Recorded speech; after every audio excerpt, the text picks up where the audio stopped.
All right, we're live. Hello, welcome back to some more Friends campaign action, except for the fact that we are actually going to be covering the patch notes first, because who knows? Maybe this will have a massive effect on the campaign. So we'll just do a quick skim of this, and then after that, Friends campaign action. With the massive empire, we should be able to get some pretty good progress done today. But first things first, let's see it. Has Enticity become France? This France campaign, the only thing that matters in my life right now is completing it.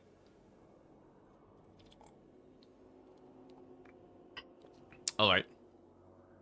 What's this? Endgame scenarios for multiplayer. Hype. Brand new selection videos. Hype. Interesting. Actually, you know what? We can probably check that out right now, right? I do have the game booted. Here, I'm gonna take a look.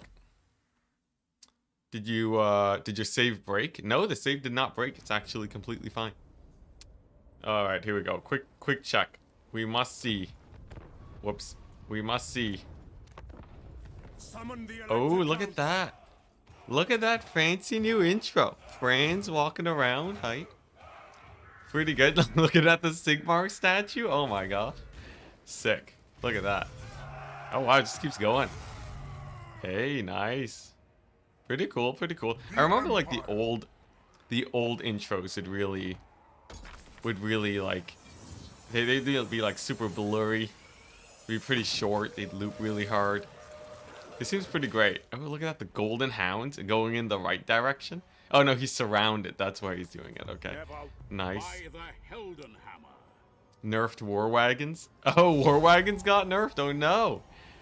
How terrible. Well, we'll see how much it got nerfed by. I feel like, what, isn't it just like a multiplayer cost increase though? I feel like that's fine. Yeah, this patch is pretty crazy for multiplayer. For campaign, it's pretty mild comparatively, but yeah, I think Volkmar didn't get a thing change. What's it? I think Grimgor also got a thing. Look at that. Are these from their? Are these completely new, or are these from like cinematics and such? Recruitment cost? Oh, that's fine. Recruitment cost. As if recruitment cost matters. Ooh, look at that. Pretty fancy. I guess these are new cinematics. CA cinematic team having a bit of extra free time, I guess. Pretty hype, pretty hype. All right, nice. Anyways, back to this bad boy. What else do we got? So landmarks, tweaks to the victory objectives. Balance changes. Okay. Let's see. Let's see. So endgame scenarios for multiplayer. Gelt, Manfred, Kemmler, Thorgrim, Ungrim. So the counts and the dwarves. The counts and the dwarves. Let me just take a look at this real quick. The vampire counts and the dwarves. So yeah, here we go. Manny, my boy Manny with the sick new intros. Look at that. Exciting. That's it. Wow, okay, they sort of did Manfred dirty with the intro. I feel like the Gelt and the France one was way more epic. Now we're not restarting with the patch. The campaign works. My save has been blessed. It's been blessed by CA to not have crashed. Hey, look at that. Kemmler with the new intro. What do the dwarves have? Thorgrim. This is from his cinematic, isn't it? Oh, but they added sound effects. Okay, no, this is new. This is new content. Look at that. Ungrim.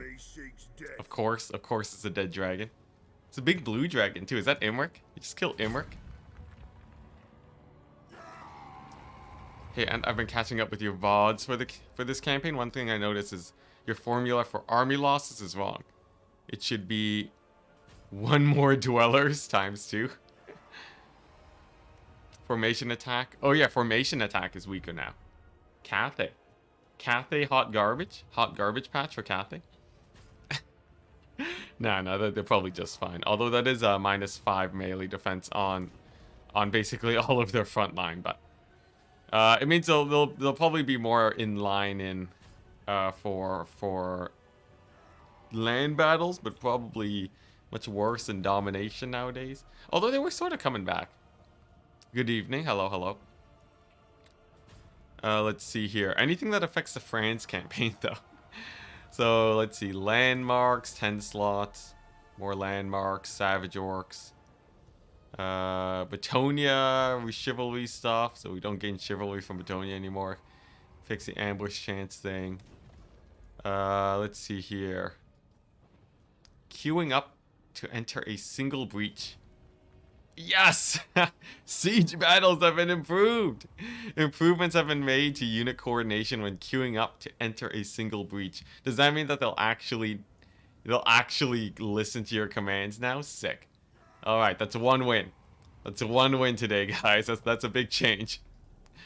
Let's see here. Unit columns are now better spaced. Okay, height. Improved units from blobbing while attempting to enter a settlement. Improved how units move. Okay, so settlement battles, they're actually changing settlement battles slightly to be a little bit better. Endgame stuff fixed. Okay, fixes. This is vassal stuff, so vassals will join war properly now. You need help with your addiction, Enticity? Yes, and the only thing that can save me is finishing the campaign. Sword of Cain dilemmas properly do stuff now. Well, it doesn't matter. We have the Sword of Cain. Script error, Black Pyramid, okay. Nothing too crazy. Dilemmas show loyalty now. Massive change, actually. Dilemmas always. You'd always see them and just be like, is this gonna make my lord just leave me? Crumbling? Yeah, crumbling changes. Your spoilers, chat. Let's see. Exploit fixes. Okay. Nothing too crazy there. Alright, Bretonia. Foot Squires. Bonus versus infantry. Huge for multiplayer. For single player, not gonna do anything. Don't. If you're a big single player fan, most of the changes here won't really matter. Lioness. Cavalry with 0 upkeep fix. Okay. Men at Arms. Cheaper by 25. Not that big, but you know, I guess they're Goblin Spears now. They're basically Goblin Spears. And no one really runs Goblin Spears, but much more importantly, Grail Relique costs 300 gold and a speed increase. This makes it almost okay in multiplayer. Still terrible in single player. Still probably terrible in multiplayer, honestly. Like, think about it, right? Would you rather have a Men-at-Arms to make your guys last a bit longer? They'll actually do damage? Or would you rather have a Grail Relique that has no impact on the battle other than the fact that you guys hold a bit longer? I'm thinking maybe if you combine it with Foot Squires, though, maybe it's OP. Maybe OP? It costs half a Foot Squire, though. I really do wonder. But okay, more Man-at-Arm changes. Lance formation. I actually tested this earlier. It's okay. You can disable it immediately, though, after you charge to ignore the -8 melee defense. So if you have the micro for that, I would basically ignore this. Because you can disable lance formation in combat. So it's actually just plus 50% mass. You know, it's okay. It helps a tiny bit, but okay, slave changes, nothing too crazy, I don't think. Just some minor slave, you know, adjustments, increasing the caps and stuff, but not an overhaul by any means. Okay, Cathay, reduced formation attack, melee defense, rip Cathay. They're still fine though. It's a fairly large change, but like most people were killing them with ranged or magic anyways. The only difference is now you can probably trade a bit better if you fight them, but not that much better if they're getting harmony. Although without harmony it will hurt. Without harmony that's fairly big.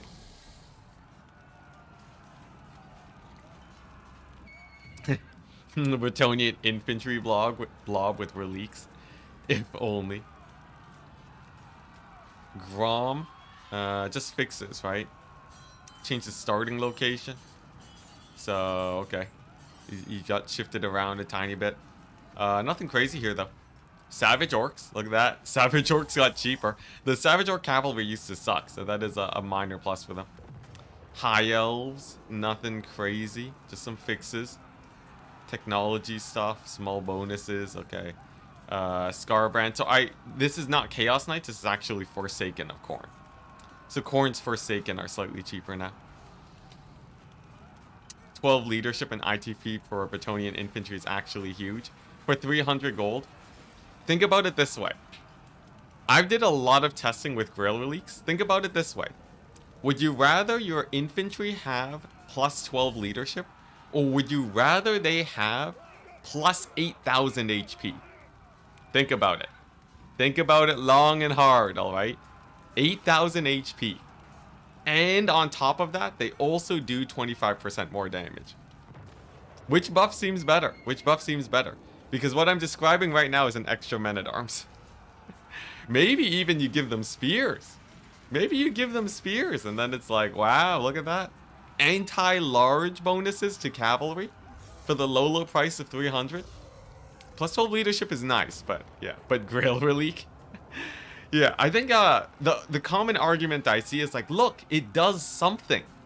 Yes, everything does something, but is it enough to be better than the next thing over? I really wonder. I feel like, because the thing is, plus 12 leadership would have to, let's say you're buffing 3 units of infantry. Those 3 units of infantry will have to hold long enough to be better than 4 units of infantry, which means it needs to be a roughly 33% buff. And I don't think Grail Reliques are going to make units hold 33% longer. What's 8,000 HP when it routes after losing half of it? Sometimes even a third. That's what I mean. What's plus 12? You guys want to see right now? You want to fight, chat? Alright, you want to fight? We're fighting. We're fighting right now. We're fighting right now, alright? I'm going to show you guys, alright? Everyone's like, oh, look at the leadership. Look at the leadership. Oh my gosh, it's so massive. Oh, what a massive change to leadership. You guys want to fight? We're fighting. Here we go. 4 units of men-at-arms versus, alright? Think about it, chat. Think about it. Versus 3 units of men-at-arms and a Grail Relique. Place your bets. Place your bets, chat. I'm here to crush your dreams. It's Crush Your Dreams City coming in right now. I wonder what an extra unit of infantry could possibly do in a situation like this. Let's just see. Let's just see. I wonder if winning the battle is a bonus to your leadership.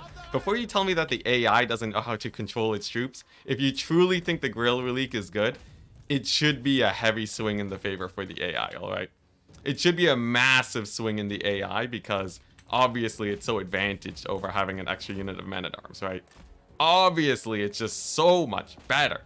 It's so much better to have a Grail Relique over a men-at-arms unit. Oh my gosh, look at that. Look at that plus leadership. Oh man, it's almost as if winning the fight gives you plus 30 leadership. Wow, look at that. Oh my gosh, wow, the plus 30, that's insane. Oh my gosh, wow. Oh wow, look at the Grail Relique. The Grail Relique, chat. Oh my gosh, you know what? Just a magnificent unit. Just a wow. Oh my goodness. Oh man, you know, on the plus side, it does actually end battles faster. You know, if you want to pub stomp on ladder, at least I don't have to be bothered by playing against people bringing this unit right here. This unit right here, at least the games will end faster. All right, get out of my face, chat. I don't want to hear nothing about Grail Relique anymore. Nothing. Nothing. There's no vote. I don't need a vote. I don't need a vote. All right? Everybody knew. Everybody should have known. If you wanted the vote, I am disappointed in you. Screw that. Anyways, don't talk to me about plus leadership. I have used the Grail Relique more than most people, and I know exactly how bad it is. But hey, you know, the plus speed, it is pretty hype. It is pretty hype. It will last, it will make your peasants last a little bit longer. So maybe some people will tech it in against, you know, with foot squires. But moving on. I lost the battle. It's true. I did lose the best out of 12. Oh, man. All right. It gives your peasants emotional support. Yeah, the sad thing is that the Grail Relique doesn't actually help them fight longer. It helps them last longer. But if it makes your guys last 10 seconds longer, I feel like a unit of infantry is like roughly equivalent or sometimes better. Screen said defeat. Screw you, chat. Screw you, chat. Alright, Kislev. Boyar now grips his weapon appropriately. Alright, no, none of these fixes. Just fixes. Festus. Boris. None of this matters. Lizardman. Coatl's feathers are fixed. Not huge. Not huge. Animations. Alright. Nothing. Nothing. Actually, just more fixes. Norska. Monster Hunt stuff. Alright. Marauder Horseman nerfed. Plus 50 gold. Makes them a little bit less OP. You guys know how much I spam Marauder Horseman, so I guess we might go infantry heavier on the Norskins this time. Let's see. I think that's an app nerf. Great Unclean One. Smaller entity size. Hype. Still won't be used. Great Unclean One, yeah, still won't be used. That's all I'm seeing here. It goes from, you know, pretty bad to still pretty bad. Don't tell me about Great Unclean Ones. Spirit of the Gorg. Maybe I should get a Grail Relic to last longer. Oh boy. All right. Well, I'll get you added as a unit later. Ogre Kingdoms. Okay, settlement held requirement for. It just says settlements held requirement increased for what? Victory conditions? I guess victory conditions. Okay, issue fixes. Skaven. Okay, plagues, fixes, death animations. Okay, more importantly, multiplayer stuff. We are seeing Poison Wing Globadiers, nerfed, apt. Doom Flayers, buffed, very apt. Dwarf Thing Menace, also same as the Doom Flayers. Mune Rat Ogres, cheaper. Okay, hype. That's alright. Coatl's feathers are an enormous change. Yeah, massive change. Shadowy Dealings for Skaven. Alright. Yeah, look at that. Flinching Ruin nerfed. Direct damage reduced. It used to be basically the same as Final Transmutation. So, but cheaper. So it was actually a little bit strong. I watched Legend's video today on the patch note coverage. He said he didn't understand this. I think he doesn't know that Flinching Ruin is actually Final Transmutation. So seeing that get nerfed, given that it's cheaper, I think is good. Yes, Spirit of the Gore. Maybe I should get a Grail Relic to last longer. Grail Relic, yeah. What was that? Texas Speech doesn't know what it's talking about. Anyways, Slanesh. Look at that. Hellstriders nerfed. Plus 100 gold to the Hellscourges. Fun fact. People mostly ran the normal Hellstriders, but at least if they do decide if they go all in with the Hellscourges, I think this is apt. I don't know why CA think that these guys are different in power. Hellscourges are not a buff. As far as I can tell, Hellscourges are not a massive buff, but Grail Relief. Yeah, Hellscourges are not a massive buff. Marauder Horseman. Nerfed. Alright, pretty apt. Franz. Ooh, I see a lot. Fixes. We can now equip his original Rune Fang, but not Galmaraz. Rip. Rip, Sword of Cain, stopping me from getting that public order. Handgunners. No fixes to their line of sight, though. I think it's all animation based. They're not dual wielding. Disappear. Hellstone Rocket Battery. Death Model. Yeah. No. Wait. Snapping? No. Okay, yeah. This is no actual fixes to my handguns. Rip. Great swords. Cheaper. By 25 gold? CA. Why does that... Oh my gosh. CA. I don't know what's going on. 25 gold. 25 gold. Wow. Look at that. Great sword meta, chat. Great sword meta is upon us. You know that you know, if you, for all your 4 great sword builds, you can finally have that extra 100 gold to get that extra foe seeker that you always wanted. What a steal. What a steal. You know, what is that? That's let's see, 875 over 900. Yeah, you know, that's like, imagine if you walked into your Walmart. Imagine you walked into your local grocery store and you saw your lettuce that you buy all the time. It's bad lettuce. You don't even buy it all the time, all right? But maybe grocery store sale, 3% off. 3% off your lettuce. Yo, hype. Hype, big plays. Big plays. That's a 3% difference. It's actually less, but I'm rounding. Wow. Oh, man. Whew. Man. These are some nasty changes. Spearmen, though, actually significantly cheaper. As a cheap unit, 25 gold is slightly better. That's nice. That's nice. They become goblins. They're basically just goblins now. Shielded variant, also 25. Swordsman, also 25. Okay. I think on the whole, Empire gets a little bit more money. Just enough to fund the fact that the war wagons cost 25 gold more. So, wait. What are you telling me? You're telling me CA? CA were like, all right, here we go. We got war wagons. They're too strong, right? War wagons too strong. Plus 25 gold. Empire in the right position. All right, we don't want to nerf Empire. We'll just shuffle the numbers a bit. And then it's going to be... Empire is unchanged. Empire is unchanged. You run war wagons and spears anyways. This is not going to really... It might make you take like a little bit more infantry. It's not going to make you take less wagons though. It's a buff to non-wagon builds, I guess. It's a slight... Maybe it's like a slight buff to Empire. Because the thing is, war wagon builds already ran these guys, right? So the math for those builds, they're actually unchanged. And builds that don't run war wagons save like, you know, a couple hundred. Yeah, perfectly balanced. Wow. Okay. What else are we looking at here? Perfect vigor for steam tanks. Actually hyped for campaign. As someone who's playing a France campaign right now with steam tanks, the buffs. The buffs. Perfect vigor. Amazing. 100 gold cheaper. Sick. For how expensive they are. Barely a difference, but France can now get health instead of indomitable. RIP, we already spent our skill points. Tomb Kings. Fix effects, endgames, etc. But what is this? Minus 10 leadership. That's like a Grail Relique's worth of leadership. For the whole roster. Yeah. All undead factions basically got a Grail Relique's worth of buffs for free for their entire army. And that was pretty massive for the undead. You'd basically have it where they would fight to the last unit because crumbling would never really kick in. So this just makes it where it kicks in a bit like normal now for multiplayer. For people who play on Legendary, this will be noticeable.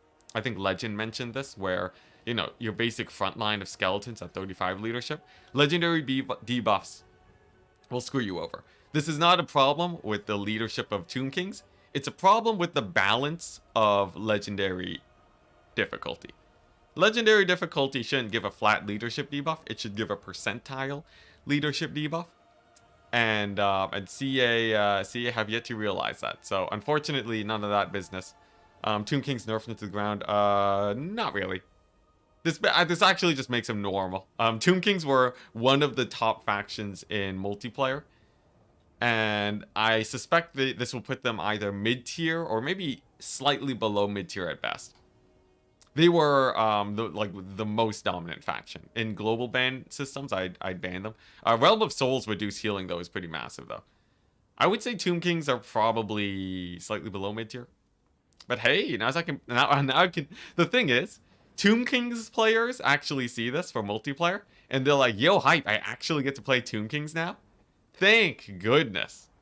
Thank goodness. Yeah. As it turns out, this actually makes Tomb Kings at about the level they were at the end of Warhammer 2. Because they got buffs, and then they got removed, right? Because CA amped up the healing a ton, too. It actually just makes them exactly where they were at in Warhammer 2. So, I think that's actually a good change. Tzeentch Horsemen nerfed. Nice. I feel like Tzeentch probably shouldn't be a Marauder Horseman dominant faction. It does make him a bit weaker, though. Tzeentch is already suffering a little bit. We'd probably be seeing less Tzeentch in the meta with that. Vampire Coast, same situation. They received massive buffs in Warhammer 3 Immortal Empires. This just puts them back where they were. If you are playing on Legendary difficulty, don't complain about this. Complain that Legendary affects units disproportionately. It should be a percentile debuff. You know what? I'm gonna contact CA right now about that, because I know people are gonna be complaining. I know people are gonna be complaining. Let's see here. CA, feedback.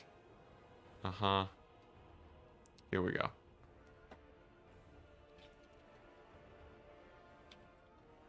Come.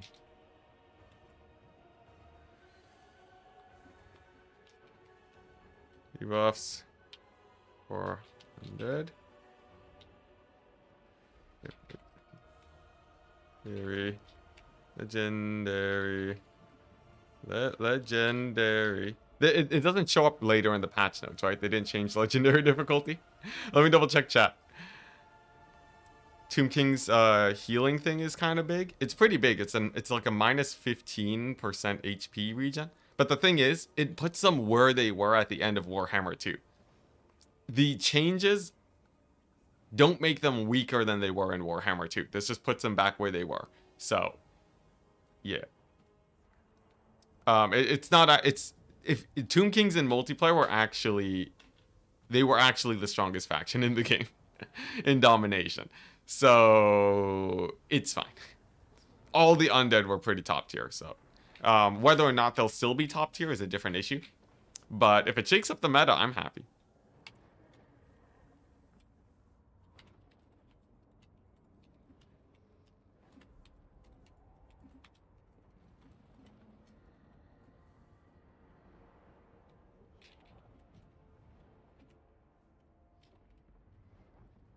All right. Anyways. Okay, nerfs to the Infinite Winds of Magic item for the Vampire Coast. It does less damage though, hype. I can play my favorite faction in multiplayer again and not feel bad about it. Exactly. Tomb Kings players, like the actual hardcore Tomb Kings players and undead players, are pretty happy now. Because now they actually get to play their factions. Vampire counts, also similar nerfs. Similar nerfs across the board. And then Forbidden Rod nerfs. I'm actually using Forbidden Rod a lot in my Franz campaign, but it's a pretty strong item. It's like insanely strong. Hellstriders, look at this. Hellstrider nerfs. Up to 700 gold again. Great to see it. Marauder Horsemen, same changes. Wood Elves. War Dancers. War Dancers buffed. Plus, minus sub 50 gold, okay. Actually, pretty nice. I'd say this is a nice change to War Dancers. Will they be super meta? Probably not. But it's nice. Oh wow, that's it. Alright. Prologue stuff. Realms of Chaos. AI behaviors. Proactive evasion. This is so I looked at this earlier. This basically says that you can now in your like difficulty menus and such. If you're starting a new campaign, let's actually see this real quick. If you're starting a new campaign and you go to the settings, I think there's something about AI behavior, saving. Wait, in-game difficulty. What is this? I thought there was weren't there supposed to be changes to? Wait a second. Wait a second. AI behavior. AI behavior is no evasion, easy, normal. So this is just like how much they dodge abilities and spells and such. Is that a new intro for friends? Yeah, we showed off all the new intros earlier. Yeah, so this is just like whether they focus your lord or not. But are there actual sliders for this? This behavior, AI, whereas before, AI was proactively trying to evade spells, regardless of difficulty setting. Oh, okay, so on easier difficulty settings, they will now not dodge as hardcore. On Legendary, I think it's basically unchanged. I think we won't notice a big difference. So for me, this doesn't really matter, but on easier difficulties, AI will probably dodge less. And then target prioritization. Okay, general updates, game, fixes. I think that's basically it. Alright, hype. Looking forward. Last update of 2022, rip. Avoidable, okay, nice. Alright, it is a minor patch, nothing too crazy. I rate this patch 7 out of 10. For a minor patch, it nerfed Hellstriders and Marauder Horsemen. And yeah, that's it. That's all we can really ask for, I guess. That's all we could really ask for. Oh, it nerfed Undead, it's true. It did nerf Undead. I guess that is actually pretty massive, not having to worry about Undead in multiplayer anymore. I think it's a good multiplayer patch. As a campaign patch, I think it's a lot less exciting. Alright, nice. Minor patch. Finally, the Dowie can dig out of the underway. Yo, minor update? Minor update would be hype, you know? That minus 25 gold. When is CA gonna give minus 25 gold to dwarf miners? I feel like, you know, I feel like they deserve it. What were we doing? Here's the France campaign as it stands right now. Whoopsie daisies. Here's the France campaign as it stands right now. We are looking at armies all around us. We got some to the north. We got some to the east. A couple to the south. And a little tiny bit to the west. We have the majority of the empire. And the goal today is to kill Vlad, people. And it buffed the Grail Relique. Yes, it did technically buff the Grail Relique. It's true. It's true, it's true. I'm gonna have to do a Grail Relique wind farming stream now because of that. Dang it. Dang it. Ah. Have to use that unit again?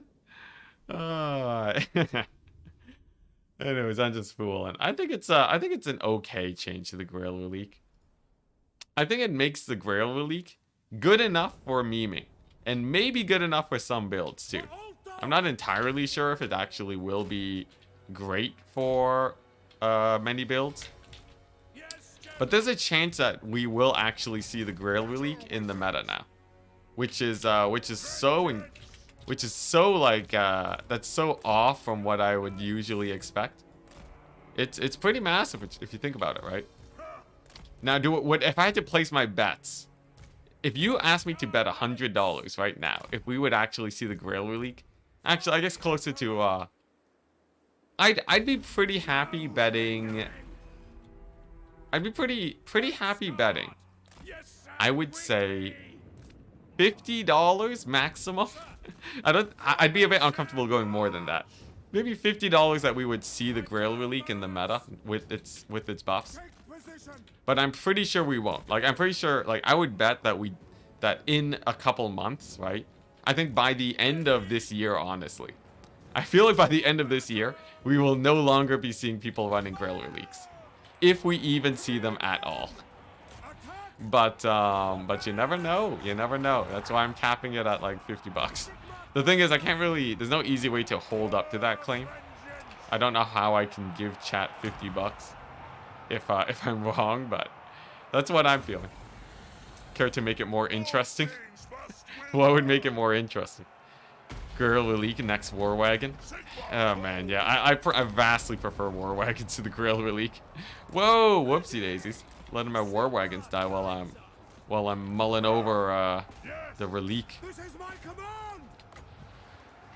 But yeah, I feel like it's gonna be a little bit better. Maybe a 1-up. Maybe a 1-up. I don't know. It's like it's so on the precipice of maybe being okay. It's definitely not a unit that I'm like gung-ho like, yeah, this is 100%. This is definitely going to be a great unit. I feel like maybe $20. You know, I feel like $20 is a safer bet for me, but I feel like that's a coward move at this point. I give you 4-1 odds. I got wrecked last time I faced Bretonia. No idea what their units do since no one plays them in multiplayer. There's that too, right? I don't think the buffs make Bretonia viable in multiplayer, so I might win by default, where technically they do run Grail Reliques, but nobody plays them. So I think that also counts as a win condition for me. It will define the meta, yeah. Yeah, the plus, if you think about it, right? If, let's say Grail Relique becomes viable, right? What you're basically saying is 200 gold is what makes or breaks Bretonia. Actually, yeah, no, there's zero chance, actually. Putting it that way. Think about it this way. Bretonia doesn't run Grail Reliques right now, right? They don't run Grail Reliques right now. And they're not being played. A Grail Relique getting cost reduction and a slight speed increase to buy a cost reduction of 200 and the speed increase. That basically makes it where the Grail Relique is... It makes it where Grail Relique builds cost 200 gold less, right? You know how bad that sounds? You know how bad that sounds? Imagine if I went up to someone in the meta before this patch and I told them, hey, if you take a Grail Relique, I'll give you 200 more gold. You think they're actually gonna run a Grail Relique? 200 more gold? That's so hilariously bad. What if Grail gets a Mortis engine? Okay, alright. If it gets a Mortis engine, then we're talking. Right now, it's like... Imagine in a tournament situation. If I went up to someone and I'm like, hey, if you play Bretonia right now in this tournament, would you do it? They'd be like, what are you talking about? No. And I'm like, hey, what if you took a Grail Relique, 200 gold, eh? Then would you play Bretonia in the tournament? They'd be like, Enticity, stop. Stop, what are you doing, man? Leave me alone, please. Like, they would be so angry and confused. It'd be hilarious. Oh my gosh. And that is exactly what the Grail Relique buff has done for us. Literally that. Peasants would be good if they got a Mortis engine. Yo, I just a Mortis engine everyone. That'd be pretty hype. A Grail Relique Mortis engine. If you replace the Grail Relique with a corpse cart, I don't even think Bretonia would use it. Because it doesn't fit with their playstyle. Oh man, rip. Okay, yeah, I'm gonna up my bet back to 50 bucks. I feel like by the time we get to the next patch, people will not be using Grail Reliques outside of meme situations. I think unless they're memeing, and like but from what I mean by memeing is like a high stakes tournament, a really high stakes tournament. It's not even like a high stakes tournament. Like I mean like people are on the reg bringing Grail Reliques on as Bretonia and playing Bretonia because of the buffs. It's just impossible. It's actually just impossible. Oh man, but I don't know. I've been out of the meta for a while. Maybe someone will figure something out. It's so hilarious though. I'm just thinking about like you're playing like the ECL like Turin's Grand Finals. Pick Bretonia, get a Grail Relique. What does 200 gold net you? It nets you like half a Man-at-Arms, 2/3 of a Man-at-Arms. Oh no. Yeah, no, Bretonia's doomed. And the Lance formation changes won't do anything. Yeah, I can't wait for the tournament that's coming up this weekend though. Or no, this Wednesday actually, tomorrow. I'm hosting another Warhammer World Cup, and guaranteed someone's gonna bring a Grail Relique. I wish Great Swords didn't suck. They actually don't suck now. They got buffed by 3%. Great Swords are actually 3% better than they used to be, so. It's pretty good. That's roughly the same as if CA gave them 1 melee attack. Oh no. Oh no, CA. Oh, CA, why? Why? At best, you know, benefit of the doubt, 2 melee attack. Alright. That's a chevron. CA just gave the Great Swords +1 chevron. That's a big one. It's massive even. That's Yes, to unite the provinces. Oh man. Bruh, 50% mass. I tested it out. It doesn't feel that great. Though it is okay. It's alright. It's aight. I don't think people are gonna be like making massive use of it. The charge bonus is nice though. It's like a nice change to Bretonia. It's like an okay change. It makes it where you would probably want to use Lance formation, especially if you're trying to like punch a hole through a formation. But I don't think it's probably not gonna be massive. Pun not intended. Interesting. So this guy's outside of range. I feel like I really want to just go to Templehof, but I'm just gonna play it safe. How many undead you already buried? Oh, like a few thousand. I will say though, the minus leadership in campaign will actually be quite noticeable. When they hit army losses, they will actually crumble now. So that's actually pretty nice. Undead got nerfed pretty massively actually on in campaign, which I feel like with the Dead Rise Again mechanic, it's probably pretty apt too. Nice, we just parked Franz back in there. Sick. Yeah, undead are this campaign's gonna get real easy if undead are crumbling way easier now. I don't have to fight them to the last. Like even that last battle, pretty noticeable changes. Really. Okay, nice. We just use this guy to scout the mountain range as always. We grab this guy, and I'm wondering, are there vampire accounts here? There are. Alright, that means that we are probably gonna go and fight Gorst with this army or this army. Yeah, I basically have a bunch of armies to fight like either the dwarves or the vampire accounts. And right now we're sort of, or chaos, right? So this is a chaos, anti-chaos army. This is an anti-dwarf army. And then for the anti-vampire counts, it's basically just Franz now, which makes it a little bit sus. I'm hoping that Franz at Drakenhof just like aggroes all of them though. And then if it does, then we're good. Okay, nice. To the next turn. I lost a wagon. I did lose a wagon. I'm sorry, chat. CA nerf my Tomb Kings. My infantry have 30 leadership in battle now. Blame legendary difficulty. Don't blame the Tomb Kings. Well, yeah, I guess you can blame CA. But oh, look at that. That's wow. I'll still take it though. I'll still take it. I would like to. I'm just gonna normal occupy it. But yeah, blame legendary difficulty. And to see if we're getting Twitch chat again. It nets you 2/3 of another relique. What am I missing in Twitch chat? Do you have time for a short question? Yeah, feel free to ask it. It's okay, we get to keep better emotes? Oh no. Oh no, Twitch chat? Is that where the rebellion's happening? Was that where the game was trying to tell me about? Oh no, we forgot Twitch chat again. Yeah, auto-resolve.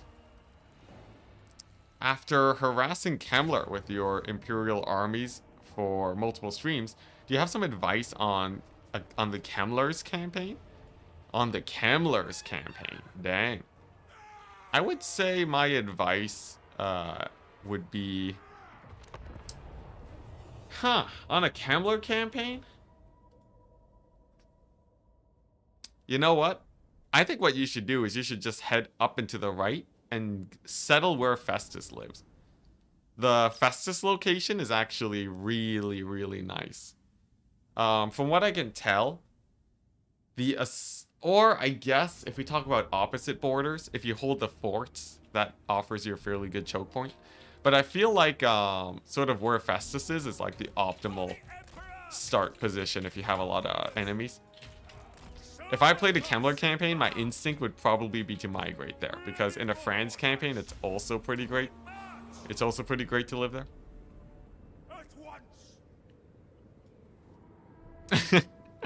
Yeah, other advice, like, don't give your zombies too much jewelry. Otherwise, it will fund Franz's infinite armies. Alright, nice. Here we go. People are gonna complain this nerf undead into oblivion if they don't change something. In campaign, me included. Ah, man, it's such a pain in the butt. The undead nerf, here's the thing. Undead are pretty strong in campaign. I think the problem is that you have a couple units with really low leadership that are like a pain in the butt to run. So like, I'm talking, your skelly boys, right? Your zombies. Like even trolls, right? You guys shouldn't be telling CA to buff undead because they don't know how to do legendary difficulty properly, alright? You should just tell them to fix legendary difficulty. And if you're talking about normal difficulty, then that's just a you problem, man. That's just a you problem. I'm telling you right now, if you're having a hard time on normal difficulty, trust me, undead are very, very strong. Just, you know, cast some Winds of Death, man. They'll be fine. I don't want it to be too much of an elitist situation, but like undead are stronger than like Empire, right? So it's not actually like, you know, if you have a problem with undead, that means that you have a problem with difficulty as a whole, right? It's just not a good like, you know, like I think you're tackling the problem the wrong way, right? And yeah, and then like that's sort of how I see it. It's not like it's not like, oh, the campaign should be difficult, right? I agree campaigns, like, you know, there's some, like, a lot of campaigns it should be easier, right? A lot of campaigns should be easier. I'm not saying that your life should be harder. I'm saying the way that it should be easier should be done in a way where low leadership units can actually thrive. That's what I'm saying. That's what I'm saying, chat. I don't want rebellions in my chat because they think I'm, you know, Enticity has finally gone crazy. Enticity calling skill issue. Dang it, chat. Yeah. As soon as, the thing is, if CA made legendary difficulty a percentile debuff to the leadership of units, undead will suddenly be way better. Because undead, the whole idea, the whole way that their faction works is that they are, I think I just lost this army. The whole way that the faction of undead is supposed to work, and this is me, like, you know, this is me like talking around a little bit, all right? This isn't just me like, you know, thinking whimsically about undead, all right? From what I can tell, the point of undead is that they have lower leadership than other factions, right? But they crumble at 15 HP a second. Alright? This means that if you put a corpse cart, unholy lodestone, beside your undead troops, just like a basic unholy lodestone, right? You will offset the effects of crumbling. Thus, that means that an unholy lodestone makes your guys unbreakable. That already implies that leadership is not actually that big of a problem for undead. If you, like, you know, if you know how to use them, right? Now, they're obviously a lot more of a one and done type unit, right? Which favors multiplayer over campaign. So I can understand if people are like, oh, it's not fun that that the strategy for undead is that you're sacrificing your units. But primarily, the main thing about them is that you probably do want to be you want to be, you know, you don't gotta worry about them too much on the leadership front. Although like not like having chaff be significantly weaker in campaign, in a situation where chaff is already pretty weak, is it's definitely something CA should look into. Like, I think there's definitely a big unbalance between chaff and elite units. And undead are primarily chaff. So there's like a little bit of that. But like the faction as a whole isn't that weak. So it sort of depends. It sort of depends, right? Because it's not even a balance issue. It's also a game feel issue. And then there's like a lot to be said there about that. So, but as a whole, right? As a whole, it depends on what your argument is, right? Because most people... Well, I don't know, right? Are we supposed to trust people's abilities to articulate a beautiful argument on why they feel like undead should be stronger or not, right? Because the thing is, people might say something like, oh, undead feel weak. And it's not that undead are weak, it's that they feel weak. Like, it's like, that's just how people are articulating the problem, but it's not actually what the problem is, right?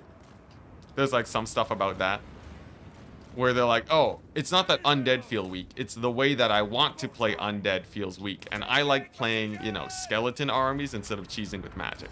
In which case it's like, oh yeah, you know, undead heavily incentivize certain play styles, and that's not fun, right? And then, you know, they fix that. So there's a little bit of that going on. If we had to be reasonable people. But there's a lot going on. In the end, though, if you enjoy normal, if you have problems with leadership, get an unholy lodestone, and you should be fine. Rebel against him. He's calling us zombies stupid. I don't know when that message was messaged. Pro tip: if it's a problem, Enticity. If it's a problem Enticity has, it's a game feel issue. If it's a problem you have, then it's a skill issue. Yeah, there you go. That's the right takeaway. I think YouTube's got it. Get a Grail Relic? Oh my gosh. Oh boy. Oh boy. Grail Relic memes for days. Yeah, if Grail Relic becomes meta, though, I'll be eating my words. I'm ready for it. I'm setting myself up for it.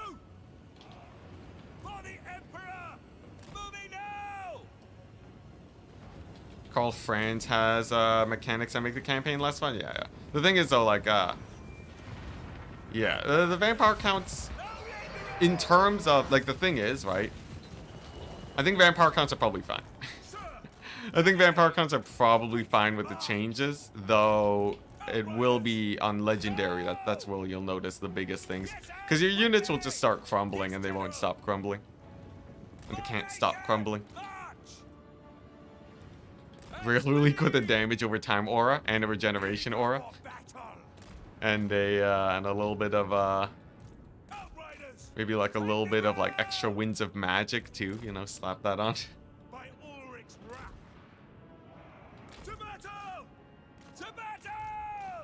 Yeah, I think it'd actually be sick though. I think it'd be sick if CA made the leadership debuffs percentile, because then that way you would actually be I feel like that would incentivize sort of chaff builds a lot more on legendary difficulty.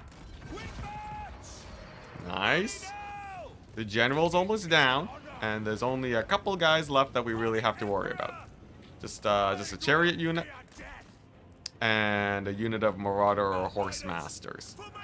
And then after that, it's the work of grenade launchers for days, chat. This is the one reason that we have grenade launchers. Grail Relic ROR. Yo, I would pay money for a Grail Relic ROR. I feel like CA, their new RORs are pretty hype. They actually made them pretty interesting, it seems. Grail Relic ROR. That would be like... just give it like some crazy aura. I feel like what would be really apt, though, is a Frenzy aura. Because the silly thing is that the Grail Relic actually does have Frenzy. Grail Relic, the Grail Relic itself has Frenzy. So I feel like if they gave the ROR like a Frenzy aura, that'd be pretty hype. Grail Relic on a dragon. They're not sitting. They're not sitting. They have to be standing. I feel like that would be sick, yeah.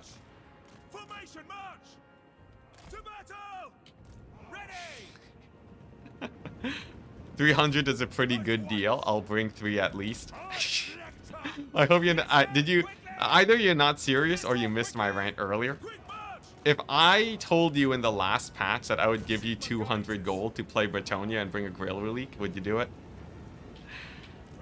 Oh man. Oh man. The answer I hope would be no, but I if you say yes, I can't not respect that decision.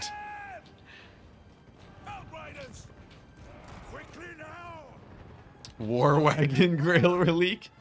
That's true, just give it 66 speed. That'd be hype. Grail Relic, but it's a Hippogriff skeleton? Oh my gosh, and it attacks too. It's actually just like a random undead unit. That'd be amazing. Oh, steam tank. Yo, it's just shooting steam everywhere? Oh man. The possibilities are truly endless. I would do it for free. Yeah, all the people who are already running Grail Relics, how do you feel about this patch? Are you just like, wow, I just win the game now? It's just super easy. Extra 200 gold for all the builds you were already running? That's like almost as impactful as the Hellstrider nerfs. That's like the same amount of impact that the Hellstrider nerfs changed. Here's the thing. If you think about it, right? If you choose to run one more Grail Relic, remember, the gold difference that you save from running one Grail Relic now is actually the same as the gold difference CA did to Hellstriders when they nerfed them. And when CA did a similar nerf to Hellstriders, literally nothing changed. So here's the question that matters, right? Do you believe that Grail Reliques were as bad as Hellstriders are good? This is a genuine question, right? It's like, I really wonder. Were Grail Reliques as bad as Hellstriders are good? That's a really interesting question. Because the thing is, Hellstriders are really good, but Grail Reliques are really, really bad, right? So, like, it's a bit of a tough race. It's a really tough race. I really have to consider. Man, I don't know. I feel like Hellstriders, they were the most dominant unit in the meta for two factions, right? But even some factions wouldn't run quad Hellstrider 24/7. But people would definitely always run 0 Grail Reliques. So I feel like Grail Reliques take the W there. Bad? What do you mean, Enticity?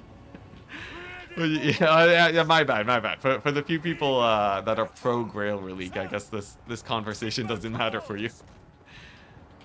Grail gamers ready? Yeah, you're the Grail Relique gamers? Oh man, that's so happy about this patch. Oh man. I guess it did get a speed buff. You know, War Wagons were considered pretty bad until they got a speed buff. You know, with the Grail Relique changes, right? Everyone who used to run 2 Grail Reliques now only have to run 1. They only have to run 1. They have to run a single Grail Relique because its speed will be enough to cover the width of their units. But I don't know. It's really funny because there's a chance they will actually become meta because of Foot Squires getting buffed. So, like, Bretonia might actually decide to go for an infantry build now. That's a scary thing. I actually do legit think that there's a non-zero chance Grail Reliques become meta.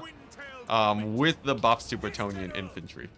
Though, I'm still sort of on the side of Grail Reliques not being meta. I'd be happily surprised, though. As much as I'm memeing, I actually do feel like maybe we'll see them. The thing is like... The really sad thing about Grail Reliques is that at 300 gold, you compare them to a corpse cart. So actually, yeah, here's the main argument that I've made against Grail Reliques in the past. Corpse carts cost 300 gold. They have Vigor Mortis, which is a melee defense buff, and maybe a melee attack buff, I forget. Definitely a melee defense buff. Also gives a Vigor buff. And... well, actually, yeah, it gives a Vigor buff, and it, you know, provides a passive leadership aura. I think from Encourage, maybe? Maybe it doesn't give a leadership aura. Regardless, Vigor Mortis is a melee defense buff, and it will generally swing battles more than a Grail Relique. Trust me, I've tested it, right?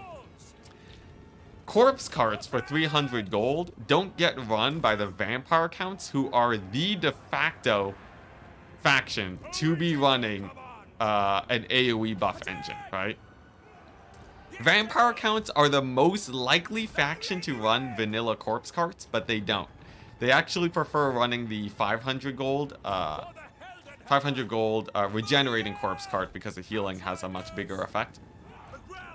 If the Vampire Counts are barely running vanilla corpse carts, will a mobility-focused cavalry faction like Bretonia decide to run corpse carts? A faction with nothing similar to Graveguard. I think that's impossible. Though I don't know. I really don't know. Maybe Bretonia. The thing is, I wish the best for Bretonia, you know? It's like, you know, you want to see Bretonia do well, right? They've been the underdog for a long time. We want to see them do well. But much like a disappointed parent, I feel like, you know, in my heart of hearts, I don't believe that they will do well. It's high amount of copium for a Grail Relique from Enticity. No, this is not. It's not copium. I'm making an argument against them. I feel like if until Undead start running corpse carts, Grail Relique at 300 gold doesn't check out. Like, honestly, I would almost put them at 200 gold, but the fact that they're such an under-tested unit, I could see why 300 gold is sort of a more safe range for them. Peasants are basically skeleton spearmen. Peasants? Oh man, I wish I could compare peasants to skeleton spears. Papa Anticity is disappointed, not angry. if the Grail Reliques could, if Grail Reliques were 0 gold, I don't think they would make Bretonia meta. If Grail Reliques were 0 gold, think about it. Think about it, chat. CA buffed Undead to have plus 12 or 10 leadership across every single unit for free. And that pushed Undead to be A tier for some factions, right? What CA did for Undead for basically 3 patches, right? That's actually hilarious. For 3 patches, CA actually were just like, hey, what if Undead just got a Grail Relique that had global aura, was indestructible, and was literally free? And people were talking about how Tomb Kings, you know, and people still didn't understand that Tomb Kings were top of the meta. CA did that, right? And then they show up. And then they show up to the lands of Bretonia. And they dare give Grail Reliques for 300 gold and pretend that that's a buff. I don't know what's going on. I think CA has too many Undead apologists. I think they have far too many Undead apologists. If CA were to give Bretonia the same buff that Undead got, they would have actually made the Grail Relique free. That's actually so hilarious. That's so hilarious, the difference between buffs. I don't even know why. Why are they so timid about a buff to Grail? Or maybe they're scared, right? Maybe they feel like they, you know, maybe this is like compensation. They did feel like they overbuffed Undead. That's so hilarious, though. They're so gung-ho about buffing. They're so gung-ho about buffing Undead. Like, literally. On a dime, CA just buffed Undead by 10 leadership. And then they look at these weaker units and they're like, 25 gold change, alright? 25 gold change. They give like Hellstriders 10% physical resist for free. They give them the 10% physical resist for free and they nerf them by 50 gold. And then oh man. I don't know what's going on. I don't know what's going on. But I'm willing to accept that it might just be a fact that maybe it's just lessons learned, right? You know, maybe it is just a lessons learned thing. Because honestly, if they did make Grail Reliques free, as hilarious as that would be, probably a bad decision. Ent rank is back. Yeah, Ent rant is back, man. After every patch, I am obligated to rant about the patch. Oh man. I really do like making comparisons. In the end, though, does it really matter? Not really, right? If Grail Reliques aren't strong enough, it doesn't really matter. Like, you know, life shall continue. Though I do feel like meme builds that run Grail Reliques will be, you know, it is a nice buff. And I will say the buffs to, I really do like the buffs to their foot squires. That's actually really interesting. Bretonian infantry as a whole should be quite a bit stronger nowadays. Didn't even read the patch notes. Anything cool? Are you interested in multiplayer stuff or single player stuff? If you're interested in single player stuff, I would say there's been a few fixes, some minor changes like additions to landmarks and 10-slot settlement buildings. But if you're looking for like a bombshell for single player, not really. Single player hasn't really seen too many crazy changes. The vast majority of is multiplayer oriented. And actually, if you watch Legend's video on how he reviewed the patch notes, most changes to stats and stuff he doesn't really dwell on that very much because they are pretty insignificant. More multiplayer? Oh, then I have a lot to talk about. For the multiplayer changes, we see pretty heavy shift towards undead getting knocked out of the meta. And since they've been fairly dominant in the meta, it seems like we are sort of well geared up for a... It seems like we're pretty well geared up for a meta of probably Dark Elves. Probably like, you know, I think we'll be seeing a lot of Dark Elves in the next meta. We'll probably be seeing a lot of Khorne action. A lot of the A-tier factions were basically untouched. And I think they'll be coming back up. For the factions that got buffed, I think we'll be seeing a little bit more of that. Like, we'll most definitely be seeing more, you know, We'll be seeing a little bit of Bretonnian experimentation with their infantry. Cathay got nerfed too. High Elves will probably be pretty popular nowadays also. So I'd say there's actually, I'd say we're, and like, you know, with the Hellstriders and Marauder Horsemen nerfs, that's actually huge for all Chaos factions. I think at the very least, we are geared up to see a change in the meta. Where it will actually land, I do not know. But a change in the meta nevertheless. And I think that is something to be celebrated. Olgor time? No, not Red Olgor time, chat. Jeez, I mentioned corn without mentioning. No. Oh, no, I got chat hyped up about Red Olgor for nothing. Yeah, alright, well, you know, who knows, who knows? Maybe someone will discover the glory of Red Olgor. The hidden gem. The hidden gem that is Red Olgor. Oh, man, Red Olgor, what a guy. You know, I feel like if we actually saw Red Olgor become meta, I think that would be so funny. Because the thing is that he's actually quite notorious now, you know? He's not like your generic legendary lords that people get super bored of, you know? He actually has a bit of you know, he's pretty hype. He's pretty hype as just like a general thing now. People are excited to see him. So I feel like Red Olgor meta, that'd be a win. That'd be a win in my books. Yeah, but I would expect to see dramatically less undead, especially Tomb Kings. I feel like though, funnily enough, people will still play Tomb Kings. Because I think Tomb Kings are still probably quite strong. They are probably either A or B tier now, though, with the nerfs. Because if you think about it, right, most of the time, you would be able to get Tomb Kings into crumbling anyways, right? The bigger thing is that crumbling is still extremely slow, and Tomb Kings can make pretty dramatic use of that still, so... I'd say they'll probably still be fine. I don't expect Tomb Kings to be like massacred in the meta. Though who knows? Who knows? And then of course the changes to Hellstriders will be interesting to see. I would say Slaanesh is likely to still see play. The nerfs to Hellstriders, the thing is, right? Slaanesh was one of the top tier factions before.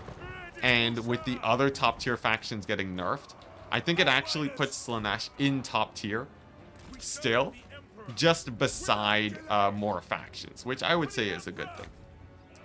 Yeah, Slaanesh, I would say they're probably just gonna be, you know, same level as the other high tier factions, which is to say, you know, we'll be seeing Slaanesh,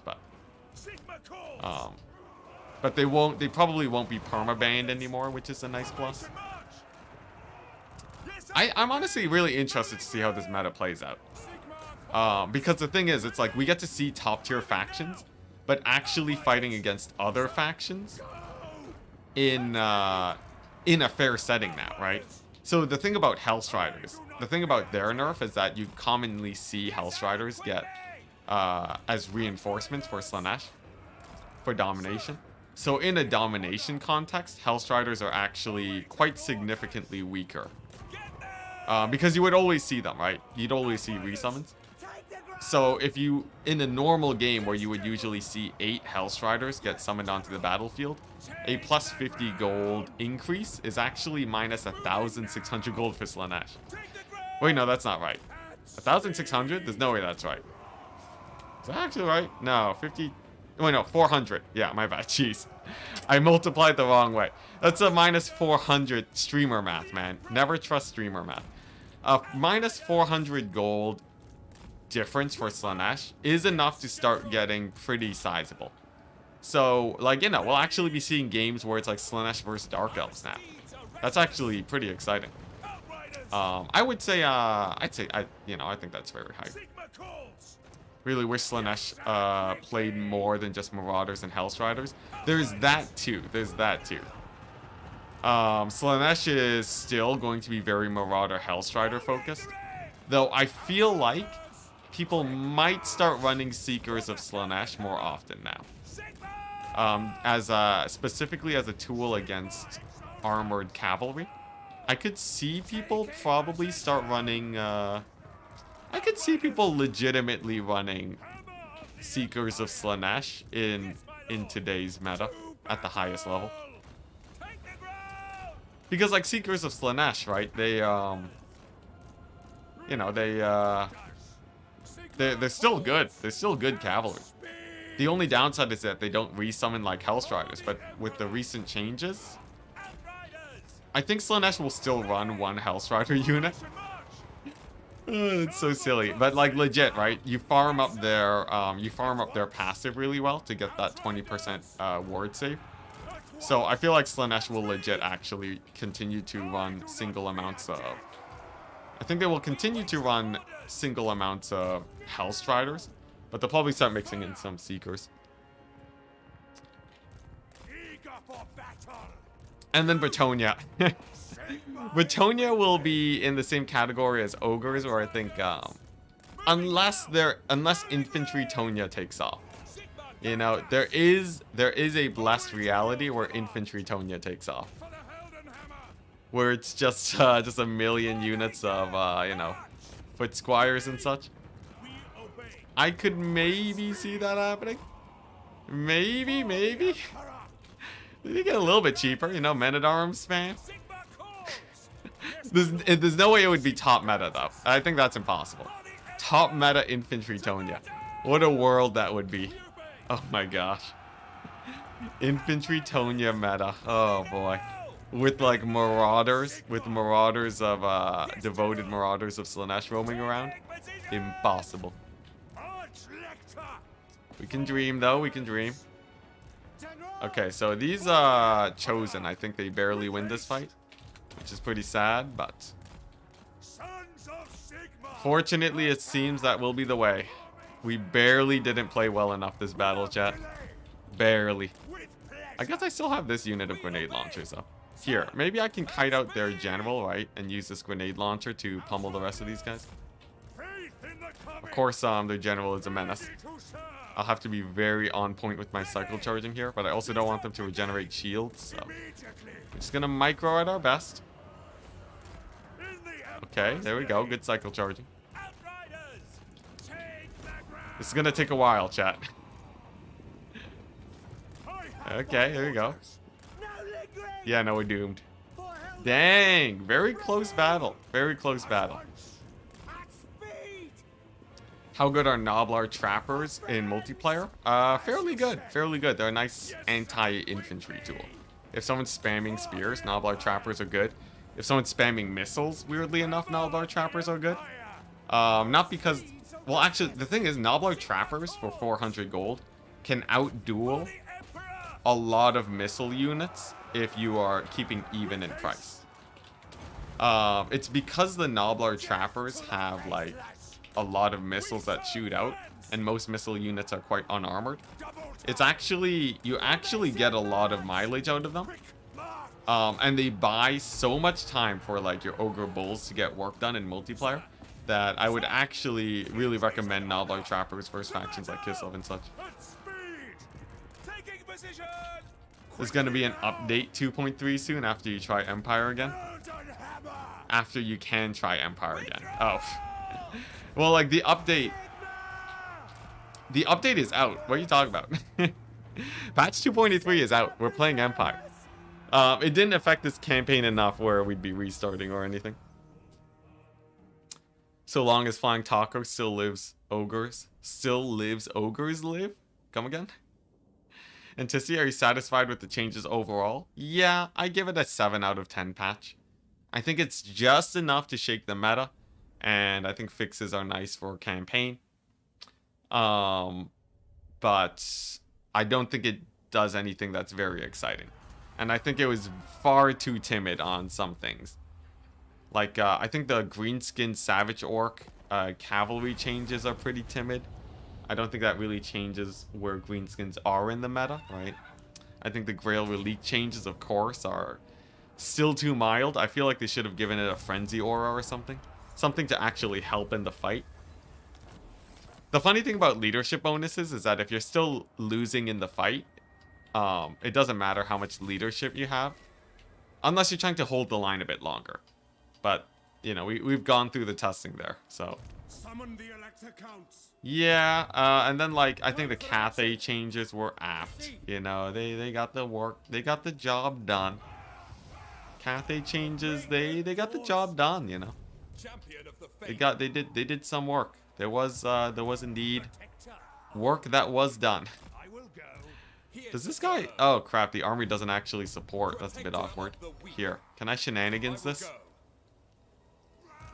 Oh dang! I can't shenanigans it. Because the thing is, I want to be able to fight the dwarves. True servant of Sigma. My journey begins. Sure. I do like the perfect vigor for steam tanks. That's pretty hype. I think that's a good just thematic change that doesn't really launch them into the meta. Though I guess the undead changes. The undead changes were like something that was needed. The nerfs to leadership. For multiplayer, that is. So, yeah, changes were alright. They're gonna buff Red Olgor next patch.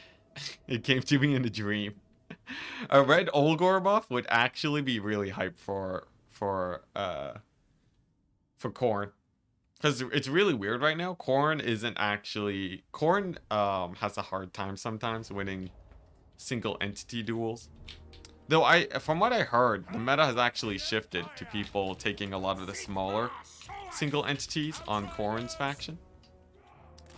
And using those guys to like outduel instead of taking like big fighters like Scarbrand. That might be a meta shift that actually launches. Like I think Khorne is actually pretty well suited in the meta now.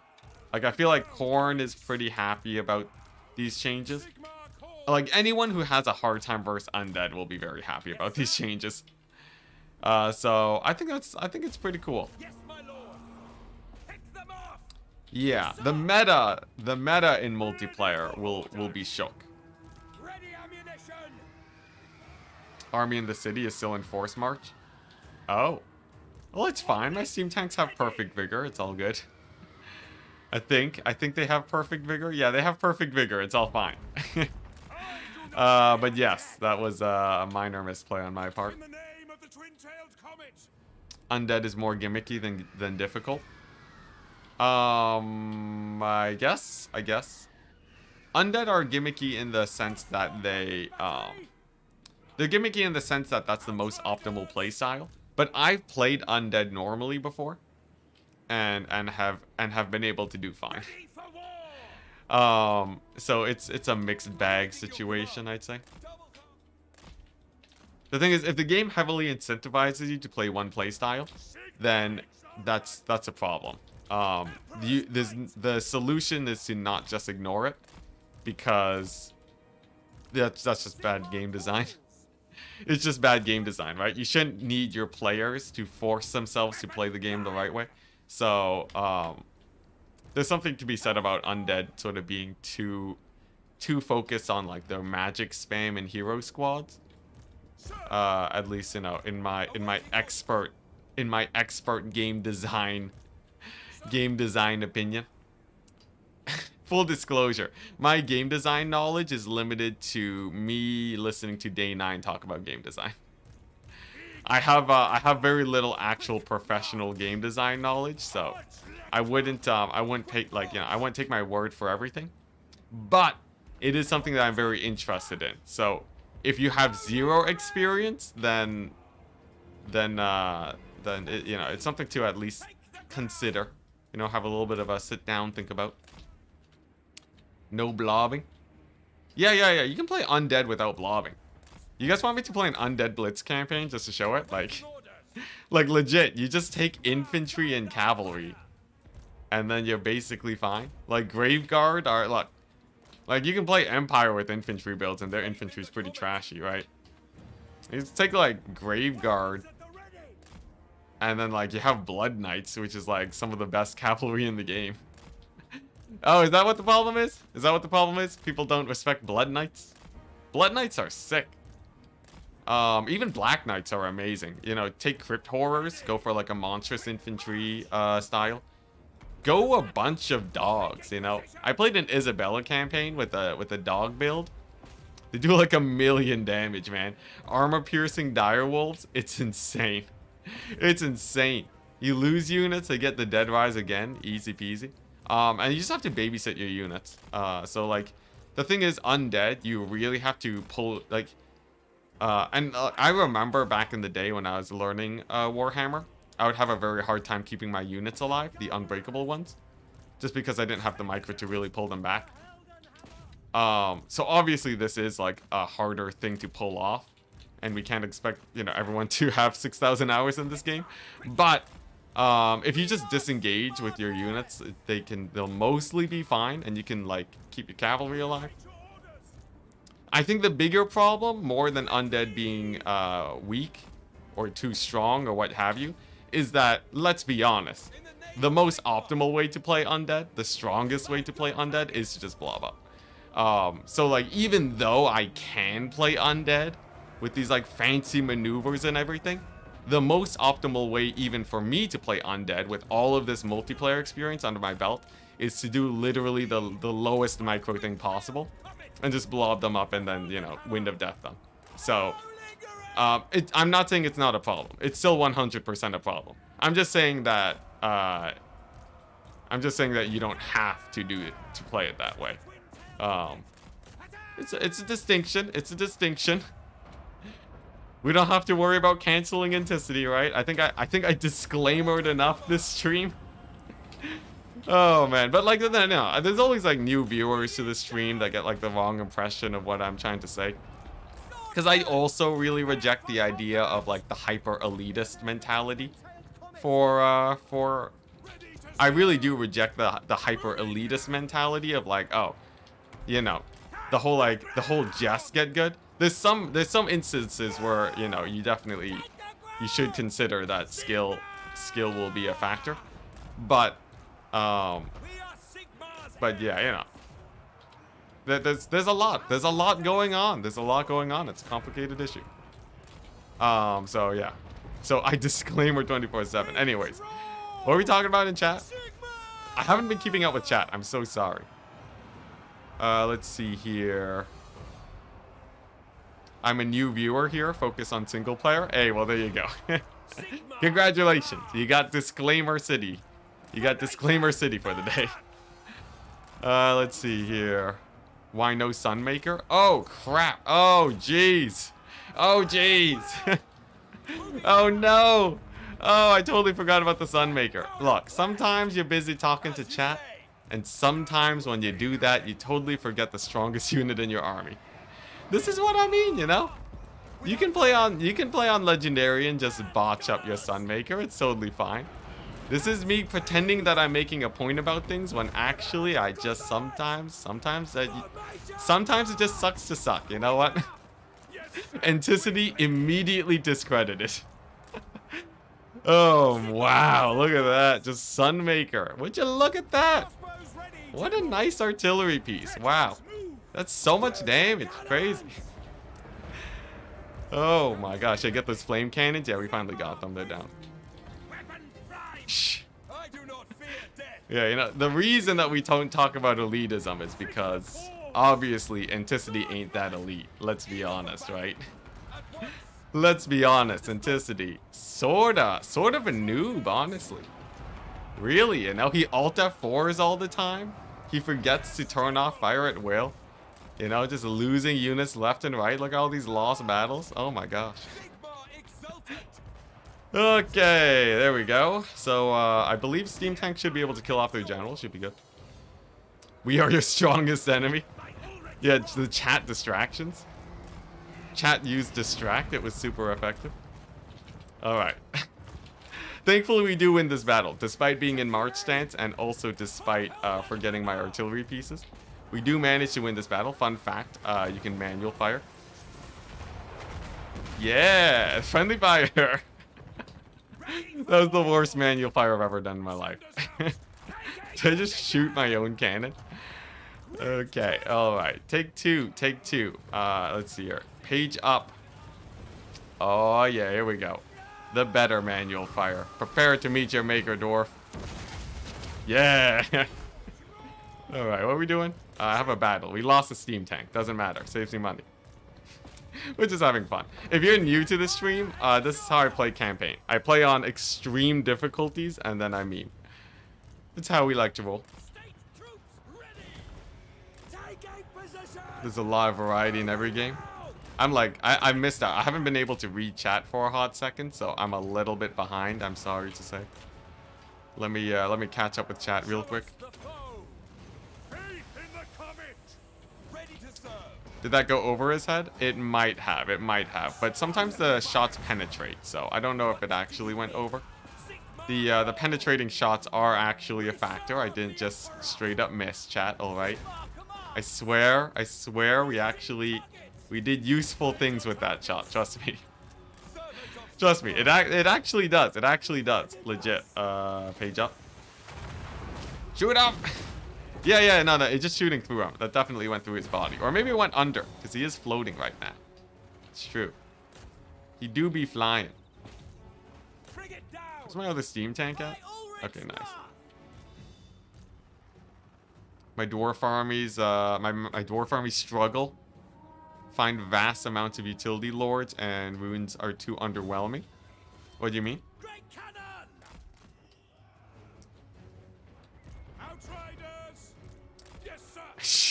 Phil McDonald, thank you. Thank you for the translation for the chat. Thank you for explaining what we're really about. Let's see. Where's that Sunmaker crew?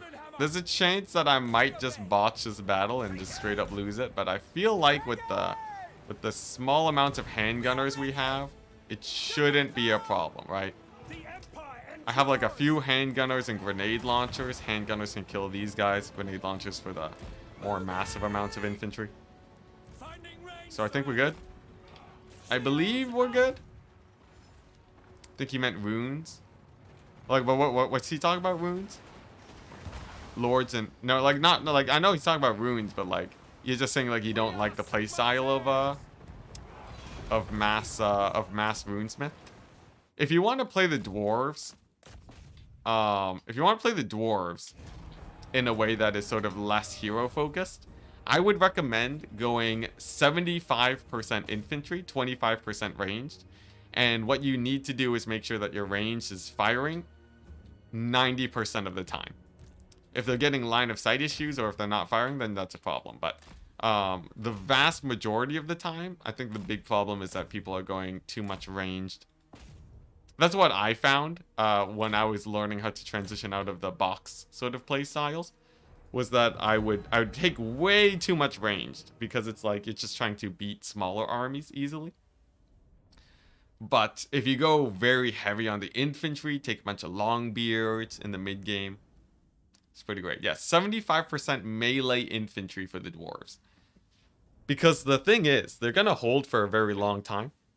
And then your super high DPS range units should hard carry. But like you need enough to make sure your ranged are ultra safe.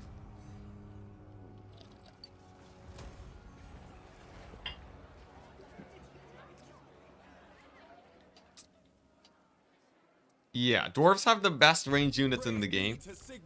If you manage to protect them, you're basically good to go. Yeah, you just gotta keep them safe is all. Just gotta keep them safe.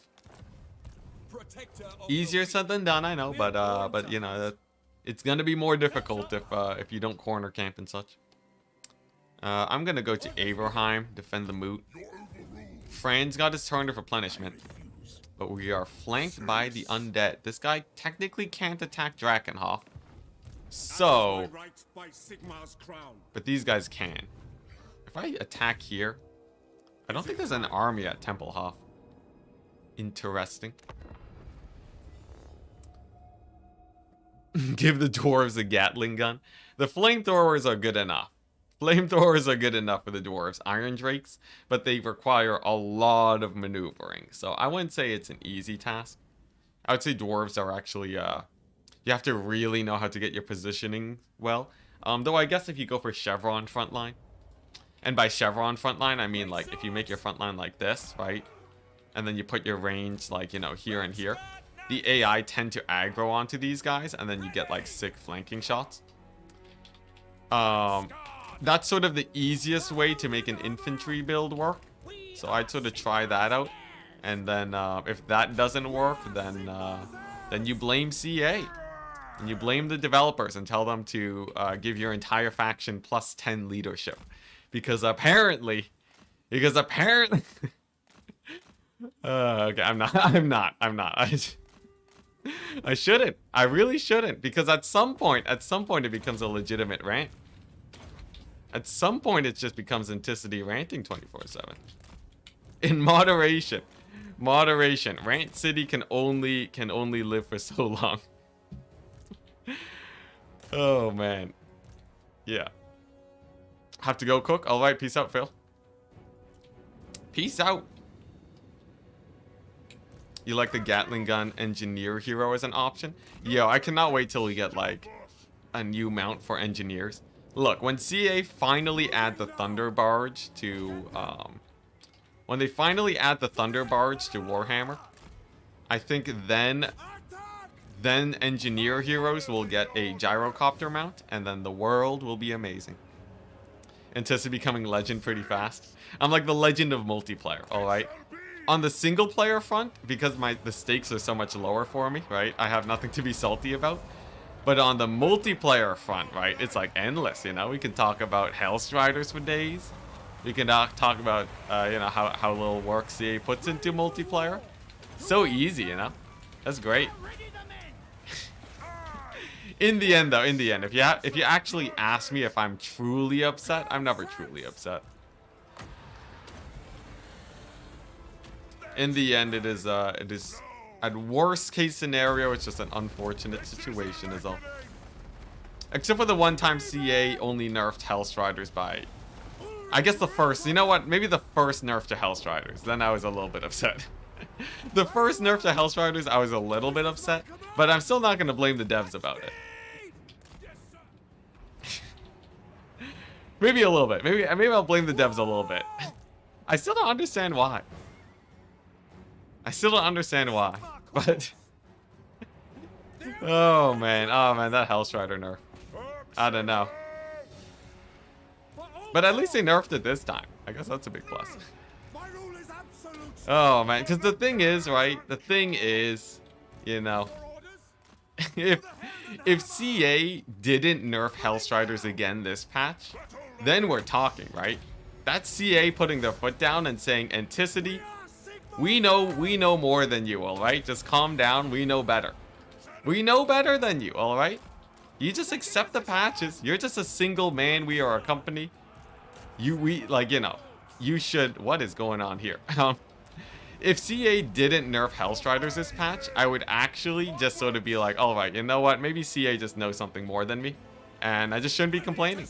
The fact that they nerfed Hellstriders again, immediately, tells me that CA took my feedback, they didn't listen to it for the first patch, and then they realized they were wrong, and then they listened to it. And then it's just like a I told you so situation.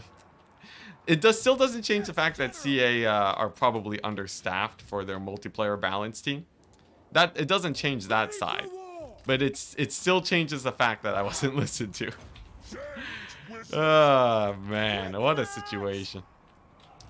But hey, you know what? We still have France campaigns. As long as I have a France campaign, it's never the end of the world, isn't it? I could play this campaign for ages. You know what's crazy, chat? I've had the urge to play this campaign again. Like, literally start from the top, play the campaign again. It has driven me to such a point of comfort zone. I've been playing this campaign for so long that I'm just like, man, I just feel like playing some France campaign. I just feel like playing some France on mega difficulty, you know? Get the start a little bit more optimized. It's crazy. Did Dwellers get nerfed?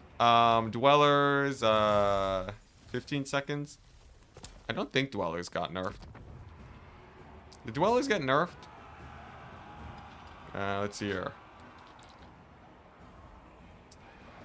Big question. Did Dwellers get nerfed? I'm just going to control F the patch notes. Uh-huh. Dwellers. Dwellers did not get nerfed. Dwellers is still just as strong as before. So, nothing has changed this campaign. Patch notes have barely affected this campaign, except for the fact that undead will crumble a lot easier now. So, like, you see how the undead actually reached a shattered state there? The problem wasn't undead crumbling before as much for me. The bigger problem was that it would take them, it would be really hard for them to shatter. So now, when I capture a settlement, or when they hit army losses, like actually, let's do an experiment, right? We're gonna see what happens when they go to army losses, because my theory is that they should actually disintegrate much faster than we saw before. Because before they were just barely outside of full disintegration range. Now I would expect army losses to actually do them in. Let's see. Okay, yeah, look at this. So army losses has triggered, right? Take a look at these. Okay, well, they're in combat, right? Like, take a look at this necromancer, right? He is unbreakable right now. Oh, is he just a straight up unbreakable necromancer? What, did he kill Gotrek or something? Moving now. Bad demonstration, chat. Bad demonstration. This was this was a bad demonstration of the fact that undead will crumble faster when they hit army losses. You know what I mean, though. You know what I mean. In an actual settlement battle, like, look at these zombies, right? They crumble way faster now. I don't have to, like, fight them in combat for them to crumble. I don't think he's breaking. Yeah, like, I need a settlement battle. The settlement battle is the better demonstration of it. But the fact that the fact that they actually crumble out when they're on like 10 entities now is pretty big. Was the patch restartless? As in, I can continue my current campaign. You can, but make a backup. I've heard some people say that their campaigns are corrupting because of the addition to special settlement buildings. So your campaign might be different from mine. The France campaign, though, is unaffected by the patch. You know, we're not getting crashes or anything. And yeah, it's a good patch for multiplayer. I think for campaign, it's basically same diff. Nothing's really changed. For multiplayer, people are probably actually no. Multiplayer community is a very, very bitter community. I was gonna say multiplayer community is celebrating. They ain't. Last time I saw the multiplayer community celebrating was literally never, actually. Fun fact, chat. Since the beginning of me joining multiplayer, I have actually never seen them celebrate. Ever, actually. Not a single time. It's weird. It's actually quite interesting. The thought experiment. I'm thinking back like ages ago, chat. Ages ago? Wow, that's crazy. Man. Oh, man. I'm getting, like, nostalgic. I'm getting nostalgic about all the times multiplayer has been salty. Because the thing is, it's like, it's been years, actually, right? I've had years of being in the multiplayer community. I get to reminisce about all the various patches. Like, you know, the Beastmen meta, the Greenskin meta, the Vampire Coast meta. It's actually really, really nostalgic.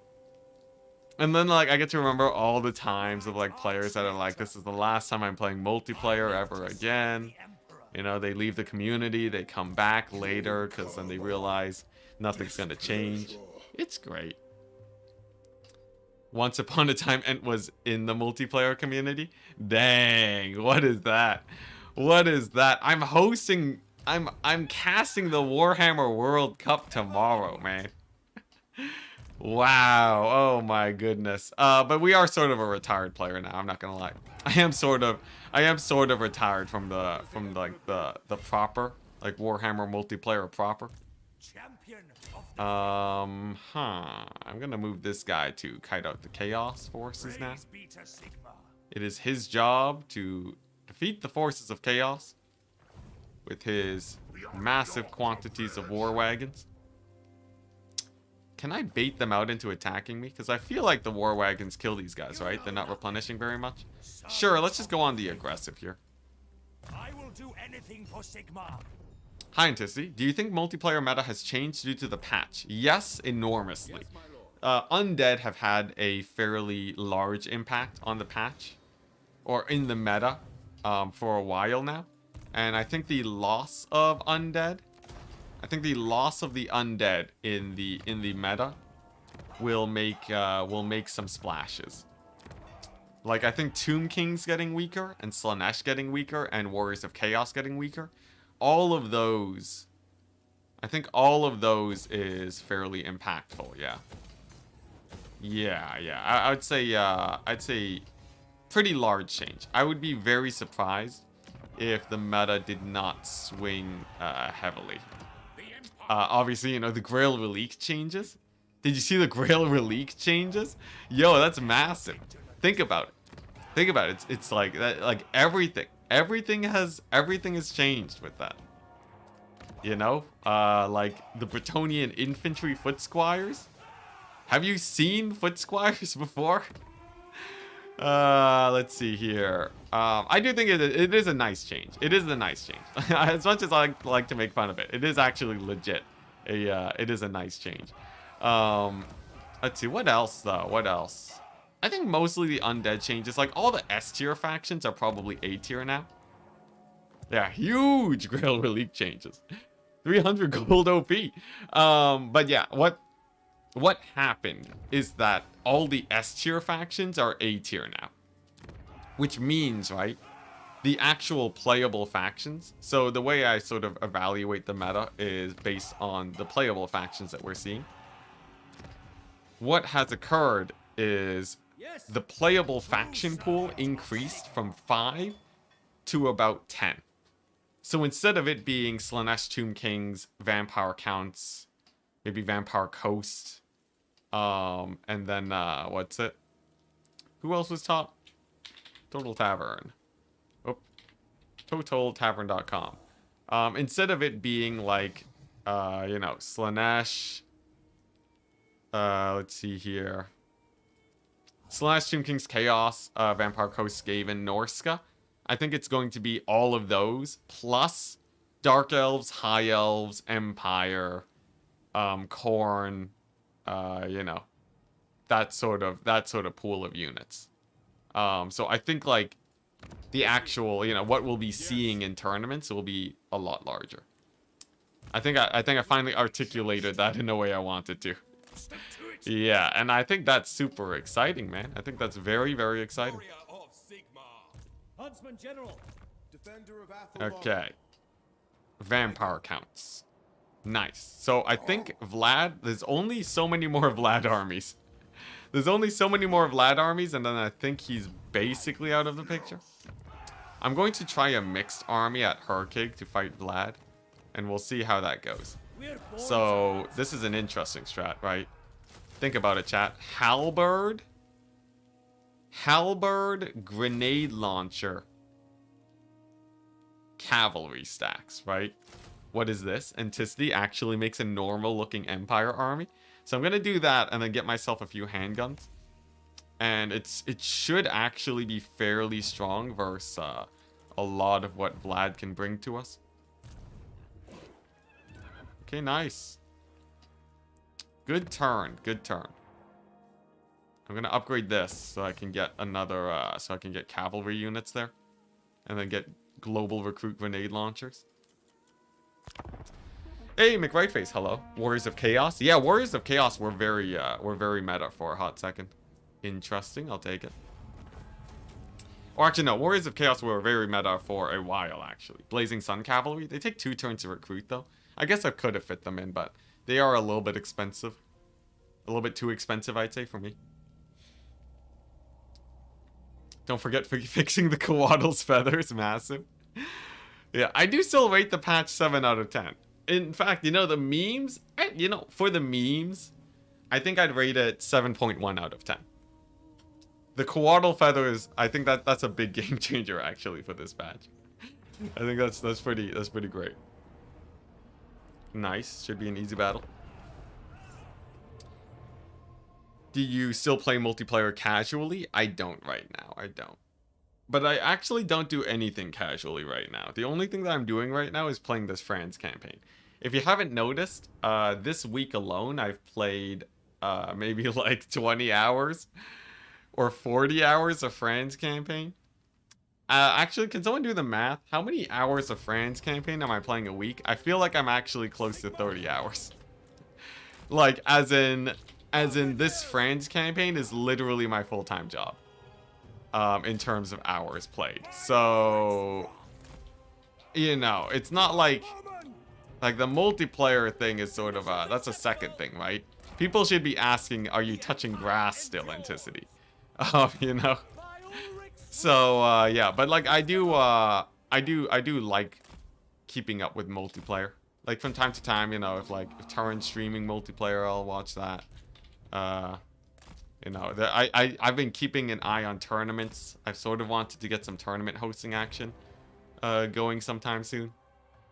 Yeah. Ooh, I gotta watch out for those AoEs. Those could be very painful if you're not careful. Just gotta split up. Just gotta split up and not get caught by them.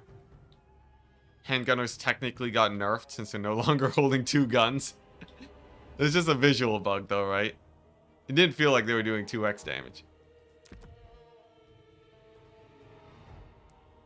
No, multiplayer has gone up since Warhammer 1. Warhammer 1 multiplayer was extremely unbalanced. The actual player counts have gone down, I think, since launch. But the player counts are still good. So, for some perspective, when I first came into the multiplayer scene, a 30-player tournament felt like a lot. When I first showed up in the multiplayer scene. And then we peaked at like 100-player tournaments, which was insane.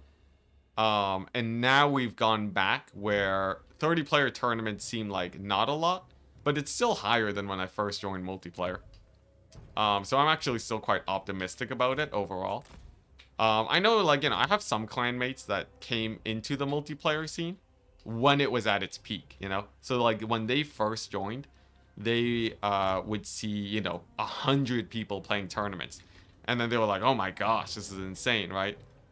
And then when after there was a drop, it's like, it's a lot to drop from 100 people to like only 30. But for me, right, from my perspective, the way I see it is like, oh, 30-player tournament, that's enough for like a 5-hour tournament, right? That's enough to play multiplayer for a while and have a great time. So, while it is smaller than its peak before, it's definitely still playable. So, yeah, I'd say things are actually going pretty well still. Crossbowmen left before the fighting started. Yeah, the scarabs, the bug spawn from the Tomb Kings got them out. But yeah, multiplayer scene overall compared to Warhammer 1, it is still more balanced too. You see less of a reliance on like magic, which was very prevalent in Warhammer 2. Which while you could deal with it, it was pretty impactful in hindsight. Sort of all the magic and how strong it was. So I think it's in a good place. Like, I think if you wanted to play Warhammer multiplayer, it is in as good of a place as it will ever be, really. You know. Unlike, it depends on what you want, right? If you want Warhammer to be an esport, it's never going to be an esport. Warhammer Total War, very unlikely to ever be a big esport. But if you just want to, like, you know, have a tournament where you can play your fill, right? If you want to play LAN battles, right, you will get that. Also, another thing to consider. When I first started playing Warhammer, there was a tournament once a week. So like for me, right, me playing Total War, if I really wanted to get into the scene, it was actually just once a week. So I wouldn't be able to play more than that in huge tournaments and events. Nowadays, we have events like 3 times a week, alright? The number of hosts that are hosting and going on right now, and like the accessibility for tournaments is higher than ever. So as a player, As a player, you know, you're getting the luxury right now. Like, if I wanted a tournament right now, I could just host one right now. I can like, literally today, I could be like, hey, in 30 minutes as a tournament, I'd probably get like, you know, 20 to 30 players. That is a huge change from the past. And if, you know, yeah, so it's, if you put things into perspective, I think, I'm pretty content. The Lord Snipe meta in Warhammer 1. Yeah, Torrens talked to me about it. Apparently, Spirit Leech would just like 3-shot Lords. And because there were no rules, people would just fly around and just snipe your Lord at the beginning of the game. And the only thing you could do was hide in the forest. The only thing you could do is hide in the forest and just pray. Oh man, that was that's an interesting meta right there. It's just like the Spirit Leech meta. The Fate of Buna would one-shot literally just like any infantry. So like Fate of Buna would just kill everything. Period. Man. That's crazy. Also, hey, look at that. Crumbling changes. Tomb King's slightly easier to kill, guys. You know, before the patch, we probably would have lost this battle. But because of the patch, I think we barely win this. Big changes, chat. Enticity, 37 hours of streaming France campaign in the past 6 days, not including the current stream or multiplayer stream. Oh, dang. Oh, dang. 37 hours? That's actually a full-time job if you include lunch breaks. Wow. I guess I did actually take lunch breaks. Though, I guess streaming is actually my full-time job, so it sort of checks out. That's good numbers. Yeah, that's a lot of France campaign. If it really does show that I do still enjoy Warhammer. I like Warhammer a lot. Yeah, not including washroom breaks either. Yeah, yo, anyone at work like to take really long breaks? Well, you know, you take the washroom breaks when you really just need a little bit of a rest. Depends on the workplace, but I'm pretty sure that's not a very uncommon phenomenon. As long as you can pay your bills. For me, bill paying, I'm fairly safe. The only reason I do this is because I have a good amount in savings and I live at home. Though, long term, if viewership doesn't go up, I'm probably gonna have to switch off Warhammer. The number to see, chat. I am more or less guaranteed to stick with Warhammer for the next 5 months, I'd say. 5 to 6 months. After that, unfortunately, we're gonna have to do an evaluation on where we're at for Warhammer. But I will continue to be a streamer because, as it turns out, living at home, big savings. And by living at home, I mean living at home with my parents. Big savings. And I get to hang out with my parents. Win-win. But yeah. That does let me do that. But we'll see, chat. We'll see where we're at by the end of a few months. Okay, this is a bit terrifying. We have a lot of Tomb Kings marching onto my point. Yeah, let's grab these guys. I don't think you will win this. I also don't think I will win this unless the AI starts dropping out very hard. Which they might. Let's not get too crazy here, alright? If a few more of these guys go here, we have a chance of getting the W. My 1 unit of swordsmen and the cannon tower are pretty hype, alright? They're pretty hype, don't get me wrong. And then we have you know, we have the skeleton spears dying here, right? Look at that crossbow distraction. They're not on the point yet. I think there's a non-zero chance we win this, chat. Chat of very little faith once again. Tomb King Lord beat my guys up pretty badly. He did. The Tomb King's Lord wrecked shop, man. He trounced over me like it was nothing. Okay, nice. If they don't get on this point, I think the odds are non-zero. And non-zero odds are my favorite odds. Okay, nice. So we got some shots going there. Look at that. They're crumbling because of the Lord loss penalty. Hype. 0.01 chance? That can't be right. We haven't even played 1,000 battles this campaign, so if you're judging based on my own predictions, right? Then I feel like the percent chance that I've said it's been fine and it actually has been fine is high enough where we're at least come on, give me at least a few percents. It doesn't even have to be double digit, chat. Come on. I feel like at least a couple percent chance. Come on, just a little bit, just a tiny little bit. I feel like I've earned it. You know, look at this. I've even baited them out over here, you know? Look at that blobbing. Look at that blobbing, chat. Yeah, I think chat doesn't give me enough credit. Don't give me nearly enough credit, alright? 10%. 10% or bust. Based estimate.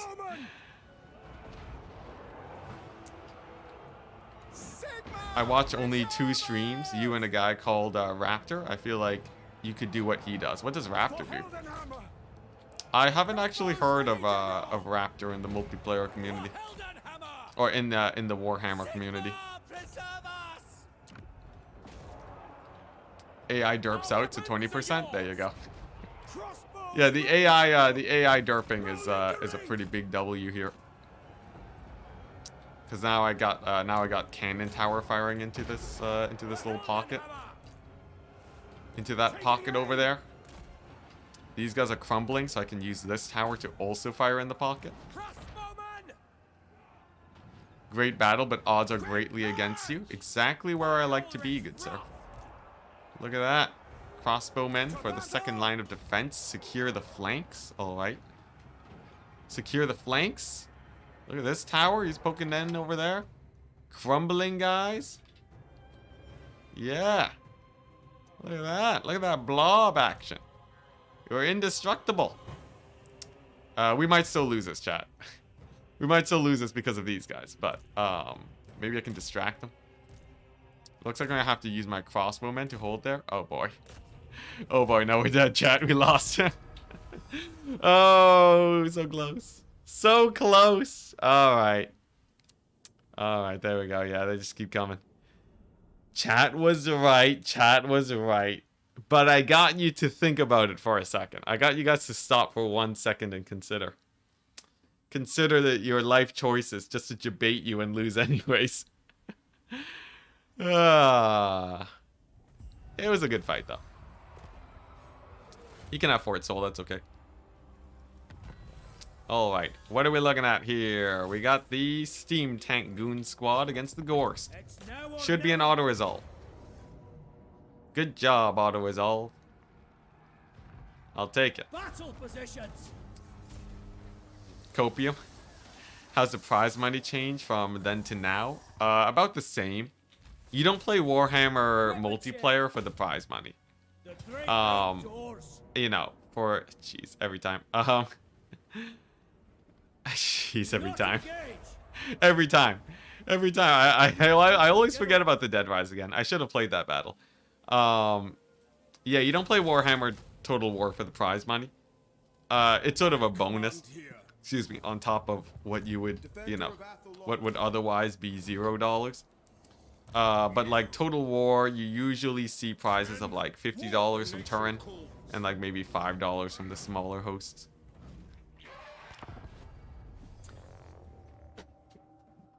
How do you increase global recruitment slots so much? So Empire have a building called the Blacksmith. You can build one in every single one of your cities, large or small, and at level 3, it increases your global recruitment by +1. And I have a lot of blacksmiths. I have a lot of blacksmiths. I learned this at the end of my last run of this campaign back when I was playing Warhammer 2, where I really ran into recruitment problems. So I'm sort of just getting in on that early. Also, by the way, fun news, chat. I've sort of been having the itch to try out, to go back and do some more tutorial videos again. Since I finally learned a lot in this France campaign. So, like, because I've been learning so much in this France campaign, it feels like I actually have stuff to talk about again. So for people who are interested in that, keep an eye out. Keep an eye out because Enticity tutorials might be back in on the market. Though I'll probably want to do a little bit of a break after this campaign is done. As obviously this is a pretty intense campaign. Okay, nice. I gotta deal with these Mortis engines real quick. But yeah. So like, should be pretty fun. I might dabble in that. Fun fact: war wagons actually a pretty good solution to the Mortis engine problem. Because before, right, I was having a bit of a hard time fighting off the Mortises. But as it turns out, war wagons actually have decent enough single target DPS where I think they kill them.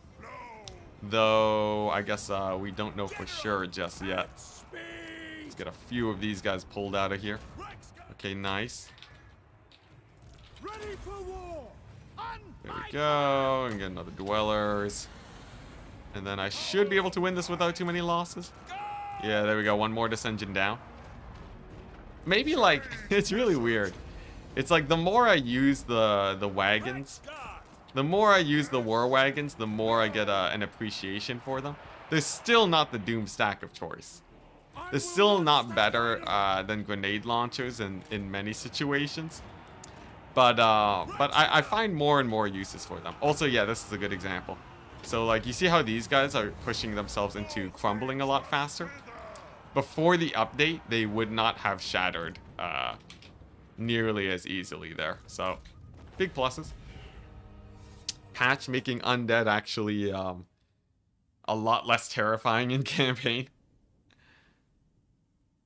How do you increase global recruitments for high elves? Oh, I don't know if the high elves actually have a blacksmith at tier 3. I know they have one at tier 4. But last I checked, I didn't really find a lot of good recruitment options for them, sadly. Though you can get the tier, you know, you can always get the tier 4 building, I guess. That's sort of, that does okay, right? That's an okay option, I guess. Dead Rise again. More like, more cash for Franz. That's, Franz is getting a solid 10,000 gold a turn off of Dead Rise again. So, if there is one good thing about it, it is that. The forest is whispering. They're decent at tanking compared to grenade launchers, it's true. If you're getting rushed, they're slightly better. What I found, though, is in the early stages of this campaign, to sort of bolster my auto-resolve, grenade launcher armies early on tended to do a lot better than just straight up going for, you know, straight up going for, like, war wagon stacks. Oh, dang. We have an actual, a fight? I wasn't expecting a fight. I was expecting an auto-resolve. This should be pretty easy, though, right? No, I should never say that. I should never say that. We're gonna do this hardcore. We're gonna play this properly, chat. What tier 4 building? I think it's one of the purple buildings for the high elves. Like the leftmost purple building. I'm pretty sure that's the one that increases recruitment capacity.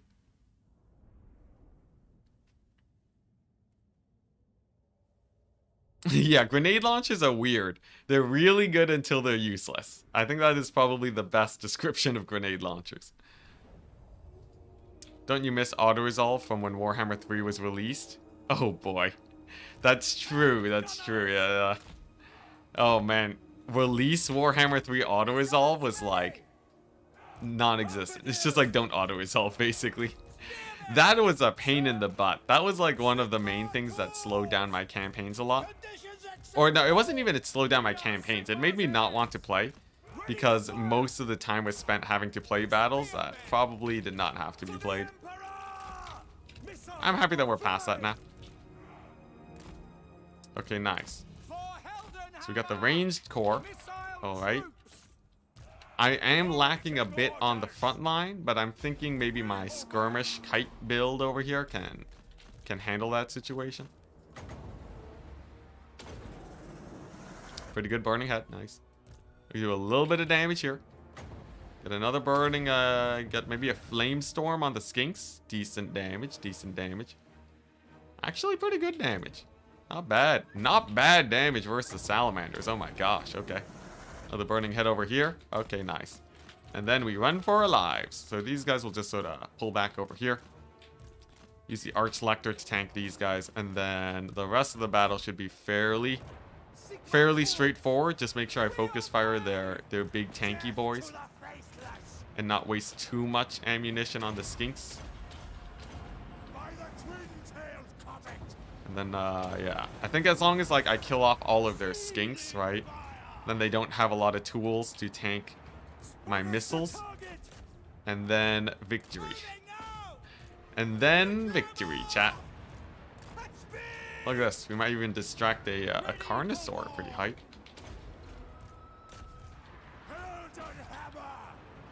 See, still got a lot of winds of magic. Very nice. And then, as long as the handguns are safe, we're good. You're sending your men to the slaughter.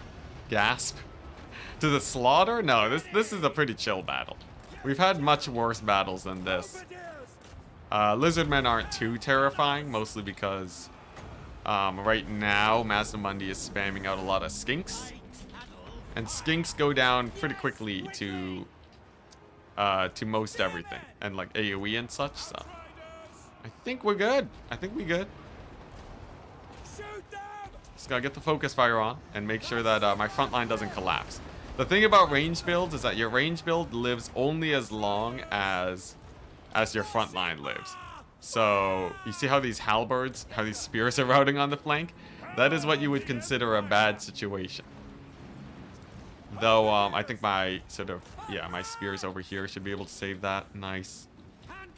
We got the Outriders who did a wonderful job at distracting this battle. Sick. Croxagores are down. General down. We focus fire the Bastillodon. And nice.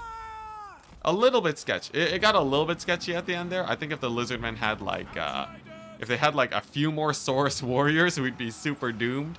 But the skink spam is really helping us. Yeah, Masamundi actually took over one of the settlements on the donut. So it's actually not super built up, and it's been weakening his stacks, I've noticed.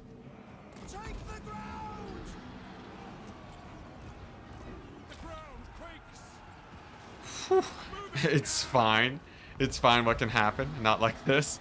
Yeah, we didn't get too far into the not like this time. I feel like we're in a good position. Dare I Flaming Sword? You know what? It's better to just use this spell. I'll use that instead of the Flaming Sword, just to reject Flaming Sword.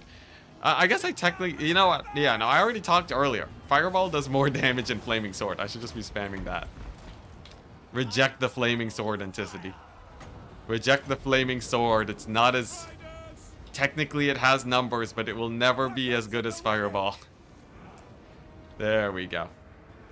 I think, what was it? If I can buff like 8 units with Flaming Sword, then it technically hits the threshold. So it's like almost hitting the threshold here, but... Yeah, there we go. Nice. Sick. Victory. We did it. Easy. Easy, chat. Lore Master of Sotek's roster in the tournament was so entertaining. Oh yeah, Lore Master of Sotek had some great Lizardmen builds in the charity tournament. That was fun.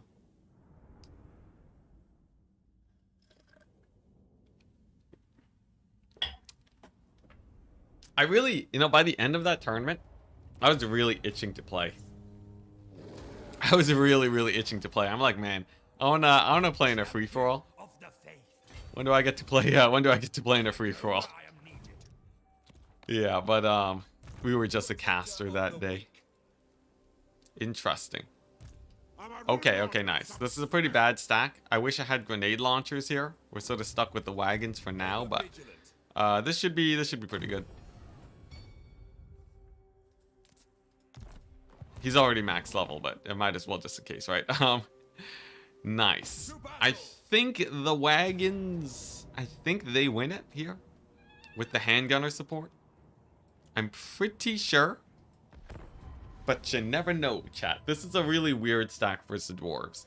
The wagons have... The wagons can kill the artillery pieces and the troll hammers because of their range. I feel like I should have more grenade launchers here, though, for sure. And Tissi, are you casting the World Cup on your channel? I am.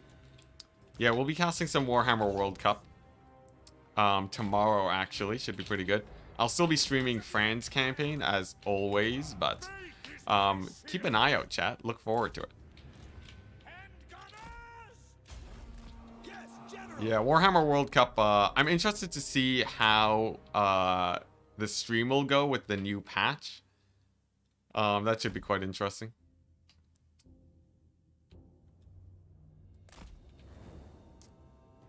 What's this? There's such small targets. How will you hit them from so far? How will I hit who? What are you talking about? The duh? Small targets. You're calling the lizardmen small? Yeah, that battle went great for us. Hey, look at this, war wagons. Funnily enough, war wagon mortars would not be the worst here. Though I guess traditional mortars are also just as good. Let's not get ahead of ourselves. Okay, nice. And then we'll just do a drive-by on their artillery pieces, right? Drive by the organ guns, take them out. Take them out, and then, yeah, war wagons are worse than grenade launchers here. Can confirm, war wagons are worse than grenade launchers versus Dowie. I'm probably gonna disband these guys, and then replace them with, primarily grenade launchers after this battle. No, the Dowie? Ah.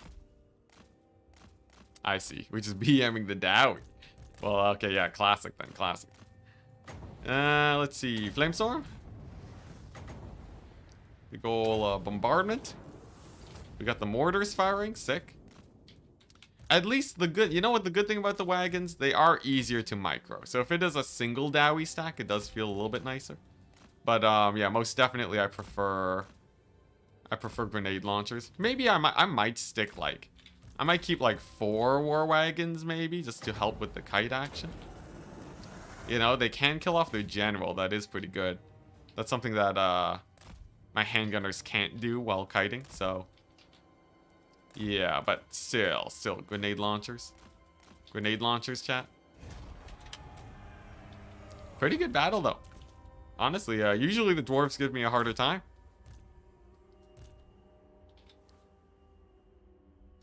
The ultimate evolution of circling the wagons. What's this about circling the wagons? Burning Head deals no damage anymore. Burning Head has been nerfed since the launch of Warhammer 3. And especially because the dwarves are fully upgraded and have high armor, Burning Head is specifically a tool for very low armor troops now. What do you think about giving Nurgle the Plague ability in multiplayer? Oh, so they get to choose an army-wide debuff? I think that'd be pretty interesting. It'd be pretty interesting. I would say that'd be cool. I would like it. Yeah, I'd like it. Because then you can actually choose between, like, do you want a kite effect?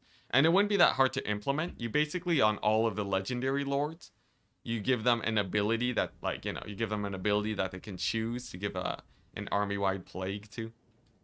Though, I think it's pretty ambitious, and I'm sure CA would find a way to screw it up. Oh, I forgot. I have people to name. Champion of the fake. Zhang, Zhang, Yatum. Yatum, Brandon. Just Zen. Alex, 13 Pow. And Spirit of the Gorg, who donated today. Thank you very much for your donations. You shall now serve the Empire for however long it takes for you guys to live for. You are quite likely to die. You're quite likely to die in this campaign. But, you know, maybe you guys will end up living. You never know. We'll see. Let's see here. Does this army have grenade launchers? It doesn't. Can they siege Fort Sol, perhaps? Oh, nice. Okay. I'll use them for that. Where's my Luminarch, by the way? It died, Cetra. It died. It is mega dead. Although, I guess I didn't get your specific Luminarch, right? I remember there was something about a normal Luminarch, because the other Luminarch was someone else, right? Like the Black Lions over here is yeah, Lurkus Ridley. You wanted like a proper Lumi, but we didn't get it because of we didn't have this upgraded yet. I'll get you added. Although I feel like I might have gone an ROR somewhere along the line. I feel like I might have gone the ROR. Can I become a stank? Sure, Luca. Of course. I don't know if I forget if you died or if I already gave it to you. It's a long time ago, but we'll have the Luminarch building soon enough. Steam tank is over here. Yeah, there you go. Luca, oh. Steam tanks are pretty sick. Sigmar is with us. Wait, Blue Rose all the way here. Flubber Muffin. Flubber Muffin. Have you not seen this France campaign before? Yeah, Gorst makes the journey. Gorst definitely, he makes a long journey to you after he's done killing everything eastwards of him, or allying with Snickage. So, yes indeed, the Blue Rose has arrived. By Sigmar. Nice. Another settlement is ours. Wild makes warriors. And all we gotta do now, I believe, right? So we have the grenade launchers. We have decent cavalry. I think we get a few more units of cavalry. And then like a few units of handgunners. Like I think 3 handgunners and 1 huntsman. And then this army is like a nice mixed army for the Empire. And then we'll see how well that does against the undead. My theory is that they can beat any undead, single undead 20 stack pretty well. I think we suffer fewer losses if we play this. I don't think I ever see Enticity have a positive economy. I don't know how he does it. Well, like, you just do the math, right? So I manually track how much my money is going up and down every turn. And then I just see like, oh, like, cause yeah, the number doesn't take into account battles, right? So I just don't overspend. I'm very careful about my overspending, right? Cause if my overall income is going down, then I stop making armies. And then you just have to play super aggressively, which is pretty chill, you know. You just have to win every battle you run into. Or alternatively, you can also just go to the Bank of Kemmler. The Bank of Kemmler is a great way of solving all economy problems. So that definitely helped out a lot for sure. Honestly, let's actually be honest here. It was just the Bank of Kemmler, wasn't it? The Bank of Kemmler is the true solution. Bank of Kemmler let me sit at like minus. Bank of Kemmler let me sit at minus 16,000, I believe, for a long time. Because it was like a solid like 10,000 gold every battle. It's insane. And not every battle, like every turn, it was 10,000 gold, and sometimes 20,000 if he really wanted to help me out. Those were the glory days, man. We made more money back then with half the settlements that I do now. Insane. Okay, I think we might lose 1 wagon entity here. Okay, we lost like 2 wagon entities. That's okay though. Oh boy. Oh boy. Potion of healing. Potion of healing. Prepare for combat. The Empire endures. There we go. Get the flamestorm action. Okay, nice, we good. I times forward my way a little bit too aggressively there for a second, but we good. We got there. Okay, nice. Back to the kite. Back to the kite. And then let's see here. On my command. This guy is pretty squishy, which means we should be fireballing him. Screw anything except for fireball. Nice, he's down. Okay, sick. Hey, look at that, war wagons. The most cost-efficient border guard in the game. Pretty good. Yeah, I'm using war wagons for their nasty ability to take easy fights without dying. They're still terrible versus undead, but better versus chaos.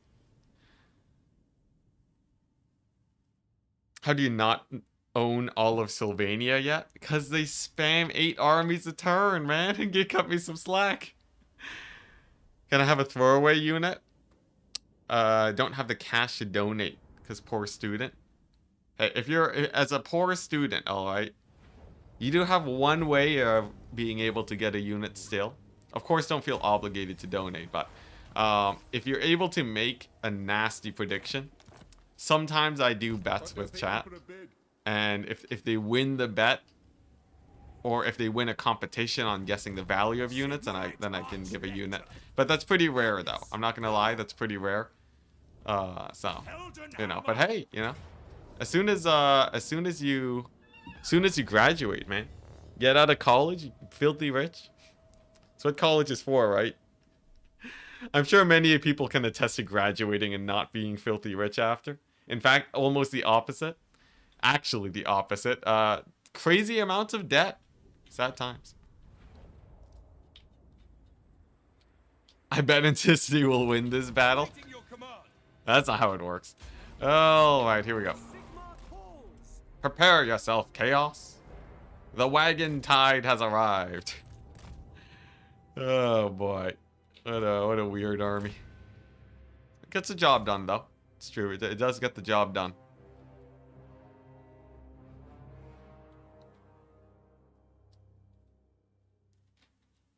Nice.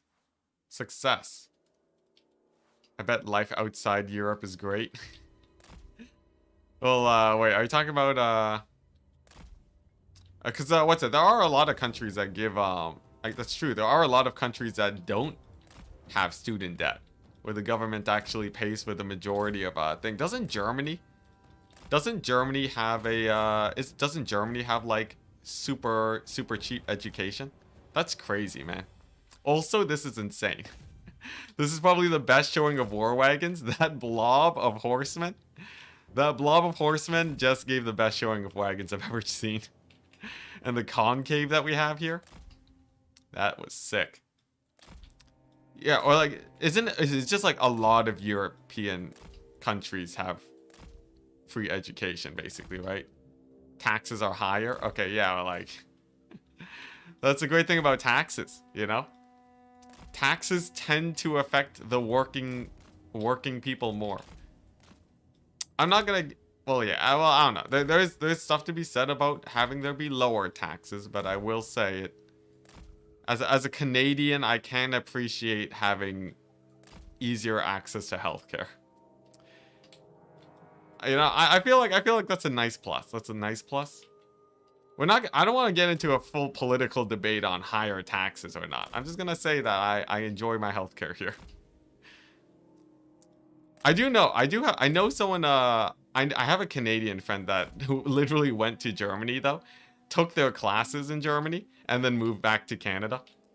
So, like, they benefited from the higher taxes of people in Germany, and then they left. Sad times, sad times. So then you just have Germans paying for the education of Canadians.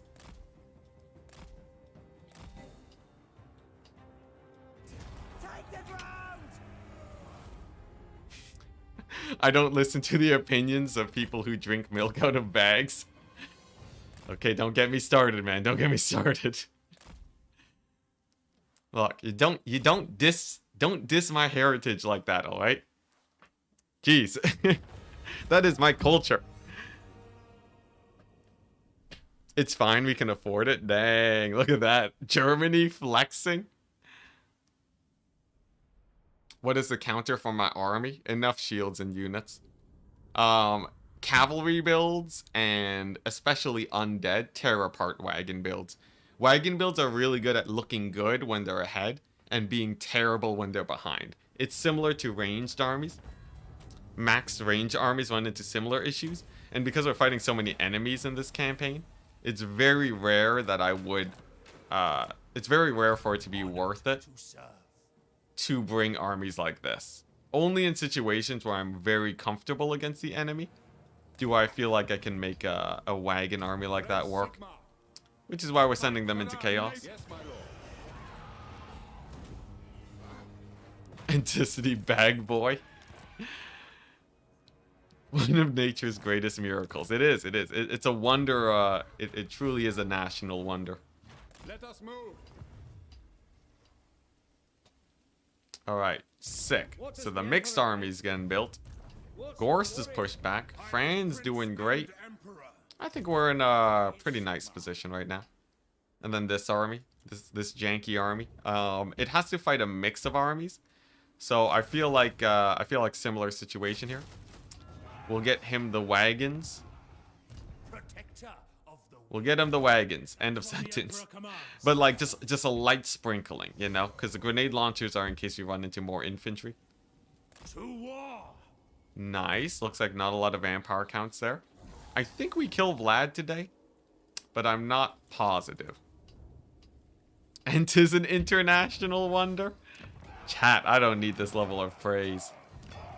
You don't do this to a man that is just a washed up multiplayer pro, okay? I feel like you know. Like I have people in chat that are like doing crazy things, man. I hear the stories of chat about your work, about what you guys do. There's some people that are like, you know, out there volunteering, helping people out. I'm just doing my part by being entertaining while we sit back, relax, and chill during your downtime. You know, nothing humbles you faster than chat, you know? Chat's really good at kicking you into the dirt. If chat wants to put you down, they will do it very quickly, you know? But then sometimes you guys are just so nice. And then other times, you tell me that Grail relics are suddenly good now? Like, what?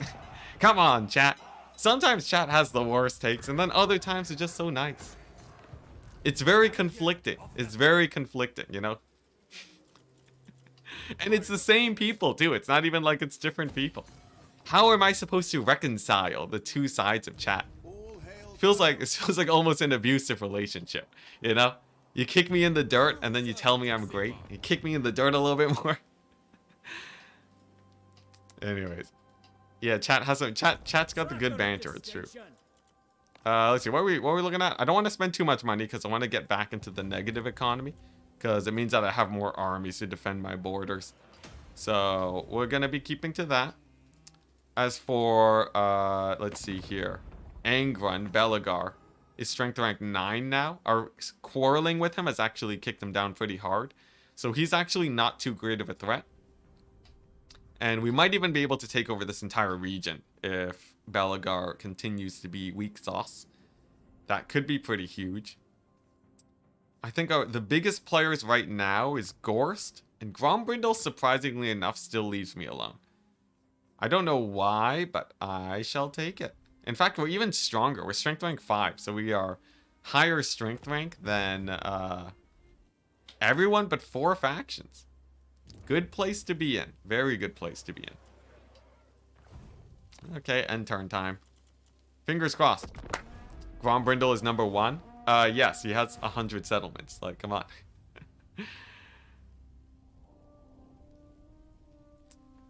Any archers in chat?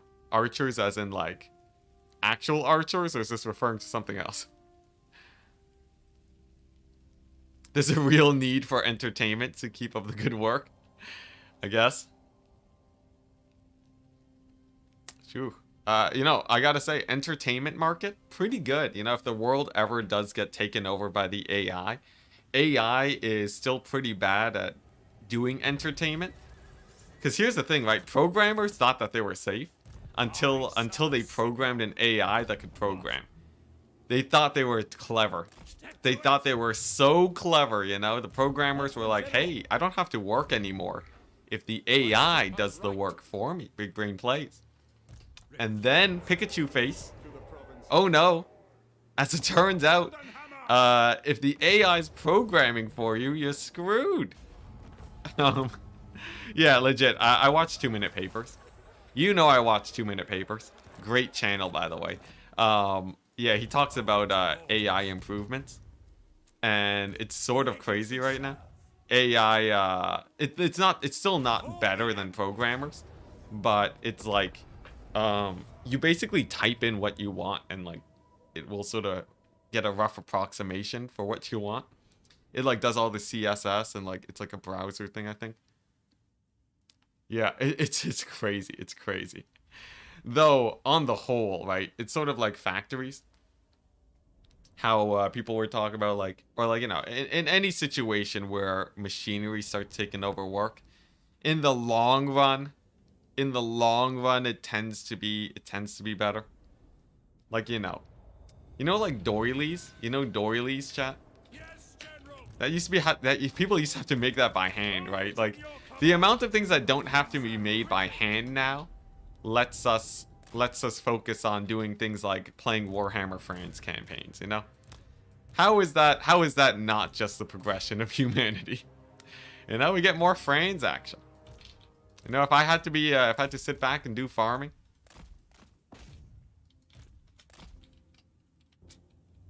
Let's see here. I always knew programmers had the expendable tag.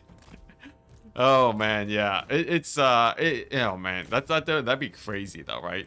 Imagine if there was a generalist programming thing.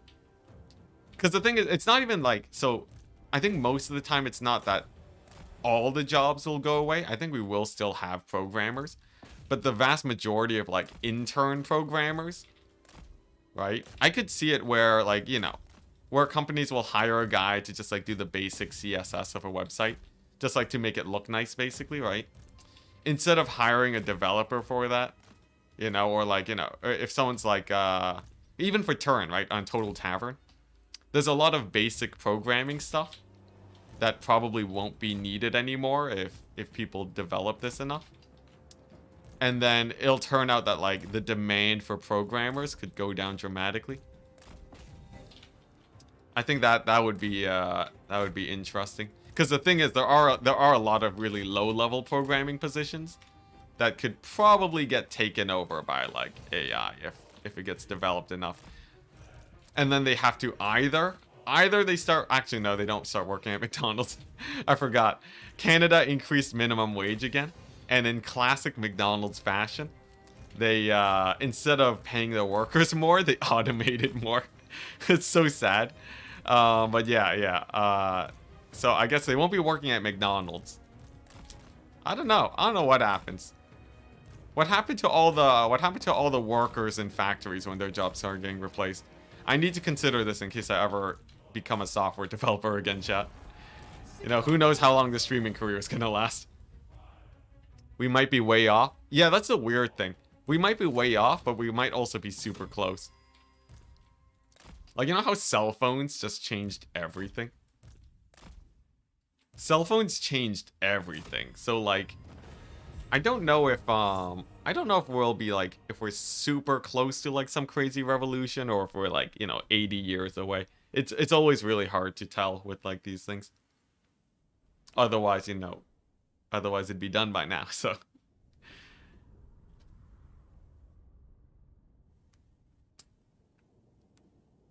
Let's see here.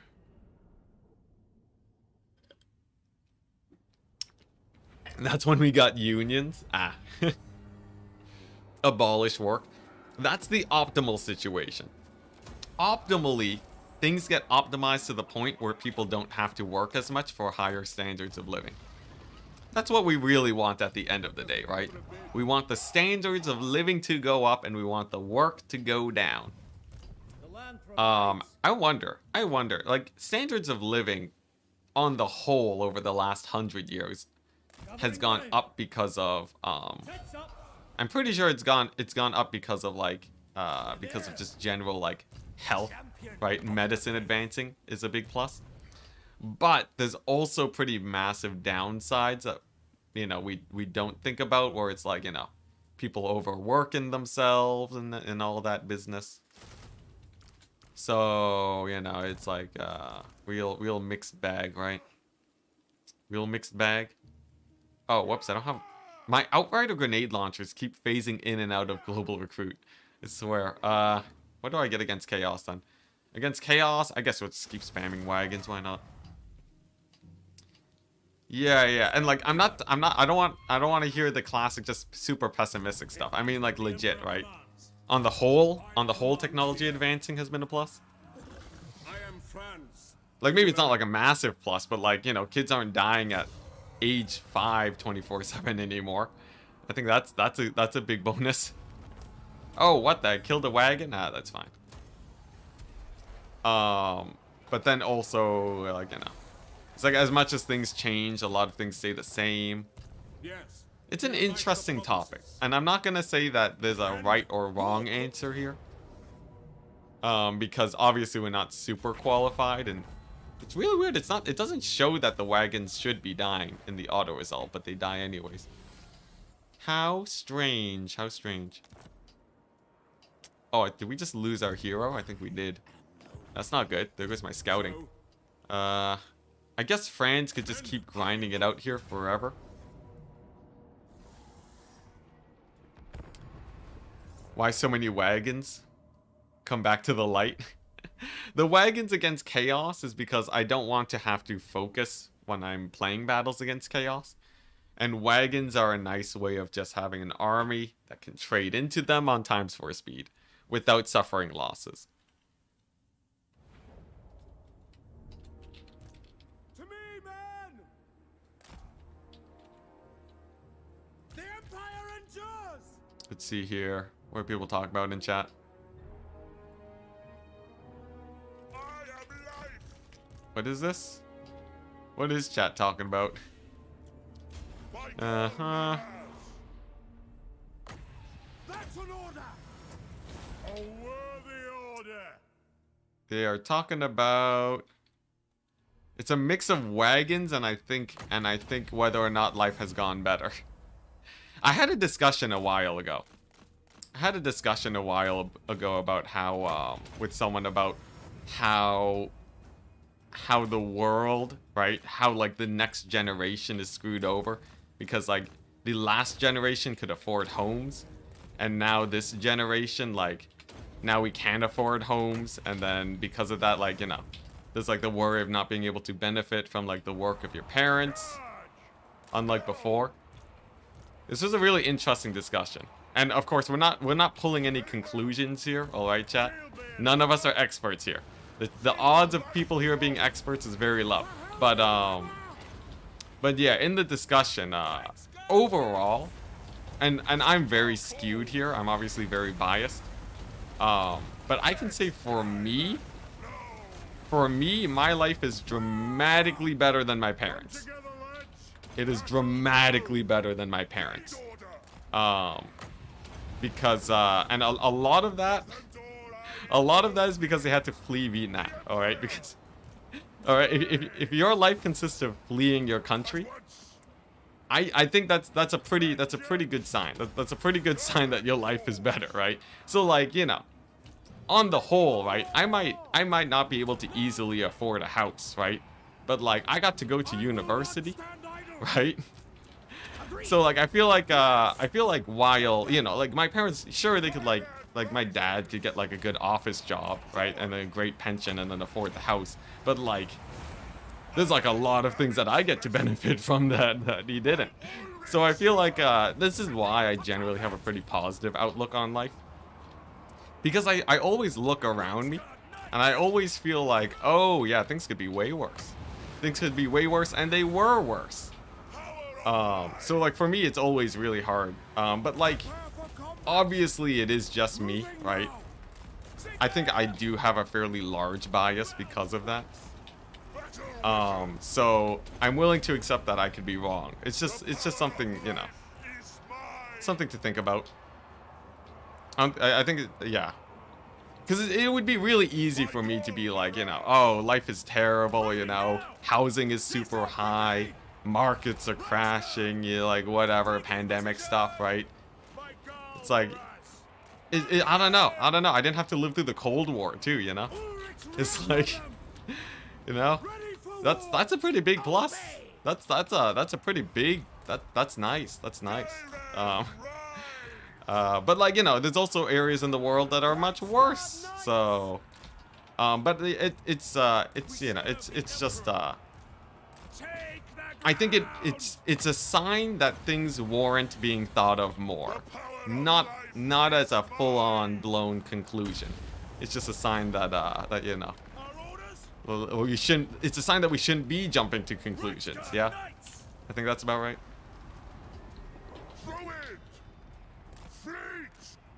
Things could be a lot better too. They could be a lot better too. Yeah. It's less. Yeah. I think I already made my point where it's like it's just I don't see a great reason to be fully doom and gloom, you know? A little bit doom and gloom, I can respect a little bit of doom and gloom. But full doom and gloom, right? I know people that are very much so like 10 out of 10. 10 out of 10 things are hot garbage 24/7. So yeah. You know, we can be 5 out of 10 on the things are bad scale, you know? 5 out of 10. Oh man, yeah, I don't know. Let's make things worse. Yeah, there's always the climate change stuff, right? The climate change where it's like the unknown, we don't know how bad it is. But hey, you know, hole in the ozone was fixed. That was pretty hype. Maybe I don't know. I feel like we won't fix I feel like we won't fix climate change as well as we fix the hole in the ozone. But a man can dream. A man can dream. And don't talk about the hole in the ozone getting reopened up again, alright? I don't want to, that's not what I want to think about in my Warhammer stream. I think actually what's this? Every 9 seconds a kid in Africa dies though. It's true, it's true. Though things in Africa, I'm pretty sure are still on the uptick. Even if it's still pretty bad in Africa, right? Is it getting worse? Is it getting worse in Africa? Honestly, I haven't kept up too much there. Just due to the nature of due to the nature of it not showing up in the news as often, I end up missing out a lot. But like, isn't it at least status quo, or is it is it actually getting worse there, or is it getting better? Because I know it's probably like wars and stuff. I joined the stream at a fun time. Well, like, this is me trying to make an argument for why things are better than the typical doom and gloom. But this is just me. This is just me talking about stuff because I feel like, you know, talking to chat about these topics is more fun than looking at the news about these topics. Because then I have a lot of back and forth and conflicting opinions. It's interesting.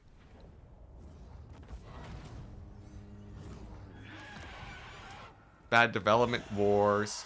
It isn't getting better. But is it getting worse? Because we can say, like, you know, like that description, right? That description could fit into any time frame. And then as technology progresses, you do get access to, like, aren't child mortality rates, like, in some regions getting better at least? I feel like that might be a thing. Maybe I'm wrong, though. Like I said, I'm not, like, super in tune with what's going on there, so. Sadly bad, every year a war breaks out. The thing is, right, it doesn't just keep going worse, right? It's just, otherwise it'd just be like, you know, it'd just be a wasteland at this point, right? Because, like, I'm not saying it isn't bad. It's the same thing with Grail Reliques, all right? Bad doesn't mean it's getting worse. Like, think about it this way, right? Grail Reliques got better. Doesn't matter if Grail Reliques are still bad. If it's better, upward trends are nice. Or at least, you know, better than like 200 years ago. It's OP. No, I didn't mean it that way about Grail Reliques, chat. I didn't mean it that way. Oh no, what have I done? What have I done? They're still worthless. Hey, okay, see, there we go. This is how we get chat, right? You either have to agree that things are getting better in Africa, or that Grail Reliques are bad. You know, you can't have both. Got him. Got him. Oh man, but yeah. I don't know. It's sort of the thing that I fear the most, right? I don't want to be in a situation where it's like I am in such a privileged position that I think the world is going better. That I think the world is going dramatically better than it actually is, right? But I think more than my privilege, I've seen actual, like, you know, Hank Green and John Green, you know, the Green brothers. Oftentimes when they bring up stats, it usually is positive, right? Like, they actually bring on hard data about, like, child mortality and stuff. And it actually looks better, you know? And those people are, like, they're more in tune about all these world problems than I am. So I feel like off of that information, I can be a little bit more confident about my opinions, more than just like it being like a privileged situation where it's like, you know, it's like first world country. It's like first world country, man living in first world country sees that the world is going fine, right? Like, I don't want to be that. I don't want to be that. So we'll be very careful. We'll tread lightly. Moving out. We'll tread very lightly, but, you know. Okay, here's the plan, alright? When Hank Green starts sweating, then I'll start sweating, alright? We'll call it even. It's a whole continent. People, what's this? Outside of Africa know nothing of it. Yo, Africa is like... The thing is, Africa is insane. It is massive. It is massive, and so many things go on there. There's like so many different cultures, and like most of the time news just ignore it. Honestly, I'm like, I don't even research that much about it, but like there's so much going on there. At some point in my life, I would like to be really well educated about the goings on in Africa, because it feels like feels important to know. What are we doing here? I wanna, if I can auto resolve these guys, then life is easy. You don't take the moot? We do take the moot. There we go. Sick. Okay, nice. We've retaken the moot, people. For the third time now. For the third time. Nice. Is it time?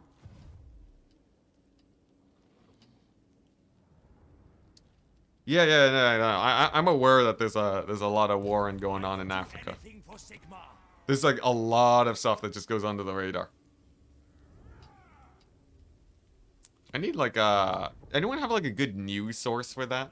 Anyone have like a good global news channel on YouTube or something that covers like, you know, just all events instead of just like following the super popular stuff? It's pretty hard. It's pretty hard because as a company, right? If people aren't interested and they just watch your stuff less, then you're very incentivized to just follow the trends.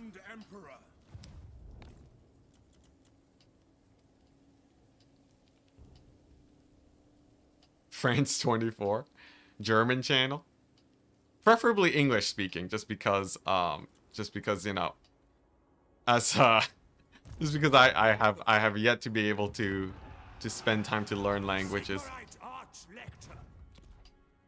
Breakthrough News is really good. Breakthrough News? Is that the one that keeps getting advertised?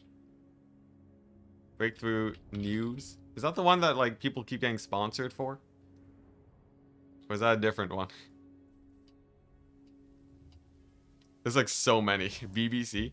Really, the BBC? Does BBC actually cover the goings on global? I feel like nah. Canadian Report is seconded. I don't know. Then I have to ask myself, right, how much do I want to deep dive into the news cycle? The nation calls. BBC's generally good for GA. Okay. BBC World News. Oh, maybe I'll take a look. BBC World News. As you can tell, I'm not like a super... I don't watch the news a ton, honestly. I'm busy. I'm busy just like, you know, I watch Reddit and YouTube a lot of the time. But I feel like just to be at least partially aware, maybe we take a peek. I don't know, right? Because it's like the awareness is only the first step. So what can you do? One more territory, chat. One more territory, and then we have every single province. All right, back to Warhammer. I think I've said my fill about. I think I've said my fill. I've said my fill. We can continue over here. What are we planning to do? Take a look, chat. We have Vladdy. We have Vladdy on his last legs, but he has some really good holdouts. Karakadrin. Fallen King Mountain. I feel like Franz needs to make a big push out here, right?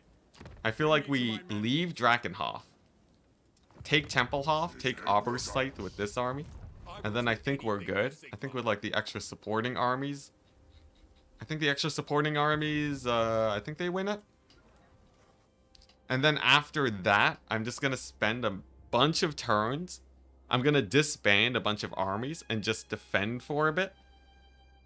Instead of expanding and build up my settlements. To be full on economy centers. And then after that, then we do a big push out and figure out some territory to conquer. I think that's the plan. Go to Cathay. I wish I could go to Cathay, but I don't have the economy for that.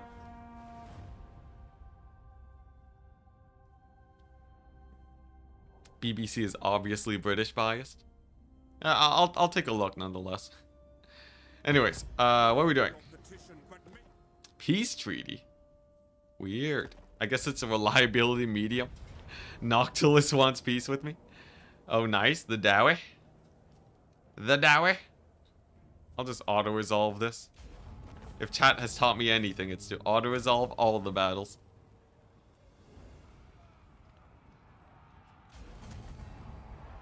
Oh, yeah, that's true. There's probably a good subreddit for new stuff. Anyways, campaign stuff. Campaign chat. I got lost. I broke my own rule. I broke my own rule and got back into the sauce. Vlad, Enticity, Vlad. All right. I also gotta say the Sentinels actually lost their pyramid, chat. Game looking real good. Yeah, game's looking really good. The Sentinels lost. They actually lost it to Kairos. Look at that, Kairos Fate Weaver himself. It makes me wonder, makes a man wonder, is Kairos Fate Weaver actually the dreaded strength rank 8? Look at that gap. Someone fills the strength rank 8 category. And given that Hexawaddle is not there, I feel like Kairos might actually be it. Pyramid. Yeah, if someone's gonna be yoinking pyramids, it would be Kairos, wouldn't it?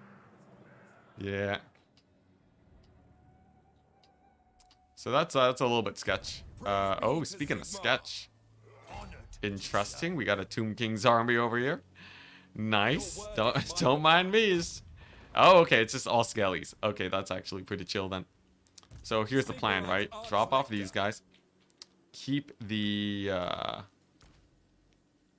spears. Nice. Keep the spears. Very good. And then he can go back over here. And recruit himself some more grenade launchers. Never mind. Handgunners. Yeah. And then this army can sort of start rampaging through this region. Oh, Slaanesh bots. Yeah, this feels about right. Man, the war wagons keep dying in auto-resolve. Is that a normal thing? I keep losing my war wagons. It's all good though. We can replace them with still no grenade launcher building. Would you look at that? Yeah, I want something to dive their back line. Can I get cavalry for one? Okay, yeah, I'll take Empire Knights. There we go.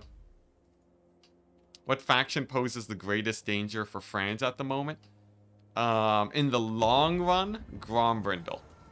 In the long run, Grombrindle. In the short term, probably Gorst, because he borders me. The vampire counts have given me a hard enough time, with Gorst being fairly far away, so it makes me sort of wonder. Like, look at how many armies they have, right? We're fighting, like, the endless tide of vampire counts slowly getting worn down. Friends with the Sword of Cain, though, at Drakenhof, makes it where we basically are just farming them for money, though. Why no mortar mortar wagons? Because I feel like normal mortars are basically just as good. They're hella expensive, man. Mortar wagons should probably cost like 700 gold in multiplayer. Yeah, they are prohibitively expensive for what they do. Because they can't even move and shoot. So, yeah.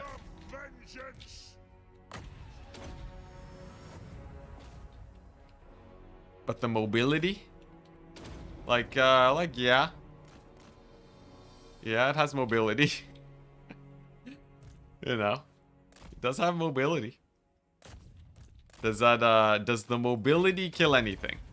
That's the big difference, right? You know, I could have a great sword. If I had a great sword for that cost 50 more gold but only had +1 melee attack, it shall not be enough. Yeah, the mobility, it's okay. It's okay. I technically haven't tested it before, so there is a chance that it actually is OP and I don't know it yet. I'm willing to accept it. Maybe later on I can try out a couple of them. The biggest issue that I run into though is asking why not Outrider grenade launchers. I think that's the biggest problem. Outrider grenade launchers are just so good compared to mortar wagons. Because the thing about war wagons, right? So normal war wagons have armor piercing over pistoliers. So I do have a pretty legitimate reason to consider using them. But the mortar wagons, I think they just get outclassed by grenade launchers and everywhere. As far as I can tell though, you know, maybe we're wrong. That's why I love your channel. Good take. Hey, I don't hear that very often. Thank you very much. Okay, nice. More dwellers. Yeah, I think that's the biggest thing. If mortar wagons had, because the thing is, if you have, I guess the range maybe the range is what do it. What do it? What am I doing? Maybe the range is what does it, because with the extra range, right? Then the mortar wagons can stay out of like troll hammer range, so maybe it's like slightly better. Maybe it's slightly better versus like troll hammers and such. It depends if the AI dodges it. If the AI doesn't dodge it, maybe it actually does have a good use. I'm pretty sure they do though. Yeah, because if they're gonna dodge it anyways, right? Here's the thing: if you're gonna keep massive range from the enemy, then why not just normal mortars? I guess like you can't kite with normal mortars. Like maybe a long kite with normal mortars if you have.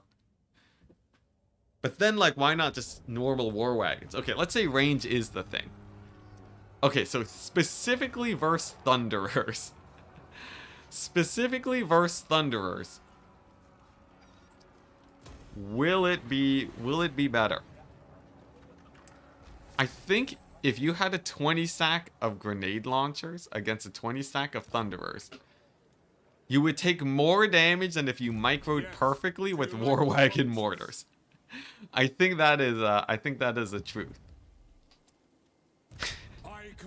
Though if it's a 40, I guess if you're microing perfectly, I guess it would technically outclass the Outrider grenade launchers, but it would be pure suffering.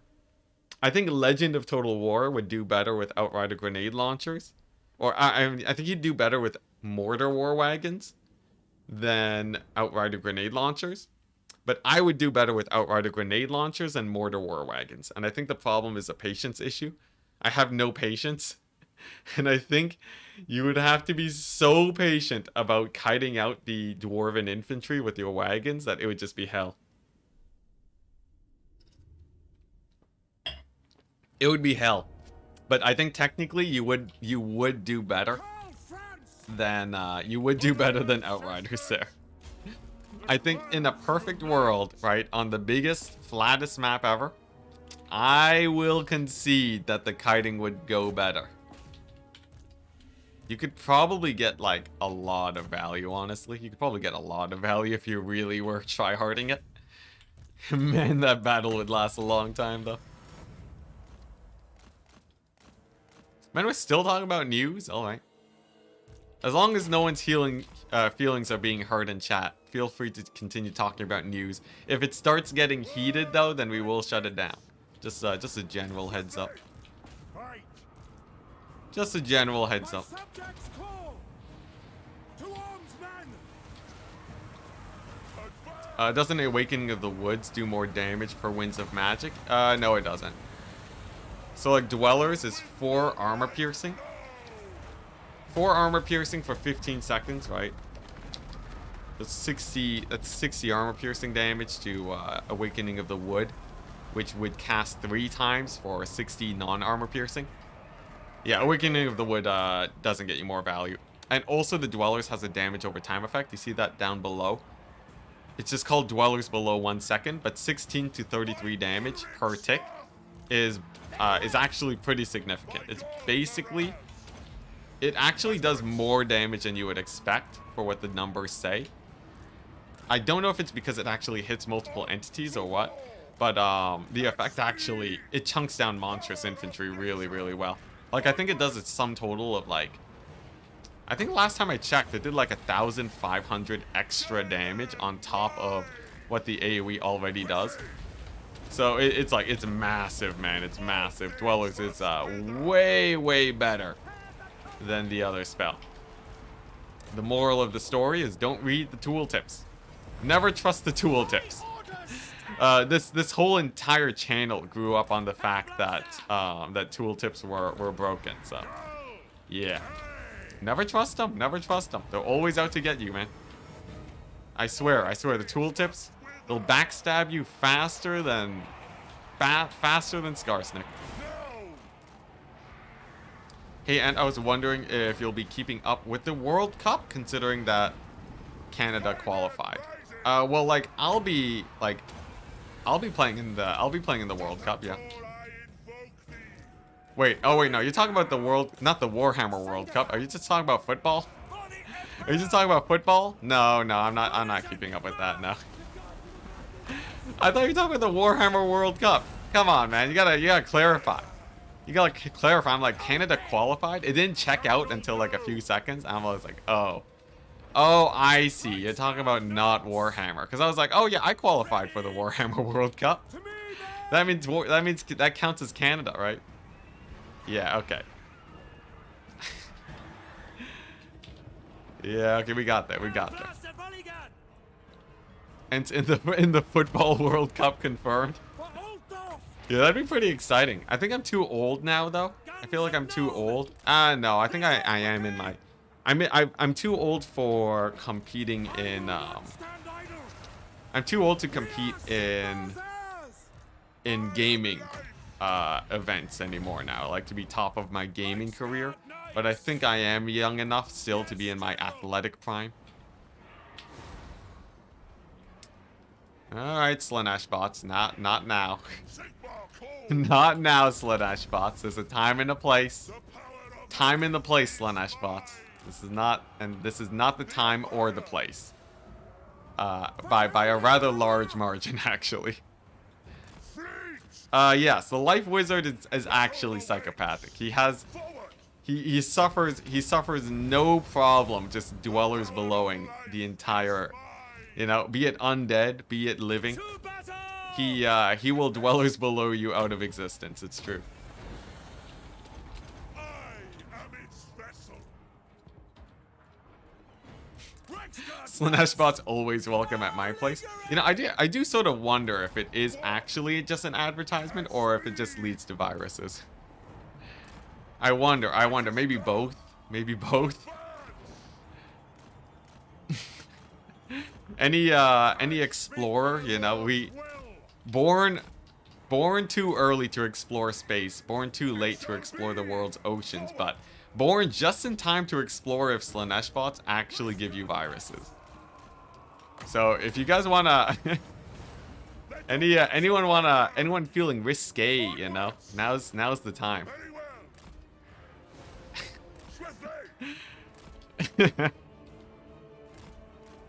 Give your computer an STD.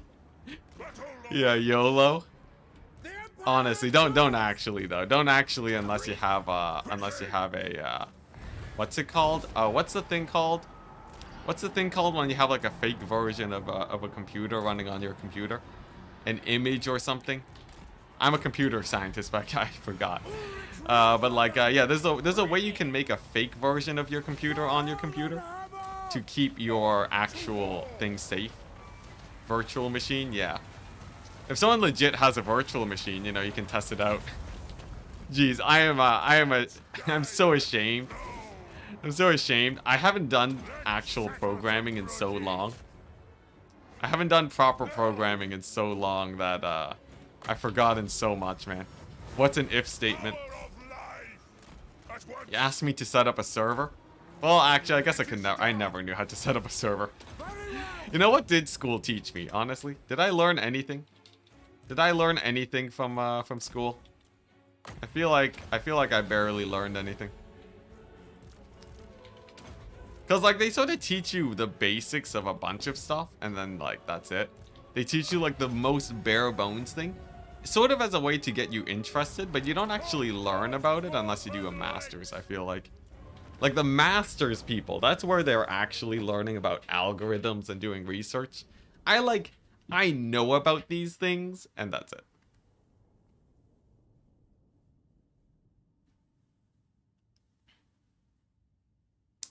Yeah, big L, big L. Yeah, I still graduated though. I got that diploma. How's the update been, Enticity? Pretty fine. I've noticed that vampire counts feel a little bit more manageable.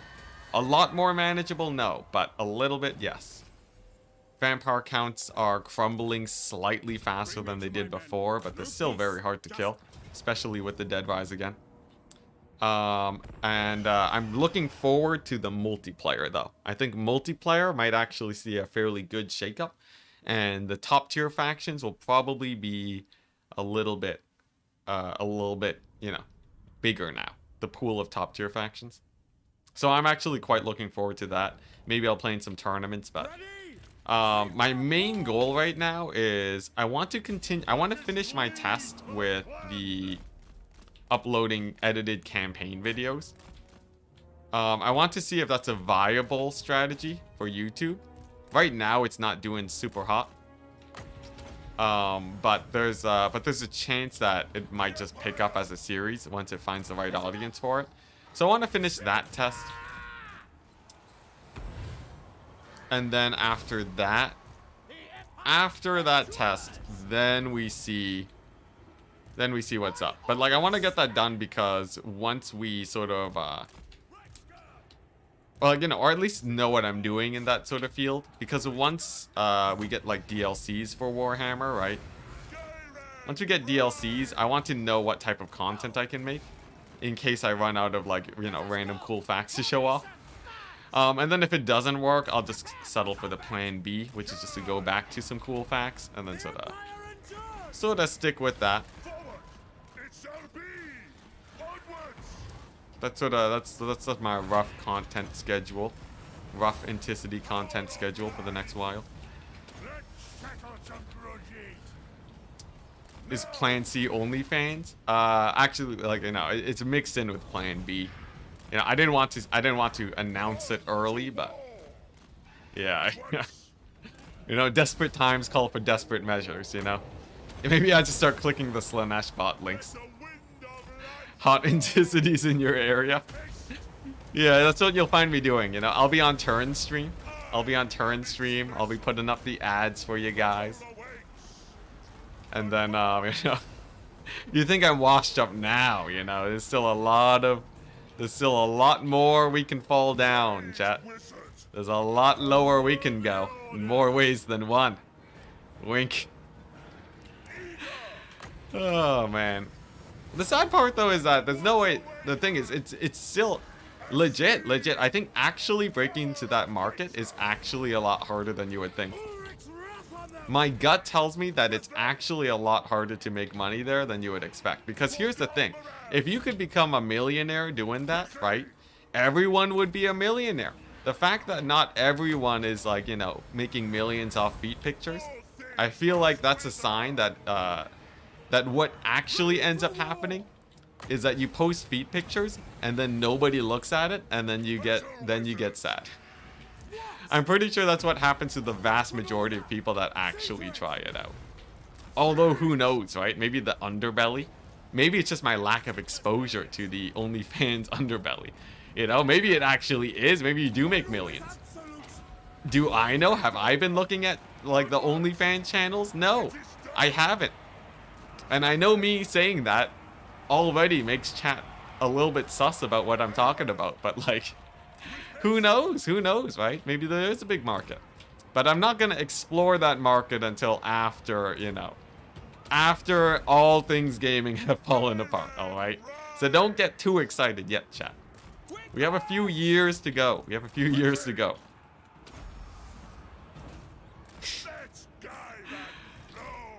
Sure you did it? I knew. I just knew it. I knew it. There's no out. There's no out.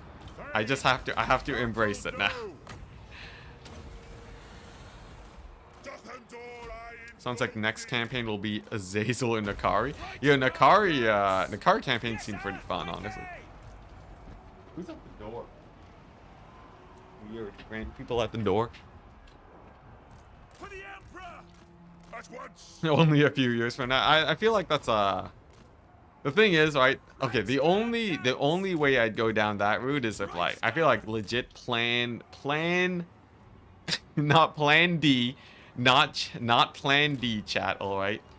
Plan, like, I feel like we'd be down a few plans. We'd be down a few plans before I go there, right? I'd have to be incapable of finding other work before we do that. Hellstrider's only campaign? Yo, that'd be pretty strong. Although Hellstriders only do well because of their resummons and domination. I don't think they're actually that strong in, like, a land battle campaign context. Maybe that's just me, though. Okay, so I think this has gone successfully. Fran's doing great. Oh, actually. Oh, sorry, 1 second. I should check the door.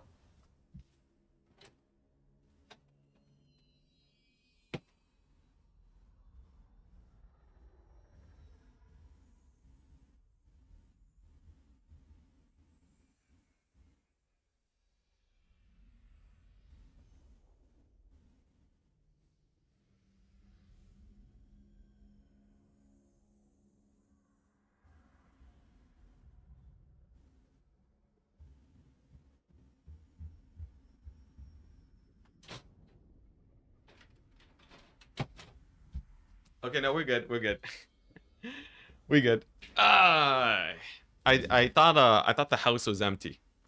I thought the house was empty, so I was like, oh, what if it's like one of my family members just, like, locked outside, just, like, in the cold, and, like, they forgot their keys or something? I was like, oh geez, I don't want that to happen. Yeah, we good, chat. Panic button. I wasn't gone for that long. Gone for that long, right? Chat don't gotta panic that fast. I should do a test. How long can Enticity go for the chair stream before people legitimately get worried? I feel like that's an unethical test, so. I feel like that's an unethical test. Okay, nice. So it looks like things are going well there. The Mortis engines are only mortising one cavalry at a time. Very nice. So that's not a problem. And then I think yeah, just a couple archers there. Maybe we kill off a Gorsty boy. Nice, looking okay, looking decent. And then the dwellers. Honestly, I don't even need to dwellers here. I'm just gonna use France to pick off the high priority threats here. Crypt horrors being a pain as usual. Yeah, we're just gonna kill Gorsty. There we go. Nice, nice. Gorsty down. Mortis engine's going down. I got an iPhone today. It's like an iPhone, but one number larger. Wow. Yo, I never really got into Apple products. What's all the hype about Apple products, chat? From what I know, they release a lot of iPhones, but you know, is there a significant difference for people who are actually into it, not just people who are super cynical about Apple?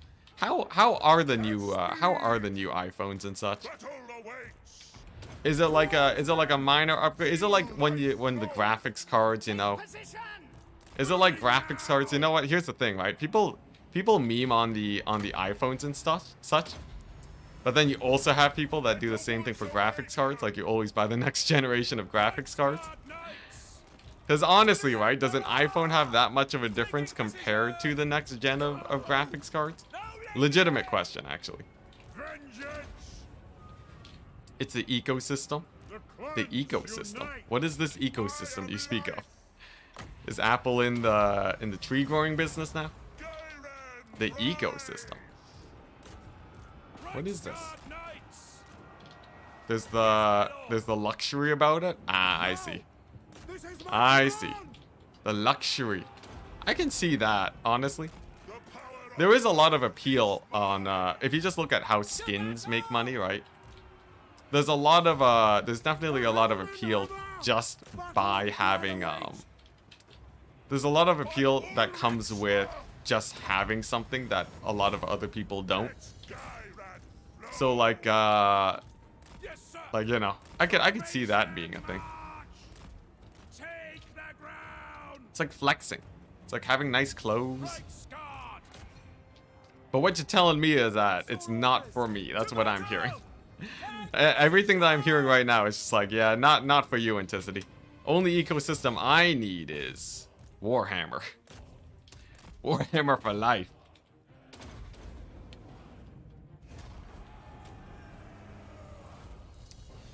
Yeah, this like it's probably a mix of things too. I could see like a mix of appeals, like you know, there's like that brick, right? Wasn't there like that $1,000 brick that people bought just to show that they could buy it?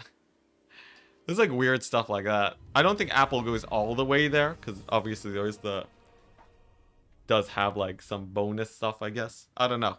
I don't actually track the differences between different Apple releases. Slanesh bots use iPhones because temptation. I don't want to bash it too much though. Let's not just go full on bashing Apple products, all right?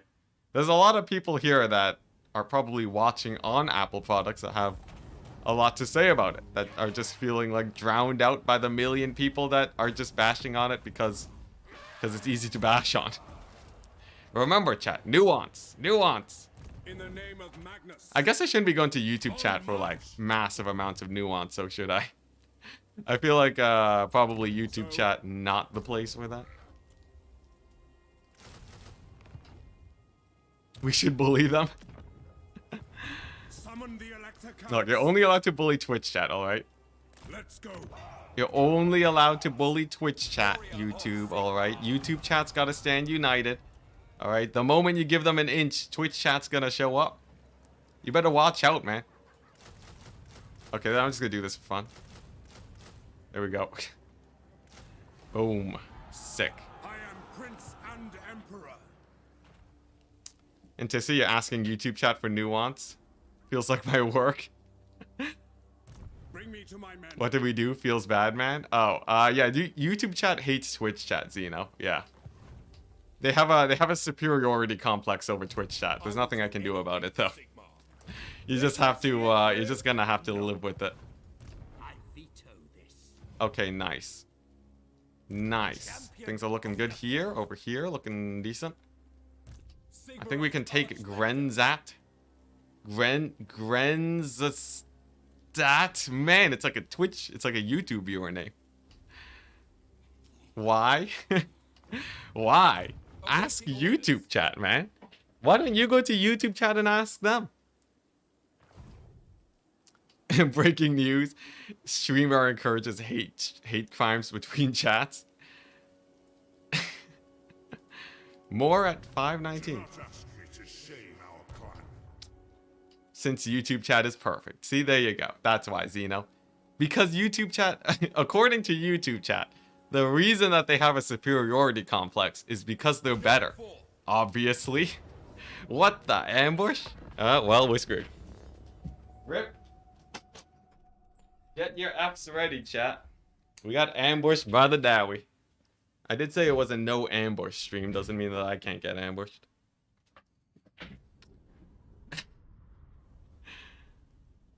Enticity, I like how you use high elf influence to pit YouTube and Twitch chat against each other. Yeah, lowering diplomatic relations. I wish I could say I was an elf at heart, but I'm really not. I'm not a big fan of the elf factions. Never was. Screw the elves. Burn them all. Hey, look at that. The dwarf ambush. They're just not attacking. Okay, there we are. There they are. Alright, so we just do this. March stand to safety. Get the grenade launchers. Pull them out of here. Get the steam tanks. They're gonna plow their way into the artillery pieces. My own artillery's dead. They're mega dead. They are beyond dead. Not even a chance. Okay, nice. Get these guys here. Alrighty. Then we take stock of the situation. So we got some tanks over there. We have my grenade launchers. Grenade launchers have made it out. I think that might be my saving grace here. The grenade launchers don't take too much damage and the steam tanks live. They should have no more artillery and I should be able to scrape out a victory here. Though, a very difficult one at that. Oh, that's a flame cannon. Sick. Okay, nice. Look at that. Artillery pieces down for the dowie. Down for the dowie, you say? Pretty good. Okay, grenade launchers abound. And then looks like I managed to keep most of my range alive. Okay. And we dismounted the artillery. Very good, very good. So these guys can turn off fire move, or they can stop charging into melee. Nice. Okay, yeah, I think we're good, chat. I think we're good. I think we're good. A little bit of a scary battle. We did lose all of our artillery, but by the looks of it, we've stabilized the battle situation. It seems like there are, yeah, and it is only 120 sack of dwarves.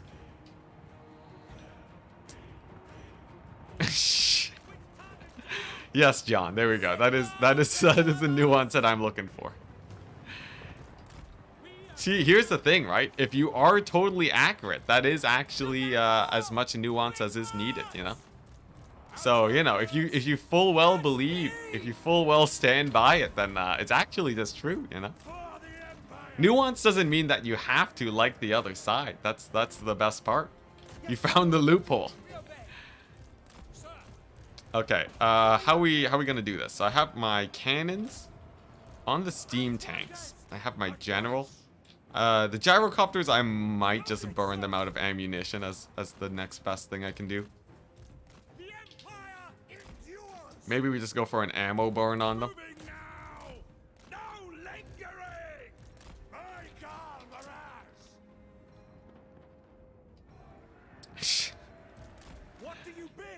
Twitch chat dissing, wait, YouTube dissing Twitch chat while watching on YouTube?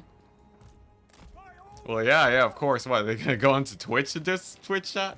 Oh, would they do that? Okay, let's see here. How many guns do I have left? I've lost one of my handguns, but we still have one more. I think the gyrocopters should slowly but surely burn out of ammunition. And then, what? There's a Thunderer there. I have a plan, guys. So the one Thunderer that's here, right? If I can charge it with the steam tank and jump it, then that should let my Outrider grenade launchers get a pretty nasty volley on it. I think that's the play. Steam tank, so did Danctus Slayers though. Yeah, giant Slayers. Okay, plan B. Plan B, we pincer them, alright? Pincer them, dive everyone into the forest. I don't know if this is a one battle. I'm looking at it. I don't know if it's a one battle. I'm gonna give it a hard maybe. 3 grenade launchers left? Maybe. If my general doesn't die. F question mark. I feel like it seems okay. Steam tank soda gang mauled though. I think we lose one of I think we lose the Emperor's Wrath, unfortunately. Come on, steam tank, live. Live. So my general's doing okay. Like, I think ammunition-wise, we're technically good. like I have enough ammo to technically win the battle. It's all about how many losses I take while trying to spend that said ammo. But it seems like if the steam tank lives, if it lives, we're gonna have a cannon for the rest of the battle. And I feel like that's sick. There we go, look at that. Giant Slayers getting killed. Okay, yeah, no, we're good, chat. People are still talking about Apple, dang. Apparently all you gotta do to get some chat interaction is you just mention Apple and they will go off forever. Jeez. Yeah, if it lives, it lives. And if it lives, it means that we have 38 ammunition. So, Steam Tank's doing pretty great. Until he started a platform war. I think I started multiple wars. Yeah, when I said this is Total War campaign. Okay, you know what? This is what we do. We do it. You know, I want my final day of streaming to be this, okay? I want to make a final stream. Call it This is Total War. But instead of booting into campaign, I just start bringing up as many different divisive topics in chat as possible. And the goal is to get to the point where literally no one in chat agrees with each other. Alright? The moment the entirety of my chat declares war on itself is when we call it a W. And then I stop streaming forever. I think that would be the best way to end an Enticity channel, you know? That way we get fully cancelled, alright? It's like, it's everything that was prophesized. Tacos are a sandwich? No, tacos are a taco. You're getting it wrong, man. Tacos are a taco, alright? It's connected, alright? We're not going back to this conversation, it's done. That one's done. Alright, if you disagree, then you don't know what you're talking about, alright? Jeez. Chat should... Oh, no, army losses? Oh, that's not good. Come on, don't army loss now. Don't army loss now. Alright. Alright. This might be an F. Now, this guy's unbreakable because he killed Gochek and Felix. So, we might still be able to win this via Steam Tank kite. Alright, chat. Let's play a game. Let's play a game. It's called How Much Can Enticity Suffer? No, I'm pretty sure the gyrocopters win this.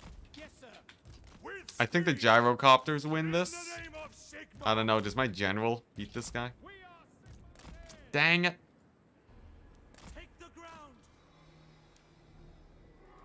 And the slows too. Brutal. Oh, okay. We might have this. Come on, gyros. Dodge. Swerve. Come on, Steam Tank. 68 HP. One more volley kills it. Oh, it's dead. Oh my gosh, it lived. Come on, tank. Come on. Come on. Come on, if you live, there's a non-zero chance you win this. Yes! Okay, sick. Sick, this is great. This is great. We've aggroed the gyrocopters, okay? So what we've done, we aggroed them. And if I can make the steam tanks live and they never get hit ever again, we have a chance of winning this battle. We're going full gamer mode though, okay? Which means I'm gonna need to focus. Okay, nice. There we go. Gyrocopters are full distracted now. And it depends on how much damage the warrior priest takes, but there's a chance that we have enough ammunition here to win it. If you actually look at the Dowie, right, they don't have that much.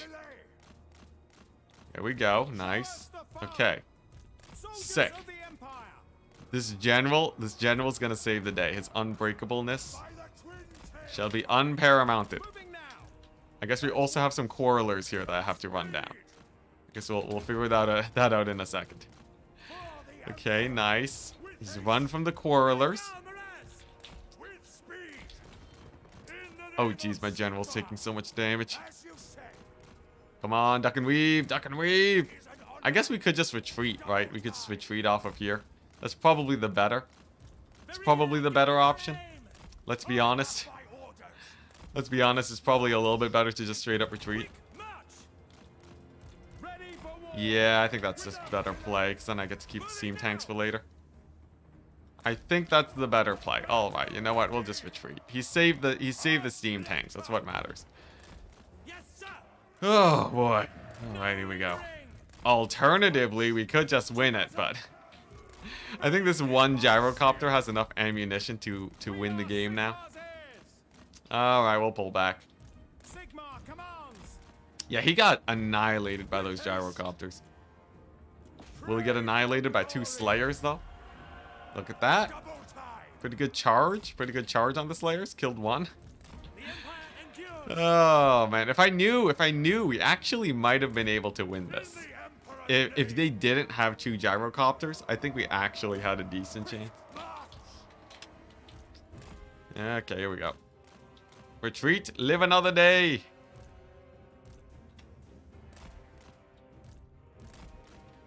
Don't you dare. Don't you dare. I gotta dive bomb into the forest for safety. Steam tanks can hide in the forest, right? We're gonna have to pull this guy back just in case. Okay, they don't hide in the forest. Oh my gosh, they did 10 damage there. Okay, there we go. Okay. Get some final shots on them before we run. quickly now. Hammer of the Empire. And I think we are out of here. I think we are barely out of here. Man, if I had a bit more HP, we could have even, you know, Grand Soulfire kited them. It would have been sick, chat. It could have been sick. Alright, there we go. Get him out of here. What the? Why is it so far? Why is the retreat point so far? How are we supposed to retreat off the map like this? There's another 10 damage. That's pretty sketch. Come on. I can't give it a command, otherwise I have to get back there to retreat. And... oh! Success. Good ambush battle. Only a valiant defeat, and we kept some of our guys alive. And by some, I mean like 2 steam tanks and 3 grenade launchers. Not bad, though. I think we might even win it on a second round with the grenade launchers and the 1 handgunner unit. Still trying to find divisive topics. Dogs, cats, coffee, tea, pineapple on pizza, tacos or sandwiches. Okay, we kept most of our guys alive. Honestly, for getting ambushed, I think that went mildly better than it could have gone. Okay, back to here though. Back to here, and then back to grenade launchers for days. I feel like honestly, I do want. Where are the handgunners at? There we go. Yeah, like a decent amount of grenade launchers, but still a couple handgunners. What abilities does a steam tank? This steam tank, it has an explosion that reduces leadership. It's nice. Praise be to Sigma. Ooh, all right. Now or never. And then this army. I think what we do, honestly, Combat I think we away. just attack Gorst and sack the settlement, All or nothing. because it kills off the army and then it puts this guy into a safe position. Nice. There we go. Pretty sick. Quicken your stride. Good stuff, good stuff. And then we have this army over here. And they are basically a mixed arms army, right? So we have some cavalry, we have some infantry, we have some ranged. And I think if they just double down on that and go mostly infantry with like a few range units, you know, just a couple range units and otherwise mostly halberds, I think we have a pretty sick build there. And then we're set up to summon the Elector Counts now that they're all on cooldown. That's pretty sick. I live to serve the Empire. Any advice on how to speak to women? I will say, I am not a professional in that matter specifically, but I am a professional in doing some very, very difficult tasks like starting your own channel. Awaiting orders. And from that experience, I can say practice makes perfect. I can say practice makes perfect. Don't worry about being perfect, alright? Sometimes when you start a YouTube channel, you're gonna suck. I was not very good at talking Here to serve. for videos in general. You know what I did? I posted videos anyways. The obvious advice is speak to them like they're human, but that's not exactly as helpful as you would think. Because people are used to getting that advice, and it doesn't actually give them stuff to get good. Like they're like, okay, yeah, but then what, right? I think much more like I feel like what I'm trying to explain here might be more helpful. Just practice makes perfect and be ready to screw up, alright? Think about it this way. When I started my YouTube channel, I had zero skills in editing. I had zero skills in speaking on camera. I didn't know what the strategy was for YouTube. And you know what I did? I just kept posting videos until I was actually good at it. And nowadays, right? Nowadays I have enough practice where apparently people think I know how to speak to women. So I feel like basically anything in life, just be fine making mistakes. Be totally fine making mistakes and you'll probably get there, you know? Learn from those mistakes most definitely, right? You know, you're probably gonna be, you could probably be super awkward about it early on. But like, you know, it can't be harder than making your own YouTube channel. And I got this YouTube channel off it on its feet in about a year, right? A year's worth of effort. You could probably make it work out. You could probably figure out how to talk to people well enough in less time. I think that's fairly good. Best of luck. Best of luck. You know, it's the same. You know, honestly, when I tell people how to start a YouTube channel, it's the same. I'm just like, basically my advice is make 30 videos and come back to me. So my advice to you is to speak to 30 different women and then come back to me. The nation calls. There you go. Use influence to get a relationship buff. Yes. Yeah, you know, farm a bunch of prestige, right? And as long as they're also part of the empire like you know. Believe in Sigmar. You know, just have faith in Sigmar. And you should be good. Honestly, he will guide your way. You know, just ask about Sigmar. You know, you can you're like, hey, what are your opinions on Sigmar? And who knows, maybe she plays Warhammer. And then you'll break the ice that way. Sick plays. You know what? The bigger plays, ask if she's heard about Enticity. That's what you do. Those poor first 30 women. That's the thing. That's the thing. They're the sacrificial women, alright? It's fine. The first viewers of my channel were sacrificial. Alright? They had to sit through the growing pains. But now, right, now we're good. Now, obviously, don't abuse them, right? You know, if you're doing terrible things, you should be able to pick up on that. I'm not saying abuse 30 women to learn how to be a decent person. I'm saying there will be some cringing. There will be cringing, and that's okay. I'm not saying be a bad person. Yeah. Calm down. But yeah. The real strat, though. The real strat, all right? Ask if they've heard of Enticity. You know? Trust me, there's a lot of women that heard of Enticity. The solid 1% of my viewership. That 1%, you never know. You never know. They might. You can kick it off. I just wonder how that conversation would go. I really do. It's just like, oh man. I'm dooming them. I'm dooming the next generation, chat. Ask them if they've heard of the Franz Crisis campaign. The most niche topic. Honestly, you know, I feel like it's fine, you know. Like, here's the thing, right? You talk about what you enjoy, and if it doesn't work, you don't have to make it work. If there's something that I've learned about hiring people and, like, you know, just talking to people in general, right? It's fine if it doesn't work. It's like a job, especially with jobs. Here's the thing, right? If the job doesn't work, let's say it's like, you know, you find a job, right? You find a job, and then they tell you, right? If the job tells you, like, if the potential employer is like, oh, I don't, you know, we're not gonna hire you because you're not qualified, right? You don't have to double down. It's totally fine to accept the fact that, you know, you're actually just not qualified. Maybe you wouldn't even like working there anyways, right? Maybe the environment, maybe the working environment's just terrible. This is a perfectly fine reality to accept that I think a lot of people sometimes might get wrong. Yeah, it is Because, like, a lot of people, you know, they might get upset about things not working out. A lot of the time, sometimes it was a good thing that it didn't work out. Like, for me, I had a job interview that I was really beat up about, like, not getting. And then in hindsight, right? Well, actually, in hindsight, because my friend ended up getting that job later, she did not like it there.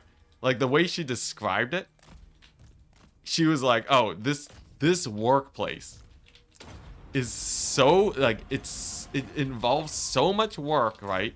It pays so well, but it's not worth the money. And, like, it was, like, a lot. It was, like, approaching 3 figures. But it was so much work and such a bad competitive environment that it just wasn't worth it, right? And then I realized that in the interview, they were giving the signs that that was literally what the environment was gonna be like. But I wasn't picking up on it because I just really wanted a place to work at. But, like, it was like, oh, as it turns out, right? They were picking up that I was not the right worker for that type of environment, right? They wanted someone that would work their butt off for the company and then, like, sacrifice their, you know, their happiness and, like, their mental health so that the company would make money. And I was not giving them those signals, right? You know, I was like, you know, they're like, hey, how much time off do you think you would take? I was just like, yes, all the time off. You know, I want to live, I want to work from home. You know, I love that, right? And that just wasn't it. That just wasn't it. So, like, as it turns out, it actually was perfect. So, that sort of helps me accepting the fact that, accepting situations where it's like things that don't work out. That sort of helps me, you know. I'm actually a master of coping, if you couldn't tell. As a friends campaign enthusiast, if you want coping strategies, you know, Enticity is the place to be. I have multitudes of layers. This goes very deep, all right? I've been playing Total War games for a while now. All right, I know how to accept that games are probably not going to do super great. This is like, you know, years of practice, you know? Managing a YouTube channel and watching viewership go down, that needed a lot of work. There's a lot of like saying a little bit too, that's a little bit too IRL, isn't it? But legit, I am the master of coping. Grandmaster even. There you go. Yeah. I know how to have a great time no matter what. all this from talking to girls. Learn how to cope. That's a good strat. Actually, you know what? Honestly, legit, learning how to cope is a fairly good life strat. It really is. It really is. Oh man, this is. You know, I always watch Day 9. I always watch Day 9 back in the day. Watch him talk about how to talk to girls back when I was like really introverted. I'm still introverted. I'm slightly better now. But I used to watch I watched Day 9 and I looked at like sort of how he would explain things. And I wondered if one day I could do the same thing. I'm noticing that I have a distinct flavor that is sort of offset from how Day 9 tended to explain things. I feel like we are... There's a slight difference. There's like a twist to it that isn't nearly as wholesome, I feel. But I hope that it is just as useful to you guys. I hope that it's just as useful to you guys. You know, even if it doesn't, you know, whatever, it doesn't matter. You'll figure it out. Oh man, but you know, I gotta say though, you know, asking about dating advice, the plus side is that there is a majority of my viewers in chat that are married people, due to me having an older demographic. So I'm sure they have infinite wisdom. Servant of the faith. My wife is telling me if I talk to girls by trying to, what's it? My wife is telling me if I learn how to talk to girls by talking to 30 of them, she's leaving you. That's cruel. That's cruel. Real advice, fail fast. Oh boy, yeah. Actually, no, I forgot. My chat is extremely pessimistic. They're gonna give you the doomsday advice. They're gonna be like, you know what? It's never gonna work out. Oh man. Let's see here. What are we doing? 29 is okay, I guess. Pro strats, you know. Nothing like barely correct. You know, barely not breaking. Barely not breaking the boundaries. Best relationship advice. Just, you know, sit at the very edge. Sit at the very edge of what they say is fine. And then it's actually fine, you know? That's what compromise is. If your partner ever says, if your partner's ever talking to you about that, that's the way to go. Trust me. I'm a pro streamer. I am a pro streamer. What are we doing? We have another new army. I'm gonna take the fight to Slaanesh. Into battle. Okay, never mind. Slaanesh refuses. Since when? There we go. Nice. There we go. Sick. 30 here, engaged. Not really in need of advice for talking with girls. But I welcome any stories of dating struggles. Yo, I was so terrible. Honestly, I'm still pretty terrible. I haven't gotten my experience yet because I've been busy growing a YouTube channel, and I've accepted the fact that I honestly don't have a time for a relationship right now. Yo, but like, oh man, I'm just gonna say right now, I'm very thankful. I'm very thankful that my high school years were not recorded. Man, I was an awkward duck. I was so awkward. Oh my gosh. I was just oh man, those were the days. Those are the days. I reminisce of it. Honestly, it trended into university too. Honestly, it still trends a little bit today, but I'm like a little bit more of a normal person now. As it turns out, talking to like a few hundred people on stream does actually make you a little bit more comfortable talking to a singular person. And actually, and you know, the conversationalism. The thing is though, right? Look, if I'm on a date, I could totally talk about what I talk to you guys about. You know, what is a stream but a date with Enticity? Is that making it too awkward? For all of you guys with wives, don't tell them that you're that Enticity is dating you guys. But like, you know, honestly, you know, talk about pineapple on pizza. That's a strat, all right? Talk about on whether or not a taco is a sandwich, and if you agree, she's the one. That's a pro strat. You know, even if she doesn't agree, if she's willing to participate in that conversation, that's a pretty good sign. And date night with Enticity? Oh no. Oh no, what have I done? I suddenly have much more responsibility with chat than I expected. Oh man, but legit. Honestly, doing streaming has done wonders for my conversationalism. Though, weirdly enough, it's only one-on-one. I still don't know how to jump into conversations in a group. Slaanesh streams be like? Yo, first date. Ain't no Slaanesh here yet, alright? Slaanesh streams, well, no, not Slaanesh streams. I feel like I'm much better at one-on-one conversation now, because that's sort of what the feel is here. But group conversations, I'm still like a big old wallflower. I don't know how to like jump in when other people are talking. When I have center stage, I feel way more comfortable. But yeah. And then Twitch chat, you know, Twitch chat's just like, man, Enticity just doesn't listen. Enticity is a terrible listener, you know, just me with Twitch chat. Oh boy. Yeah, Twitch chat hasn't even talked in a while. They're still talking about like random strategy stuff. Taco isn't a sandwich, they're like miles away. Eee. Yeah, rip. Shit, jeez. We're keel. Not a single step further. Not a single, you know, I actually I'm no offense for Keel. I think that barely pushes past the PG territory. I think that pushes a little bit past PG territory. The aftermath of that talking about tacos is okay, but well, jeez. Remember, it's a PG friendly stream, all right? There's people here that are like, you know, in their early teens, all right? We don't want to spice it up too much. Jeez. We're here, Enticity. We're here. Okay, nice. There you go. We're like a minute behind. Yeah. You know, leave it to the Slaanesh bots, man. You inspired me to do an Enticity challenge with my Von Karstein campaign. Yo, hype! What's the challenge? Is it the same rules, but just Von Karstein? Same rules like this? Yo, girl, what you thinking about them Hellblaster nerfs? Oh no, Hellstriders nerfs. There we go. Okay, look. If I can find someone... Look, girl or not, if a girl or guy, right? If I can find someone that I can complain about Hellstriders to, there's someone I want to keep around, alright?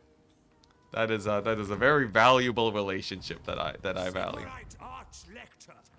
Complain about Hellstriders? That's a dandy old time. Okay, this is technically not fighting Norska, because I think I'm putting myself at risk of fighting the vampire counts, but I want to be active with this army. Enticity loves us. Oh no, yeah, more of this. Hey, Mercy, same rules. Nice.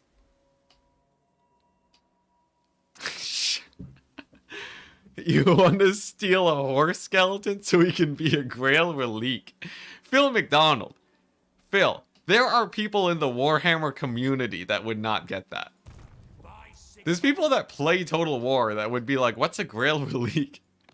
Do you understand how niche of a pickup line that is?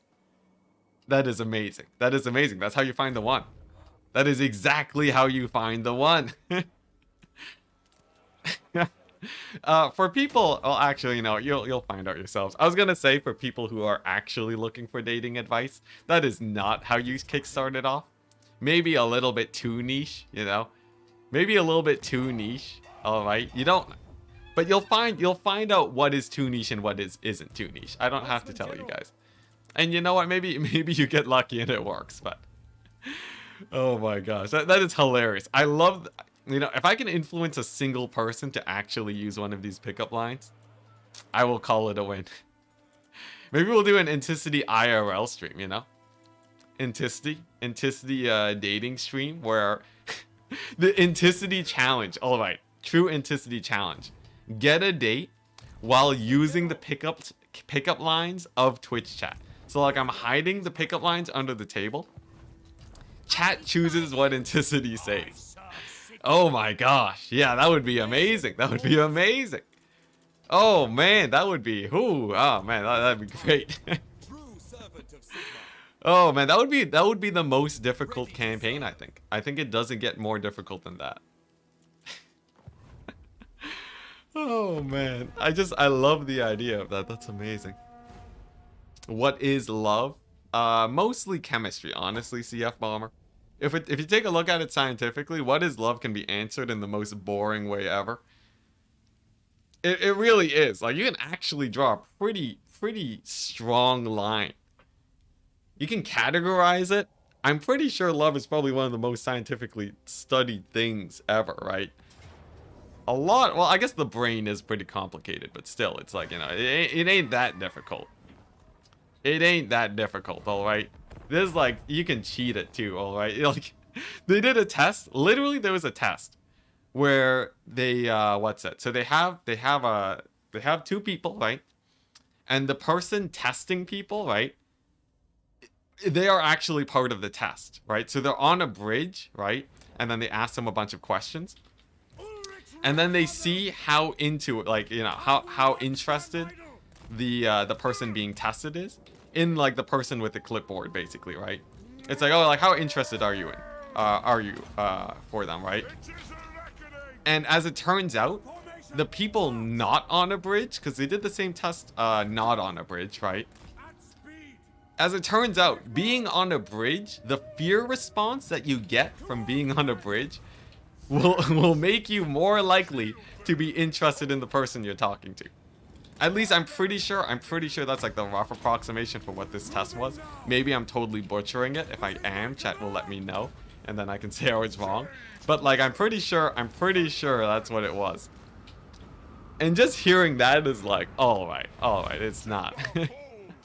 You know, you don't gotta philosophize too hard about what is love if that's what's gonna happen. Yeah, suspension bridge effect. Yeah, it's like, all right, it's just like, you're just cheesing it. It's just cheesing.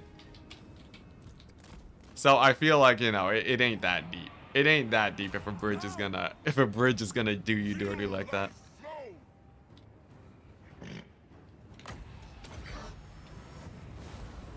Oh my gosh, CF Bomber. Seriously, you're just gonna do, you're gonna do that just for you're gonna ask what is love just so you can burst into song? You know this. Look, on Twitch chat I could. On Twitch chat I could burst into song. On YouTube chat, unfortunately, we would get immediately copyright claimed.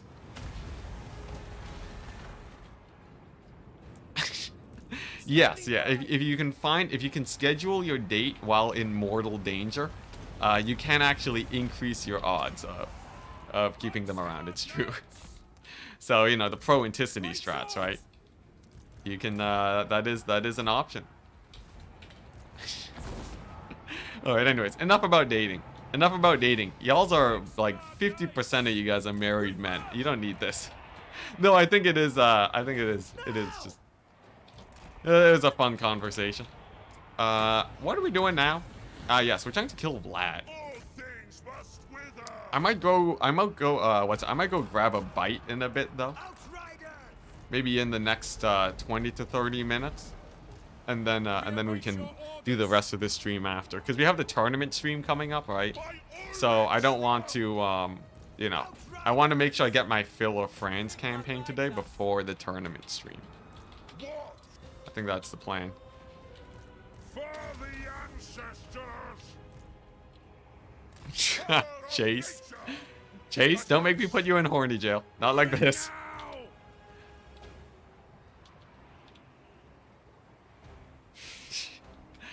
What time is it where I am at? It is 5 o'clock. 5 o'clock dinner is pretty normal. Actually, oh, yo, interesting thing. Dinner at different areas of the world, people eat dinner at different times. Isn't that cool? Like, I think what was it? Oh, was it like was it the further east you go, the later they eat dinner or something? Something like that, something like that. Someone will be able to answer this, but yeah, there is like people eat dinner later in the day, right? Somewhere. Somewhere, oh man, I forget where. I think I saw this fact on Reddit or something. Mind blown. Dinner 7 to 8 in the Netherlands. Yeah, there's like stuff like that, right? It was like northeast or something. Yeah, like Netherlands, like you eat dinner super late, but then like if you go southwest, it trends closer to like 5 o'clock. Is there an explanation for that, or do we get to speculate now? Is that like a is it a daylight situation? Is it like daylight runs out, or is it actually like just a cultural thing? 5 to 6-ish in Oregon. In Spain, it's 8 to 9. Yeah, that's so late. For me, 8 to 9 dinner is like late. Like you eat dinner at 8 to 9 and it's like, it's basically midnight snack territory at that point. So like to hear people being like, so like if you eat dinner late, does that mean you're just eating at 12? Is that what you consider a late dinner? It's like, oh, we're like a few hours late from eating dinner. It's midnight. Honestly though, I actually really like eating food at later at night, because then I don't have to worry about going to bed super hungry. Because legit, when I eat at 5, I need to get like a snack before I go to bed, like a banana or something.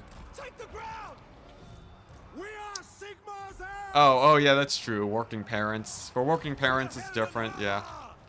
Because then you have to worry about, you know, you like take care of the kids, put them to bed, finish work at 5.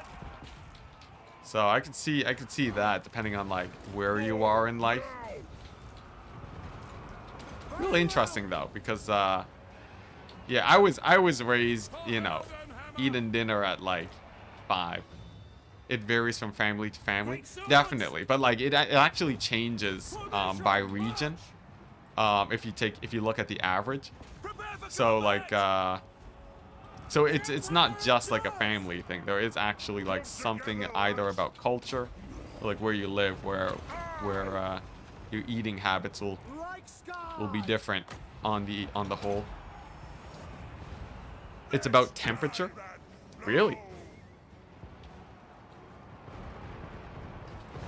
Oh, so it's like if it's hot or cold during the day. Weird. Privileged streamers and their daily meals. Dude. Alright, look. No one can talk about privilege, alright? If you want to play the privilege card, alright, explain to me this.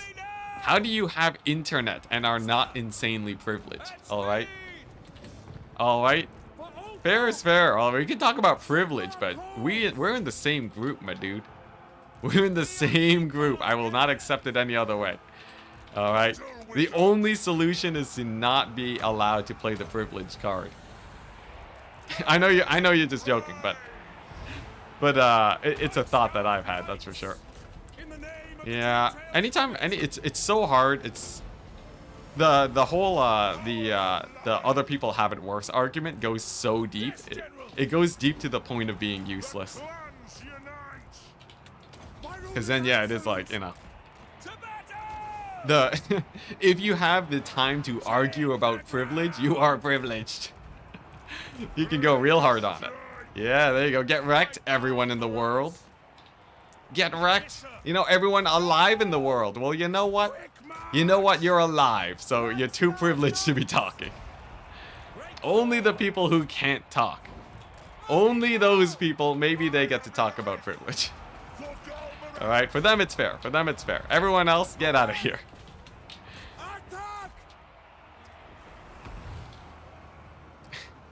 What's this? Dutch government is discussing making 1 gigabyte internet available to every household. Yo, honestly, internet is so important to be able to function in life. Legit, like, if you, let's say you don't have internet, right?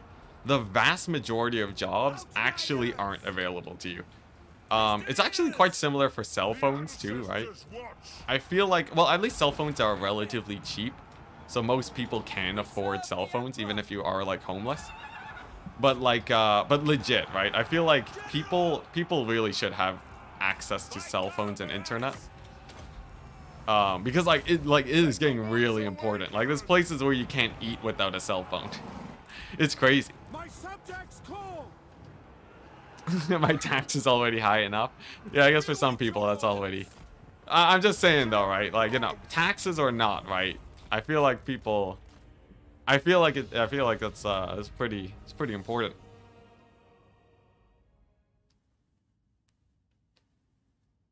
Studies are, what's this? Studies are hard enough to, or almost impossible. Studies? Oh yeah, just be going to school. Oh my gosh, yeah. You know, I did have an idea about like one day, right? If I were homeless, what would my plan be? Legit, library is OP.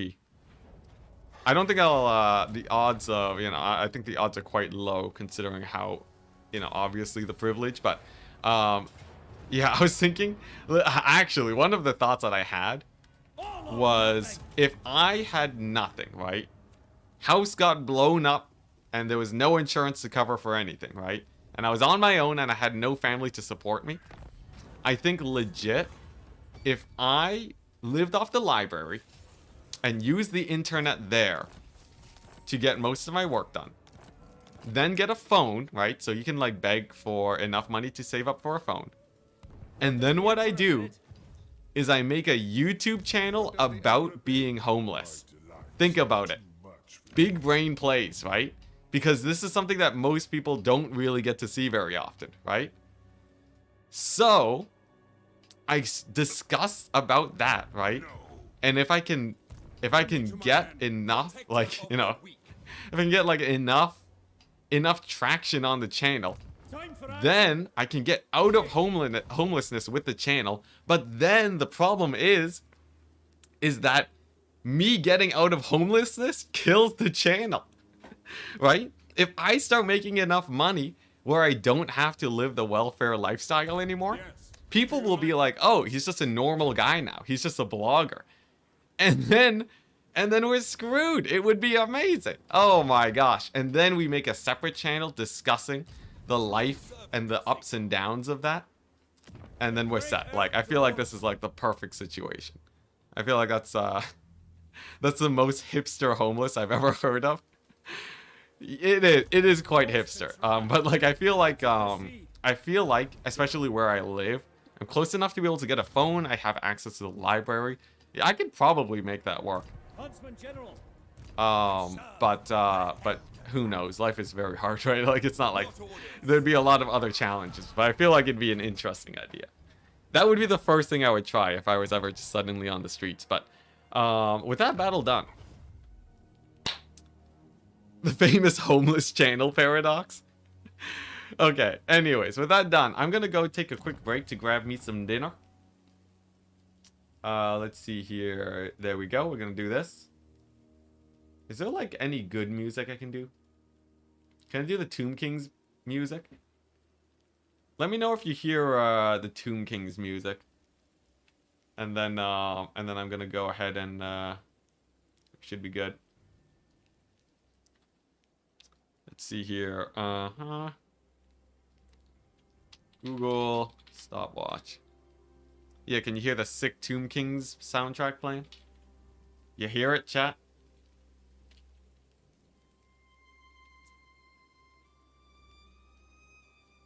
There we go.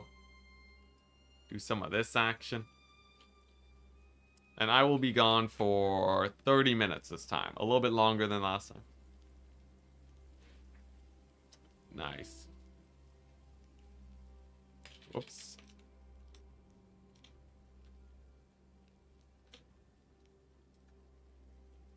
There we go. Can you hear the music? Can you hear the Tomb King's music, chat?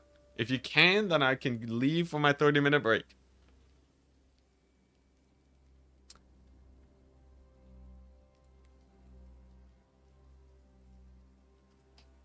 Nope. Oh, I just have to reset it. Alright, fine. Plan B. We'll just do this again. It's very quiet? Oh, it's very quiet. Are you talking about the campaign music? Nope. Okay. Okay, Square, we'll just do this. I'll fix all my music later. All my music got mucked up with an update or something. So I have to reset it. Alright, we'll do this. See you in a bit, chat. See you in 30 minutes. I have until a little over 5:30. Like until 5:35. Alright, sick. You can hear this one, right? You can hear the jams. Oh, great. I think I have to fix this one too. I think it's because we're not in campaign stream. Dang it. Every time. Let's see here. Alright, chat. This might be a bit loud. Turn down your volume now. If you're a headphone user, watch out, alright? Watch out. Sometimes when I set up the music thing, it like goes ham. So, this is your warning. This is your warning. Enticity warned ya. Let's see here.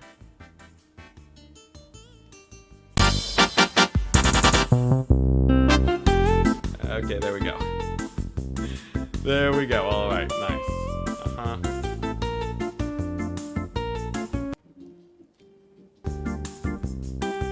You can hear this now, right? This all goes off your break? Yeah. There we go. We're good. Yep. That made me jump. I told you. I warned you. I warned you. Nobody ever listens to the wizard. Alright, nice. Alright, see you guys in a second. Oh, I get to stretch my legs. Oh, it feels good.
We're back.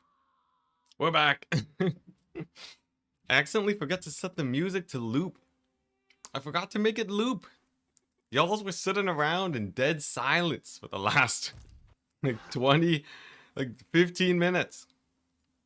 I guess I assume you guys were doing something else other than just staring at this stream, but if you were, then greatest appreciation from me.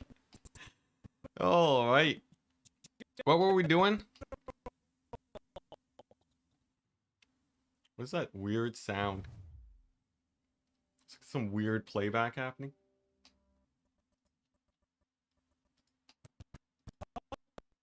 Whoa.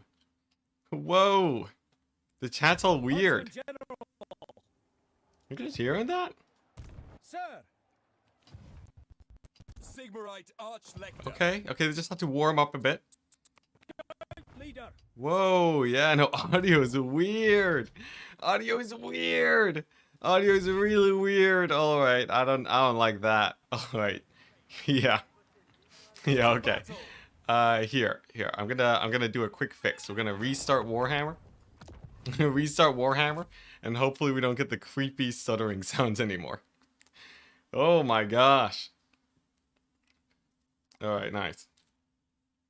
Ready to launch. Oh, what the update? Random mini update? Did I act? Was I not playing on the patch? Was I not playing on the right patch? You're dancing in complete silence. That's the way to go, man. All right, here we go. Operation Kill Vlad today is still under effect, chat. We still gotta kill Vlad. When is the new patch dropping? Like, it dropped like 6 hours ago. It dropped. The patch dropped. It dropped, man. It dropped. Why are you waiting? Save corruption moment. Oh, please no. Okay, now we're good. All right, nice. Nice. Here we go. So, yeah, I just want to kill Vlad today. Just one more turn, chat. Just one more turn. One more turn. By one more turn, I mean as many as we need until Vlad is dead. I'm just backing up the save because I'm paranoid. Okay, there we go. Let's see. How are we doing this? So, no vampire counts on the mountains. What I think we do is this army goes here to Eschen, right? We take over Eschen, and then France takes over Tempelhof. Get Franzelhof going again. Yes. My game doing this exact same challenge. My save corrupted. Oh, jeez. Yeah, I think I lucked out. I've been hearing a lot of stories about people getting their saves corrupted. That is a true shame. Yeah, this... The crazy thing about this run is that it lasts longer than a patch cycle. So you actually do... You do have to consider that. If you're trying out this challenge, you might want to consider... you know... starting it at the beginning of a patch. Though I guess what's it? CA is not releasing another patch in at least 2 months, right? Or at least 1.5 months, I guess. Yeah, at least 1.5 months before the next patch. Let's see. If the DLC is coming in Q2 and there might be a 2.4 patch, then honestly 2 months would be a pretty good estimate for patch day. To me, man. Steam can't... The perfect vigor for Steam tanks. That is a plus. That is a plus, I agree. Yeah, perfect vigor Steam tanks are pretty hype. They don't slow down anymore in combat. Are they good? I'm not gonna go that far. I don't think Steam tanks are that good with perfect vigor, but it's a plus.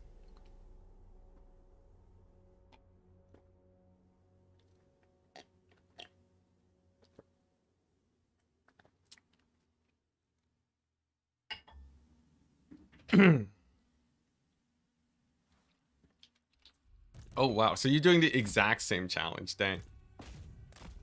The challenge does stipulate, or actually I think I think for me, I have like a soft, yeah. I have a very soft rule to hold Altdorf. So like I try not to abandon it if I can. Although, funnily enough, in this campaign, we haven't actually lost Altdorf this campaign, which was super common in the other, in the other runs. But like the one time I'm not at risk of losing Altdorf is the time that I actually implement the rule where it's fine to ditch it a bit more. But yeah, we've actually I don't think Altdorf has been attacked. I think it's been sieged a couple times, but I don't think it actually ever got sacked. What's this about the Eltharion? So your Eltharion campaign. So you force Confederation? Oh, hype. Bullied by a near unkillable Tyrion, but it doesn't even have the endgame though. Isn't fighting Tyrion with this difficulty mode just as hard as fighting Tyrion without? I don't play a lot of elf campaigns, so I don't really know. I don't really know how hard Tyrion is. Maybe he's just unkillable in general.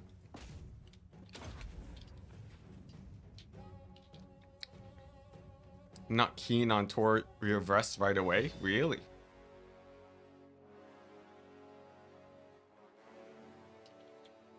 I've missed 2 streams and now you're holding almost all of the old world and have the Sword of Cain. Oh yeah, you missed a lot, man. You missed a lot. Yeah, so we got the Sword of Cain after killing off Kemler. And then we used it.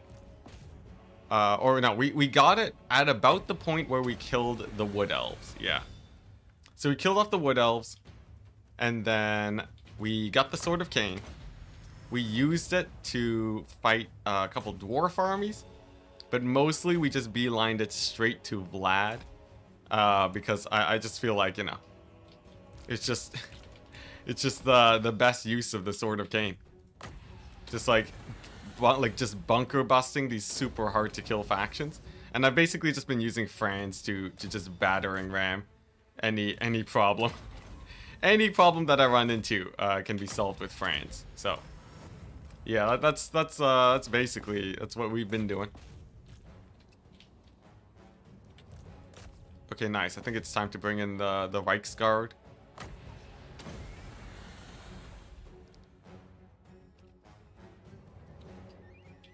Vlad has it coming for him, to be fair. Vlad's been I think he ended 50% of my runs. Also, hey, look at that new patch. The patch made it where units are supposed to move through gates a little bit better, a little bit more smartly. I will say it feels about the same. I would bet if there were multiple gates open though, it might be a little bit better. But yeah, Vlad succeeded in ending a good number of my campaigns. So this will actually be the first time we I don't think this is the first time we kill Vlad. No, okay, this is the second time we've had a proper assault against Vlad, but I think this might be the first time we actually kill him ourselves. There was another short run where Vlad got obliterated by the dwarves at the beginning, and that run ended very quickly. But in this instance, Vlad ended up, he was the one that ended up beating the dwarves. So we probably won't have to deal with that once he's down. I think it'll basically just be Vlad and what's it? No, it's just Gorst. It's just Gorst, really. Gorst and a couple dwarves, I guess. Should be pretty chill.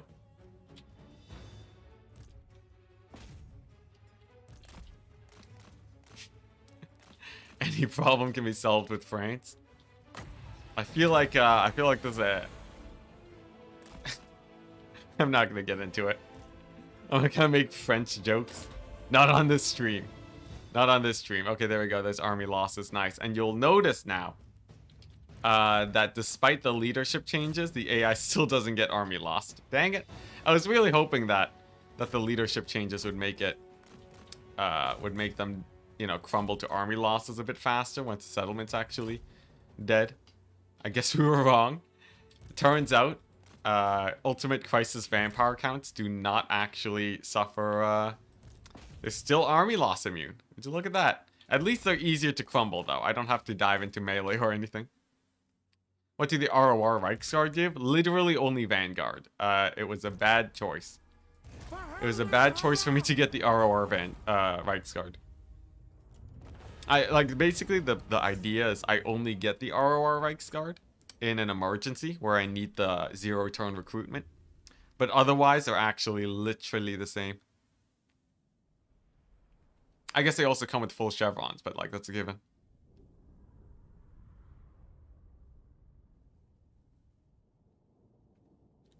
Summon the Elector Counts. Yeah, we're actually going to be able to summon the Elector Count soon. Isn't that crazy? We will actually be summoning some Elector Counts. It feels like it's been ages. They will obey. Well, I guess it has been ages. It's been almost, what? Oh my gosh. I think it might have actually been a year since I've summoned the Elector Counts. Oh boy, chat. When did the last France campaign end? When did the last France campaign end? Is this gonna be the first summoning of the Elector Counts this year? I think it actually will be. I think it might be slightly less than a year though. But I think like this year specifically, this might be the first summoning. I might have gotten it done just before the end of December. Let's see here. Weaving houses, I guess? Weaving houses for days? Yeah. Weaving houses for days! Okay, nice. So as long as they can't attack Drakenhof, we're good. This guy might be able to do the weave and hit it up. And if he does, well, that just sucks. Is there a way I can prevent that? Not really, right? I double occupied. Okay, it seems like in March stance he can, but like, maybe if he's not in March stance he can't. Walls, maybe. Do we really need walls? Can I skimp on the walls? Can I skimp on the walls if I, Because, like, come on. How many guys are really here? Alright, fine. Fine. Walls, maybe. Walls, maybe. Alright, there we go. I'll just keep auto-resolving these Gorst armies. I think we can occupy this now. Hype. Look at that. Empire's coming together, chat. So I have 3 armies here, and they're just gonna go up. They're just gonna up it, alright? And they're gonna take every settlement along the way. And that should be the end of the vampire counts. Of course, we have Karakadrin and some guys slipping through. We'll probably have to bounce back to Drakenhof, let's be honest. Or I could use this army. This army is in a weird position. I feel like I just gotta go here. Like I need some sort of barrier against Belagar in case he decides to get fancy against me. I guess like we do have like, you know, we do have a military force that's sort of trouncing around. Honestly, Belagar's sort of empty. Yeah, Belagar has like nothing. Yo, we might be able to kill him. Yeah, Zintler's Reichsguard is literally just Vanguard. It's weird because I'm used to them in multiplayer where they're quite good. Just because their chevrons are really cheap, right? It's like, you know, it's a max chevron unit. It's a max chevron unit of Reichsguard for a much lower price. So they're really good there. But in this case, where all my units are already max chevron, they're sort of weak, sadly. Sort of weak sauce. Interesting. I wish I had grenade launchers. Interesting. Is there a way I really do have to kill off this dwarf army before they become an issue. Let's just go ham. Maybe I can auto it. Thank goodness. Thank goodness. Never a faster auto-resolve in my life.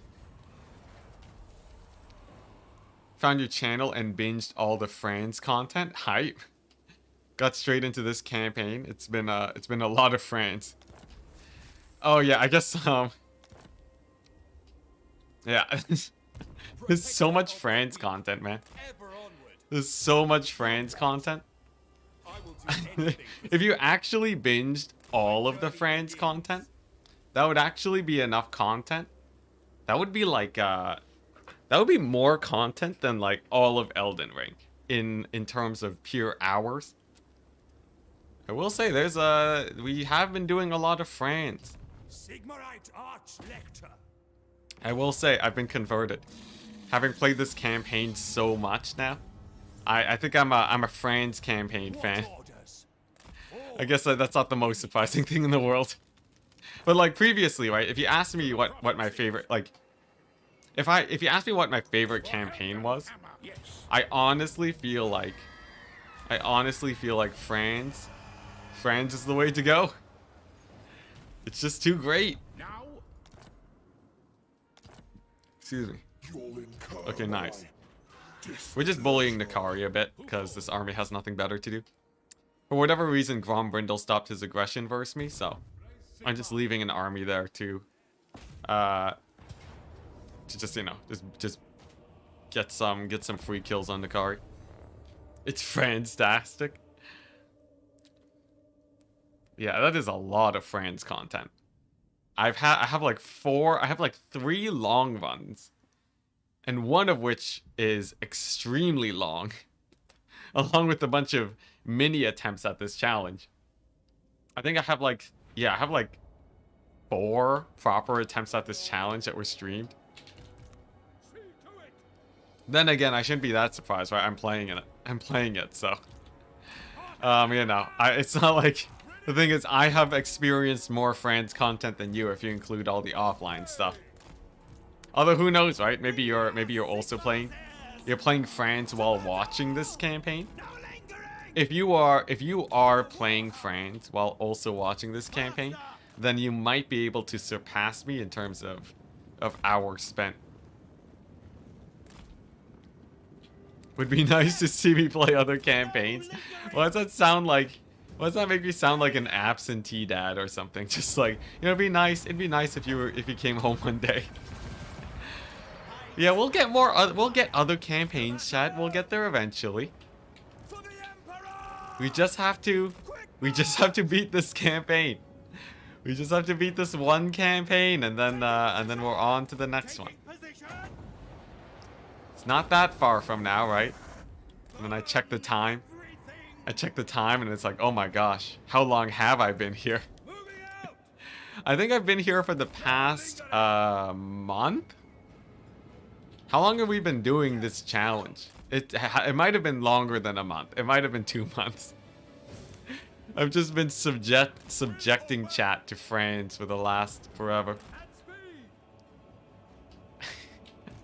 Yeah, we'll be done before Christmas, though. We'll be done before Christmas. We'll get the Blitz campaigns and the multiplayer win farming. It'll be back to classic Enticity. The last little while has been a mix of me basically just taking a break from YouTube. It's weird. My break from YouTube involves a whole lot of streaming, but the last, I would say, month, I'd say. The last month has basically just been me really not focusing on YouTube content a lot and just doing whatever. You know, like a few edited campaigns just to see how it goes. I think with the completion of this campaign, I think I'm ready to hop back on the pain wagon of the content creation. I've been feeling the itch. To make me some content. So I would expect some classic Enticity after this. Although at this point, you know, classic Enticity, we've been doing this campaign for so long that it might describe, you know, maybe classic Enticity is just Franz campaigns now. This is the new me. Franz into the horizon. You mainly play Skarsnik and Beastmen multiplayer? MP? I assume that's what you mean by MP? All aboard the pain train? It's been a good campaign though. I've had a dandy old time. I think now that I finally figured out. Oh yeah, wait. Oh my gosh. Yeah, I remember. We were grinding out this campaign in October. Well, I guess that's not that long away, right? Oh my gosh, we're already almost at the end of November. So we were grinding this campaign start of October, right? Yeah, it's been a while. It's been a while. I think we're reaching a 2-month limit here, maybe even longer. I guess because I had an attempt and then I stopped for a bit, right? Oh jeez. Oh my gosh. How long have I been here? Would you want to try those rules with another faction? I don't think I really want to get stuck in a super long campaign after this. I feel like, you know, I've been playing a super long campaign for a while already. I'm sort of ready for a shorter campaign, but after we've recovered from that, I would say I'm ready to do, I'd say I'm ready to do a similar campaign with like a different faction.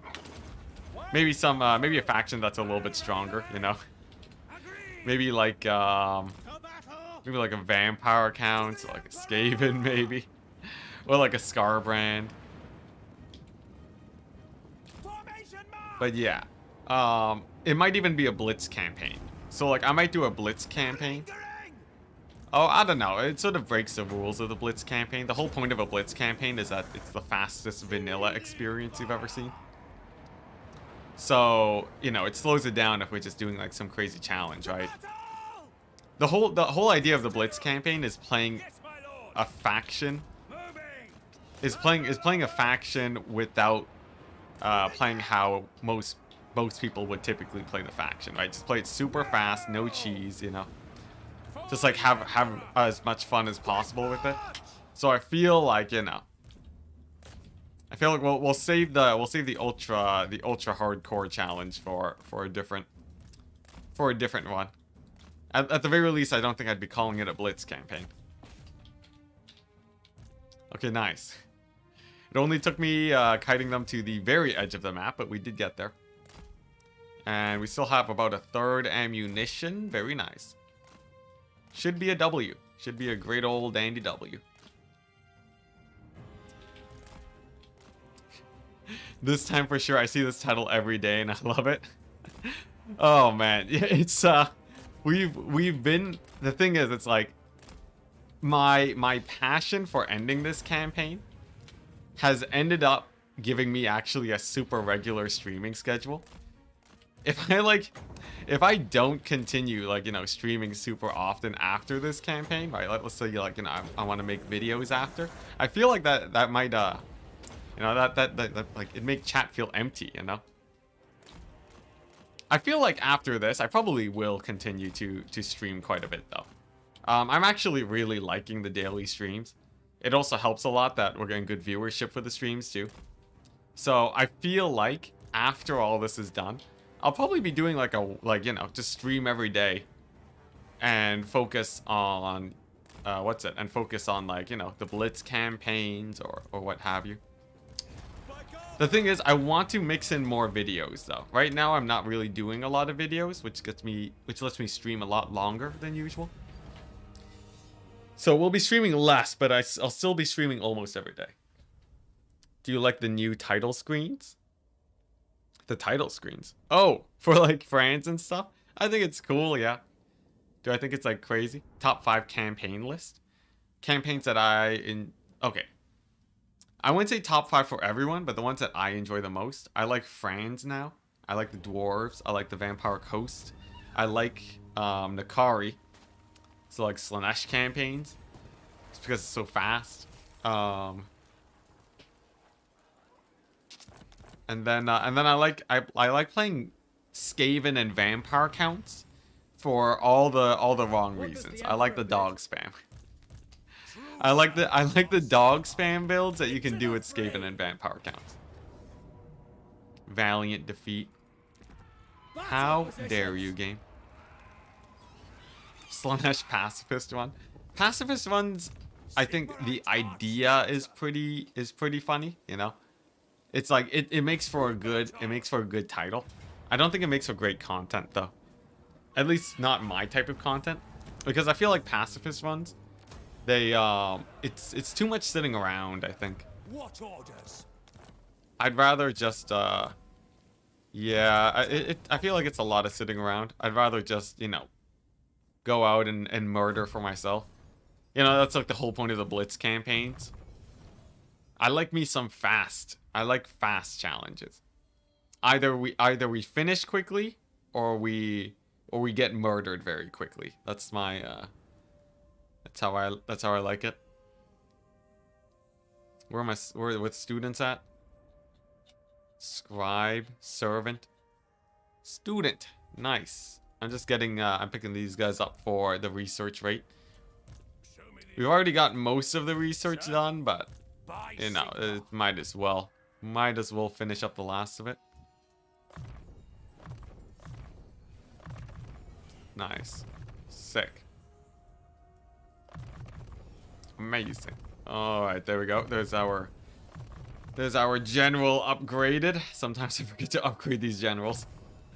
Yeah, like this guy. Okay, it's basically done. Okay, nice. There we go. Hype. And then this guy should be, yeah, he's on auto level. Turn 2 ultimate victory guide. 2-turn ultimate victory guide. Just 2 turns. That's a little bit too fast, I think. Who calls? Yeah, I have wagon stacks now. I have wagon stacks now.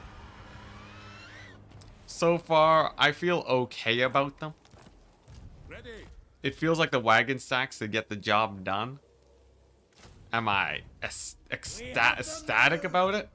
Not really. But they do get the job done. That is undeniable. I serve Sigma. Okay, nice. I'm just gonna make these weaving houses because they pay for themselves in like 2 turns. So it's generally a good investment to get weaving houses almost no matter what. And then after this, Vlad has like 2 more armies left. 3 more armies. I think we are about to take over the Empire, chat. It's been many years in the making.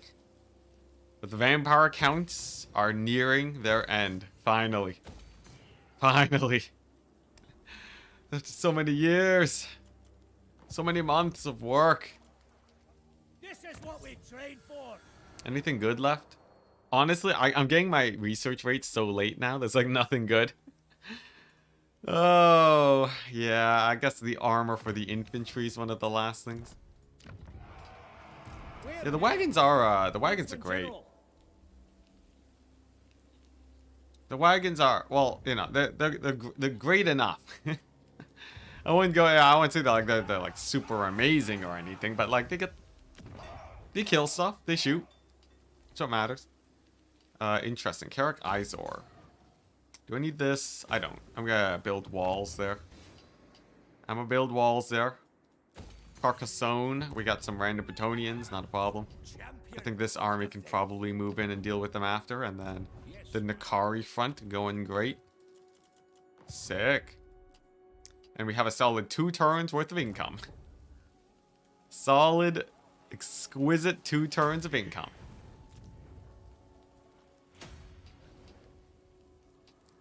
Should be good though.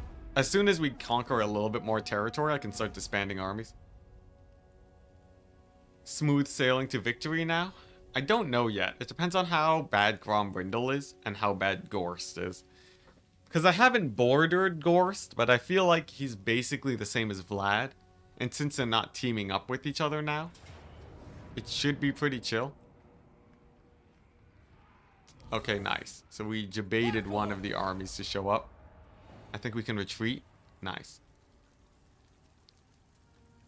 Campaign streams need more stream time to catch people's attention. Could do some multiplayer streams that are shorter to carve out time for making videos. Honestly, from what I found, oh hey, return. Oh, the back. I find that 3-hour streams honestly do just as fine as like longer streams. I don't notice a big difference on, you know, if we have a long stream versus if we don't have a long stream. Yeah, so like at least for me, I don't think it matters nearly as much. Okay, so this is where Belagar is. All right. I missed so much. I don't think you didn't miss that much, John. Just the initial battles here and pushing out of Drakenhof for finally. Prince and Emperor. Champion of the faith. Okay, nice. This is a pretty easy walled in half take. I think we are in the process of rolling, though. Best scenario would be Grombrindle versus Gorst. Fun fact. Fun fact, Gorst is actually pretty pushed north. Take a look at this, chat. So Gorst over here with the 60 settlements. Yellow territory means it's his. Yellow territory means it's his. That means that Gorst... One of the reasons why Gorst hasn't gone full throttle against me is because he's bordering chaos. So he's actually fighting chaos up here. And I think he has a war with Village, maybe? No, I think Village died. So yeah, that's sort of what's happening there. And Grombrindle is in a similar situation. Except for Grombrindle. Except for Grombrindle. He is on the other side. So he goes here. Chaos is this big. This is all of Chaos. The rest is an undead or dwarven wasteland. You fell asleep at the timer? That's what happens when I don't have the music playing. Alright, so what I'm thinking, right? Stop that. I'm thinking we go here. We debate these armies into attacking me at the pass. And then we just back up, right? And then from there we just back up and we're safe. I could just finish off Grombrindle, right? How many? Or I mean, not Grombrindle. Angwin, Belagar. He has 14 settlements. 1, 2, 3, 4, 5, 6, 7, 8, 9, 10, 11 maybe. Some here. I think we might be able to take over the majority of Belagar's territory. Grombrindle lost some settlements? Yeah, Grombrindle lost some settlements. He's at war with the elves, right? Is this his? I think that is. Oh, he lost them to Norska. A couple lost over here to the Norskins. He's at war with the elves. He hasn't taken over the Southlands either. There's a bit of resistance down there. He's not fighting down here either. Weird. I have no idea what did it. But it's a good sign. It's a good sign that Grombrindle is not on my butt.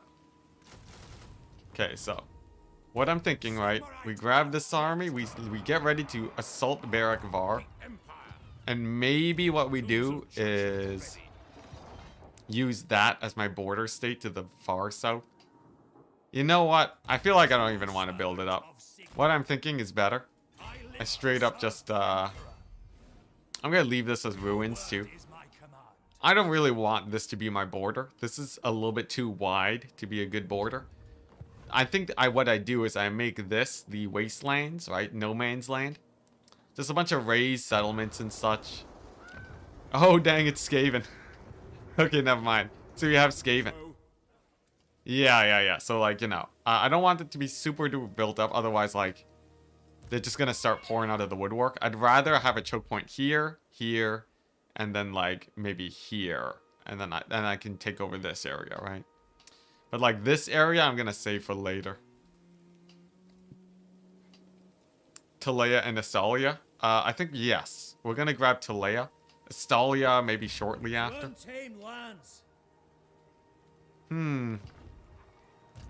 How do I want to assault this? If I can get France to help here, that'd be the best. Summon the elector counts. The nation calls. Could you try beating down Belagar? You could try beating down Belagar, yeah. Maybe Grombrindle can confederate him. If Grombrindle confederates Belagar, I think that increases the number of armies that we fight. Because then Grombrindle will just start recruiting beside me. I think that's a bad thing. I'd say that's a not good. That's a not good situation. I'd rather he not get confederated. Okay, so this should be an auto resolve. This is like my 2 strongest stacks right now, yeah. There we go, easy auto. Nice. The Skaven denial perk. Oh boy. Yeah, the Skaven, I guess we gotta confront our fears eventually. The Skaven are an interesting one. I think if I just build the right armies versus them though, they can't be that much of a problem. I honestly feel like Skaven, yeah, with the right army, what do you really have to worry about? Like, because weapon teams die. I don't think they'll be spamming monstrous unit stacks either. The crazy clan rats shouldn't be too much of a problem. So I feel like that's okay. Man, Vlad is going down quick though. It's like we flipped a switch. We flipped a switch and suddenly Vlad is just falling apart. This is good. How do you think this campaign will go? I would say in the next 2 weeks, I think we are probably done this campaign. We might even be done this campaign before the end of the month. Though that is very ambitious. That's a little bit more ambitious. I feel like in the next 2 weeks though, we've made enough progress here where, and especially because I have my global recruitment done, unless Grombrindle poses an insane barrier. Now, if Grombrindle ends up posing some crazy wall that we are just, that is insurmountable, I'm pretty sure, call me crazy, that we are done this campaign soon. Though, you know, you never know. You really never know. The mountain homes. Interesting. This is Gorse territory, though. I gotta be careful. I gotta be careful. I don't want to just trounce my way into Gorse now. I guess we'll go here. This Chaos Army's really beat up. It's just like one troll a pop. Nice. And then over here, are they reinforcing each other? They are, sadly. That's okay though. That's okay. I guess Vlad might have lost all his free armies. Well, he most definitely lost his free armies way earlier. But like they come back with the same lord and everything. Like they're basically still free. I think it's just because he's not recruiting as much. Because he doesn't have a huge raised dead pool. There hasn't been a lot of fighting in his own territory. So after like we sort of punched our way through that, I think we've reached stability. Because like, you know, he's not getting raised dead pool terrorgeists anymore, right? Interesting, interesting. I think it's not worth holding Keppelberg. I think what we do actually is like we park right over here and like hide out in the forest. Maybe we take over the Griffinwood. Should be good. And then what I'm thinking Franz does, I think Franz takes over the mountains with an extra army, like some random anti-Gorst army. And then from there we'll have this mountain region. And with that fully secured, and me at like, I think we stopped the push at Mount Gunbad. Then what we do is we find a new location for Franz. Honestly, Franz could probably just take Karak, right? So like, I'm thinking Franz, he loops up and around over here. I think you must be done this campaign. We're not done yet, but we're almost. We can't even summon the electric counts yet. Franz swoops around here, right? And then when he's over at Karak, either he just dive bombs Gorst and goes on a raiding campaign and just like beats up Gorst in the Darklands forever. But I feel like it's a much better use of his time if he goes somewhere else. Like I feel like he goes sweeps out Belagar, and then off the tip of this territory, off the tip of here, he bounces straight down so that we can start conquering the desert. Because this is the next major area to take over. And the economy potential that we can get there is massive enough to probably make the campaign just like super easy, you know. Like super easy to close out, right? Oh, dang. Uh-huh. Well, that's an awkward situation for this army. Let's just, back to the ocean. Back to the ocean. That's a great thing about the donut. You find yourself in a bad position, you just get out. But yeah, I feel like once, we'll be able to just spam armies out. And then I should be able to end the campaign pretty quickly because I have really good global recruit. That's the plan. That's the plan. And nice. I'm still not going to make buildings because I need enough income for my armies. So we're just going to chill. We're just going to chill. Commandment. Public order. Wonderful. Absolutely wonderful. A Bretonian faction still alive? Fae Enchantress somehow lived. Yes, it's true. I don't know how, but yes. Oh, dang it. Slaanesh? How could you? How could you, Slaanesh? And they even stole a war wagon. He didn't declare war on Tzeentch. Challenge failed. Start over. Oh, man. Yeah. It's weird. It's weird that we can see factions that we can't declare war on. Oh no, he took a war wagon. This battle's lost. That is about, that's a seventh of my firepower. That actually does sort of hurt, but he's not a full stack, so can't be that bad, right? Can't be that bad. Alright, here we go. Let's see. So we got some Chosen over here. We got some Chariots. Obviously the Chosen aren't that big of a problem, but... Okay, this is gonna be... Oh boy, Slaanesh is fast. Slaanesh is fast. This army's dead. This army's mega dead. There's no way. Alright, well, it's all good though. We can probably kill off a couple of the regiments for now. This is gonna be a little bit sketch because I'll have an angry Slaanesh on the edge of my territory, but I can just global recruit an army right away. It's all good. And I guess most of these guys will be pretty beat up, right? They'll be pretty beat up, so they can't cause that many issues. I don't think. Did you know Slaanesh used to be... What's this? Salamanders? Oh, it's just a random salamander fact. Salamanders used to be the size of hippos in prehistoric times. I don't know if that's actually true, but if it was, I wouldn't be surprised. Mostly because I know that dragonflies used to be like a meter long or like 2 meters long in prehistoric times. So it turns out extra oxygen does wonders for insects. For all you insect haters out there, prehistoric times were pretty terrifying.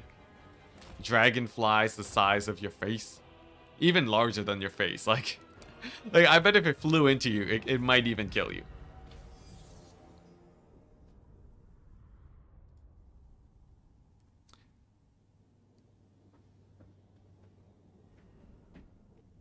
Just a random fact to make the loss less painful. It did distract me from it. It's true. It's like when you're getting when you're getting a needle, you know, when you're getting stabbed by a needle. It's a distraction.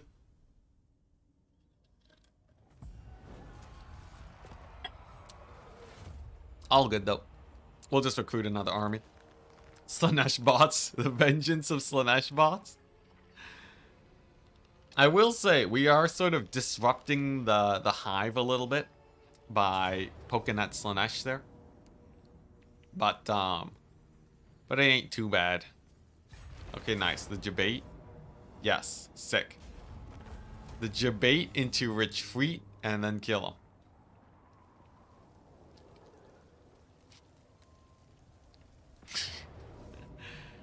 Yeah, there you go. Fill your house full of oxygen. This is the guy in the bushes. Okay, so he can retreat. And then he can attack the next turn. Yeah, there we go. Retreat tactics are a nice way of sort of getting pseudo ambush attacks, I guess. Pseudo lightning strike. Because when you retreat, the AI sometimes spread out a little bit. Excuse me. Nice. Alright. So Lioness. Let's go ahead and get Gunther over there. And he is going to get the new War Wagon Outrider Grenade Launcher stack. I've learned nothing. We've learned nothing, chat. All right, and then this army with the lizard men dealt with, right? He can probably just. I think what we do with him is we just, you know, march down, take out the Batonians, right? I think, and like what he can do is probably even. He can probably just loop around here, and I can recruit a new army at a moment's notice if we need them at this border. Higher average temperatures. Oh, dang. I always thought it was just the oxygen thing. I didn't know the temperatures also played a part. Learning is for nerds, war wagons forever. The one track chat. Would Mass Halberd devastate Slaanesh? Not really, due to Slaanesh having actually really good infantry. Slaanesh have some of the best infantry in the game, as it stands. So Mass Halberd would probably just die to that. Okay, nice. So we've aggroed these guys, right? This army replenished. And we have a random Skaven army outside of Altdorf. Interesting. Random Skaven army versus steam tank stack with... let's see. How do we want to do this? I guess we park here, right? Get the handgunners ready for this invasion. I don't want to get ambushed by the Skaven. That's the crummy part. You know what? I'm just gonna YOLO it. What the? With knights? Dwarves with knights in the garrison. Interesting. We are seeing mostly infantry, couple single entities. I have some cannons, some steam tanks. I think if we can kill off the Skaven, the dwarves shouldn't be that bad. Yeah, a dwarf fighting by a Skaven. Yeah, lore failure on CA's part. On second thought, let's stop global warming. Why is that on second thought? Shouldn't that be first thought?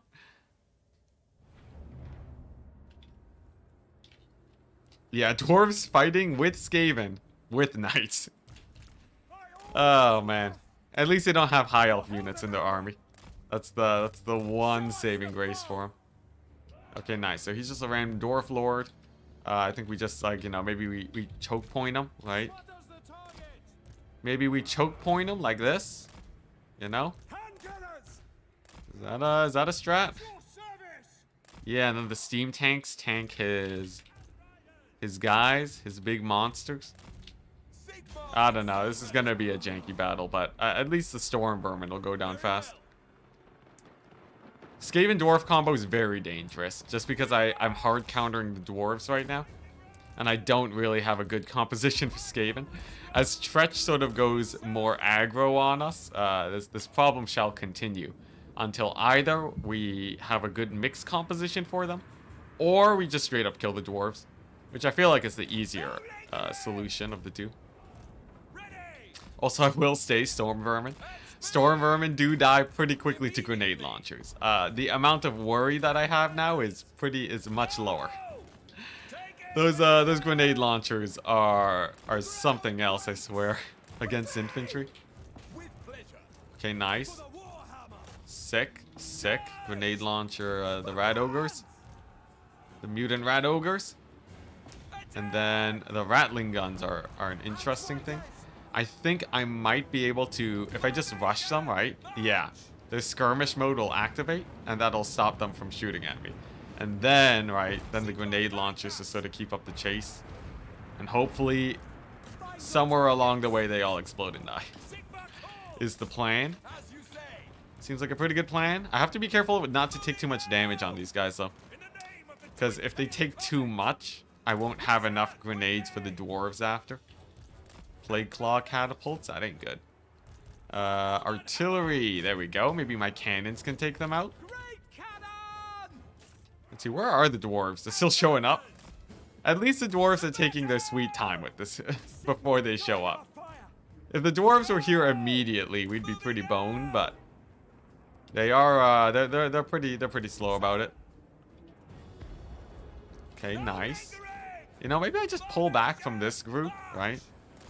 Pull back from them, get my handgunners repositioned, and then we good. Because, like, it really is just a couple single entities I have to shoot, and then, like, the dwarf army. Big brain plays. Yes, General. Yeah, the, what's it? The charging the rattling gunners. It's like you're playing chicken. If the AI doesn't decide to run away with the rattling gunners, you get totally screwed over. But if you can expect them to actually run, it's like such a big big advantage because they're not shooting you anymore. Come on, get the Lord down, get him down. Get the line of sight issues fixed. And then, okay, just dwarves on the horizon. Not a problem, not a problem. Rattling gunners shooting my steam tanks. Not great. Not the best case scenario, but... Come on, come on. Oh, dang it. Now my handgunners are in the wrong position. Okay, but I think we're mostly fine now, right? Because I've distracted the single entities again. I have my guns. And then a little bit of focus fire should take them out. And then after that, it's a grenade launcher flank away from victory. And by victory, I mean a big fight against the dwarves. But, you know, same thing. Just retreat, man. Don't lose the stack here. If we retreat, the stack is 100% getting ambushed by the Skaven. We've committed already. If you wanted me not to take this fight, it is too late for that, my good friend. It is too late for that, sir. Okay, what is this? Death Runners? That's not good. I think the Death Runner infantry getting on my guys probably ends me here. I will say, though, if we can do enough damage to the Skaven where I don't have to worry about them anymore, then we're good.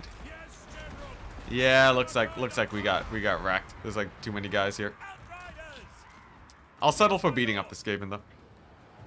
Charge of the Light Brigade. Yeah, my, oh, dang, my Outriders got caught by Knights of the Realm. They actually got caught up by the Knights of the Realm. That's terrible. Okay, yeah, they're dead. They're dead. It was a good fight, though. It was a good fight. I think we killed off a couple of the Skaven single entities, most of their infantry. That should cripple them enough where I don't have to worry about them sticking around. Like, if the AI decides to, retreat, then the next army that shows up to fight the dwarves should be able to get the job done.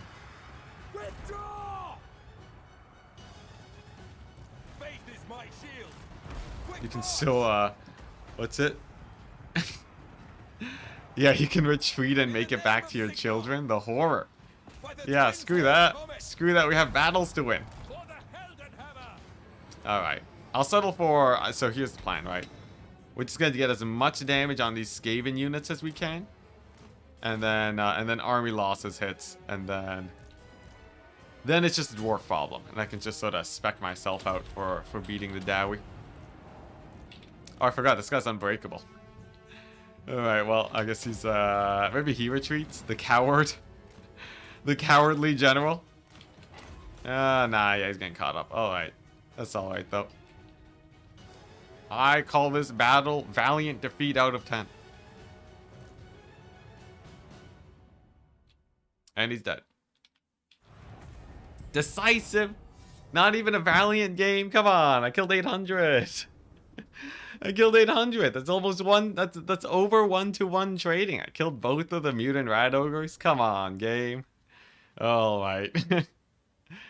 All right. No valiant defeat for me today.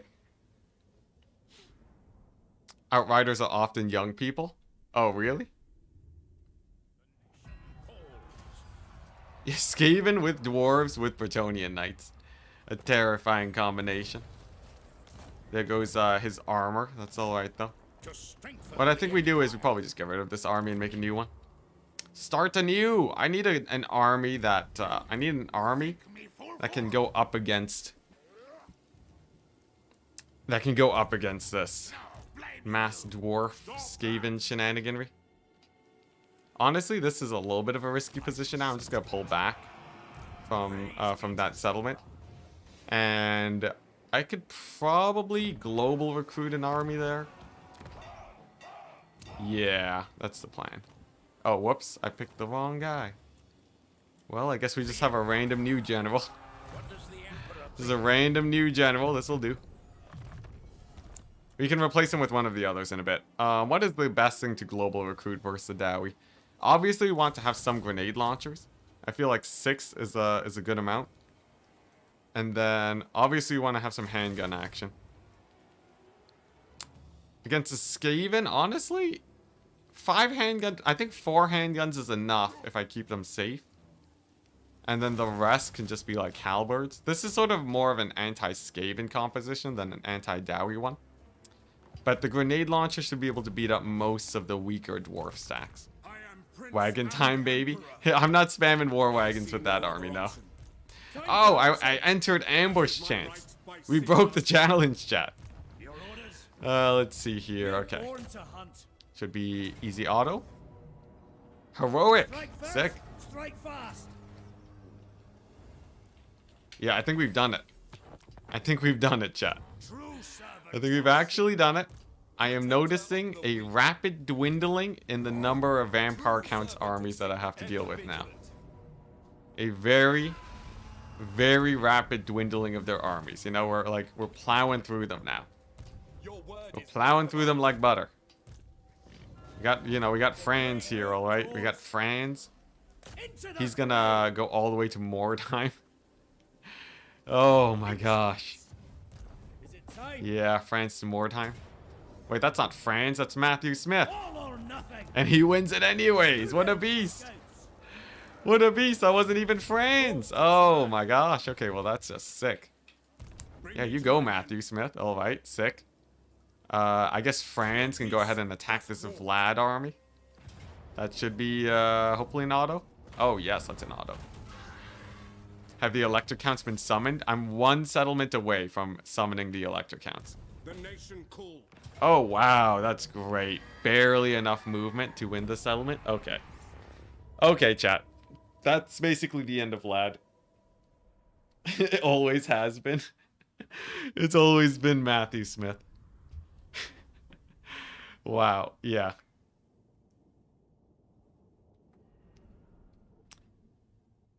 Need an army worthy of Mordor. I feel like honestly, once Franz gets his hands on Belegar, we should be good. The thing is, he has to establish a border against Gorst first. But yeah, like I just kick the vampire counts out of the mountains. Kick them out of the mountains, and then Franz can go ahead and beat up some dwarves and some Skaven. This is great, though. I've never had so many back-to-back victories against Vlad. We're doing it, chat. We're doing it. The end is nigh. The end is nigh. Okay, sick. There we go. Dwellers. Sword of Cain Dwellers combo. Beautiful combination. Kills almost everything in the blob. And now we just, it's just the rest is healing. Hi. Matthew outclassed Franz. Yeah, he snuck in there. He snuck in there. Matthew Smith just auto-resolving battles. Even Franz didn't have to, Franz couldn't auto-resolve this battle. Matthew Smith just walked in there, man. Absolute beast mode. Alright, there we go. Army losses. Sick. Sick! Okay, so with these guys down now. What is the plan? What is the plan? Well, actually, yeah. Franz goes to the east. He swoops down. Goes to Karak. I need enough income for the other 2 armies. So, I think we might want to start shifting towards a more settlement-focused income plan. I should focus on building my settlement more, I think.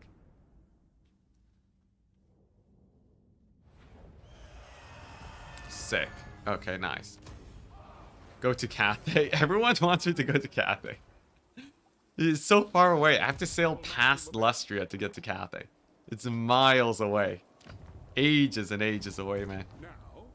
Let's see here. This army's in a weird place. I guess we're just sort of bouncing around random chaos territories now. Like, what am I supposed to do with this army? I feel like, is that the end of that faction? Do we just kill one of the Norskins? Hey, Sarl's dead. Hype. Yeah, we're getting off vampire welfare. It's okay, we still have Gorst.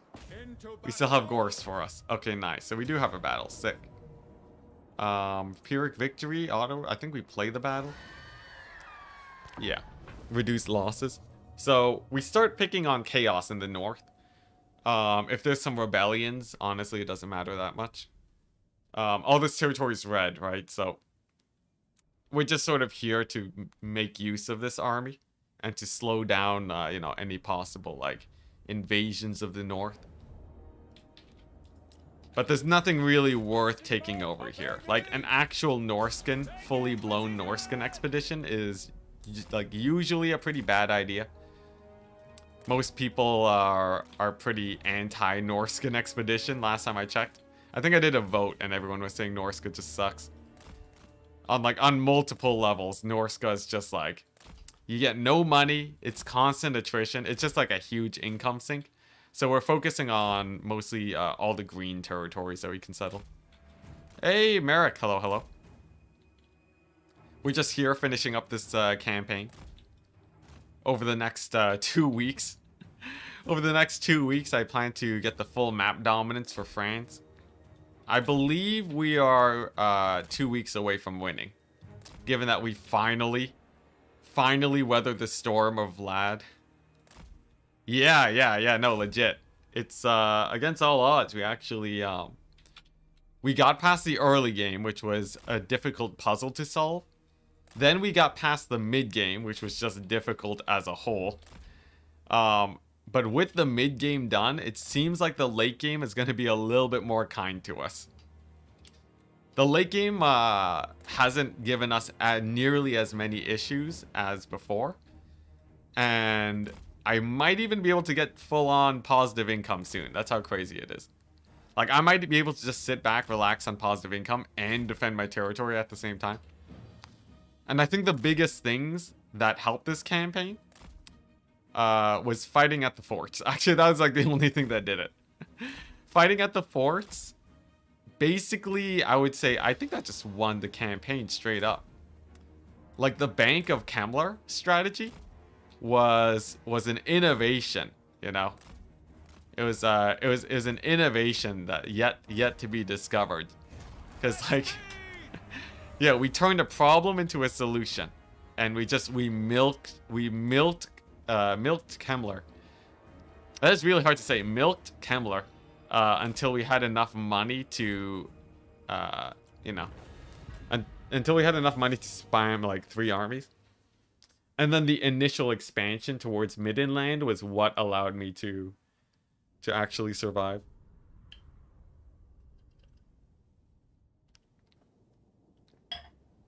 Though we're not done just yet. We still have to prove ourselves against Grombrindle before I can actually call this done. Kemmler equals Swiss Bank. Warhammer cart. Warhammer cart? Oh, this. Yeah, I guess. It's a little bit of Warhammer card action. Nice. There we go. So chaos is going down. This is just basically establishing a border between chaos. It's just to give me some vision for a bit. Not actually meaning to settle Kislev. No worries about that. Kislev ain't getting settled anytime soon. Nice. So it's Vlad basically dead, right? Yeah. Yeah, that's about as dead as Vlad can possibly get. So I think we chase down this chaos army, this rando chaos army. There we go. Sick. Kill him with the war wagons. Kislev is people, people is Kislev. Positive authority. Yeah, yo, you haven't been here for a while then. Yeah, we got ourselves back to positive authority. Weird. I guess we can just sort of sit here. Yeah, okay, nice. Okay, nice, nice. This is great. I haven't, you know, this campaign has been so much stress and worrying about battles for so long. Now that we're finally in the clear, it's looking good. Except for this. And the moment I say that, the moment I speak, Kemmler has to poo-poo on my parade. Alright, here we go, chat. The challenge is not over quite yet. We have a Kemmler. We have a Kemmler problem. I have not a lot of regiments of renown and no elector counts to summon. Okay, dokie. That's a lot of terrorgeists. That's a lot of terrorgeists, Kemmler. I serve the Heldenhammer. Ah, we're barely away. Okay, I think the army nearby might dissuade him from attacking, though. Sometimes if you, I feel like sometimes if you have an army nearby, the AI will be afraid of attacking an otherwise undefended settlement. So I'm gonna try that strategy and hope that it works. What does the Emperor All right, nice. You know, maybe get we're out of global recruitment, but we do have another lord here, which means +1 recruitment. I swear, if he takes Drakenhof, I'm gonna be so sad. I worked hard for that tier 4 Drakenhof, man. Come on, Kemmler. Come on, Kemmler, not like this.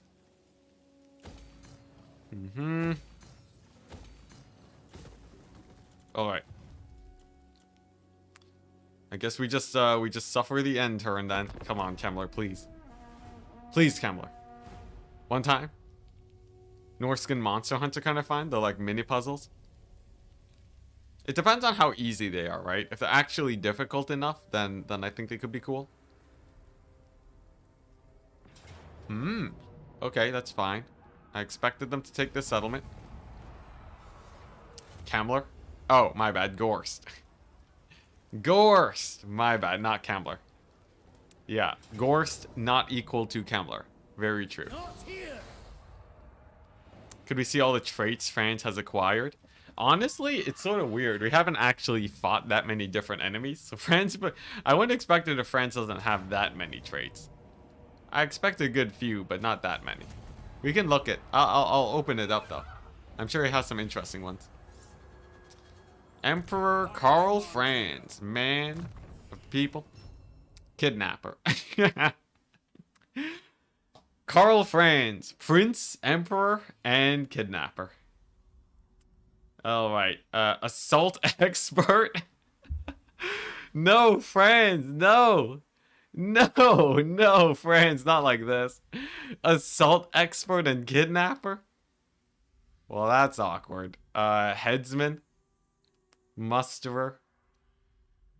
He's defeated Chaos, Orcs, Bane, Dwarven Dread, Lumberjack. None of these are great though, right? Yeah, he doesn't have the best traits ever. Honestly. We're not that worldly with Franz, but he did kill the Fey Enchantress, so that's nice. Move your head? Oh. I see. Dang it, there's no good place for this. Yeah, this. Assault expert and kidnapper. Classic Franz. Carl B. Frisky. It's not what you think.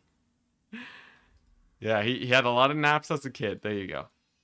But yeah, we don't have anything crazy here. It's just it's honestly just like the stuff that you get from beating factions a lot. Nothing too crazy. Also, hey, Franz's skill tree update. Look at this. Tenacity, chat. You can now give him more HP. I wish I could have taken that. That extra 15% would have been great earlier, but you know, instead of the armor, right? Instead of 15 armor, an extra 15%, Franz could be walking like 8,000 something HP. Spoilator as well. Alright, isn't the... What's this? The Witchfinder General? The Witchfinder? The Witch Hunter? He's not that good. I don't think he's like... I don't think he's amazing or anything. Okay, nice. I think Gorst didn't actually attack me. We survived the end turn, right? Pretty sick.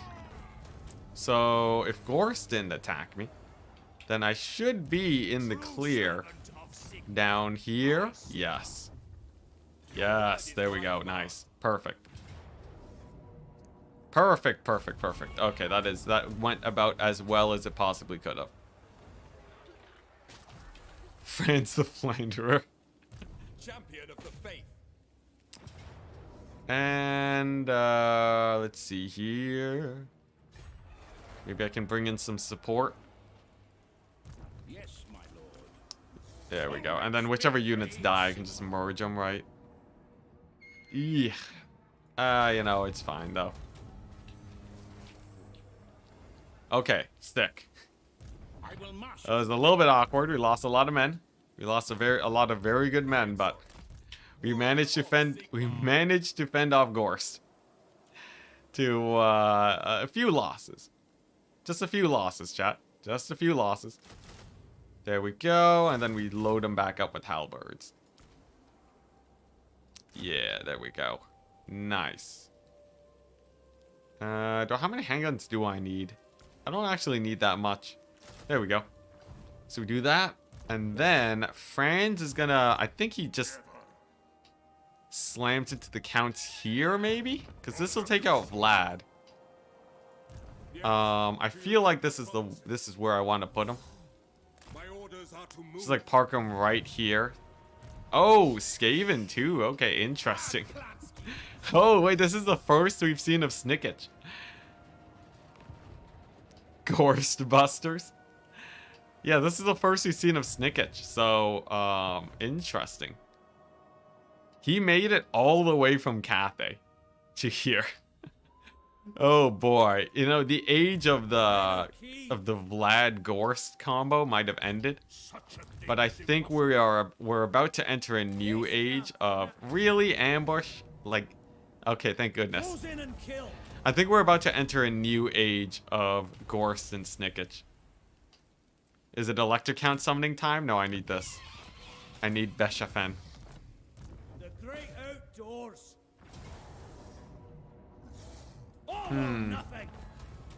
I'm not liking a mix of vampire counts and an undead. What's the composition against that?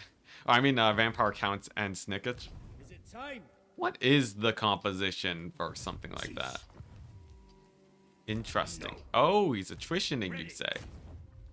Oh, look at that. A little bit of damage. Okay. What I think we can do, we can probably take over the Griffinwood then. Beautiful. Auto-resolve it, too. Oh my gosh. Oh my gosh, chat. We're doing it. Fire is comp. Burn it. I feel like, let's see here. Against Snickage. Maybe cavalry. Maybe the cavalry Reichsguard shenanigans will still do fine versus them. Max cavalry against Skaven is decent. Oh, hello there. Alright, sure. I see he's chosen death. Sure, alright. It's just random March stance Skaven army at my front door. Sure, sure. Very nice. Okay, and we have a random warrior priest here. Sick. And we have this territory now. Oh, hey, see, I actually changed it. Karak, this is actually belonging to Altdorf. Before this settlement belonged to the mountains, and it would suck because like as the dwarves, you have a whole mountain range to jump over to defend it. That's a nice change. I like it. Okay, nice. Catch out Belagar and March stance. I'll take it. So what we're entering now, I believe, is the age of Skaven. That's what I'm feeling, right? Look at this. Oh yeah, he dead. Oh, he dead. He's super dead. Is it even worth sitting here for the fight? I think it's honestly not even worth it. Let's just... There we go. Just bail out. Just bail out of the army. Just get out of there, Matthew. Get out of there. All right. Nice. And then I think this army can probably start progressing southwards. So we can pincer movement over here with these two armies. Honestly, this is going great. I will do anything for Sigma. Did they mention nerfs to the crisis? Not that I know of. From what I can tell, the crises are basically the same. Okay, nice. Do I really need these buildings? I guess I might as well hold on to them. Just for that sweet, sweet potential global recruitment. But yeah, I think all the crises are basically still the same, unless I'm terribly mistaken. I don't think they've gone any massive nerfs. Okay. Sick. serve Sigma. Another solid turn, chat. Another solid turn. Start new campaign to test the crisis. No, thank you. Okay, more Chaos armies. Hype. Let's attack this one. Let's attack the Archaon one. And here's the true test. The War Wagon stack. Can it kill, with one grenade launcher, can it kill 2 stacks of Chaos? It is mostly infantry.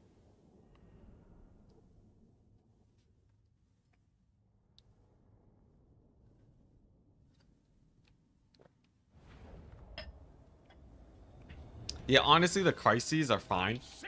There's a difficulty slider for the crises, so I think that's good enough, right? There's a difficulty, yeah, legit, there's a difficulty slider for the crises, so it doesn't really matter if they're too strong, right? You just make them, you just slide it to your preference. So it shouldn't be that much of a problem. Karak Aganzar was the bane of my existence in my Gelt campaigns. Oh yeah, like in Warhammer 2. Yeah. Yeah, like that mountain range is such a pain. It's really nice that CA changed that up. Cause it was just a really big inconvenience. It just made that territory just sort of suck a lot. Too lazy to do sliders. Okay, here we go. More auto horsemen. More auto horsemen and doggos are upon us. Can we get these wagons out of there? If not, we've set ourselves up for a nice magicking. So I don't think we're in too much trouble. Wagons have decent mass, so they can push through the dogs. And then at some point, I guess Archaon might be a problem here. I didn't really consider the Archaon. Maybe if we just goon them with everything, though. There's a non-zero chance that if we just goon Archaon with everything, that we can just kill him. I know it's a little bit foolhardy. He is a pretty strong lord, I'd say. He has like a bunch of items and stuff that can buff him up, but okay, yeah, no, that's a terrible idea. Gooning Archaon was the worst idea in the history of ideas. He's clobbering my Empire captains right now. Okay, plan B, we kite Archaon. We kite Archaon. Here we go. With the war wagons. While my heroes will have a little bit of a harder time. War wagons, you know, hail of bullets. Always the best way to do it. Go, get the bombardment there. Keep running away from my life against Archie, and then hopefully he doesn't have too much missile resist. He has a solid, Archaon has a solid 25%, 15, 10. So he's resisting 50% of damage from bullets, and he's shielded.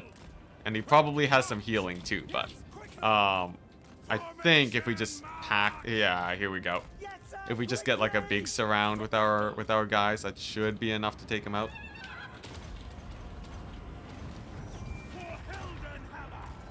Yeah, there we go. Oh, what the? Show the one doggo just munching on my guys. Whoopsies, whoopsies. Still good though, it's still good. Archaon is getting whittled down. There we go. Get the burning head action. Debuffs. Archaon is a beast. He's a beast, but he is slowly dying. It is he is slowly but surely going down.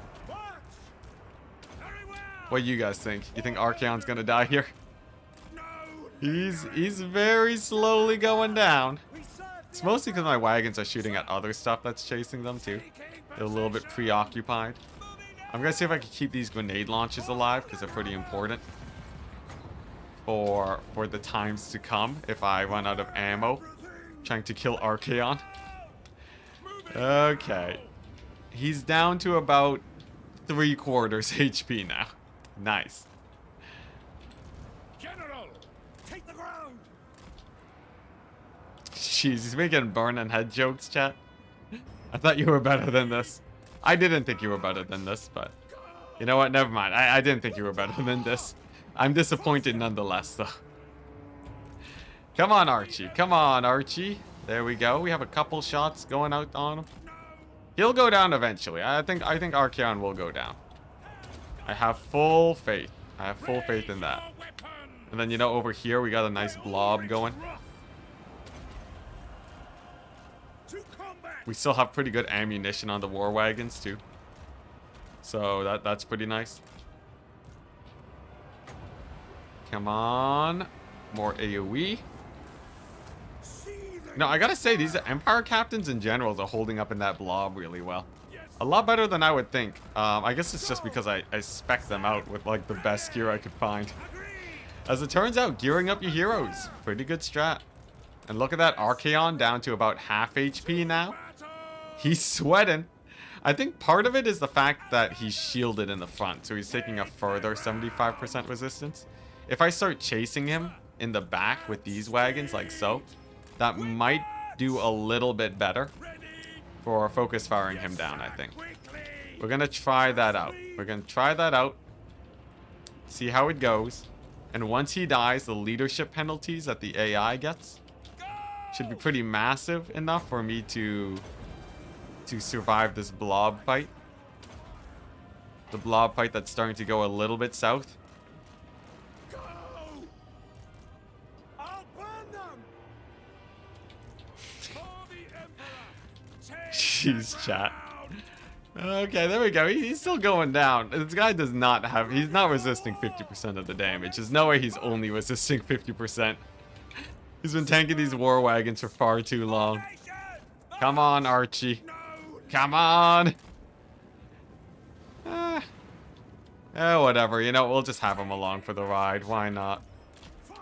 Let's see here. How's my general doing? Decent. We got some more buffs.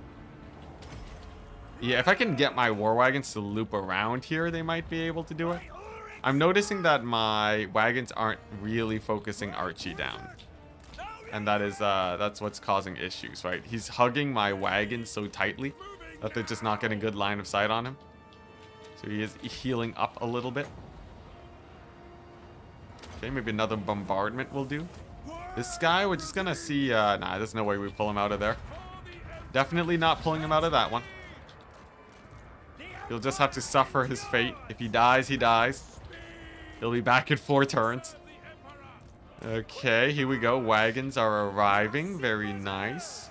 Very nice. Looks like the general's going down. Come on, live. Live just a little bit longer. Okay, he routed with 57 HP. He's dead. He's dead. If he doesn't die to the trolls, he's gonna die to this wagon volley. Oh, wow. He actually lived. What a beast. What a beast. He actually lived. Okay, that's quite good then. That's very good. Okay, nice. So, I guess we just pull the wagons over here, get the grenade launchers, wall up these trolls and such. And then he's back. Very nice. Hey, maybe there's a chance, chat? Where there's a will, there's a way? It's just Archeon left, I guess. It's just Archeon. If I can just kite that bad boy out of here, then we are good to go. My grenade launchers running into melee, sick. That is not how you use your grenades, man. That is most definitely not how one uses their grenades. Pull this guy out. Oh, it's gonna be a really close one, but I think this might be one of those barely lost battles. I don't know. You guys think we win this? Sure you can do it? I'm not super sure I can do it now. Not with Archeon killing my hero squad as I speak. They're getting massacred in there. He committed to that fight. But I feel like the wagons... Man, there's so much mobility. The Marauder Horsemen are finally starting to charge in on me. But we can continue running. Like, we get a lot of easy damage while we retreat. Big old bombardment again over there. Hype. It's just Archeon. He says like he's Grimgore. Oh yeah, it's true. It's true. Archeon was more beastly than I could have considered. He was more beastly than I could have considered. His resistances were only 50%, but I think his shield... I think his shieldedness ended up being the major issue here. And the fact that the wagons kited him out for like 3 minutes and he didn't die. That was pretty big. Though, maybe it's still not over yet, right? Like, look at this. Wagons still have half ammo. You know, I'm not going to call it quits just yet. My wagons have ammo, and as long as they have ammo, we have a chance. How much life does Archaon have? You know, he's not regenerating, too. He's at 4,000 HP. Chump change, chat. Chump change. Chump change Archaon. His armor. War wagons have armor piercing, though. They're like 75% armor piercing. Even more. So they should be fine on that front. Where's my wizard at? I should probably, I think I missed some solid AoEs that could have gone on that blob. Nevertheless.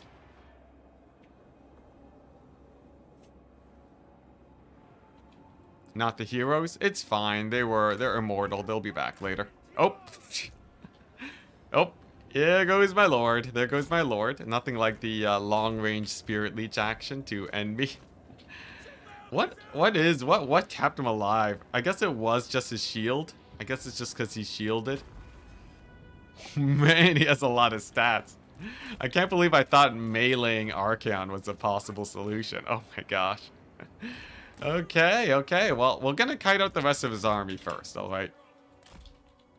Kite out the rest of his army first. Figure out how we want to do things after. Here we go.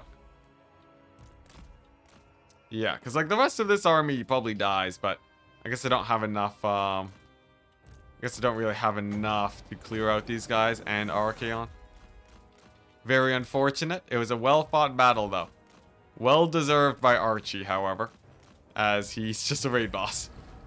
All good, though. We'll get them on the second battle. 150 armor means he's taking 70% reduced damage, too. Against the non-armor piercing.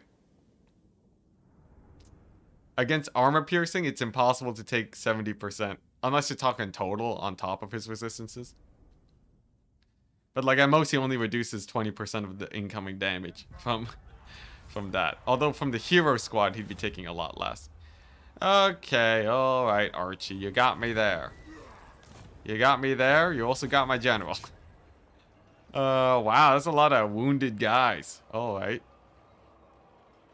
The sacrificial. The sacrificial, general. Okay, alright. You know what, Archaon, you did well, you did well. Base camp for now. Huh. It will be Nice. done. Yes. Nice. Alright, just the bailout. Just get out of there. Just get out of there, city. Okay, sick. You know what? I think, you know, now is a good time to start building up those settlements, right? You know, I did say that I wanted to reduce my armies for building up settlements. This seems like a pretty good time, you know? We're on, like, heavy positive income, you know? Archaon's still in Kislev. He's a walls away. I think, yeah, this is a nice side grade point, you know? I didn't need that army anyways. Oh, boy, Archie. This campaign is like... is the epitome of it's not over till it's over. This campaign refuses to get easy. Although I guess it was a war wagon stack, right? I should probably be making more legit armies against Chaos. I guess I probably could just, yeah, let's just get some legit armies, I think. What, I can recruit at Herkig? Sure. The thing is, I do need to sort of have an army stop him before he becomes a true problem. I could do this, right? Honestly, I could do this. Just like get a guy, do this. And then just like global recruit him a stack of, you know, wagons or something. Something like so. We can be like the vampire counts, right? The income looking suspiciously green. A little bit suspiciously green, yes. Yeah, we can make do like the vampire counts. Make do like the vampire counts and just recruit an entire army in one turn. I feel like that's pretty sick, right? And then like, you know, it's just another full HP war wagon stack. He can't do anything about it. He gets massacred. I think that's pretty good. Let's see, what buildings do I want to get here? What else do I want to global recruit? I could get more, like, I don't know. I could start making 1,000,000 Reichsguard buildings, perhaps? Or Flagellant global recruit. I guess Wizards is the next thing on the chopping block. Okay, sure. I think that's good enough. Sick. Imminent rebellion? Say what? Okay, just there, that's fine. The wagon counts. The empire counts. Empire counts is great. The same number of syllables really does great. The wagons rise again. I did tell myself I was gonna make a proper army and then immediately didn't do that. But I'm sure it's fine. I'm gonna play this battle so France can keep up the pressure next turn to kill vampires. Yeah, if I just flood Archaon with an infinite number of war wagons, there's no way he wins it. You actually cannot. I think no army in the game can survive the wagon flood. No one really, because like they do enough missile damage where even if you're like fully resistanced up, you need like a full army of. You need basically a full army of missile resist. Oh, come on, take him out. There we go. Nice.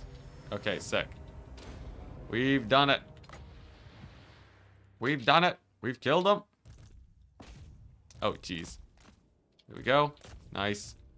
Uh-huh. Dwellers. Sick. And nice. Okay, then the help it. Okay, sick. Whew. Sketchy battle. It's like a little bit of a sketchy battle, but I think as long as, you know, the warp grinders don't like suddenly massacre me, we're good.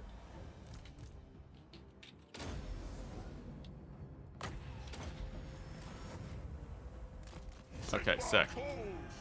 Oh, crap. Did I just lose all my grenade launchers?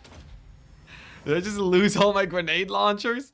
Where'd they go? Where'd they go? Oh, what? Oh, well, you know what? I guess the game's just right. The game's just right. The game's always right. How'd they die? I thought I pulled them back. Did they get, like... Did they get summoned on top of? Did clan rats kill them? Yeah, what happened? I missed it. How? I've never seen the auto-resolve be so accurate.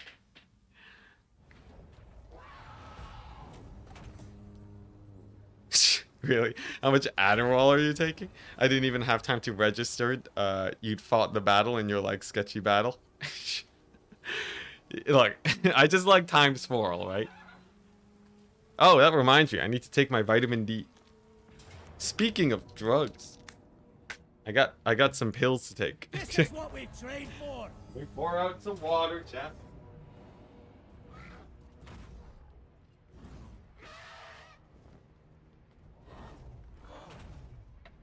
Yeah, see, this is why I ×4. I'm taking too much vitamin D. Thank you. Thank you, Biblington. Quick draw, Biblington.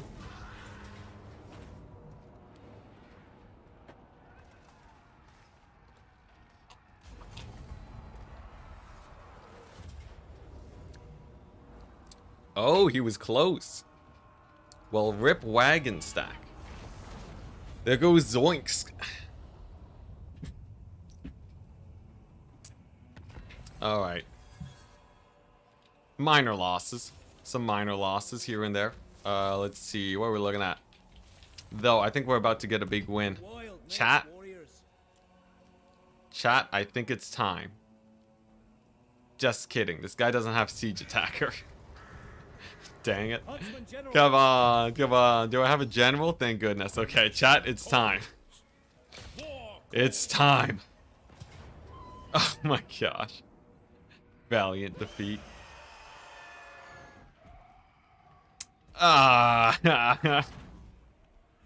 Okay. It's time after this battle, chat. After this battle, it's time.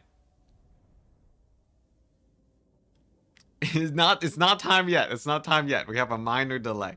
We have a minor delay before it is actually time. After which it will be time.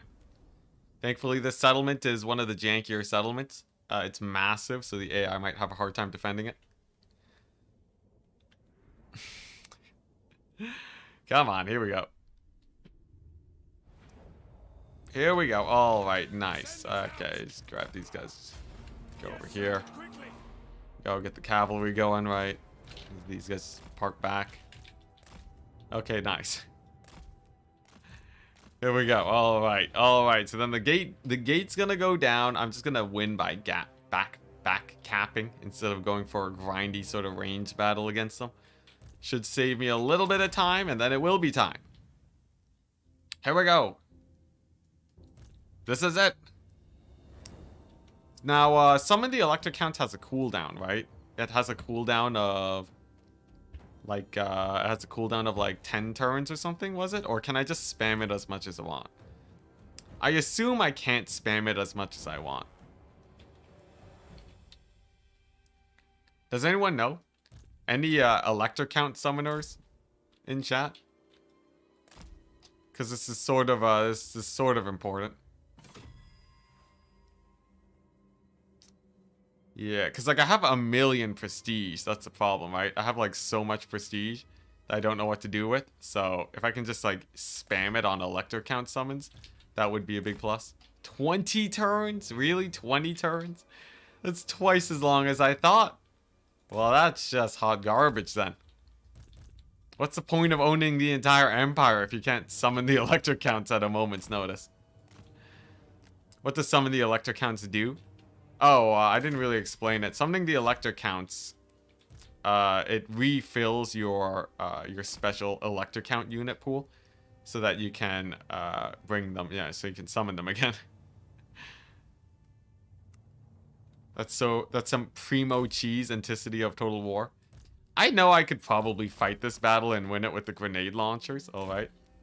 I value my skills enough as a player to know that we could play this properly if I wanted to. This is what I tell myself, chat. This is what I tell myself. So, you know, I might as well just speed it up, right? Might as well just speed it up by backcapping. Might as well, right? You know, because we would have won it anyways. Surely, like what do these guys have? Like, you know, one unit of Black Knights. Here, to pretend it's less cheesy, I can fight them for a bit. There, here you go, right? Little bit of here's some combat chat. Look at this. The no cheese city. The city looks super goofy. Yeah, with this sort of like weird turn. It's a little bit weird. Wow, they just killed my guys with towers. Would you look at that? There goes my infantry. Doesn't matter because after we take the city, we're good. Okay, well, I might have goofed. I might have goofed. How close is this final capture point to getting captured? It's like not capturing right now. It's like not capturing in the slightest. Alrighty, there we go. You know what? I'll just stall tactic them, whatever. Whatever, alright. The battle is no longer winnable without cheese, so... so we shall cheese it. I can't believe those towers cheese my infantry. Shake my head. Oh boy, yeah, you know, AI. Look at this AI. What a bad-mannered AI they are. Okay, there we go. There we go, we good. We good. Return to serenity. Sit back, relax, win the capture point.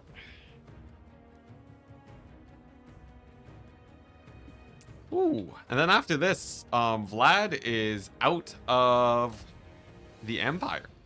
I think Vlad is actually no longer in the Empire after this. I think he's actually just stuck in the mountains now. So that should be a pretty big change, I'd say. Are you playing 2.3? Yes, my save did not get corrupted, thankfully. I've heard that some people have had their saves corrupted if they control, like, the special landmark areas. But for me, you know, we own so little territory that we managed to dodge that bullet.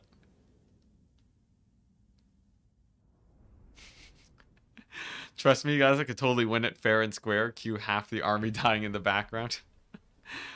Yeah, maybe we wouldn't have won it fair and square. This is not the best settlement attacking army in the world. Alright, let's be honest. I'm doing this to save time, alright? I'm doing this to save time because it's better for me. Alright, here we go. It's done, chat. We own the Empire. The Summon the Elector Counts button is now available to us. And now I only have to press it.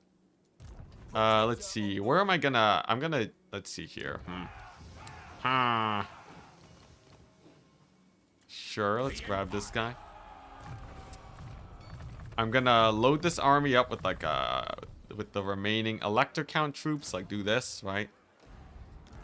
I think this army's 1 turn away. Yeah, 2 turns away. My bad. So he's 2 turns away, which means we can afford to get, you know, the grenade launcher stack of my dreams. There we go. A couple handgunners, nice. Oh wait, yeah, I forgot. There we go. Leave some slots open for my heroes. And then we can summon the Elector Counts. Now, where do we summon the Elector Counts? That's a real question. I guess against Chaos, maybe? Ready to burn them. What do you require? I guess against Chaos, right? This is sort of where my border is looking the most sketch. This army can keep that going. I think we go here. And then we'll use them. We'll use them against the Chaos. So I'm making ethnicity. Nice typo. Holding the cav above water. What's this? While the infantry is drowning? Oh. Yeah, the meme. The meme. Yeah. Yeah, I did sort of just abandon them, didn't I? Okay, here we go. And then... boom. Summon the Elector Counts. Wait, it lets me hit it twice? Is there a cooldown? Darn it, there is. Okay. Well, still fine. Alright, here we go. The Elector Count army is assembled, chat. Prepare yourself, Archaon. The Elector Counts have been summoned. Sick. Now, does that actually do us anything? I guess it does a little bit, right? It should be enough to hold them off, I think. Sure, let's just hope. We did it though. We actually owned the Empire. The only thing stopping us from victory condition is killing Vlad. Disappointing we can't make a full 20 stack. Yeah. Honestly, some of the Elector Counts could be more hype. I'm not gonna lie. It could be more hype, but yeah, no, what could you ask for, really? Let's see here. France. For France, I think we take a fight here against the Skaven. Beautiful. And then we can probably just take over Carrick-Drin. Yeah. Oh, well, there you go. This is the voice line. And then I think we just straight up take Carrick-Drin with France. And he's just gonna start the culling of the mountains. Franz is just gonna annihilate everything there. Add war wagons for the extra oomph. No, thank you. I think I've had enough of war wagons now. This is sort of the time where we can start experimenting with some builds. those hundreds of men, yeah, the halberds. The halberds just valiantly standing their ground while getting bombarded by the tower artillery. Yeah, here we go. The 4-man Doom stack once again strikes. So I feel like now I want to start experimenting with some Doom stacks. You know, maybe some elite like crazy artillery builds. Maybe we can do something crazy with, I don't know, war wagon mortars, Luminarchs. I guess there was a Luminarch promise. Maybe some like sick cavalry stacks. I guess I do have to worry about my spendings though, right? We are not made out of money, so I can't actually like spam a million armies, otherwise it gets real hard defending my borders. Give peace wagons a chance. Oh boy. Yo, peace wagons, they should just reduce the leadership of their enemies. Just reduce the leadership of their enemies by like 50. You know, in multiplayer there were actually some weird strats that involved just not terror routing enemies, like just huge leadership bombs. That's about as peaceful as Warhammer ever gets, really. I guess it's technically diplomacy. I guess there is diplomacy. Yeah, never mind. Alright, sick. So it looks like we've aggroed the majority of them. Not a huge problem. As I basically, I'm just gonna work my way back onto this far point. And then they should just army loss. I can also grab, I might as well grab my knights so I give them something fun to do. I wonder, if I just pat them into the settlement, will they actually cram their way through there better? The patch notes did say that they made entering cities slightly easier. Although it didn't actually specify how so. But apparently you can expect your units to funnel into gaps and breaches a little bit better. Rip Wizard, by the way. 19 Hellblaster volley gun stack one. That was the old OP auto-resolve stack in the past. I wonder if it is still strong. I bet it would be. Because I don't think CA changed their auto-resolve system that much. If it does do well, it would just be like an easy sort of auto-resolve stack that we can march around to do whatever. But I sort of worry that it'll be less cost efficient than just like a normal grenade launcher stack.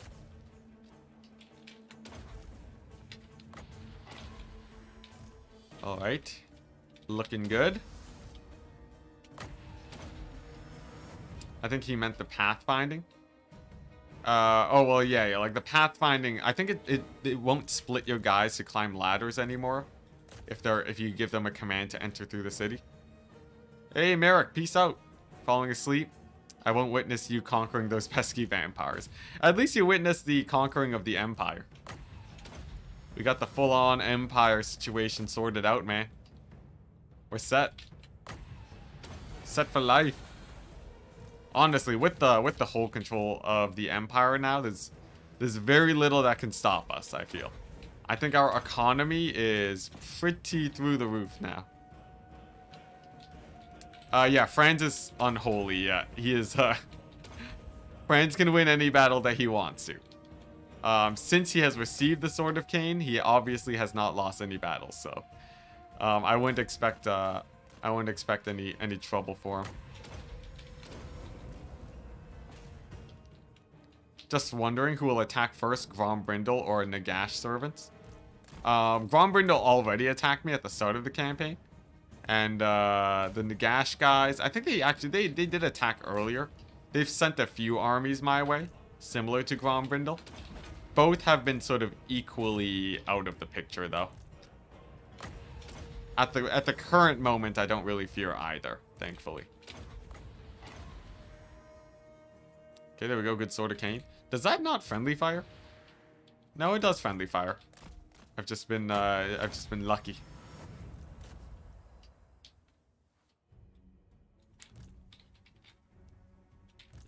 Okay, nice. There we go. How many more guys are there? The settlement is pretty massive, I'm not gonna lie. We are running into some staunch resistance from the vampire counts. Some decent resistance here. They continue to send wave after wave of men my way. But I believe after we kill either these knights or this guy, it's army losses. I knew it. I was mid-sentence when army losses hit. Can we just appreciate my army loss instinct? I played too much Warhammer, haven't I? Man, the fact that I can just call army losses is probably a sign that I have played a lot of Warhammer. Although, who knows? Maybe it's a common thing. Maybe I'm just overrating myself here. I feel like that's definitely a too much Warhammer situation, though. Endgame scenario? What's this about? Oh, yeah, the Thane. The Thane is from the endgame scenario. Skaven one specifically. Any chance Cetra is still alive? No, he did. Cetra died pretty quickly after the Vlad and Tomb King's endgame triggered. So the plan with the electric counts, I'm just gonna summon them every 10 turns. And then every 20 turns, I get a double summon of them. Does this mean I can get the Griffin Wood, Miss New Booty? The Griffin Wood. Was there like a promise of the Griffin Wood, or are you just asking for the Griffin Wood? If I just give members, if I gave members like free settlements 24/7, I think we'd just be stuck. We'd be stuck here forever. So, unless I made some earlier promise, no Griffin Wood for you today. No, we'd spend ages. We would spend ages renaming settlements. How do you get the Jade Wizard? Ah, yes. Yeah, this specific Jade Wizard is only born once a campaign. I'm pretty sure he's killed millions of undead at this point. This Jade Wizard has seen some battle, man. He is the unit in my army that has the most kills out of everyone in the entire campaign. It's been quite a journey with him. You know what I find about the wagons? They auto-resolve terribly. I'm really not a fan of the auto-resolve wagons. Like, look at that, they're just dying to like random settlements. I feel like I should start mixing in some grenade launchers here. Oh my gosh, I gotta say, setting up the good global recruit system, setting up a solid global recruit system as the Empire is a 100% must do. You just gotta set up a great global recruit system. It's so convenient in the late game to just be able to spam out an army out of nowhere. Oh, perfect. Nice. Oh, wow, look at that. Ice Manor.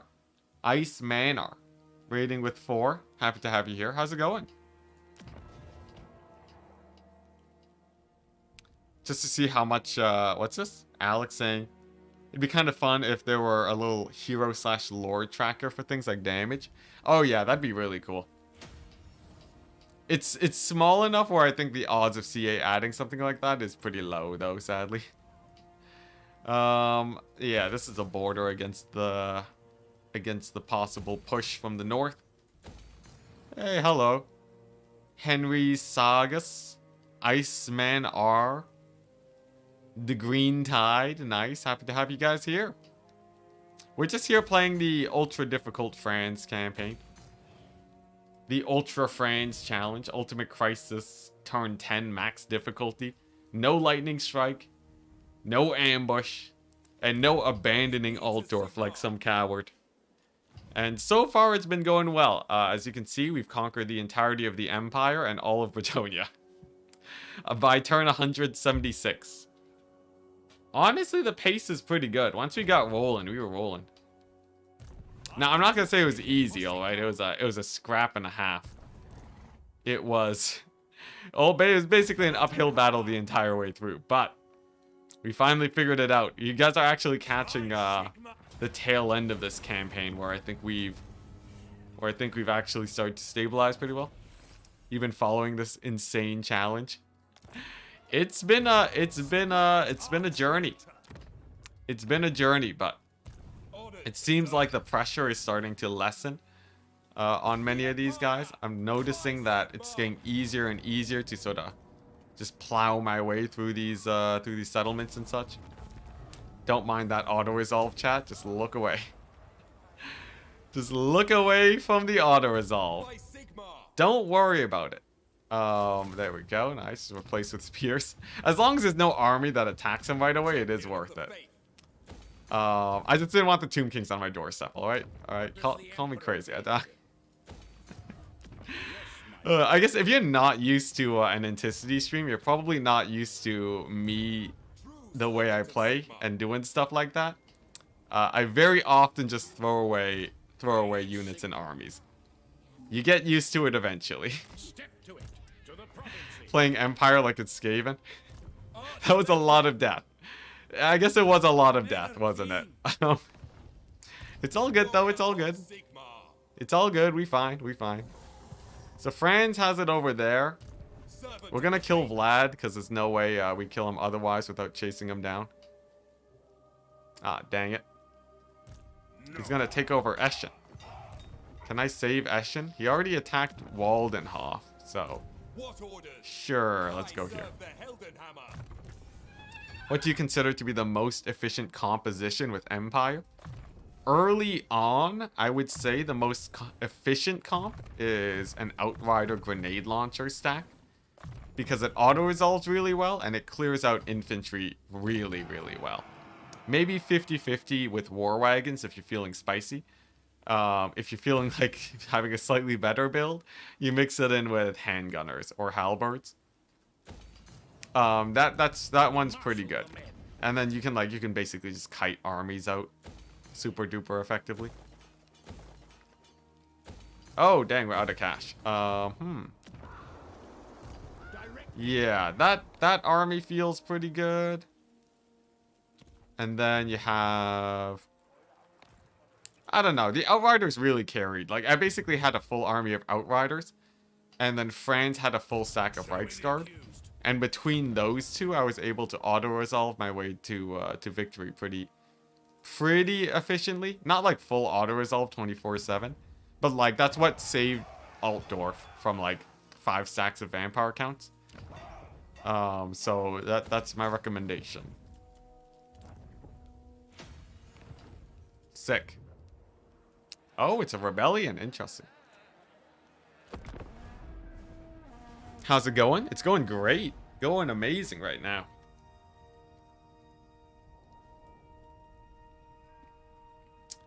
Yeah, super duper early on, you can go Free Company Militia, an Archlector, and like some archers. But that's like, you know, your first 20 turns. Interesting. Some Dowie. Pushing through Fort Seoul. Over here. Grenstadt getting attacked here by some more Dowie. Seeing some artillery. Okay. Ah, man, the stack was meant to beat Skaven. The halberds were supposed to fight Skaven, so I think I might be able to rush this army down, though. And then with the support of the garrison, maybe we win this. How many battles have you fought? I think we're at, like, we fought an average of 1 battle per turn. And 4 battles not loaded in, right? So we fought an average of 4 battles a turn. And 1 battle a turn manually. So it's been a lot. It's been a load of battles. We're in the triple digit. Come on. Here we go. And then handgunner volley on the gyrocopter. Hey, nice. There we go. That's one problem I don't got to deal with, thankfully. Oh, and it's just enough damage. Perfect. All right, sick. Okay, so this is an awkward situation. I don't think I can kite them out. I think the best play is to just advance as fast as possible. And then try and get a victory through just, you know, just in the grind, in the fight.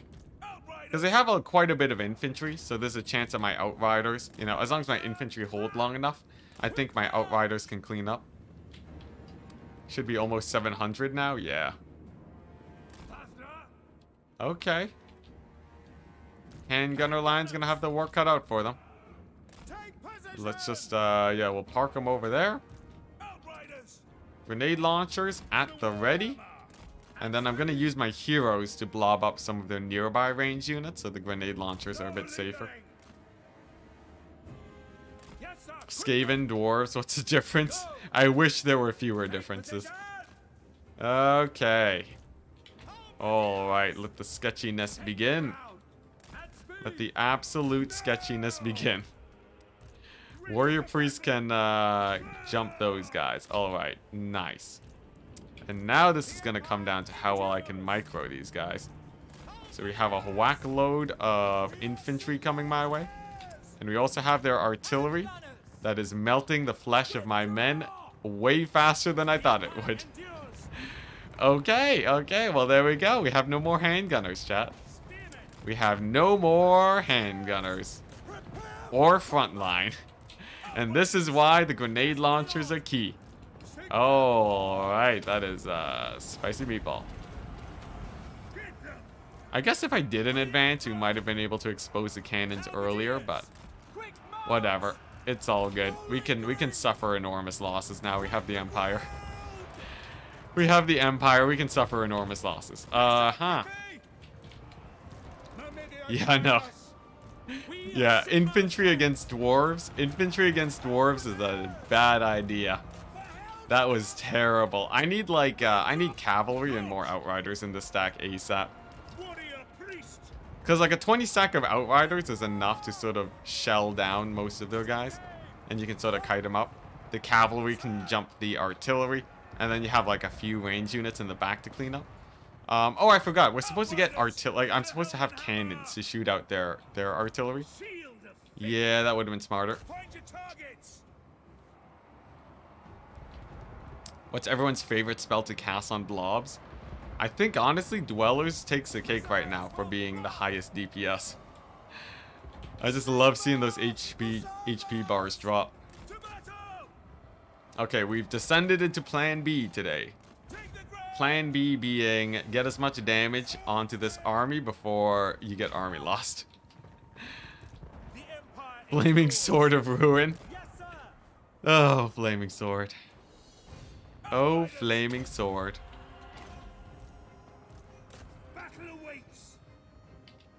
Vangeist Revenge. Vangeist Revenge is one of the more flashy spells. Though, honestly, I actually prefer Kraken's Pull. Yo, Vampire Counts did bombastic spells great in terms of how they looked. Did them terribly in terms of balance for multiplayer. No one uses all the cool Vampire Coast spells. They just use Nahek. Seriously, everyone just uses Nahek. But yeah, they look great though. Okay, that actually went way worse than I thought it would. I need an army that just fights dwarves. It turns out if you don't actually spec specifically to fight dwarves, they will ruin your life. I killed 3 units. Wow. I haven't had such a bad battle versus dwarves in a while. Lore of the Deep. I use Lore of the Deep. Lore of the Deep is alright. Or I did before they gutted Vampirates today. Vampire Coast should still be strong.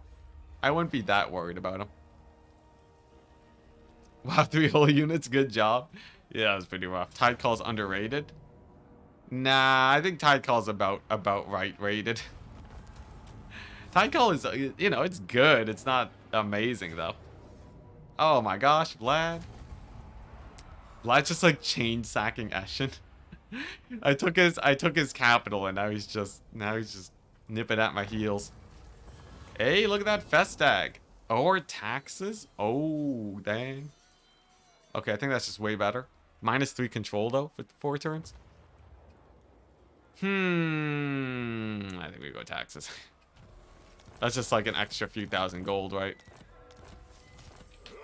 Okay, so that was a turn of losing territory. I admit we could have done that turn slightly better, but we're gonna pull it back, chat. We're gonna pull it back. Starting with this army.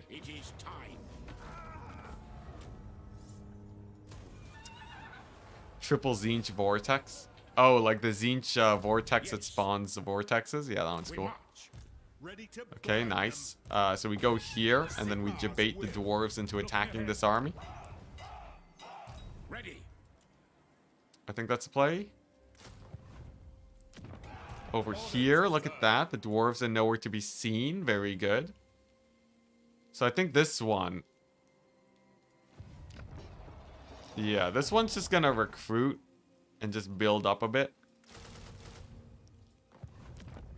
Just recruit, build up a tiny bit, stay safe. What orders? Make like, you know, a janky stack of infantry. And then the lizard men. The lizard men. Mazdamundi's back. Man, I really want this army to fight the Bretonnians, but we're still getting assaulted on all sides. If anything kills this campaign, it's gonna be impatience. Possibly. Are they in striking distance? They're not. Okay, 6. So then I can get the general of the Empire here, right? And then he can go ahead and... There we go. Get the 1,000,000 grenade launchers. And France. Oh my gosh, Vlad. Vlad is just... I don't know how he's doing it. Okay. So we have Vlad, and he is rebuilding his army with Ray's dead. That is a not good situation. There are a lot of dead things there. This is the first time you've seen me with positive money and authority? Oh, okay. So it's been at least a couple weeks. Or maybe not a couple weeks. It's been like at least a few days. Okay. So hopefully he just attacks me and he doesn't take Drakenhof. Is there a way I can get to Drakenhof? No. Dang it, Vlad. Whatever. We have a decent garrison there. There's a chance that he doesn't go ham. France is straight up just going to tank a turn of attrition to get here faster. Because France fears no man. And then this army is going to beeline it to Karak Ungor. Nice. And then we take over Kislev. And then we're good. And I think I can start relocating armies too. Like after these guys take Kislev. Yeah, here we go, chat. I don't have siege attacker. Let's see here. So we get this army. They take over Kislev. And then I can start relocating armies. Because, oh dang, I just don't have siege attacker. Oh my gosh, I goofed again. Regardless, right? Here, we'll build the towers for the war wagons. This campaign is won at this point, right? It is, but it's not like I know how to get world conquering yet. Because we're still getting slowed down by like a bunch of guys. Like it doesn't feel like I've truly won the campaign yet. Even though we are on like a good trajectory. I don't really feel like we've truly finished the challenge until it's like ultra clear that we have killed everything. Also, I'm still having a fun time. Look, you know, I spent this long getting to the point where I could start conquering stuff. I want to conquer for a little bit. Alright, sick. Should be an auto-resolve? No, it's not. Okay, standard army. Hi. Where do you stand in strength rank at the moment? I can check, but I'm assuming about 5 last I looked. It's because you were using France against dwarves. The regular ones are way worse. Like the regular armies. I had a couple armies that weren't France against the dwarves. They were, you know, they did alright. It's not bad content, really. Yeah, it's transitioning into a more standard campaign fare. But even then, it's not even like we fully won it yet. We definitely still have many a battle to go. The thing is, I think the content's good as long as I enjoy, you know, if I continue to enjoy making the content, the campaign itself probably is still good watching, I think. Okay, sick. There we go. Huh? So many random units. So many random units. Okay, there we go. Hype.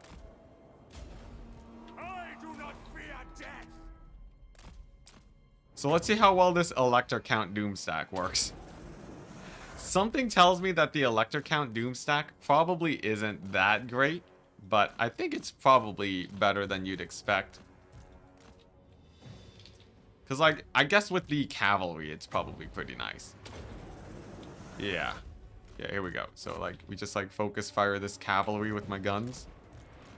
Use the skirmishers to out-skirmish this cavalry. Get ready to charge these guys in the back.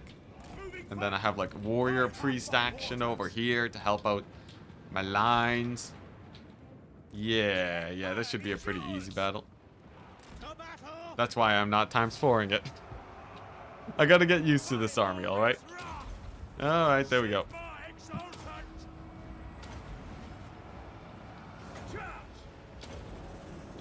This army feels okay. I think the main benefit of this army is that it's relatively cheap and that it can beat other 20 sacks. It's like it's the bare minimum army. The just enough army. And it also, the thing is, I wonder how expensive it is considering that it's all Electro Count troops. It's probably enormously expensive, but I can also recruit it at a moment's notice. You know what I might do? I might just use my Electro Counts like that, to basically just as a means to save settlements in one turn. So like the moment an army shows up, I can save it. And that should save me money in the long run, because I don't have to leave armies constantly ready to defend, right?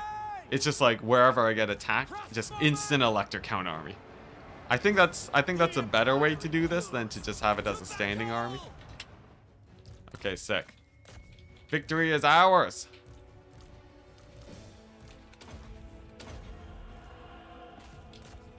It did all right though. Like this could probably fight a much scarier chaos stack. It should probably do okay against a scarier chaos stack, I think.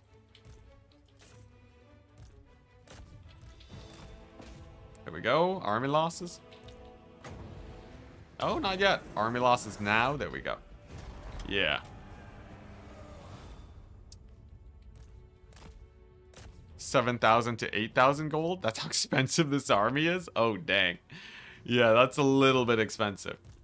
I sure hope it isn't that much. Although most of that is the steam tank. Maybe I get everything but the steam tank. The steam tank is so sick, though. The steam tank is like the whole point of this, is like the whole point of the Electro Count stack. Hey, see you later, John. Already 2 a.m. Dang. Yeah, peace out, peace out. I'll be casting the Warhammer World Cup tomorrow, so you have some time to catch up.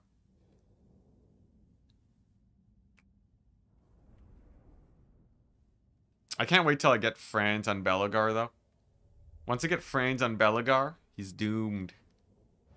He's doomed.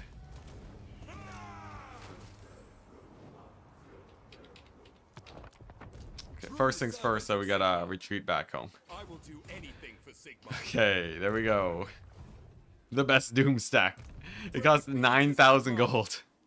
It costs 9,000 gold? Oh, wow, that's some expensive cavalry. Okay, Electro Count Doom stack. Kind of expensive. Kind of expensive.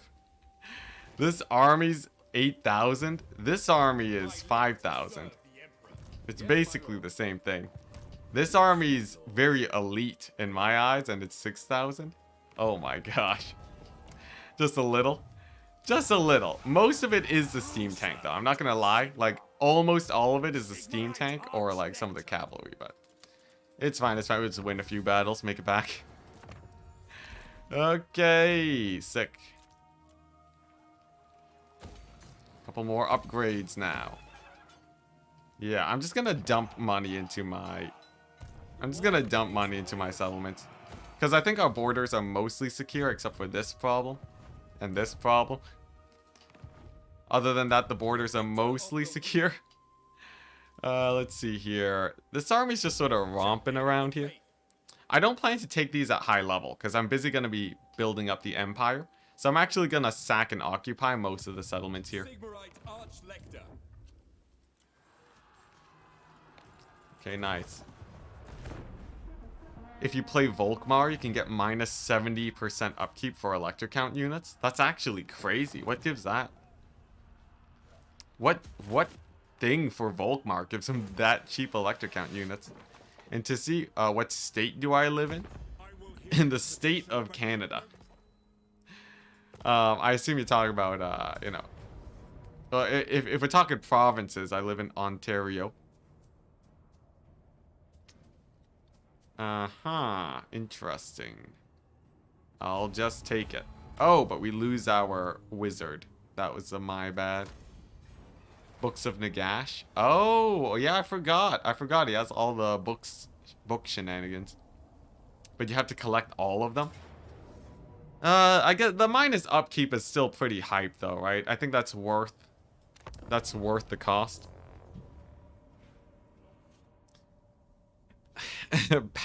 Pacthon, that's not even, that doesn't even, it doesn't, like, it's, that's just slapping on these nuts. Just like, you can't just be like, hey, what do you want to drink today? And then they're like, oh, I feel like milk. And then you're like, drinking these nuts. It's like, it doesn't even, like, saying these nuts is not, that's not the end game, alright? You gotta have a lead up to it. You gotta have a lead up to it. Otherwise it's just these nuts. Okay, here's the play. Land on the ground because they're mostly flying and then hit them with the dwellers.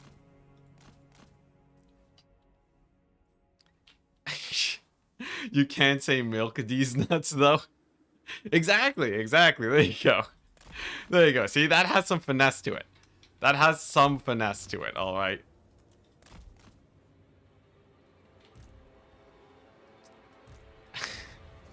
Is that not the point? Aren't they supposed to be dumb? It is supposed to be dumb, but it has to be at least like 1 out of 10 clever. You know, it has to have like some sort of through line. Otherwise, you might as well just type these nuts in chat. No context. Alright, anyways. Enough about that. We have a battle to play. It is a fairly large Vampire Count's army. Nothing that my Reichsguard grenade launcher combination can't handle, though. And then over here, the thing is the unholy lodestones hurt me quite a bit. They make it where the dwellers do a lot less damage because they're constantly healing and also getting charged by blood knights. That's also a minor problem. Just a minor problem. All good though. Okay, nice. Get the pull away.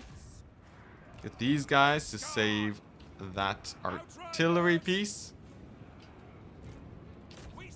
And then for the wizard, we're just gonna fly around with them and see how much damage we can do. I sort of took this battle sort of foolhardy.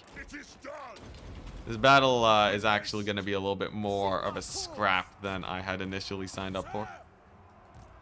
Whoops, wagon getting brutalized.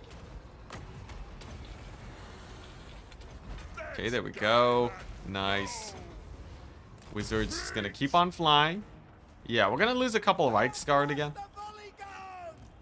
And I think that would slow down France's advance a little bit. But then again, it is France with the Sword of Cain. So I think it doesn't matter if we lose a couple of Reichsguard. It just sort of sucks.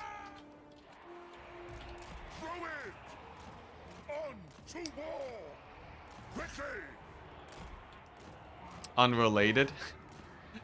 Unrelated. What's this? I'll be honest, I'll say I had no faith. Is this gonna lead up to a D's nuts joke? You know, honestly, not a lot of people had faith in this campaign. There were some people, well, I don't know. I've seen a lot of YouTube comments that were definitely just like, you know what's funny? On the YouTube, right? Since I'm posting up VODs of this campaign, I have people in the edited VODs saying that there's no way I can beat this campaign and that I shouldn't try it, while the actual stream is like already dominating. I think that's great. Although who knows, right? We might still lose this. It's never over till it's over. Like, I gotta say, France is sort of getting walloped here by this goon squad. I probably should have fought their flyers first, thinking about it. I might have botched this battle, I'm not gonna lie. I might have botched this battle. I'm sort of looking around right now. Anyone else feeling like this is sort of more sus than it should have been? Did I get overconfident again? Did I get too comfortable? Get too comfortable with the vampire counts dying to France? Alright, here. We got France against a mini blob of counts. This is actually the most damage France's army has taken in a while. Look at that. Okay, I gotta get this Empire captain out of here. And then we'll leave France in here to fight off the dragons, right? And then we'll see, then we'll take stock. Then we'll do a quick stock check. There we go. Looks like France, he does win his duel. Very nice. Very nice. And then we got some Reichsguard left. Okay, that's all we need. That's all we need. Alright. Where's my captain at? Okay. There we go. Grenade launcher is gonna fire in there, and then another heal. The heals are important. I need that balance of power. Though, I guess, do we army loss with France? I feel like with France nearby, it's very hard for us to get army loss. Not looking good, not gonna lie. Honestly, sorta sus.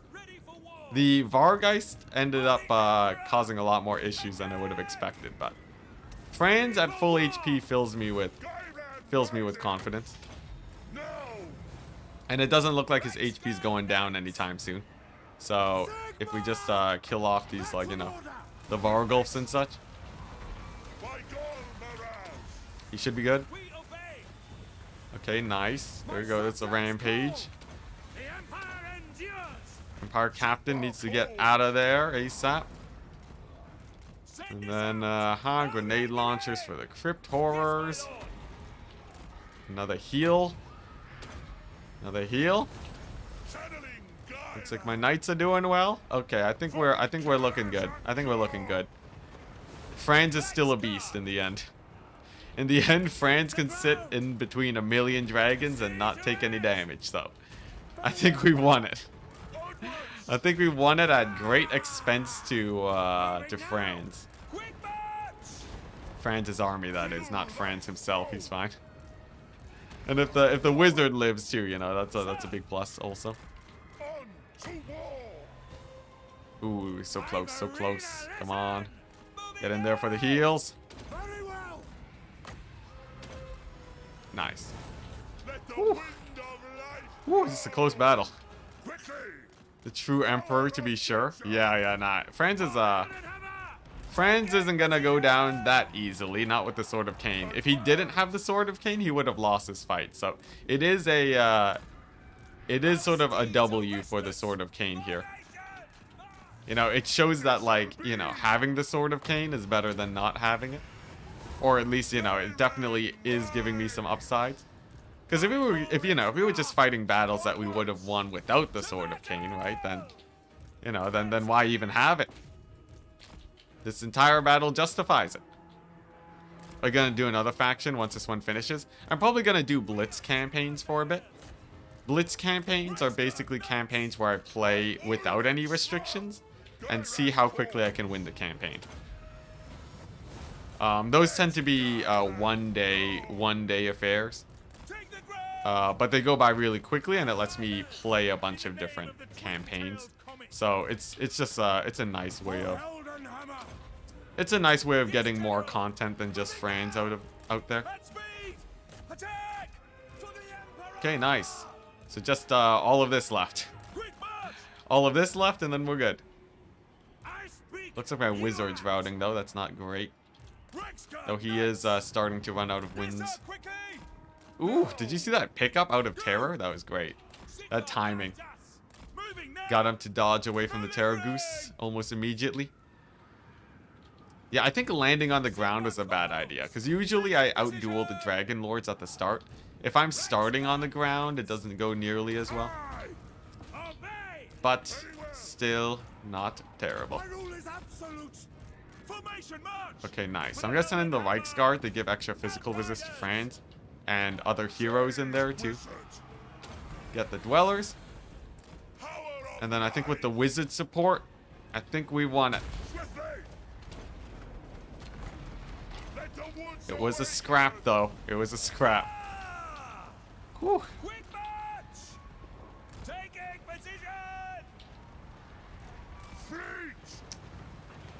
Why would you need more content? Why would I need more content than France? Also, questions 4. I've seen that one before. I'm not falling for that bait, man. I'm not falling for that one. That one's a classic, man. That one's a classic. Oh, man. What a scrap. What a scrap. We even saw Franz's heel cap. You, like, never see Franz's heel cap. It's so rare. It's so incredibly rare. Blitz campaign Boris Ursus. Ooh, that sounds like quite a bit of fun. Boris Ursus Blitz campaign. What would he, how, like, I guess, I don't know, it'd probably just be war sleds, right? I think war sleds are just the solution to everything. Okay. One last dwellers for the road. I think we might lose our Empire captain. He tends to route before, like, you know, he routes at low HP, but he has such high resistances that sometimes he often makes it out of there. He often makes it out alive. We'll see if he does this time, though. He's getting pretty beat up. He's getting mortised. Come on, grenade launchers. Yeah, we've lost our heroes now. It's down to just Franz. Just Franz, alright. He can kill the Mortis engine, though. I think that's fine. Oh, dang. Our Dwarven Thane. He's either dead or shattered. I feel like he might be dead, though, given that we're not seeing too many guys left here. Oh, the Wizard? I think the Wizard's out of the picture. Yeah, it's gonna come down to just Franz, chat. It's gonna come down to just Franz and my Outriders. Come on, Franz. Come on, Franz. Okay, Empire Captain's back. Maybe he can make a play. Franz. Corpse cart. Okay, he killed the Mortis engine. That's what really matters. Oh boy, this was a battle. This is a battle and a half. Let's see here. Can this guy kill a Terrorgeist on his own with the Wizard? Maybe, maybe. I'm gonna try it out. At least, oh, the Mortis engine lives. My bad. Okay. Alright, this is a situation where I gotta get my grenade launchers in there. Franz is sort of in a stuck in a hard place right now. I think he needs to kill off the Terrorgeist and everything that's mobile here. So he's gonna disengage. Man, thank goodness we have a tier 3 Sword of Cain. If not for that, we probably would have died here. Not gonna lie. We most definitely would have died with how I played the battle. The Warbear Riders are insane for Boris. Oh yeah, don't they have like a crazy cost reduction or something? And yeah, so snipe out the Terror Goose, snipe out the Mortis engine, snipe out the Corpse Cart probably so they don't heal. And then we good. Oh man. I gotta say though, Vampire Counts gave me a run for my money. We might also suffer attrition, which would kill most of my heroes. And then without healing, Franz would probably have to call a retreat. If the Wizard survives the attrition, then it might just become a Franz fest. It could just be Franz versus the world. It depends on how many Reichsguard made it out alive too.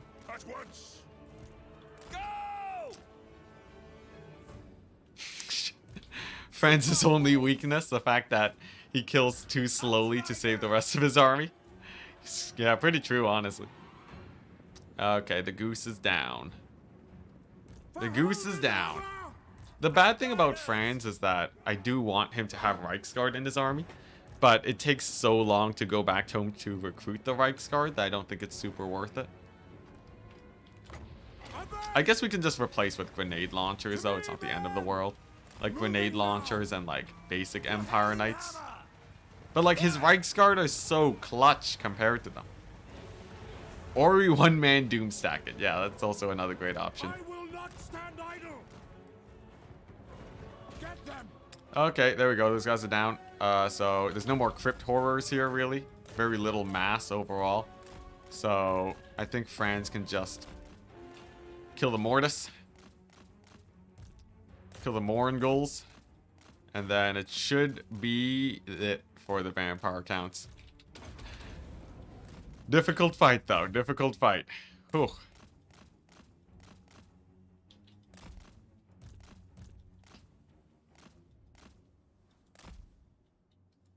Even the Moringles, man. Look at that. Sort of tanking it. Okay, there we go. Come on, friends. Just a couple Moringles.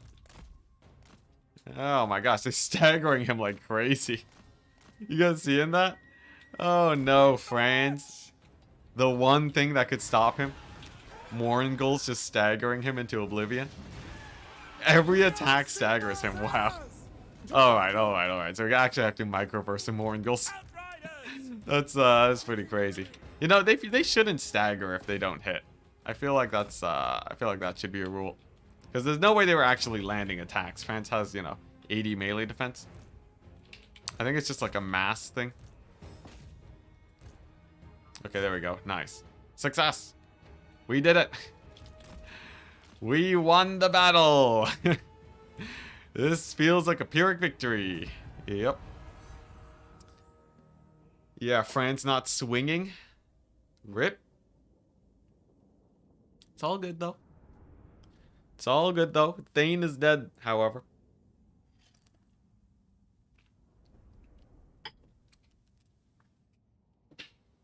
Whew. The question is, how much steam do we still have? How many guys survived? Oh, the Black Lions died. Dang. Oh, wow. We lost, like, all of our guys. Wow. And then another attack. This is better, though, actually. Weirdly enough. It's better because we can actually heal up so we don't lose our guys to mountain attrition. Ouchie, my army. Yeah, that was a pretty big... It's a pretty big army loss. Pretty big army loss. Fighting the vampire counts in the mountains. Slightly more painful than I would have expected it to be. Is it still, is it the end of the world? No, not by any means. It just means we gotta play a little bit more carefully is all. Okay, here we go. Oh, the fireball hit.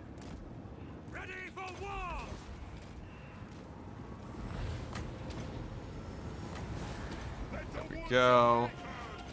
Debuffs, yeah. So like what I should have been doing earlier was taking the fights in the air like this. Because the thing is, like, France can pretty easily pick off all the Vargeist at the beginning. By taking a fight on the ground, I sort of let myself... I made it where I had to deal with a lot more flying units than I usually would, and that sort of boned me. It's all good, though. It's all good, though. There we go. Firegeist, Terrorgeist down. And then it's just, then from here, it's just, you know, finding a way to focus fire this Mortis engine. I guess if I just wait for Winds of Magic. Oh, the Thane, I forgot. The Thane had the extra Winds of Magic boosting item. That's why I needed him. He had the Forbidden Rod. The glorious Forbidden Rod. We can do this the old-fashioned way and wait. What are these guys doing? They're like sweeping for my grenade launchers. Alright. Oh, actually, I can't, if I retreat with them, then we're forced to land. Let's see here. Okay, nice. At least I can pick off that Mortis engine, though. Oh, Slanesh box. Yeah, here we go. So we'll pick this thing off. I have, decent enough Dweller's magic. And then I think we're good. Sick. Just came back and everyone is dead. Such is the way of this campaign. The swinginess shall continue. It's good though. It's good though. Or no, it's not good, but the campaign as a whole is all right. We still got some oomph here. I think France has enough to probably take out these settlements. Or, you know, maybe we just drop the Sword of Cain. Just drop the Sword of Cain and not have to worry about it after this.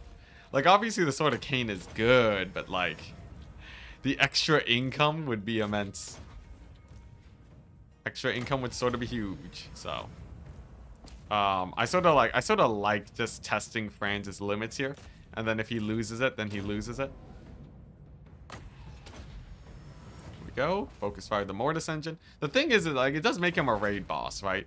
But for the Sword of Cain to truly prove itself worthy, it has to be able to, you know, survive in situations like this.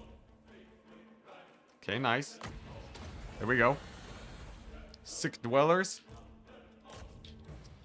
And a victory soon. And a victory soon. Very soon. Very mega soon. Ah, crap. I misclicked. It's all good.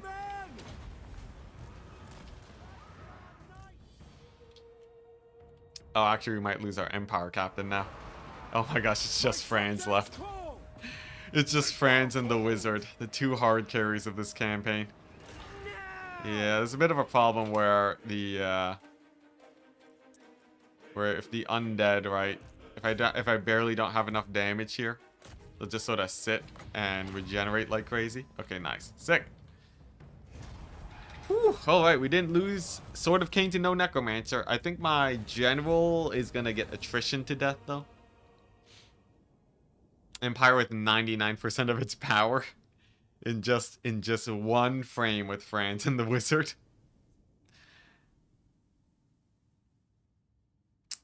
Okay, not bad, not bad. We are down though to just Franz and the Wizard. They've been whittled down to nothing. The Vampire count's coming back. Any tips for Vampire counts armies? You know, just spam single entities, spam heroes. Hero spam is by far the best strategy for Vampire counts.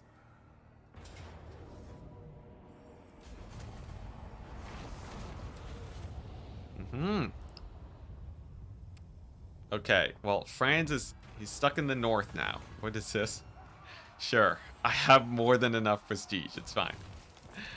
Okay, so let's take a look at this army. Not many units. Now, we did get replenishment, which is pretty sick. Vampire count, sort of. Wow, Vlad is like all over there. Vlad is all over there. Oh my gosh. At least we have here though.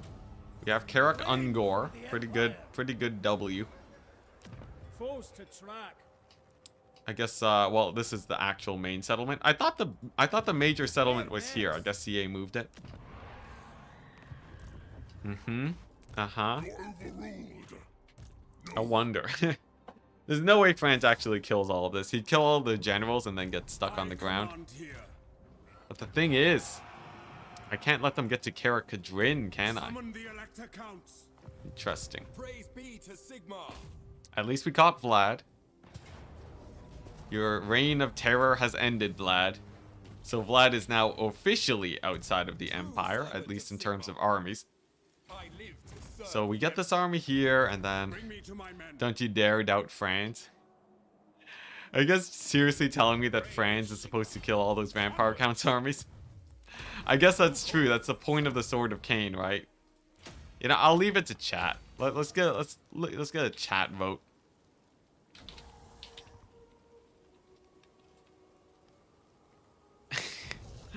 You're telling me not to be a coward with Franz. I test your resolve, chat. It's a full HP Franz, which means that he doesn't get any replenishment debuffs. Remember, if we lose this, we give the Vampire Counts a Sword of Cain. 71%. Okay, alright. They're March stanced. Full HP Franz. Wizard, chillin'. We don't have as much Winds of Magic as we used to, but... He loses economy bonus. This is just an elaborate attempt at getting rid of the Sword of Cain. It's just a very elaborate Sword of Cain drop-off attempt from chat. It is true. I feel like we've sort of used up the usefulness of the Sword of Cain. It feels like the Sword of Cain, you know, we got a good use of it. It was a nice run. But it's finally time we move on. Alright, late night chat. Late night chat not that excited about Sword of Cain, apparently. It begins! My journey begins. Praise be First things first, though.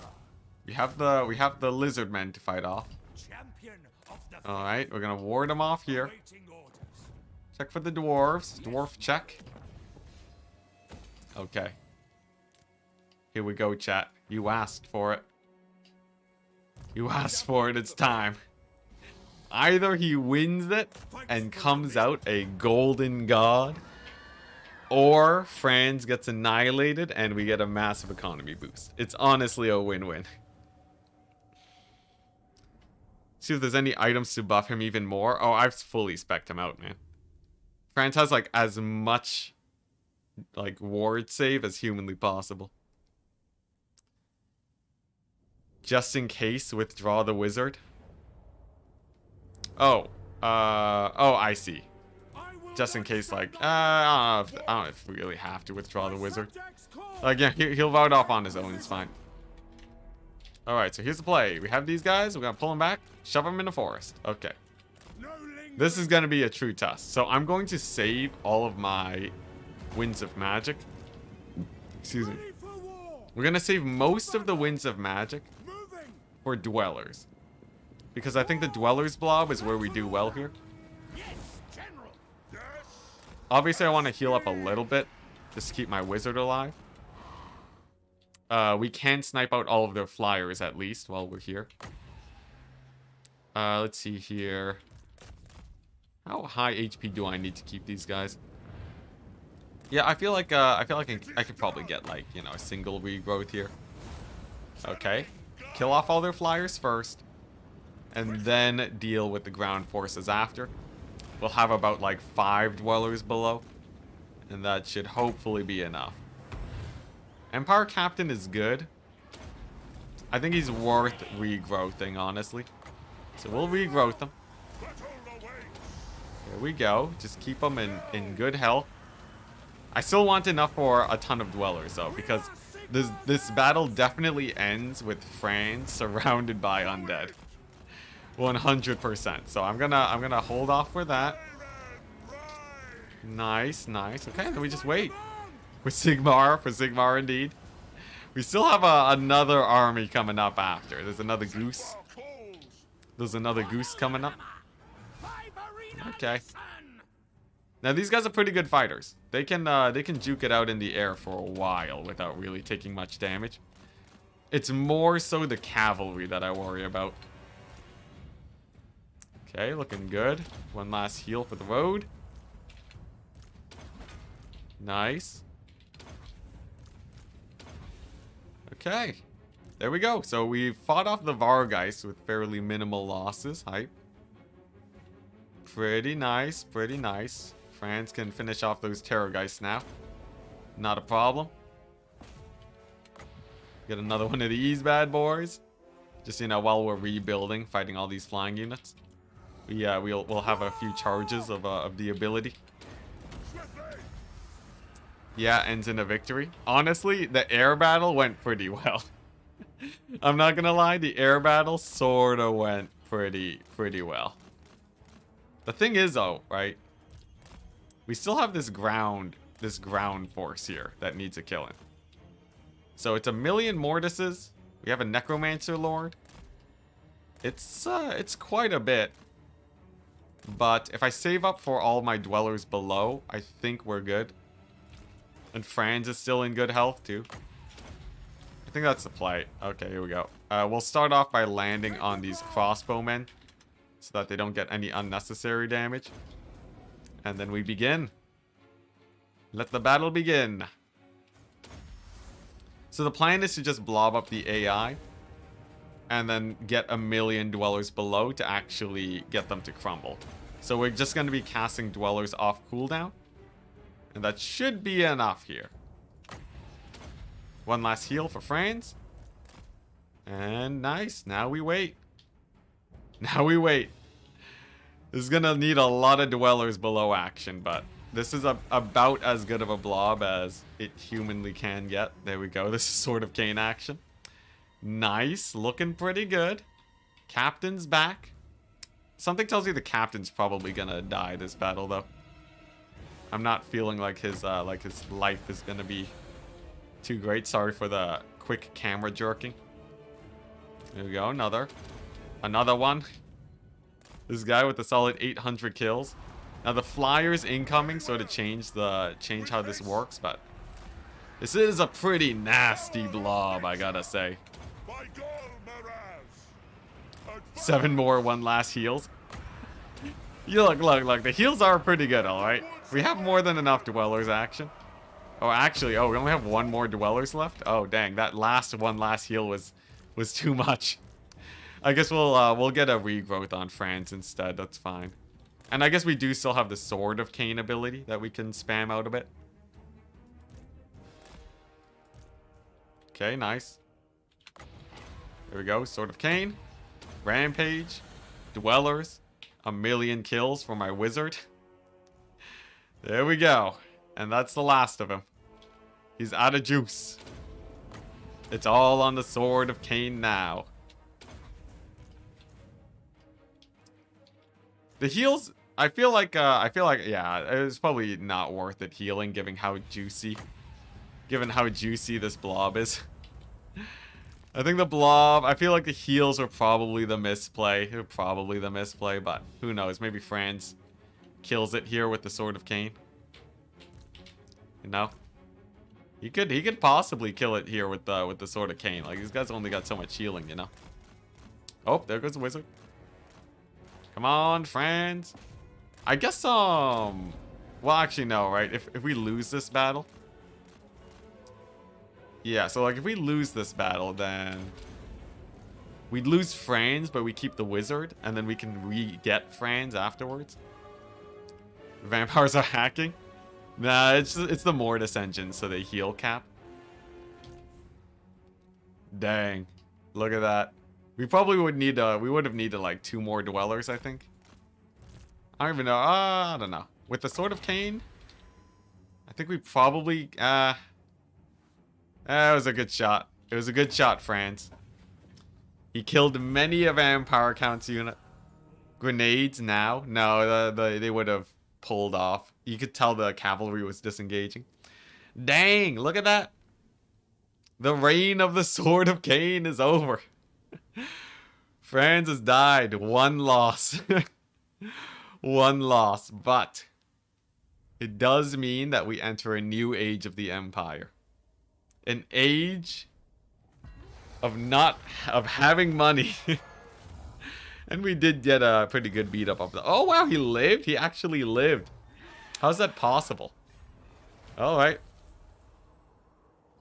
Nice. Solid couple thousand gold hype. 2,000 gold. And Franz lived. I don't know how. Plot armor. I don't have to increase the Franz death. He just straight up lived. Well, alright. Welcome back, Franz. That's a weird one. Alright, sure. Sure, I'll take it. I ain't complaining. You know. Strange. Alright, here we go. Trickster's Helm? No, he wants the, where is that better armor at? Armor of Destiny. Literally 1 HP? Yeah, 1 HP. You get, sometimes the battles are weird like that, where when they end, it does that. Don't worry about it, chat. Ready. Just letting the wizard get some practice in. Now charge in and get the sword back. Oh man, legit. I could almost charge back in and get the sword back. There's here's the thing, if I lose the battle and I kill the guy, I think the sword goes away. But he doesn't have the HP though. We'll get it back later, okay? It's fine. For now, we get to enjoy 1,000,000 public order in my territories. Thank goodness. Thank goodness for that. Alright. Hype. An age of peace. A true age of peace, chat. I'm going to get, honestly, the war wagons instead of the handgunners might be better if they're spamming thing. Nice. Over here, we can go into encamp stance. Very nice. Yeah. And then he can go ahead and, you know, go full on, maybe handgunners. An age of a piece of cake. Honestly, the Sword of Cain, I might want to pick it back up. Like, if you look at it, right? I don't actually get that much more money for dropping the Sword of Cain. Like, what income was I at before the battle? What income was I at before the battle? Maybe I'm totally wrong here. But I feel like our income before the battle wasn't super crazy. The biggest difference, really, is the fact that we don't have to build so many tap rooms, maybe taverns. Okay, so it's like 5,000 gold a turn. So the thing is yeah, it's like 5,000. It's not that massive. It's like one army. It's like one army's worth at best. But like, you know, not the hugest amount. It could be bigger, honestly. What the? Oh, it's a demon prince. I thought that was a big bird, like a Kairos. Pyrrhic victory? Interesting. I think this is, yeah, okay, we can fight this. Let me just stretch my legs real quick, chat.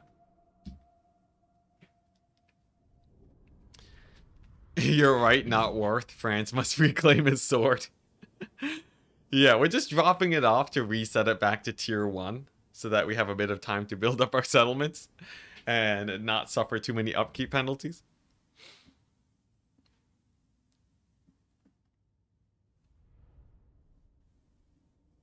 If you take it out of the army, should not take attrition. What do you mean by that? Okay, nice. So let's just go here.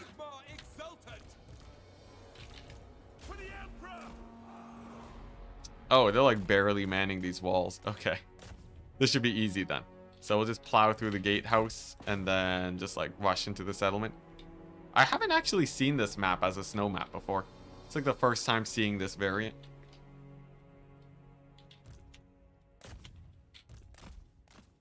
Yeah.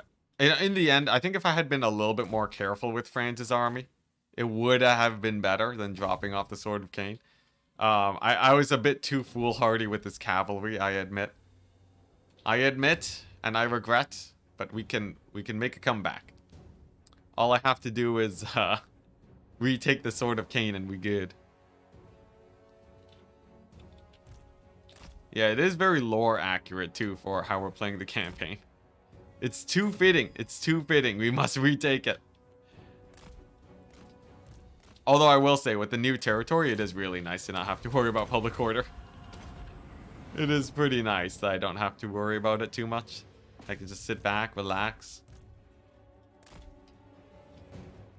Okay, nice. Behold, the power of war wagons in close quarters combat versus the Norskins. Here's the play. We're just gonna use their mass and just force path my way through the entire army. And then along the way, they're gonna get a lot of their shots off, right? And then I think it's a W?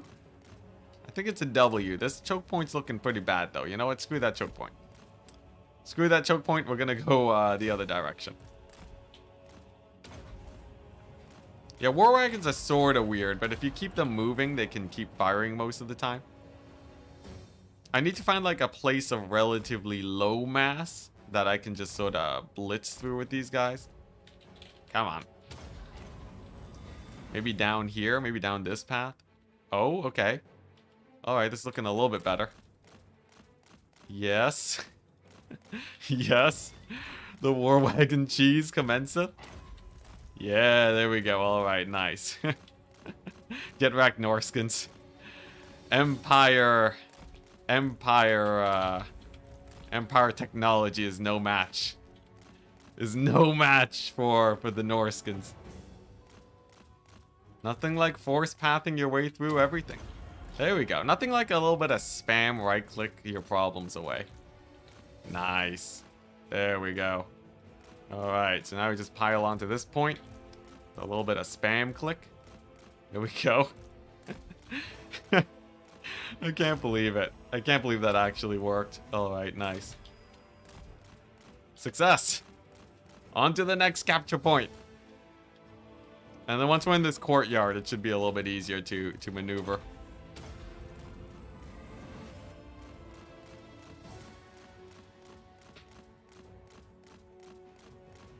France dropping off a sword so the people can smile for a day. Yeah, it's all a ruse. It's all a ruse for the public order. Sick. We've done it. We've successfully we've asserted our dominance over the Norskins. There you go. The Norskins just like trying to hold me back. This like we can't do anything. The wagons, they have too much mass.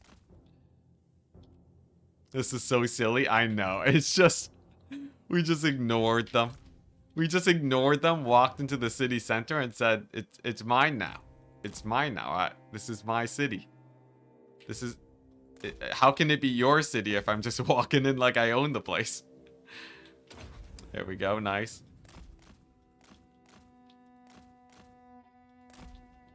The Mario Kart versus Norskins.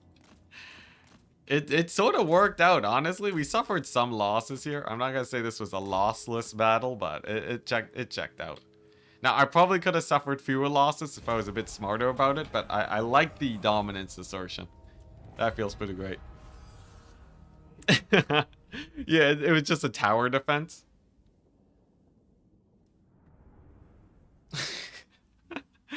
Full-on tower defense Warhammer game. Sick. We kept all the wagons alive. Beautiful. Now, if we do get attacked by a Chaos 20 stack, we probably lose this immediately, but it's all good. If it's even if it's a 15 stack, then I think they don't crush us, so it'd be great. Honestly, it's tier 3 too. It's not even that high level. Okay, it's all good. Nice. So I will say things are looking great. Things are looking great. And I believe the sacking of the dwarves shall commence. So the sacking of the dwarves is an interesting thing. We have a lot of random like random Belagar armies that will be sort of re-recruiting here. But this entire area is fairly undefended. What I'm thinking is we can probably just keep plowing our way through most of them. And then like, yeah, then we should be fine. Like, let's see. I have the grenade launchers, sure, handgunners.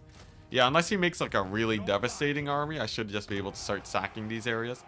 And he really, and I don't plan on building up those areas for a while because the homeland has so much to build up.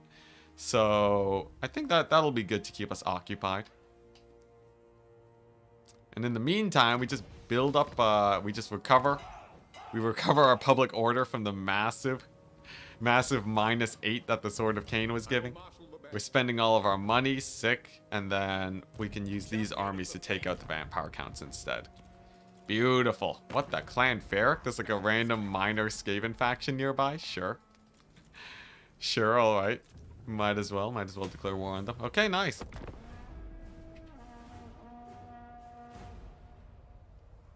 Guys should try Warhammer mod for Bannerlord. Enjoying Karl Franz and his army. What is this? What the? Oh no, John. Oh, the Lizardmen actually made landing. What the? What's this about this Bannerlord mod? I've never actually played Bannerlord, but I looked at it a bit. How are you guys enjoying it? I heard that there's it can be pretty buggy and crash quite often. Though I do still hear people talking about it. I don't really hear too many people complaining most of the time. Yeah, the lizards, man, the lizards. And the Norskins are coming out of the woodwork. Okay. I lost the Sword of Cain, and now the AI is like, now's our chance. Now's our chance. He's weakened. He's softened up. Okay, that was a lot of losses. Let's see here. Interesting. Gorst army? Gorst army just walking in like he owns the place? Well, we just can't have that happening, can we? Uh-huh.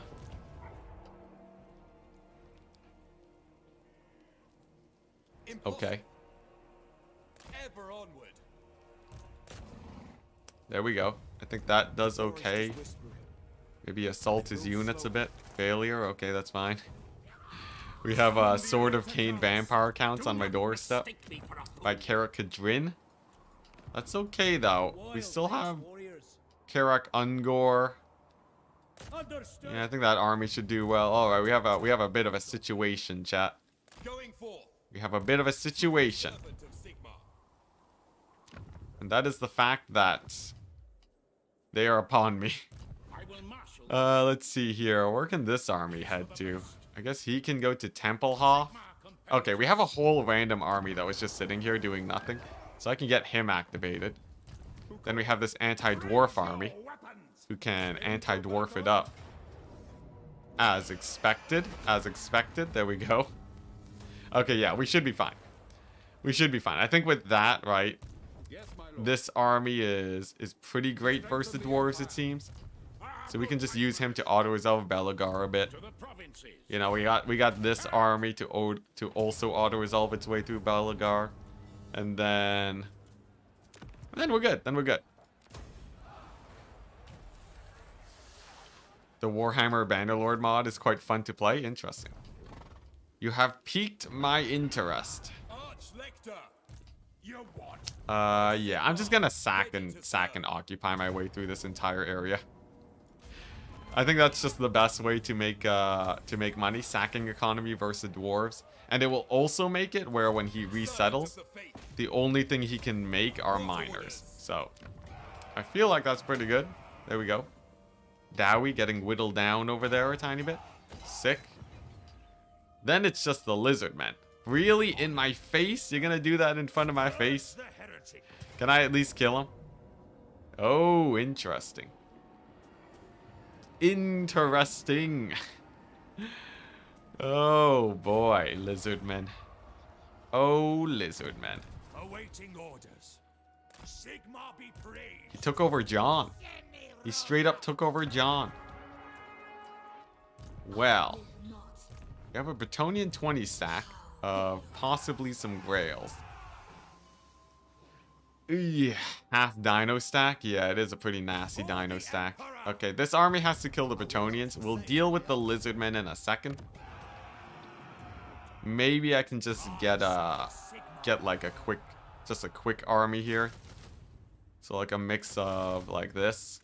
It will slow down my building production a tiny bit, but I think like this extra army should be able to take him out. Yeah, the Bastiladon auto-resolve. Wait, it's all good though. It's all good. I think we should be able to ward off Gorst. Then this army can head over to Grand Peak and take that over. Franz, in the meantime, is literally just going to hold the fort. And then I need one battle. Actually, we don't even need one battle, right? I think we have enough money. We have barely enough money here. Okay, sick. Okay, so we have some Chaos armies. If I back up here, I think we should be in relative safety. Okay. Interesting position in this campaign. And the Norskins. And the Norskins haven't decided to attack. Oh my gosh. Alright. This mountain battle against Vlad is slowing me down a little bit. It's a slow conquering. But I think once we stabilize the mountain battle against Vlad, then we should be okay. And then I have like this army chilling too. I think they should be fine. Yeah, they should be fine. And then this army here will have enough to kill off the lizard man. Alright. Alright, what's this commandment? Okay. Interesting. This campaign refuses. It do be refusing to end. I think we're good though. I think we're good. Like this army especially. They kill off Chaos and he's the one that will ward off the Norskins after this Chaos army dies. In fact, we might even just abandon Erengrad now. If the thing is, if I abandon Erengrad, he's gonna take over like this place, right? Yeah, but like we do need to deal with this Norscan army before they get out of hand. Okay. It's alright. Hedge wizard economy? Oh, yes, I forgot. Ah, that's very true. It's very true. Alright, yeah, the emergency economy. Where are they at? Where are my hedge wizards at? Apprentice wizards, camp followers, hedge wizards. Okay, thank goodness. Thank goodness. We can break into the piggy bank. We can break into the piggy bank just in case so that we don't get army-wide attrition. Very good call. Very good call. The Soylent Green. There we go. Whew, back to safety. Alright, sick.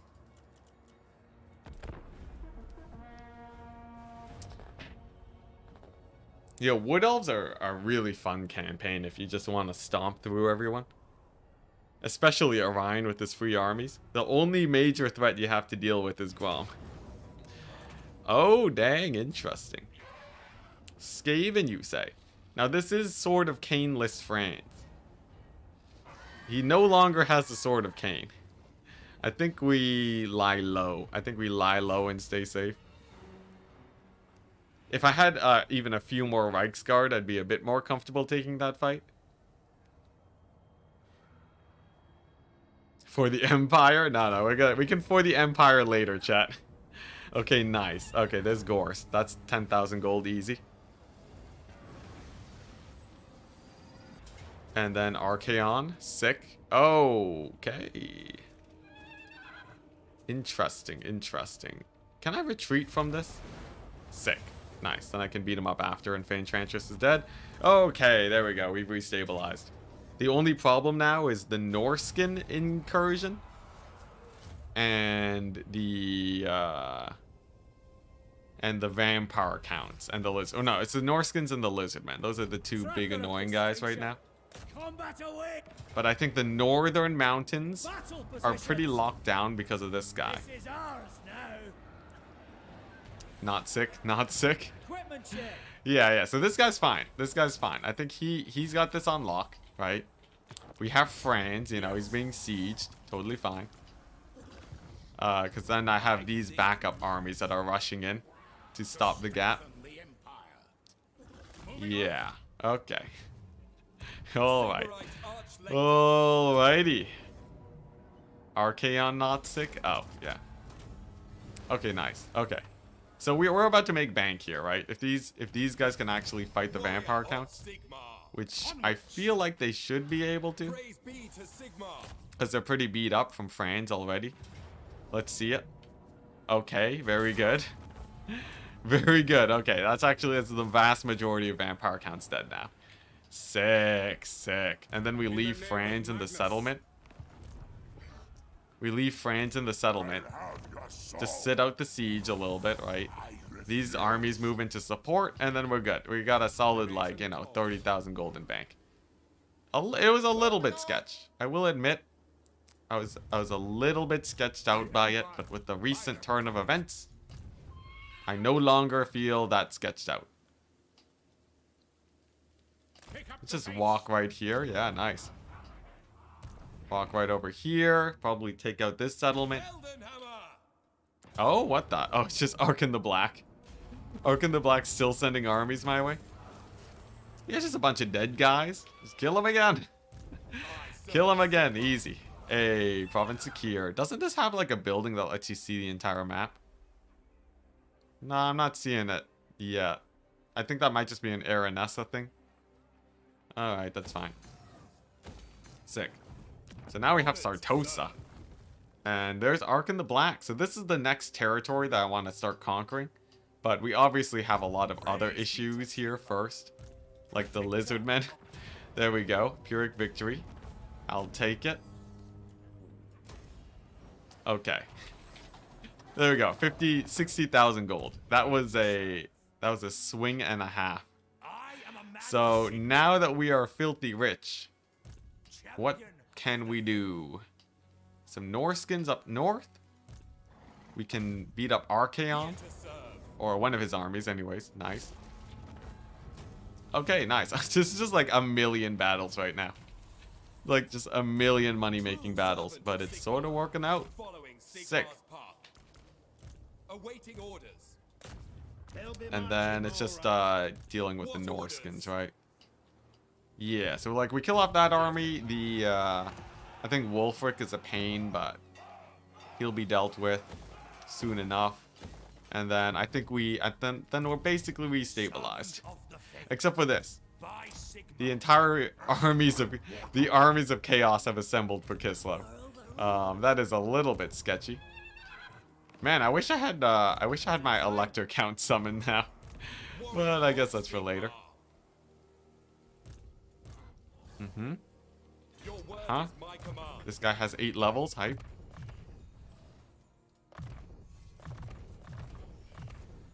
The Border Princes. What's this? I like how some of the minor factions are still alive. Yeah, it's nice. It's cool to see. Though, aren't the Border Princes like mega dead? Which ones are the Border Princes?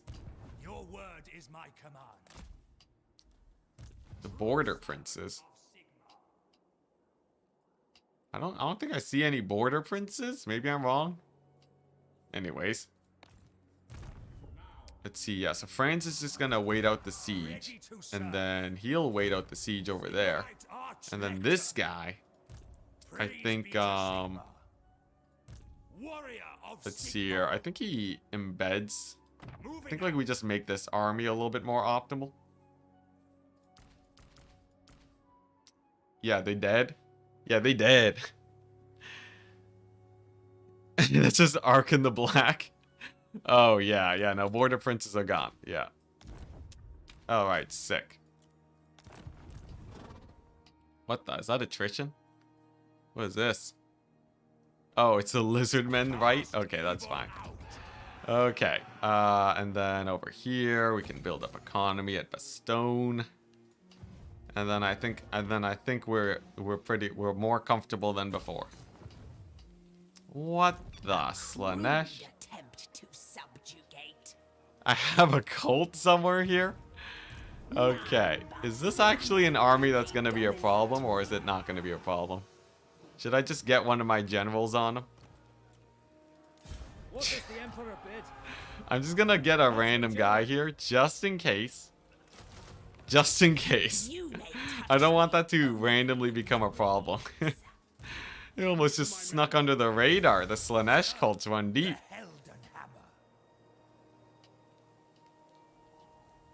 Slanesh cults kind of running deep. Best France campaign I've ever seen. It's a pretty spicy one. It's a pretty spicy one at that. And the Skaven? Okay, everyone wants Drakenhof. Alright, I need another army here. We're gonna get the Drakenhof army going. It's a Skaven army, which means that we probably want a lot of cavalry.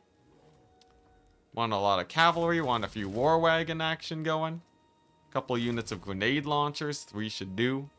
And man, I love this sort of shopping list style of making armies. It's like you just slap on whatever you want. Alright, full mobility stack, that should be enough to fight these guys. Sick. And then that only ate up 20,000 gold. Beautiful. Beautiful, beautiful, beautiful. And then at some point, hopefully we can retake the Sword of Cain. Let's see, any economy places to build up? Very nice, very nice. Always want to start building up the economy a little bit here and there. Ooh, that's a very good place. Very good. Okay, nice. And then it's just dealing with the Norskins. As scary as the Norskins are, I think they're not too bad. I think they're not too bad, fingers crossed. Yeah, slap on peasants to the front line. Just keep bringing wave after wave of men. We'll get there eventually. And then I think, like, honestly, the dwarves will start to falter once I take over most of their settlements. Like, this entire area over here should go down pretty quickly to my 20 stacks.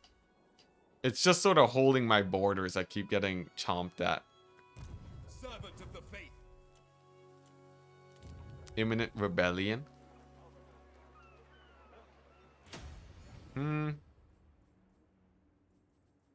Nice. Very nice. Alright, where was that rebellion at? We have a rebellion over, what, at Nordland? No. Over here? It has to be one of the northern areas, right? Maybe it's, no, not Misty Hills. Talea? No. Where is this rebellion? Over here. Oh, yeah, it's just because it's Chaos Wasteland. Okay, that's fine. Oh, right. When was the last time Altdorf was under attack? Dude, ages ago, man. Ages ago. Although there were a couple close calls when the vampire counts were starting to show up.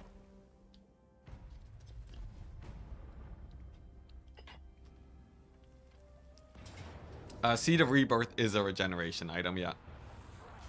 I know I'm answering that very late, but yes. Hey, look at that. We got the Skaven. Okay, sick. That is one problem. That is one fewer problems we got to deal with. Yeah, we're running into sort of... Now the Empire, because I've just been hard expanding and not really watching my borders very much, we're running into the issue where I have a million armies that are trying to deal with Vlad. I will take it. We have a million armies that are trying to deal with Vlad, but I don't have a ton of armies for actual home defense. And the Norskins, being Norskins, are just perusing my lands. The Norskins are just perusing all over them. So I gotta clean them up. It's actually been like 20 turns or something since the last Norskin incursion. It's been a while, so that's why it's so undefended up there. I just couldn't fathom that the Norskins would actually turn around and give me a hard time. But I think it's all good.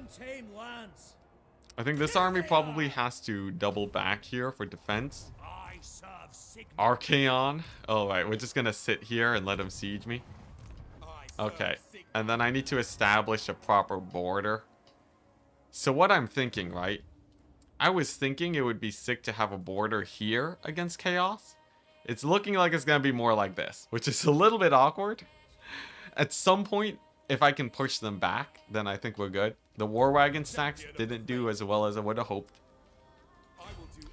But for now, we shall settle for this. Okay. And also, yeah, and also I have to finish off these Wolfic armies, but it seems like they won't be too much of a problem. Wolfic's over here. So it should be a sweep, and then we can divert forces back to that. Altdorf grows weak in this age of peace. Yeah. Okay. We can also beat up this random Slaanesh army. Random Slaanesh cult that just spawned on my back lawn. Oh, crap. I forgot they steal, I forgot that they stole, thing. Let's see here. Oh my gosh. 3 wagons isn't gonna be enough? What about 3 wagons and, like, a Hellstorm rocket battery? Is that enough? That's gotta be enough. Yes. Get wrecked, Slaanesh. Alright, so that's that problem dealt with. Nice. Good stuff. Big brain YouTuber. Yeah, sick plays, sick plays. Okay. I'm also not liking the Hexawaddle army spam heading my way, but it is very akin to what I'm doing. So I can sort of respect it a tiny bit. Okay, but I think we've resecured Bretonia.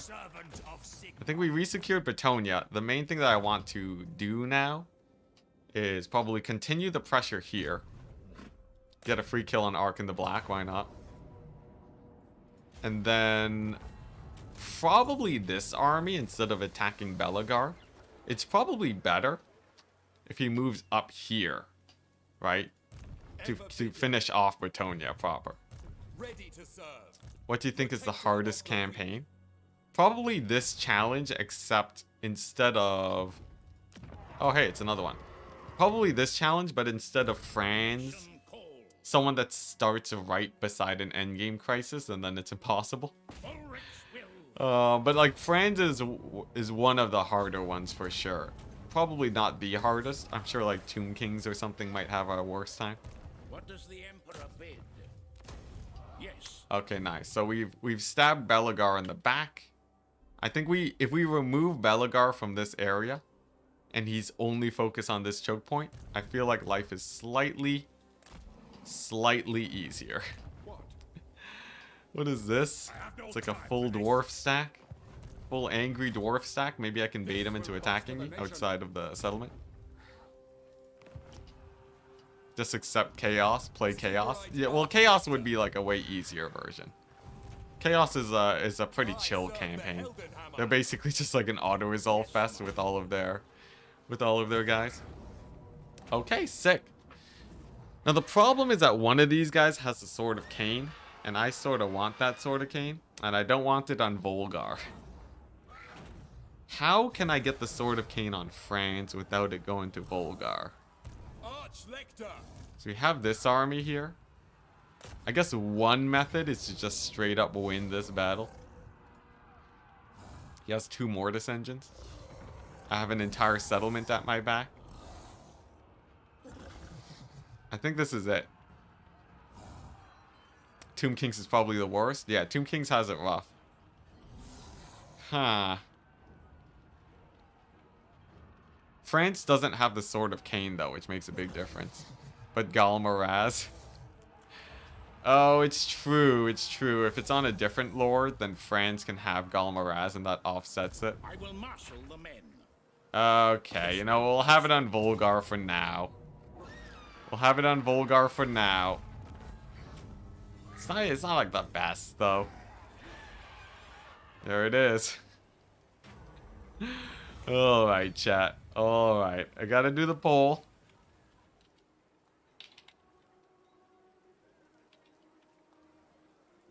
What's your thoughts, chat? What are your thoughts? Is the Sword of Cain really worth it now? Is it really worth it? Late night chat, sometimes mixed, but yeah, boy. Oh no. Reject money, embrace Cain.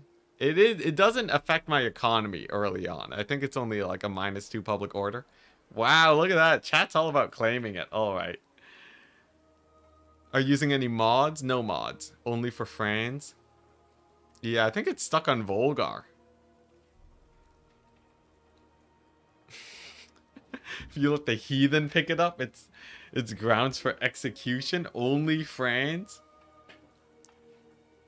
Alright, well, people are saying claim. I can't transfer it to France easily, but I can settle for this if it's on a different lord. Alright, Volgar it is. Now, we do have the means to transfer it to France. If Volgar loses versus these guys and France does cleanup, then we can re-equip it to France. So I feel like that's the play. I just need this guy to lose a battle here. Yes. Yeah, I think that's the play. So like, what if I just like... Okay, actually, you know what? Yeah. If I do this, if I march stance him, or if I just leave him there, Praise be to Sigmar. we might be able to get an easy drop-off situation. To the provinces. Yeah. What? Rename Volgar to Matthew Smith. The age of Matthew Smith with the Sword of Cain. Okay, yeah, we're gonna get some normal Empire Knights in France's army. Here's the play. I think we do this. We go outside of range of Karakadrin. These guys attack him. They're like super battered after the fight, and then France retakes the Sword of Cain for the hunt against the undead. I think that's an acceptable outcome. We basically just reset the Sword of Cain back by a turn. But it sort of works. Defender of Athelauren. Nice. No armies nearby. It's really weird. Gorst suddenly got off the gas. Like, Gorst just suddenly no longer was spamming armies my way. I don't know what happened to him. But apparently something's distracting him. Maybe chaos? My guess is chaos, but I might be wildly off here.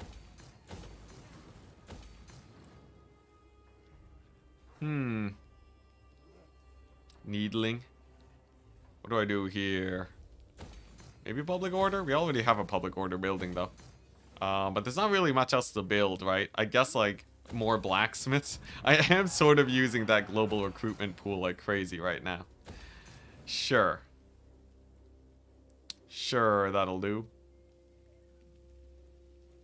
Just blacksmiths for days, maybe?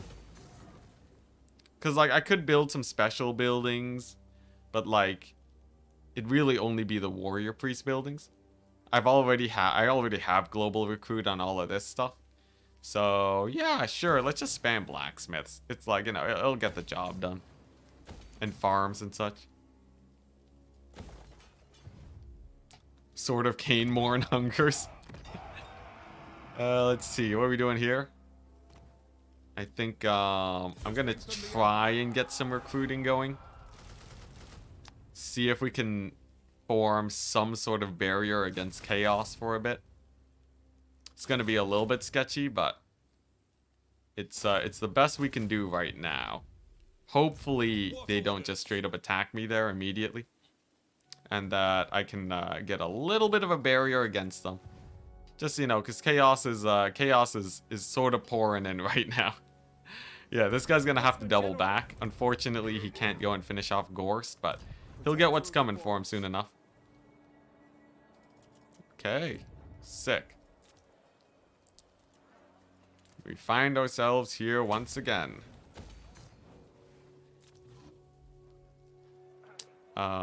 Interesting. Troll, I guess. Yeah, and then we have these two armies. Who's just enough to defend there. We could probably take Belagar out of this situation. Probably finish off the Fey Enchantress at some point.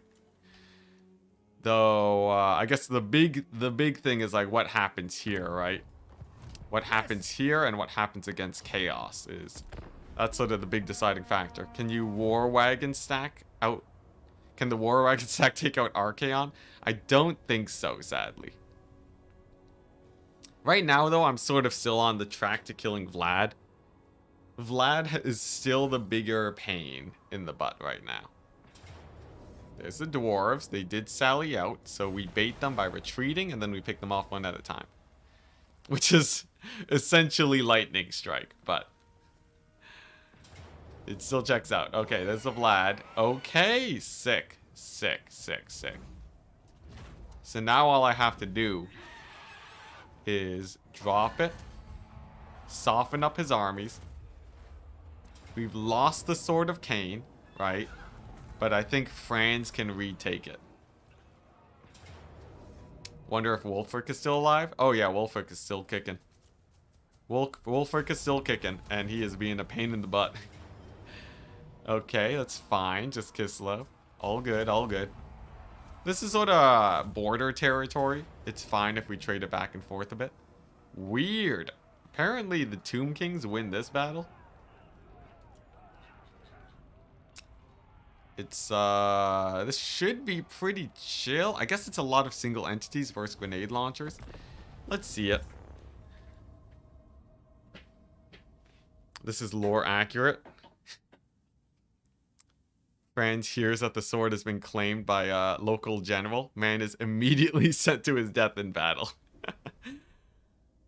Yeah, lots of monsters. Lots of monsters. I do have handgunners though, so as long as they can stay alive, I think it's not a big deal. Cavalry to stop them up. I feel like the handgunners crushed it here.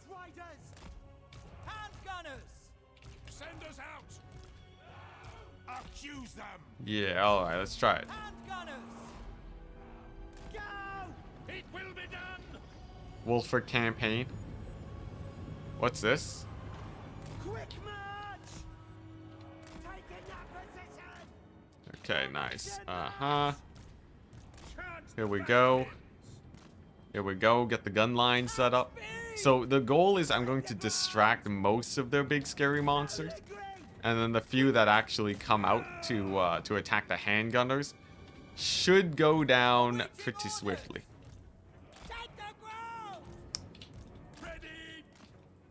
And then after that, we got then after that, well, I guess the battle is basically done after that, so it should be pretty chill. Hopefully pretty chill. Get these guys charged by the carrion. Nice. Okay, and then back up forwards. Yeah, it seems like my generals are doing great too. Maybe I can accuse the guy. Attack! Sigmar guides us. I'm pretty excited to get Sword of Cain back on France. Honestly, the power that it gives him against the vampire counts is pretty massive. Yes, sir, quickly! Sword of Cain lets Franz take any fight that he wants. From taking most fights that he wants with the support of his cavalry. But with it, he's like a one-man army. You know, we don't have the Reichsguard nearby, so like... Oof, that's a brutal volley though. Yeah, it's like we don't have the... our other, you know, Reichsguard nearby. We're so far from Altdorf. It's like he needs the Sword of Cain to do well. I feel like, you know, honestly, Sword of Cain Franz with the normal stack would honestly probably be good enough. Ooh, that was a good dodge. I'm complimenting my own dodges now. But yeah, Sword of Cain Franz. The vampire counts are being a pain in the butt. It's probably a good thing that we keep it. Yeah, here we go. Handgunners are really gonna need to pop off. Oh, I think they do. I think they pop off here. As long as these Necropolis Knights don't get too feisty on me. But I feel like with my heroes here, we're good. Yeah, look at that. Handgunners are popping off. This is the one situation against Tomb King's constructs where they have the line of sight. Where they have the line of sight to do great. Oh, yes, that was good. It's just the artillery pieces that really give me pause. Those Casket of Souls, even a couple good shots will ruin us. So we gotta be really careful about that. Here we go. Kill off the Tomb Scorpion, perhaps. There's another Casket of Soul shots. Thank goodness for its inaccuracy. And the grenade launchers are doing decent too against the single entities. Hype. Okay, sick.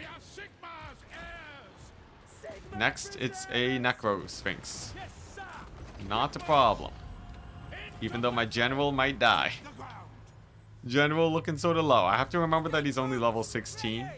So I'm just going to pull him back to safety real quick. Don't want him to get Spirit Leech to death. We could probably shoot up the Sphinx. And then the grenade launchers. Grenade launchers against constructs is so janky, but it sort of gets there. Nice. Witch Hunter getting tossed around by constructs, also pretty janky. But look at that. We killed off the Stalkers. It's just a couple Ushapti Great Bow left. And a couple constructs. This is a settlement battle too, so we do have to win this, otherwise we lose this army. Stakes are high. There we go. That's another construct down. Grenade launchers looking pretty good. Okay, nice. And the Sphinx is just cycle charging my Witch Hunter. But that's sort of good, because while it's aggroed on the Witch Hunter, I think my guys can probably gun it down quite quickly. Outriders are continuing to valiantly fight against the ranged units of the Tomb Kings. And yeah, okay, nice. Handgunners are still able to fire. I have a couple single entities blocking up the AI. Sick. And then after these three guys are down, it's just their general and two bone giants. Oh boy, yeah, no, this army's totally dead. I don't see this army living, but it held out well. It at least warded off some Tomb Kings, but it seems like my expedition into the Southern Realms has been shut down. Very efficient use of grenades. Yeah, it's just like, they're just slowly grinding down this armor, but there's just so much armor. Oh, dang, mass rout. Come on. Come on, take it out. Dowie would be proud. Yeah, as it turns out, gunpowder is not the solution. Ah, look at that. Tomb Kings. Good job, Tomb Kings. They're scraping it back a little bit, but we killed off like half that army. So they'll have to go all the way back home to replenish.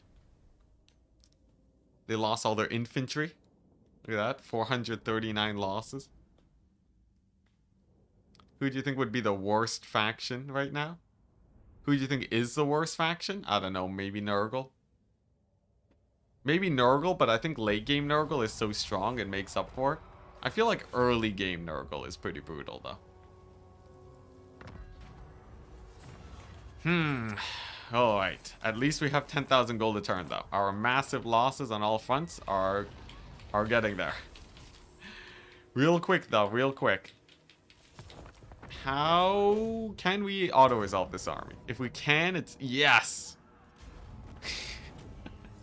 So we auto-resolve that army, and then now we can global recruit. Oh, I have to redo the global recruit.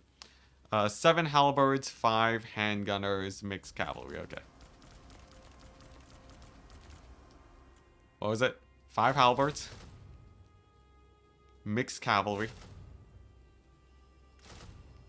5 handgunners, and then 2 of these guys. Okay, there we go. Yeah, there's no armies nearby, so I think the global recruit checks out there. Then for Wolfric, he's over here. All right, he's wandering.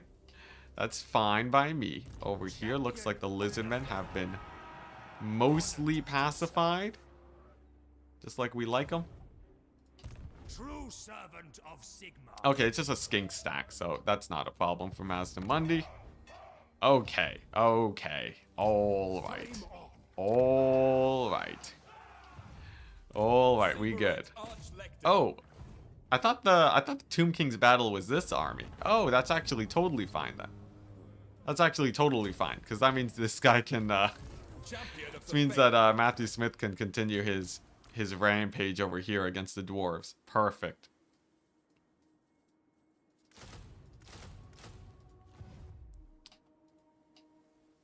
What made Nurgle bad? Last time I checked, Nurgle had like really bad.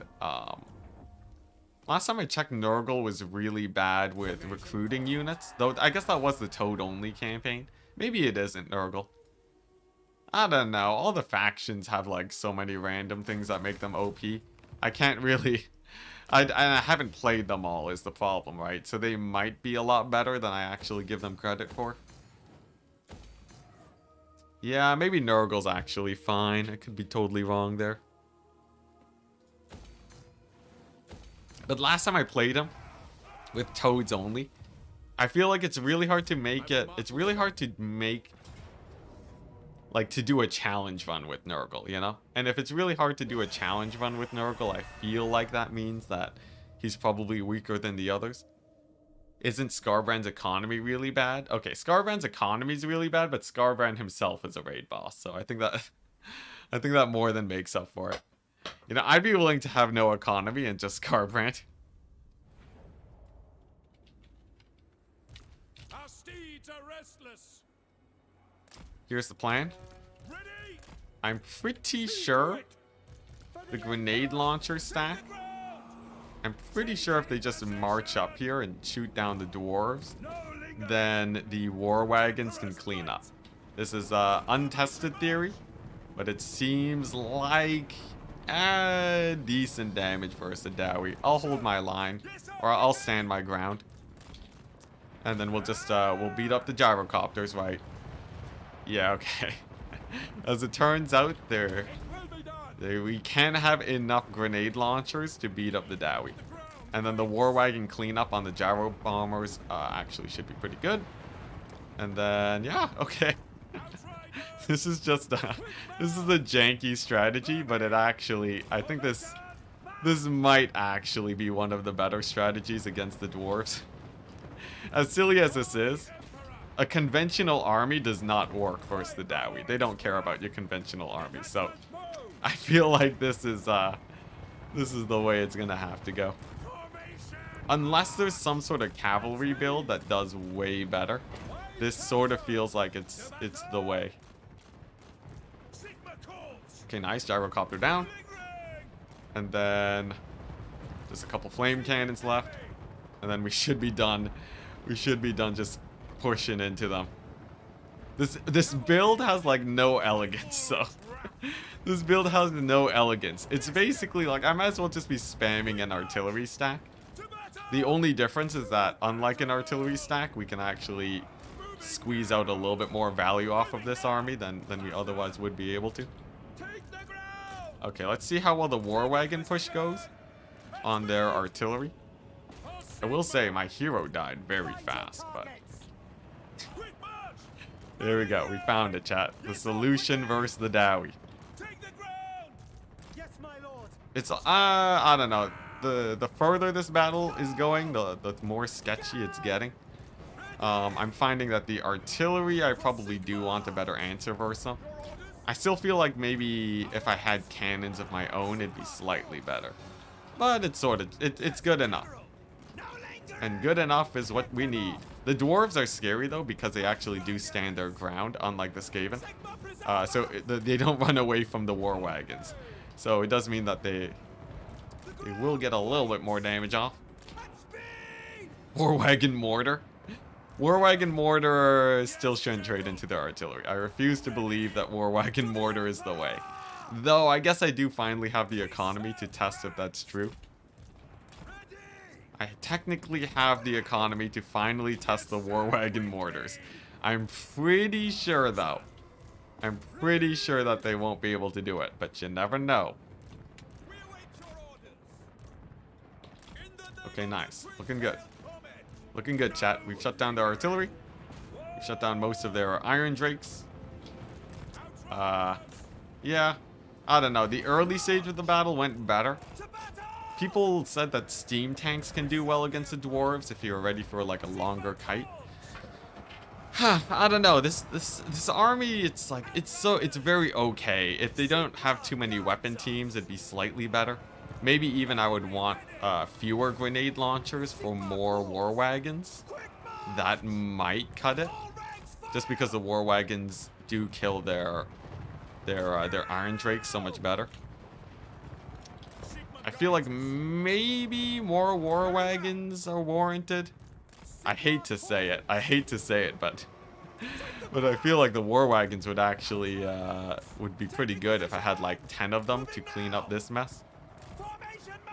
But I do like having a good amount of grenade launchers though. That feels like a good opener versus their infantry. 3 to 4 Demogryph Knights. Oh yeah, that's true. Just like a couple elite units of cavalry for the armor piercing to clean up. Yeah, that'd probably be it. I like that a lot better. I gotta think about different units than just the just range units. Yeah. I feel like 5 Demogryph Knights after we shock and awe them with the grenade launchers, and then like 4 units of war wagons to kill their heroes and their gyrocopters, and the Demogryph Knights for their weapon teams. Beautiful. I like it. What do you think about the Beast and the Hunter trailer? Since you love war wagons so much. Oh great, now chat thinks I love war wagons. Oh no. I guess I have been sort of spamming them out of laziness to find better units. Yeah, but I do really like the Demogryph Knight option. It seems like honestly this army did about as well as auto resolve though, which is it's okay. Or maybe just only outrider grenade launchers, or like get a second army maybe. What else is there really? Luminarchs, steam tanks? Both of those are overkill. I missed so much, I'll have to catch up. There's quite a bit that went down. Yeah.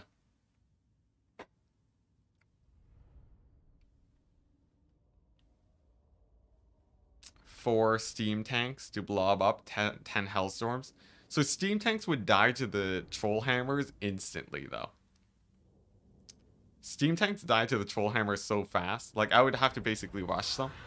If they have too much range, the steam tanks would just die immediately. Though I guess that's sort of with any army. But regardless, I'm still not the biggest fan of steam tanks. Okay. Retreat back to the Averheim. And think long and hard about what I want to bring here. Nolan definitely wants to continue building up though. So I guess we'll recruit at Grunberg. We hunt our enemies. I feel like we could get the Hellblaster volley gun stack against the dwarves. Last time I tested it though, it didn't work well, but I think that's because of the infantry. I feel like Hellblaster, Grenade Launcher, Demogryph Knight. We don't have Demogryph Knights here, we only have Reichsguard. Oh, no, we do. Yeah, I feel like this, something like this could do really well. Witch Hunter Doom stack, Hellblasters are super fun. I think that's the way. I do like where that's going. Master. What? What do you want of me? War Wagon Mortars? Not yet, chat. Not yet. Let's see here. Where's he taking? Naganoff? Okay, that's fine. Huntsman General, not a chance. So we'll use this army to ward off chaos. Strike first, strike And with chaos dealt with, then life is chill. Nice. That's the last tech that's actually useful. Oh, actually, I should get this. Purge the Ruinous Beast, yeah. To not have to worry about chaos anymore. Or at least have slightly better leadership. Nice. Then this army's just looking for work. Sea battles, perhaps? It's really weird. I don't know, like, what's going on over here. We'll start off with the sea battle, though. Start off with the sea battle, and then maybe, like, attack the donut with this army and just sort of sack his way through, maybe. I don't know. It doesn't feel like the best use of his time, but it's something. It's something. You know, at least it's moving the army a bit, stretching his legs. What happened to your zombie economy? Oh, well, you know, just the usual. Multiple wars. I go where I'm needed. Okay, nice. Looks like Skaven are... Have they occupied these? Okay, good. Good. Sigma heals us. Net positive income. Winning if I've ever seen it. Yes and no. We're technically, well, like, you know, we're winning right now, but I still have a lot of problems to solve. You know, we're not on full pace, like, you know, we're not full throttle steamrolling through them right now. I still have a lot of random stuff that needs dealing with. Primarily finding a solid dwarf stack. And also establishing a better border against chaos. What's this? How many undead are there? Jeez. Vlad just does not end. Oh yes, and then France. Oh, France. So this is the test, right? If France... Oh, well, that was an easy test. We've done it, chat. Oh, that was only one army? Oh, dang it. Okay, well then the true test is over here. Interesting. Interesting. Do we have any troops here that we can get? Okay, one flagellant. So if France can kill this guy, we can reclaim the Sword of Cain. And I think they're beat up enough where maybe we can do it. Does this guy have his... Okay, he still has Forbidden Rod. That's very good. We are looking at some knights, mostly flyers. If France still has the fight in him and he can beat the flyers, then I think he's good. How do you like the update? I think the update's cool. Mostly because of the changes to multiplayer, though.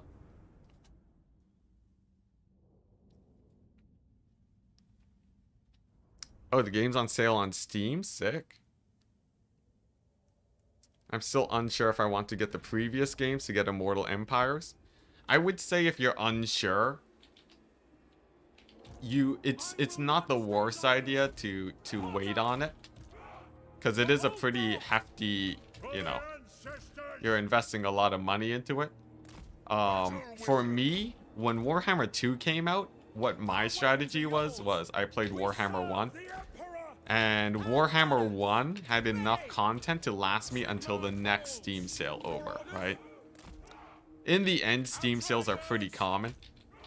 So, you know, like, the thing is, Immortal Empires is still great, but, like, if you want to, it's perfectly possible to play, you know, to just play the game a ton before that happens. So like, you know, yeah, I'd say that if your main problem is just like, you know, you're looking for a game to play, right? And you're wondering if Immortal Empires is good. I would say Immortal Empires is very good. Like, Immortal Empires is a great investment. If you're looking for a game to play, I'd say I enjoy Immortal Empires more than any other game. Obviously, I'm very biased. But if you're, like, tight on cash, I would probably just wait till the next Steam sale. Only 20% off. Will there be bigger sales? I think chat would know better than me on that. Okay, here we go. The test of Franz. So Franz only has 30% ward save now and 5% physical resist. He's not like he was earlier, but he's still pretty good. So I think we don't really have to worry about him too much. We'll see, though. It depends on if he can kill a Dragon Lord on his own without the support of his buddy. Summer sales have 50% and 75% off. Yeah, for 20% off, yeah, it probably is a pretty small sale. Oh, dang. Fran's getting wrecked. Fran's getting stomped. Oh my gosh, that turned on a dime. Oh boy, he's getting beat up. Okay, there we go. Okay, Franz just got annihilated there. Franz is not the beast he once was.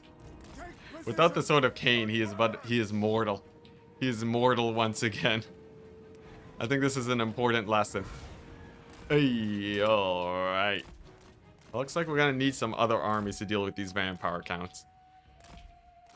75% off seems like a lot, but yeah, 20% sale is still pretty minor in terms of Steam sales. Okay, well this is just this is a bit awkward now. This is a little bit awkward now. I think honestly we probably just retreat with this army and hold up at the garrison. The loss of Franz is pretty rough. That's pretty rough. So maybe I can get a few shots on the way out. Maybe I can kill off the Vargeists. But yeah, Franz doesn't. Franz is all washed up, chat. What building reduces upkeep for Betonia? I'm not sure. I'm not sure. Okay, there we go. We killed off the Vargeists. I can live with that. The Vargeist trade. We're not going to kill the rest of them, though. So we're just going to retreat and let Franz come back later. We can get the Sword of Cain later, guys. It's fine. I think it's stuck on a Necro, like a random foot character, not a dragon guy. So it should still be pretty easy to steal. Marienburg Landship. Marienburg Landship is going to be hard to make it distinct from either a war wagon or a steam tank. Maybe it'll be both. If the Marienburg Landship is just a glorified steam tank and a war wagon, then I think it's hype.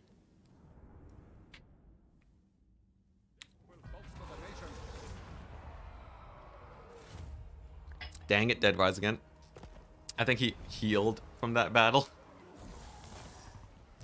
Ah, vampire counts. Oh, jeez. Queek has shown up? Oh my gosh. The vampire counts are truly endless. They truly are endless. Okay. Interesting. Yeah, looks like the only thing I've done has just pushed the border eastwards, but it hasn't actually reduced the number of enemies that that we'll end up fighting here. We still have a lot of fighting to go, it seems. Very exciting. Okay, so we're gonna park this guy outside. If he gets ambushed, it's fine. They're pretty small. And then we can go ahead and pick up another general of the Empire. And what we plan to do is we're just gonna we need something to hold up this. So if I can get multiple armies, like just sort of stopping the gap, we should be fine. The Graveguard and Queek's army. Oh wait, in here? No. In Queek's army. Yes, there we go, yeah. There's 2 Graveguard and 2 Black Knights. Queek is fully vampire council line now. Hey, King KJ 52. Most interesting campaign mechanics in my opinion. Here, have a I feel like a war wagon is just asking to die instantly. Have a grenade launcher here. We'll see how long you live. Favorite campaign mechanics. I feel like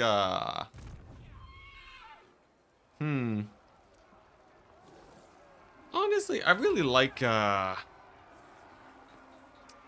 whatever reason, the thing that comes to mind is Raise Dead. Even though it's not even that crazy of a mechanic, I like the idea of just being able to spam armies and keep the momentum going. But there's probably a better campaign mechanic that I'm just not thinking about right now. I am sort of slightly tired and a little bit hungry, so it's hard to conjure up the best campaign mechanics in the game right now, but I'll let you know if I come up with something better. I guess maybe a Skaven thing. Maybe it could cause nukes. Nah. It could cause nukes are nice, but like yeah, I feel like I really like the mechanics that sort of summon up armies like Marcus Wolfhearts. Extra units too. I find that pretty interesting and fun. The workshop. You like Thrott's workshop? Oh yeah, that's true. Thrott's Most interesting campaign mechanics in opinion. Yeah, Thrott's workshop mechanics are pretty hype. The mutations that you get on top of all of your on your units. That's pretty cool. That's pretty cool. Being able to mutate your units to sort of suit your needs. I think that's hype. Okay. To make sure I don't get sieged, I'm actually gonna sit outside of Averheim. And there we go, in camp. And then I think the grenade launcher should be able to clean up there. Okay. Fingers crossed. Invasion of the donut when? As soon as we're done dealing with 1,000,000 dwarves and vampire counts. I have far too many dwarves and vampire counts right now to deal with for a donut invasion to become a thing. I sort of poke and prod at it with one of my armies. But that's basically it. Okay, beautiful. Nice. That's basically what I needed there. Did one of my generals get too close to Slanesh? One of them did, Matthew. Yeah, one of them did. It was pretty sketch. Oh, there's no way we're winning this. Okay. There goes the war wagon stack. It served well. It's really weird. The chaos invasion is actually a proper chaos invasion right now. I'm like too distracted fighting the vampire counts that it is actually a legitimate invasion that's going on. Still though, I think this Matthew Smith II army should be fine. Also Matthew Smith, happy to have you in chat. Okay, nice. Sick. Then everyone's back. Okay. Alrighty. What are we looking at here? We can catch this army out. So no more Tretch. The Skaven tunneling through the mountains are a pain. Hey, King KJ7. Any ideas for the next campaign up for bribery? I'm gonna say I'm not. I'll hold the bribery for later. Next campaign up for bribery. I'll hold the bribery for later because it's still a ways away, probably. I feel like the next campaign, I probably won't. Jeez, it's so many armies. I feel like the next campaign, I'm going to be, I'm going to be here for a while, as you can tell. We're going to be here for a while. It's a lot of armies. It's a lot of armies. So, because of that, I feel like, yeah, I feel like you should wait until we're closer towards the end of this campaign, and then we can talk about bribery. I think that'll be a safer expenditure of your cash. Kind of like to see me do a full Tyrion Sword of Cain campaign. Ooh, that sounds pretty fun, but yeah, I want to finish this one first. We'll finish this one first. Now here's the problem, right? We have a bunch of vampire counts on the horizon there. Battle positions. This army's pretty good for auto-resolve. What I'm thinking is Matthew Smith II. I think what we do with this army is... I'm pretty sure we use this to fight off the vampire counts. Because here's the thing. Bank of Lad is still a real thing. Get a move on.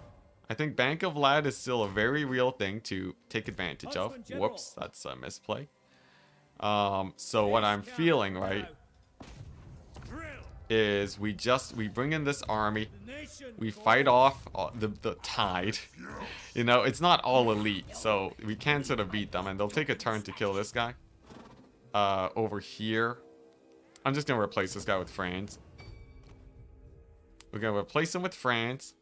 Sick. I am Franz. They will obey. He still has all of his equipment, very nice.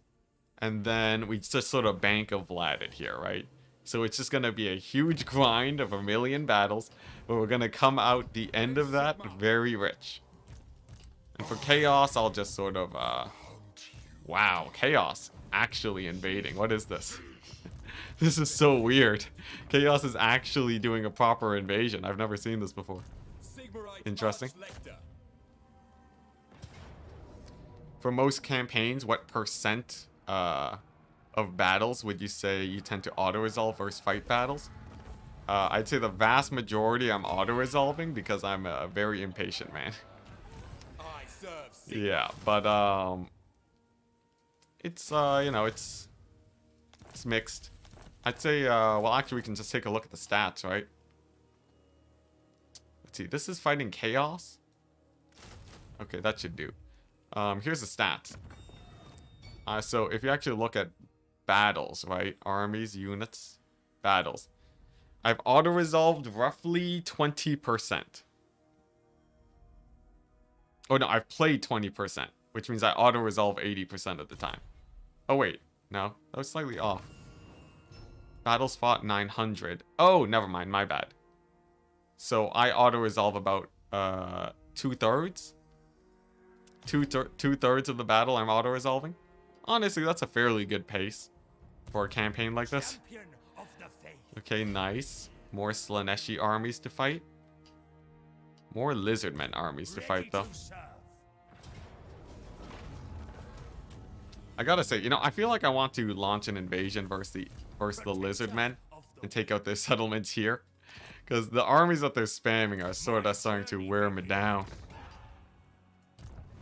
First things first, though, I think it's a good call taking out these Slaneshi armies here while we are here, right? And then use this guy to sort of start pushing the donut. Because the thing is, if I can actually get a strong foothold against Slanesh, then I can, you know, I could maybe even wipe them out, honestly. How many? Slanesh has 4 settlements. Oh wait, I could probably just take out Nakari right now, and then have it be the elves instead, and maybe just fight on the donut perpetually. That might be a better situation. What's this? What if your general starts fighting Slanesh? I don't think too much goes wrong. Mazdamundi. Chaos over it. Yeah, Mazdamundi. Oh, I see. Yeah, Mazdamundi on the donut. I guess that is sort of thematic, yeah. Mazdamundi fighting over it. Okay, so here's the plan, right? From Merigliano, we're gonna go here, take out Toboro, Skaven Blight, Magrita, and then just sort of take out the Bretonnians so that I don't need an army over there. And that should free up. With the freeing up of that army, I think life is pretty chill. Over here, I said we're gonna go for like a couple knights, 4 war wagons, maybe like more knights and war wagons, and that should be enough to deal with the dwarven armies. But mostly this is the biggest problem. Mostly the vampire tide that is coming towards me. I think if we go to Zavasta, maybe I can distract some chaos too. Positive income, something's going wrong. Yeah, it's true. We do have positive income. What does the Emperor bid? Yeah, but I feel like we can probably dip back into the negative once I start assembling armies for this. The thing is, Vlad and Gorst. So Vlad is rocking, like, not that many settlements, right? Vlad is rocking... Actually, Vlad doesn't even have that many armies, right? Where is he? Okay, yeah. Strength rank 7, we're 4. Vlad has 4 settlements. If I can wipe him off the map, that's already, like, you know, 4 armies at a turn that I don't have to worry about anymore. So, mobilizing for him I am Prince and Emperor. is pretty important. Belagar's spamming out of Altdorf. And there's really not much I can do there. We'll just sort of leave him be. Ooh, actually, optimally, if I can get Vlad in a fort battle situation, where he's just constantly fighting fort battles, that might be the sick play. Yeah, okay. Actually, yeah. So, like... Well, because then it's sort of like, you know, it's sort of like Fort Quantum, right? How that was a big game changer for Vlad. I feel like we could do a similar situation here.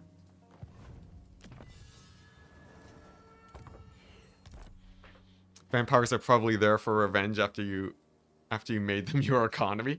I'm gonna make them my economy again. That'll show them. Okay. Alright. Let's see how this goes. I guess another question is, where do we recruit from? How many recruitment points do I have? I could recruit from Herkig. The thing is, I think we're gonna dip back into the negative as soon as my global recruitment is done. So I don't really need to recruit. I don't need to normal recruit out of these provinces. Averheim, though, I will upgrade so that I can recruit here on this border against the dwarves, in case that tends to last long. Okay, here we go. And Grom Peak isn't being used right now. Okay. Alright. I think we're like we're sort of stabilizing the situation ish. But it's still, you know, we still have many a battle to go before we're truly feeling very comfortable here. We still have many a battle to go. This guy can probably, honestly, I've been getting a lot of war wagon stuff. I could give them extra fire rate and ward save, might as well. Because it's not like I need the yellow skill line for this guy, right? Sure. Wait, that's Demogryph Knights. Sure, there we go. You know, just for the rogue wagoning. Sick. Yeah, positive income. It's true. We have a lot of armies to fight, and we found Tyrion. No, we already knew Tyrion, that's fine. I need Mazdamundi to die, though. Or, the thing is, if Mazdamundi dies, other people are gonna show up, so that doesn't actually reduce my enemy count. I need Chaos to die. I need Chaos to get replaced with, like... I don't know, if Grombrindle shows up, we're doomed. At this point, right? Grombrindle showing up would be really bad. Okay, and there's the settlement battle. With the wizard, though, maybe we win this with the wizard action?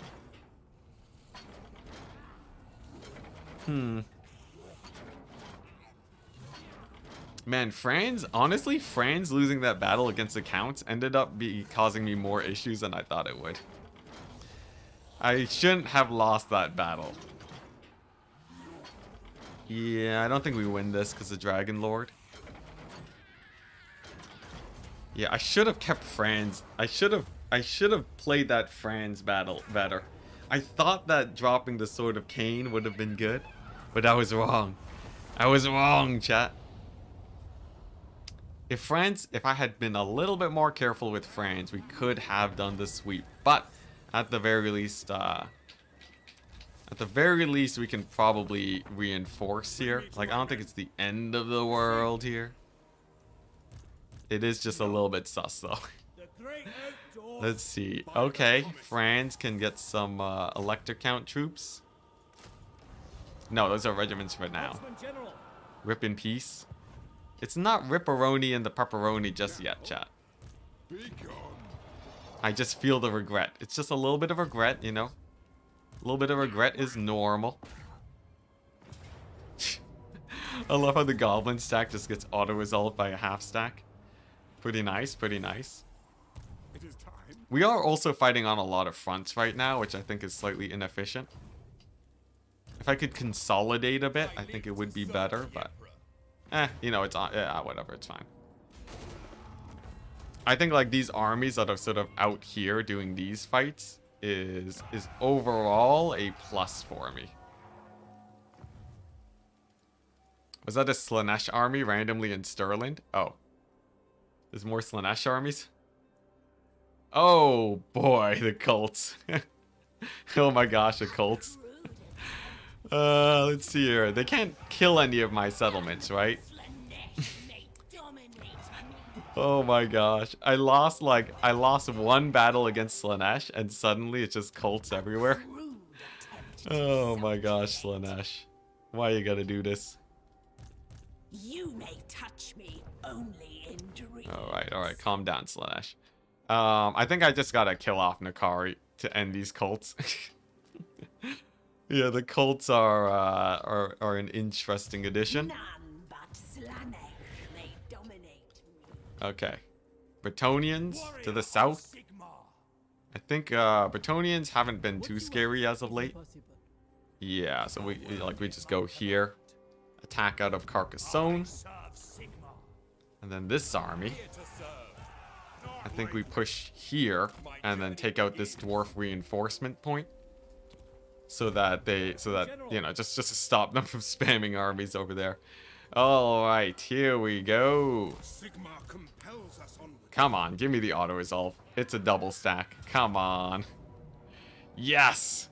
Yes, I will take that. Okay, thank goodness. Solid cash money. Okay, sick. Pushes back Vlad. Oh! Oh, I should have attacked with France. I should have attacked with France. That was a misplay. Great. I forgot that the Sword of Cain was there. Now we have to drop it again. It's fine though. We can pretty easily drop it and pick it up with France. Equipment check. Now. Like, you know, he might even die here against the vampire counts. You never know. Fall in, man. Wasted opportunity. Yeah, we could have gotten it back on France. Raid boss Franz could have settled this. Okay, all these armies are pretty weak though, I'm not gonna lie. So I feel like, right? You have a few guys here. Okay. What I feel like we do is we grab... Okay, you know what we could do? I am Prince and Emperor. We debate them, alright? We debate them. So, if we do this, right, and we steal all of his potential... If we steal all of his potential, right? Hey, thank you very much, King KG. With the Fleet Admiral. Oh my gosh. You want a settlement? I can get you a settlement. Yeah, this is what I'm thinking, right? We steal his potential, put it onto France, have him die, and then we're good. Hey, you know what? Honestly, I can give you Waldenhof. Since we'll be here for a while. King K... Oh, it's not KG, it's KJ. My bad. There we go. There you go, have a settlement, man. Thank you very much. That is a lot of support. Yeah, Vlad is spamming out armies, but at least it's sort of manageable. Over here we have Archaon, good old Archie. I'm pretty sure we can't auto-resolve him here. I might as well try though. Because you never know, right? Oh my gosh, sick. I will take that. Thank you very much, game. Thank you very much. Okay, well that just solves all my issues, doesn't it? Because then we just retreat back here to Beshfen, and then he's... Oh my gosh, that is such a W. That is a massive W, chat. Nice. Okay, that changes things. It's so red. The map is so red. That changes things. So now what happens is I have space to recruit an extra army to do something somewhere. I think we definitely want to use Matthew Smith to take this. And I think honestly we're just recruiting at Drakenhof. There's too many Vlads. There's too many Vlads constantly coming my way. Yeah, so like I think a Drakenhof army is a smart way to go. Because these guys, right? Let's see here. Grenade launchers, cavalry, and I think a little bit more cavalry. Nah. And like, there we go. Full skirmish kite build, right? Matthew Smith goes here. Holy smokes, that auto. That auto is insane. Get a siege attacker. Yeah, I should probably get a few siege attackers here. At the moment, it's like, it's not super pressing though. It's not super duper pressing that I need siege attacker yet. Let's see here. We're gonna go here, bait him into attacking me again. Okay. Okay, this is a good time. This is a good shift.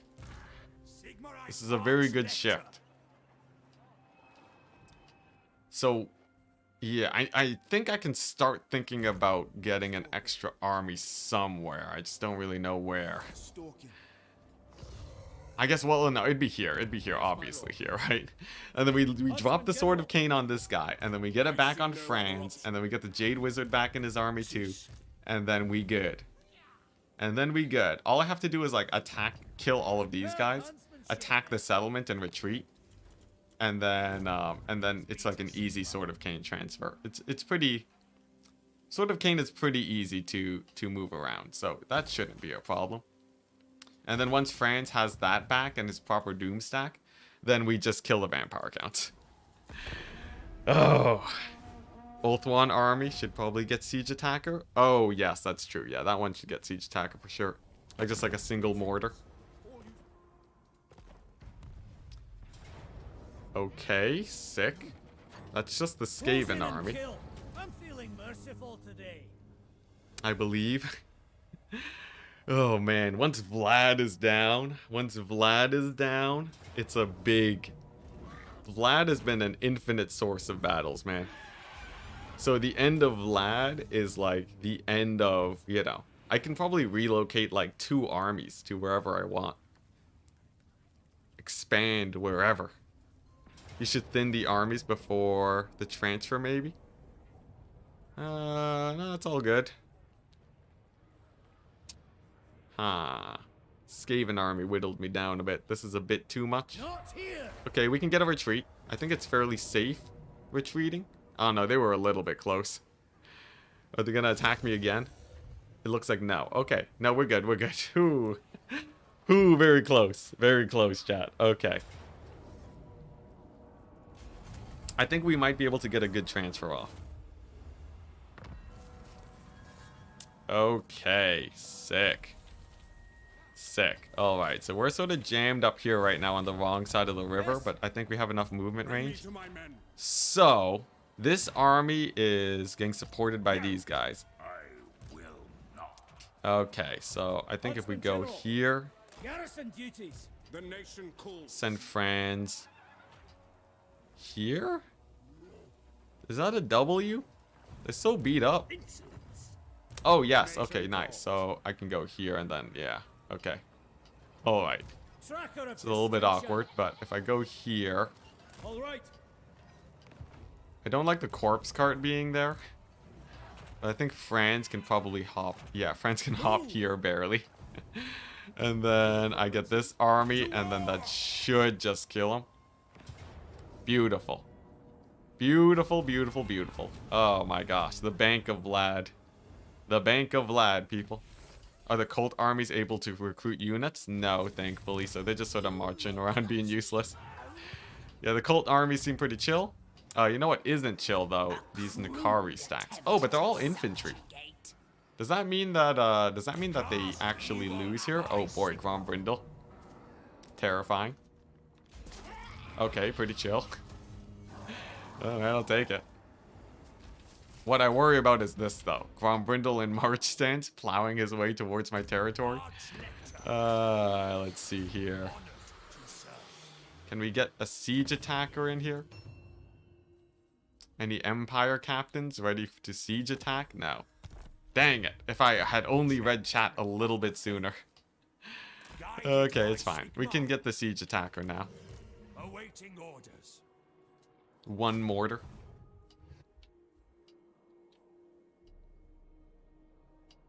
I will marshal More the best. Skaven. This will bolster Man, the the nation. Skaven really don't let up. They've been like just spamming armies my way. I think even if this army's beat up though, a single Skaven stack shouldn't be a problem. Oh boy, this here is interesting. Awaiting orders. I will Then I do have this anything for Sigmar. stack. Oh, but he's at Drakenhof. Dang it, Vlad. Dang it, Vlad. I serve the Heldenhammer. Okay, we go over here, and then we figure out this situation. So what I'm thinking is... Is it time? Yeah, what I'm thinking is we just move in here and kill them first, and then do the Sword of Cain transfer at the settlement instead. Who calls? Attack! There we go. Sick. 40,000 gold, the Bank of Vlad. The Bank of Vlad is too powerful. Okay, I can settle for that. Yeah, It is time. I can settle for this. Nice, so we defend over there, and then I can get another army here. I serve Sigmar. And then this one can take this settlement. There. Comet. Yes. Then we have another army here. Ready. Looking ahead. And then I think we're probably pretty well set too. I think we're set to take over this area with this army, maybe. Servant of the faith. Nice. Looks like I successfully aggroed the Bretonians. That's weird. They should have a third army. Something tells me they have an ambush somewhere here. Ever vigilant. There it is. There it is. There's the ambush. Alright. Interesting. Interesting.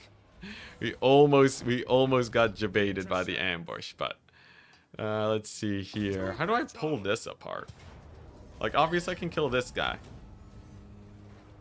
If I can just take the fight by the settlement, I think we're good. So like if I go here and they don't have the movement range to take over anything, I think that's okay. I can live with that. Nice. And then that's the last Belagar recruiting point, I think. Sick. Sick. Whew. I don't like this army though, but I can deal with that later. Oh man, this campaign. This is like a bunch of puzzles just everywhere that we have to figure out. Belagar is slowly getting worn down. Yeah, so we have so many fronts. The Empire went from like a tiny little easy place to just sort of... I love the Slaanesh armies are just like running like headless chickens. Just finding a settlement that they can attack. So the Empire right now is like really just sort of... It's too large, really. The Empire is just too big.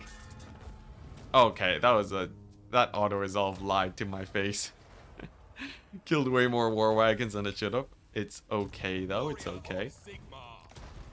But yeah, what I'm finding is that we are, I don't have a lot of concentration of power, and we're busy defending too many fronts.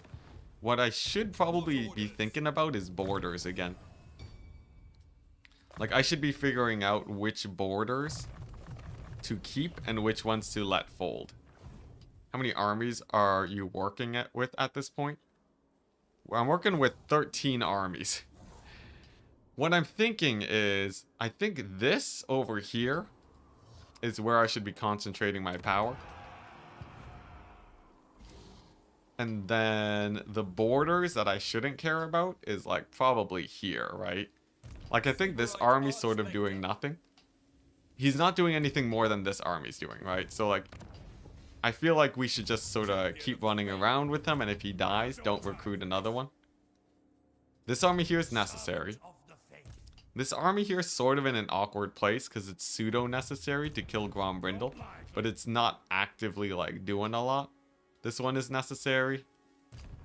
This is awkward. But I think we kill him here.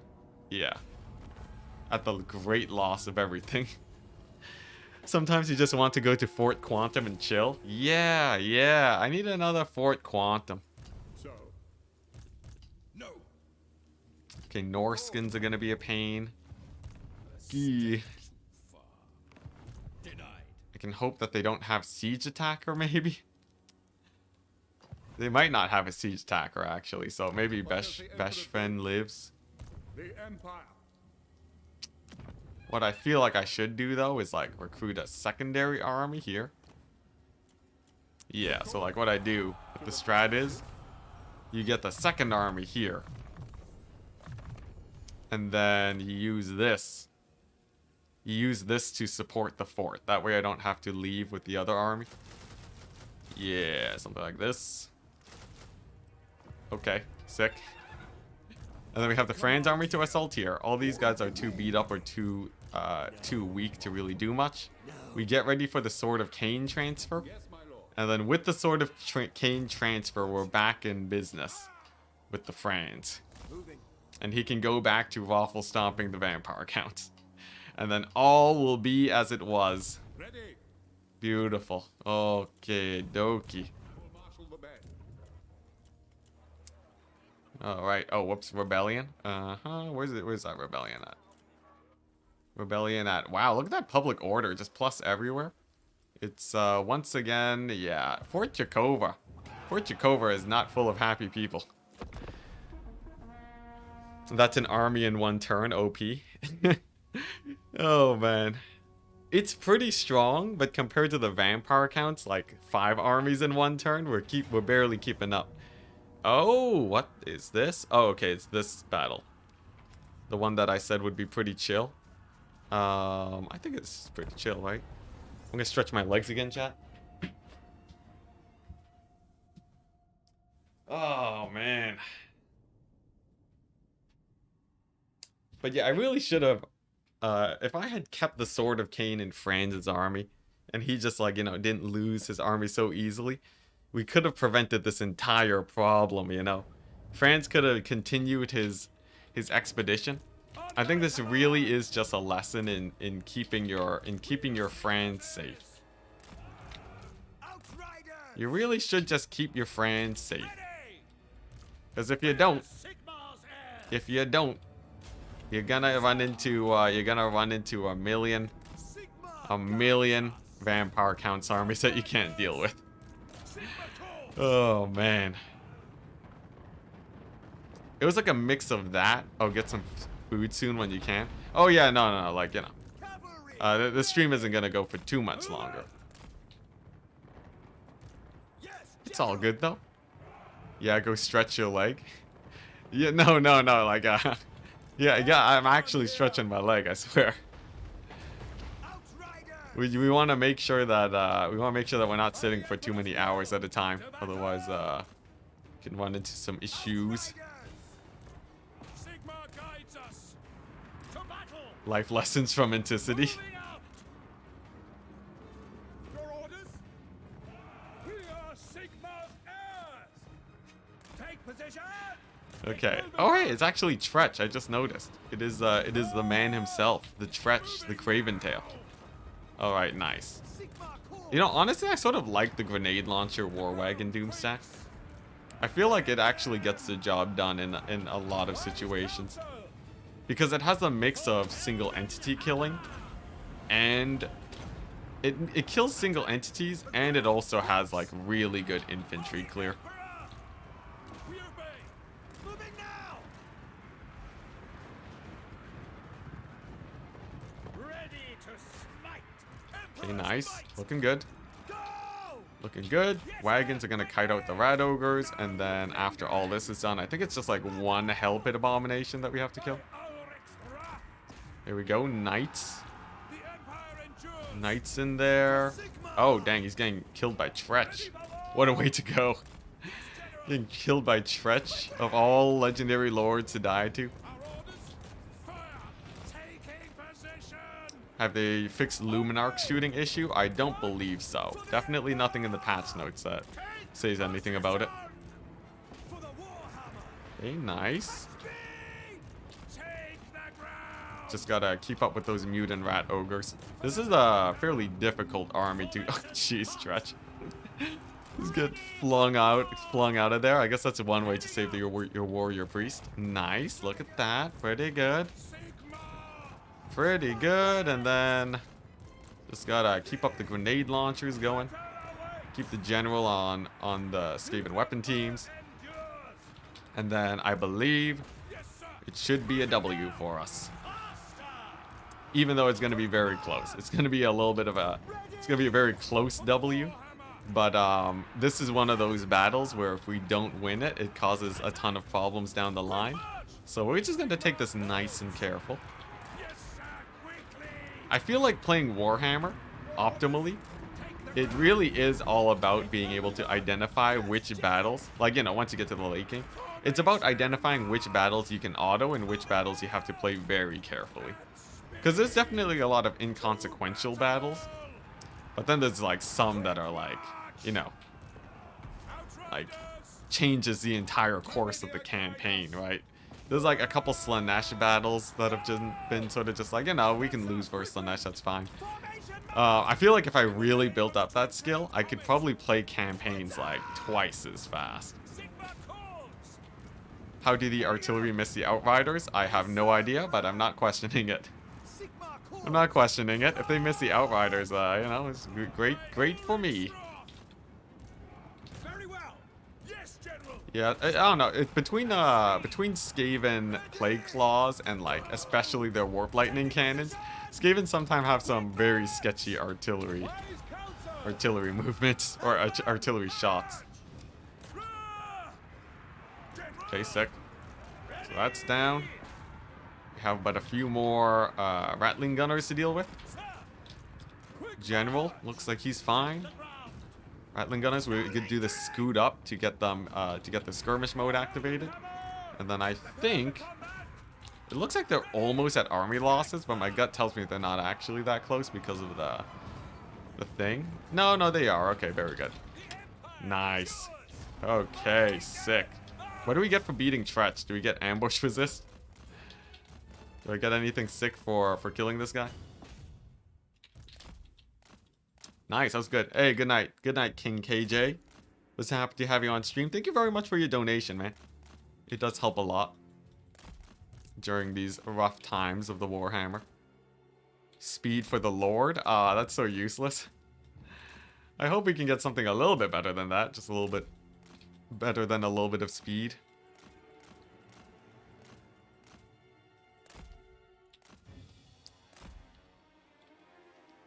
Skaven are good best, never miss. Yeah, it's the Skaven sabotage. The Skaven's just sabotaging each other so that, you know, it's Queek. Queek wants to overthrow Tretch, so he gave him bad artillery. Hey, nice. Minimal losses. Yo, that was actually a sick battle. I really like this composition. So it's like a few knights, a few single entities, some war wagons, and then the grenade launchers. Between the three of them, they actually cover most things that need killing. Yeah, we've actually we've figured out the usage of war wagons in this campaign. I finally figured out war wagons. What is this? Underway intercept? Yeah, that's a no, thank you. We'll just let them do it. Noctilus with the peace treaty 24/7. I need to wreck my reliability again. 1 second, chat.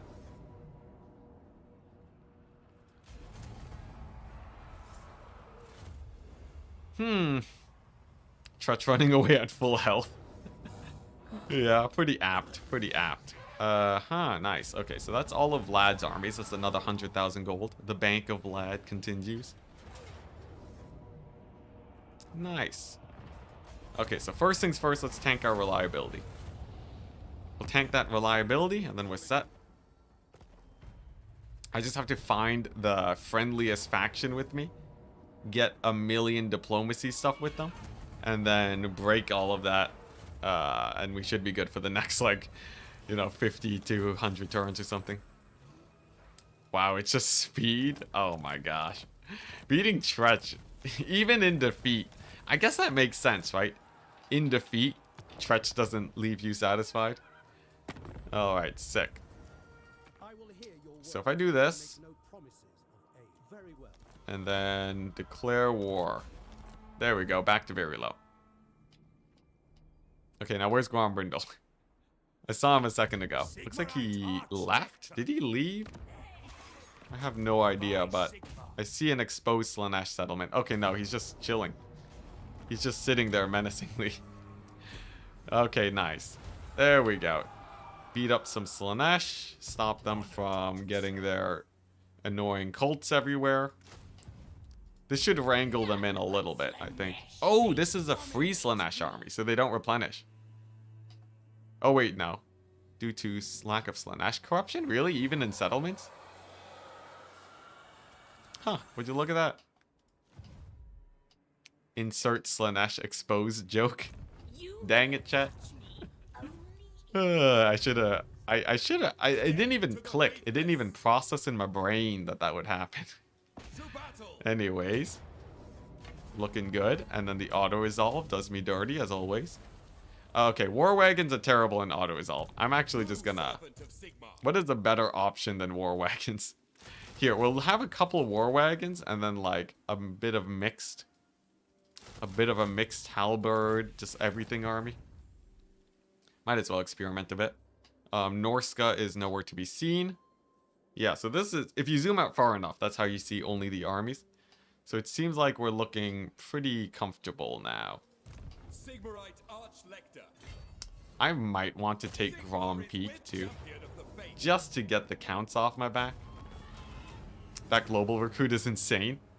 The global recruit took a lot of effort to build up.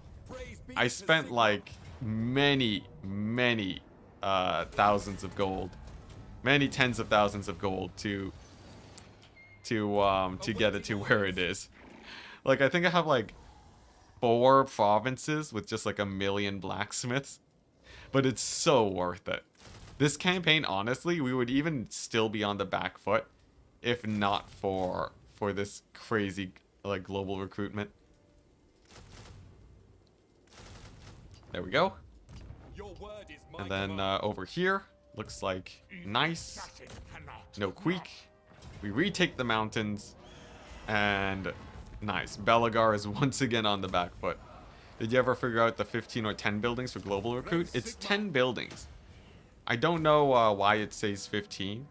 But the common theory that I've heard is that it's 15 buildings if you don't have provinces. But 10 buildings across, 10 buildings, 10 provinces worth of recruiting to make that work. That seems like what the correct thing is. But I can't be sure, honestly. It's a conundrum. Oh, that's actually very convenient. I think we might even be able to take over sort of this what's it? This area. Where the border princes are. I think that's pretty good. Let's just double down here. I would really like to take over the border princes area. Just reduce the number of overall threats, really. What does the Emperor bid? It is time. The provinces. Yeah, let's just go on the aggressive. Why not? Yes, the right. So, like, here's the plan, right? Just sort of take over this region, take over Myrmidons, stop Belagar from recruiting, and then wipe him off the map over here. Like, if we take a look at his overall settlements, he's at 8. So we can actually count them. 1, 2, 3, 4, 1, 2, 3, 4, 5, 6, 7, 8. So we're actually on track to ending Belagar. And once he's down, like, the thing is, Tretch is already sending his armies our way. So I don't think Tretch is a big issue. Yeah, I like this. The land provides. I will marshal the band. So he's the one with the Sword of Cain. So, bring me to my men. Okay. Yes, my lord. All right. Sir. Can I drop the Sword of Cain on that army? I don't think we can. Yes. I think we will be more patient about our Sword of Cain transfer. Yeah, alright. Strike first. Strike fast. Border Princes, most ignored faction of all time from game one. Nothing new for them. Well, like, that's just sort of a minor faction, right? It's not like Border Princes are... It's not like they're like a super crazy, you know, highly anticipated faction. Like, they're cool and all, but I don't think the Border Princes are... Oh, crap. I think I accidentally put Franz out of position. We, like, attacked way too deep. I think we can retreat with them, though. Okay, yeah, nice. Yeah, Border Princes are cool, but, like, they're not, like, that cool, right? Maybe I'm totally wrong. Maybe I'm totally wrong. Maybe the Border Princes are that cool. Fall in, man. Leave no one behind. I don't know. Like, if you guys had to choose between the Border Princes and, like... I don't know, like... Yeah, I don't know. It's... To the provinces. I think they have some stuff going for them, especially like the Golden Company or whatever they're called, right? But it doesn't feel like they're...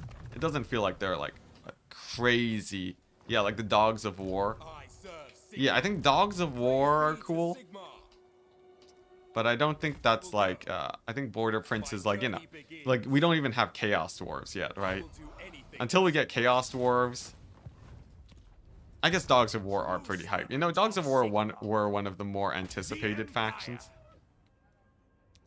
Dogs of War were like one of the contenders to possibly, like, you know, if it wasn't Cathay, Dogs of War might have been one of the factions considered for Warhammer 3.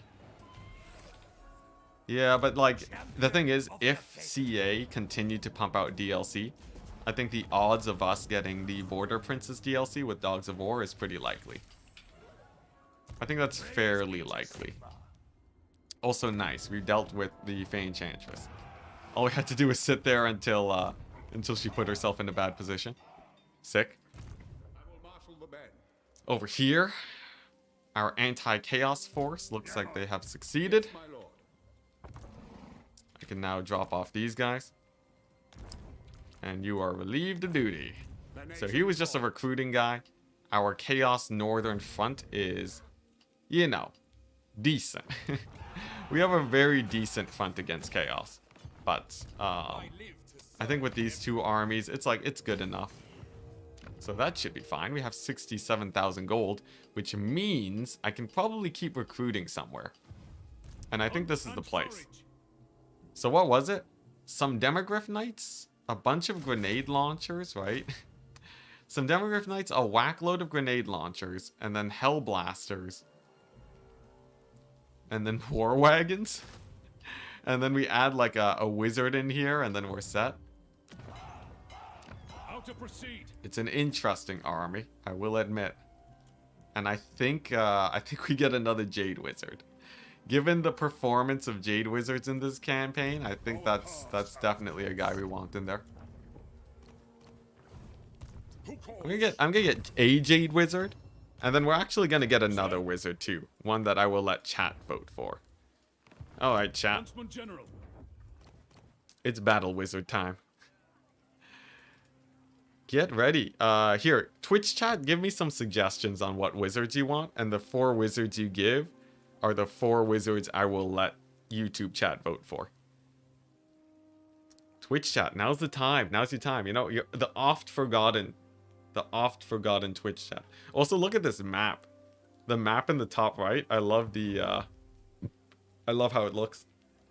That huge empty space with no armies.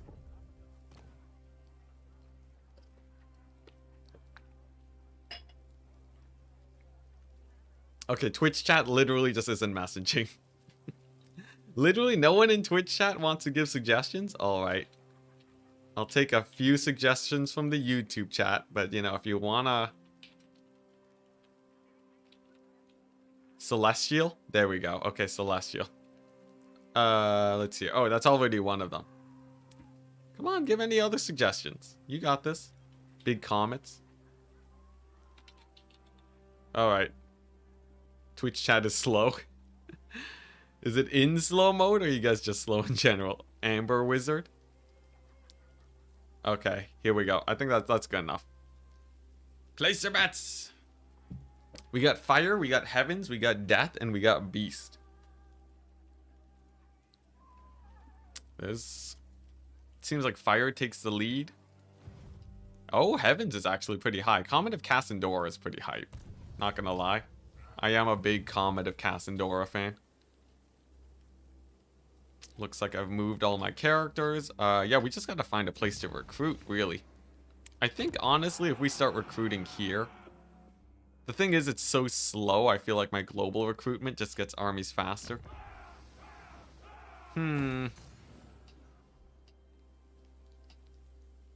Okay, looks like Heavens takes the W. Look at that. Tracker of distinction. Nice, let's get a Heavens Wizard going.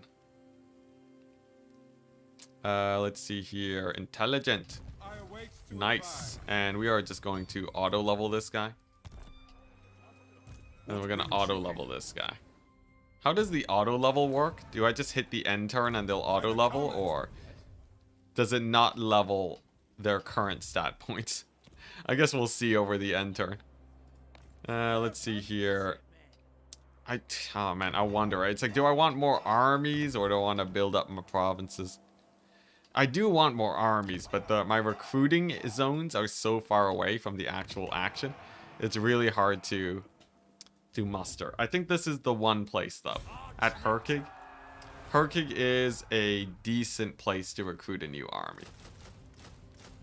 So I'll start recruiting there and get that business going. And I'm not going to upgrade my buildings because we have a war. We have a war to fight against the undead. The good old vampire counts. At Tempelhof, I could turn Tempelhof into a recruiting zone. Something to be said about that. Maybe like, even if it is just knights, sure. Is Vlad almost dead? Vlad is rocking 5 settlements. So Vlad is closer to death than Angrund. Man, I really thought I would kill Vlad today. But the problem was that Franz got murdered. But at least it's not too many guys here. And then I can probably take over this Zufbar region. And then take Auchendorf. Okay, not bad. Oh. And we'll have a big Doom stack coming from Altdorf soon. Like a proper Doom stack. What's this? I wonder why Franz is murdered. You're almost there? We're so close to killing Vlad. I guess once I pick back the Sword of Cain, we're good, right? Once we get the Sword of Cain. Can't justify death IMO. Sure, the casting passive is great, but... yeah, a lot of the lore of death spells are specifically good against, like, single targets. Fate of Buna will kill a single target. Spirit Leech. And then you have, poor old... And then you have poor old, Purple Sun, which just got nerfed into oblivion. Okay, nice. I think this is the chance, chat. I think this is it. So this is the guy with the Sword of Cain. This stack is a little bit scary, but I think France can probably take it out. So what we do is we drop off the units into these armies. And then we send him in. Hunt them down. We send him in. We auto-resolve. He loses the Sword of Cain. And then we do this. Yes, my lord.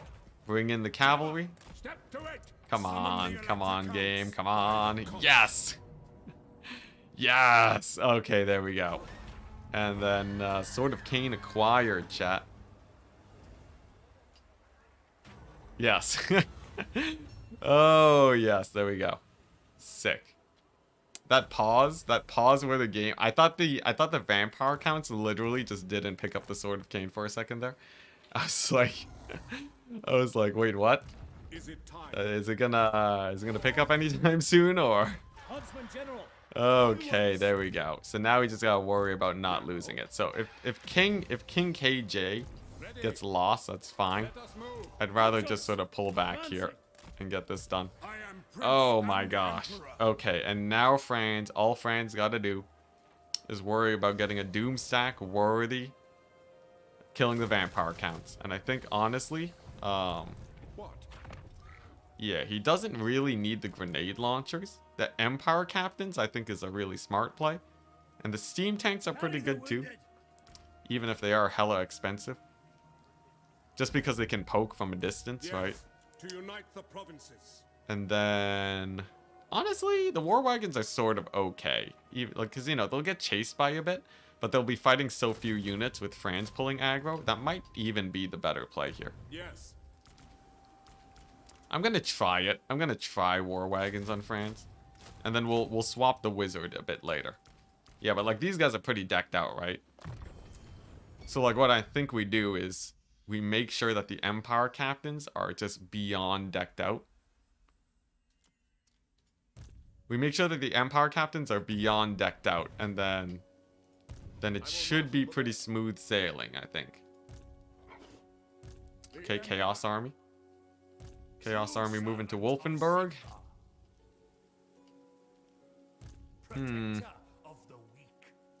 Life Wizard for Franz? Yeah, oh yeah, 100%, yeah.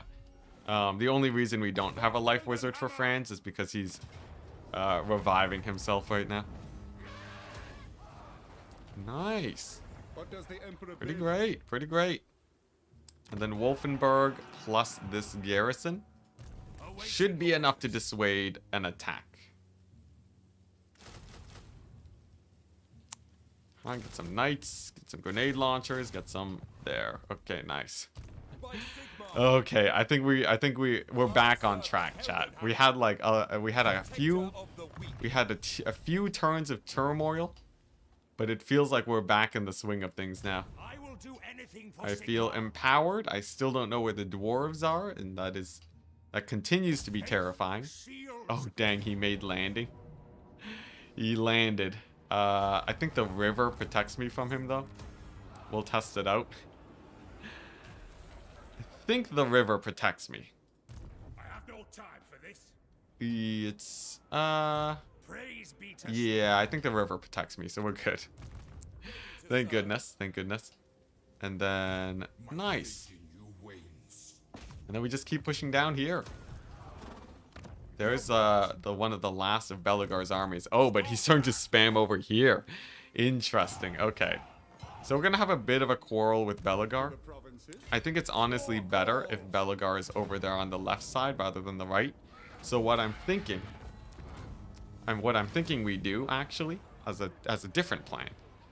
We're going to move these armies eastward to take over Altdorf in like this region. not some smith. Right. I'm pretty sure that will lead to Belegar dying It is for the faster. best.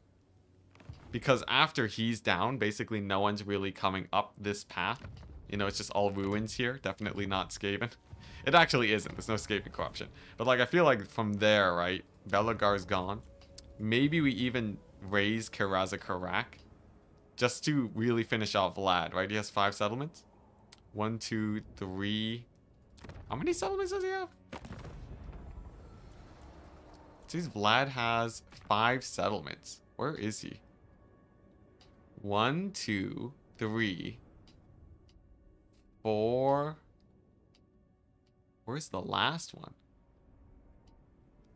And let's see where Vlad's last 5. Okay, 6. So I think what we do is we do push an army to Karazakarak. It is time. And then we straight up kill Vlad. We straight up end the fool. Alright. Vlad has been a thorn in my side for far too long. And I know I say that often. But in this case, it truly has been too long. 200 turns of Vlad. 200 turns of Vlad shall finally come to an end this day. If I can just make a solid enough push into his territory. First things first though. 1 settlement down. Very good. Actually amazing. Just think about this. Okay, sick. Sick. I even forgot that I had this army roaming. That's actually pretty good. Yeah, here we go. We're gonna mess him up real good, chat. Okay, nice. Zufbar colonized. Sick. So we can even push Grom Peak, and then Yeah, we could probably push Grand Peak since Gorse isn't there. Gorse will be a pain in like sort of the north a bit. That's not too bad. And then we have this weird janky doom stack. Did these guys level? Okay, nice, they did level. Very good. Slanesh armies are raiding me now. Of course, but they're still taking attrition, so I think I can just safely ignore them. So with this army, I think we mobilize here or here. Where do we go with this army, actually? So we can either send them up north to fight Chaos. We can send them here to fight the Dwarves. Or send them here to also fight the Dwarves. Let's do a poll. Where to send the Doom stack? How close to the finish do you think I am? I'm going to say we're still probably 2 weeks off from finishing this campaign. Alright, so north to Chaos. Southwest. Southwest to Skavenblight. Light. Or southeast to Belagar. This is up to you, chat. You've never been wrong before. Except for the few times you've been wrong, you've never done me dirty, alright? You've never done me dirty. Seems like people are people voting chaos? Wow, 57% chaos for the first 7 votes. The donut. Oh, and then it switches to Skavenblight. Oh, look at that. Okay, interesting. We have a bit of a fight here. There's a lot of places I could go with this army. Jeez, it's so red. Yeah, there's a lot of places I can send them. Chaos is a little bit annoying, but they have like 3 armies that are dealing with them. The Belagar would probably, you know, because if these armies kill Belagar here, and this is his last holdout, this would be the nail in the coffin for him. And it seems like it's going to Skavenblight. It seems like people want me to send this army here to contest these guys. Not a terrible choice. Let's do it. It's time. I'm gonna beeline it straight over there. Because the thing is, Belagar and Vlad are probably the biggest thorns in my side right now, if you don't count Gorst. Who's gonna be there for, you know, forever, right? But yeah, I think Belagar is like, is a fairly feasible guy to take out right now. Nice. Alright, let's get the enter in action going. Franz has a Sword of Cain. We'll have the Jade Wizard back in a second. Gonna be good. I think if you don't own the settlement with the new landmark, your saves won't be corrupted. Yeah. That's what I heard. I heard it was landmark business that corrupts saves. Which is very unfortunate. Because I feel like there were a few landmarks added. But like it straight up bricks your campaign or something, right? So like someone sent me a message to check this campaign. To basically like make a backup just in case it bricked this campaign. Because that would be so sad. It'd be so sad if I lost this campaign. I have like 1 million backups though. But yeah, for me, I didn't have to worry about losing losing progress or anything. Huntsman General. Okay, sick. There's the wizard. There's the Thane. So Franz is actually going to be the closest thing to a single entity stack in this this entire campaign. Here we go. Send up there. I command here. The hero squad for Franz. Now this is making him ungodly expensive, especially because of the steam tanks. But it's all gonna be worth it, chat. It will all be worth it. Because no, he can't auto resolve that. Well actually, oh wait, no, I need to deck out these. I need to get these guys with the drip, right? I gotta get them the drip. Alright, here we go. So Featherfall Torque. We have a yeah, we got the warrior priest. We're gonna load him up with the trickster's helm. Load him up with the trickster's helm, talisman of preservation. Give him a. Oh, actually, this is a really good. Yeah, the Reichland Rune Fang. That one is a massive buff. Absolutely just unholy terror of melee attack. Nice. And then for his enchanted item, we can give him a... What's it? Category. We give him... Where is it at? There we go. Here we go. Von Hell's Spectrum whatever. Sick. This guy doesn't need as much drip. He's gonna get sent to a different army. This guy's already decked out. This guy is... Oh, he's already decked out too. Look at that. Okay, nice. They're actually already decked out. Although this guy needs a Von Hell's Spectrum thing instead of another Featherfall. There we go. And then we'll just sort of use this aerial squad to dominate in the skies. We use the wagons to kite them out. And then it should be pretty... It should be pretty chill. Honestly, this army's looking kind of weak. Is this a true test? I guess, sure. Let's actually test it. I actually wonder. Because here's the thing. These two guys have the forbidden rods, right? I think, you know what, let's just test this. Fully decked out Imrik is insane. Oh yeah, because like some lords can get crazy ward save and physical resist. I feel like the best duelist though, Sigvald is pretty crazy, I gotta say. Sigvald's healing is off the charts, but I guess many lords can get healing. I've heard Kolek can be pretty crazy because his HP pool is massive. Alright, here we go. The true test, chat. This is it. This is the doom stack, alright? We got the warrior priests. We got Franz. We got the war wagons. We have healing, alright? So, this air squad is stronger than, like, anything we've ever built before. We have Franz with the Sword of Cain, which also makes him as strong as humanly possible. It's not fully leveled, but 50% ward save is still massive. And we also have the war wagons to pick up the scraps that sort of show up. This is probably overkill. On top of these, on top of having like the forbidden rods, I'm pretty sure this is absolute overkill. But it also means that we are probably never ever gonna lose a battle with this army ever again. I know I'm saying that a little bit early. We're calling that a little bit early, but the thing is, it's like, it's just so hard to kill this. I don't even think we need Reichsguard Knights in France's army anymore.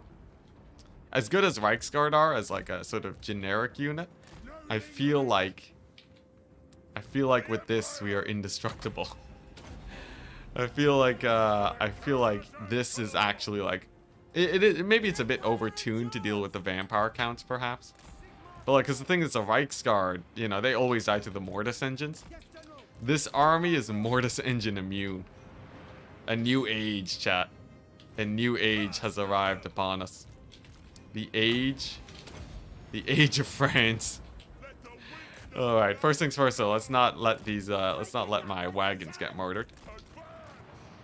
And then we have, of course, a bunch of flyers over here to kill off. And then, actually, you know what? Maybe we just do blob up here. I feel like it's not the end of the world if I blob up here. Okay, then the real test is how well the war wagons actually hold against this. My gut tells me that the war wagons probably... I don't know, maybe they do well. I guess we'll see. That's the whole point of this test. Also, another great thing, we can cast Dwellers and a Pit of Shades on top of each other. And in doing so, probably massacre everything. Yeah, because like they'll take so much shock damage, right? They'll take so much shock damage that I think they just die.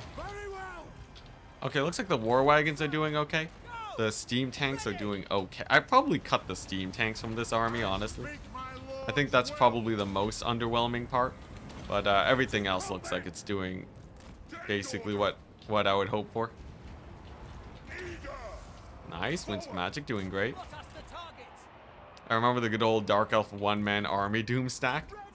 What's the Dark Elf one-man army doom stack? What did it consist of? Who was it? Was it like Malekith or something? Was it Malekith with like Soul Stealer? I would not be surprised.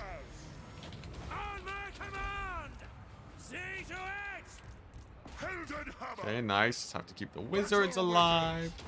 Get the dwellers. Honestly, I sort of like the addition of the war wagons. They take the pressure off of me that I'd have to worry about otherwise. Oh crap, we lost the Jade Wizard. Okay, there we go. They pull away. We are Sigmar's heirs. I think one dweller's there will do it. Although I guess the Pit of Shades will. Let's see how well the Pit of Shades does, honestly. I haven't been testing out Pit of Shades very much, but I feel like it's actually quite good in this situation against like the mass infantry. Yes, onwards. Malice Darkblade. Oh, okay, I see. Yeah, that makes sense. Malice Darkblade with his crazy. Is this he? Oh my gosh, he's actually routing off the map. What a coward. Yeah, I could see Malice Darkblade because he has a second HP bar. That's very true. Yeah, Malice Darkblade's probably terrifying.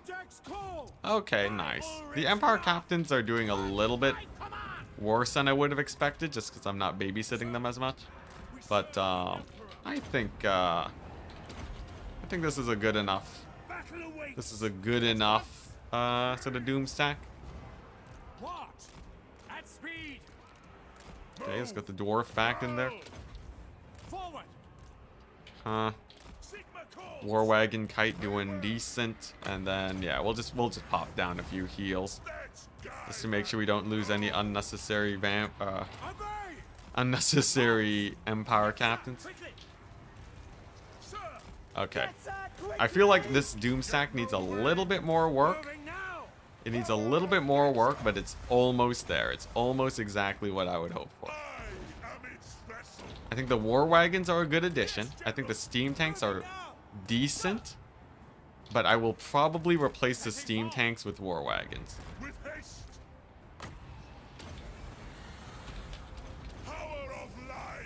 Oh boy, that's painful. Heal up. There we go. Yeah, the steam tanks are okay. They're okay. They're all right. Oh boy.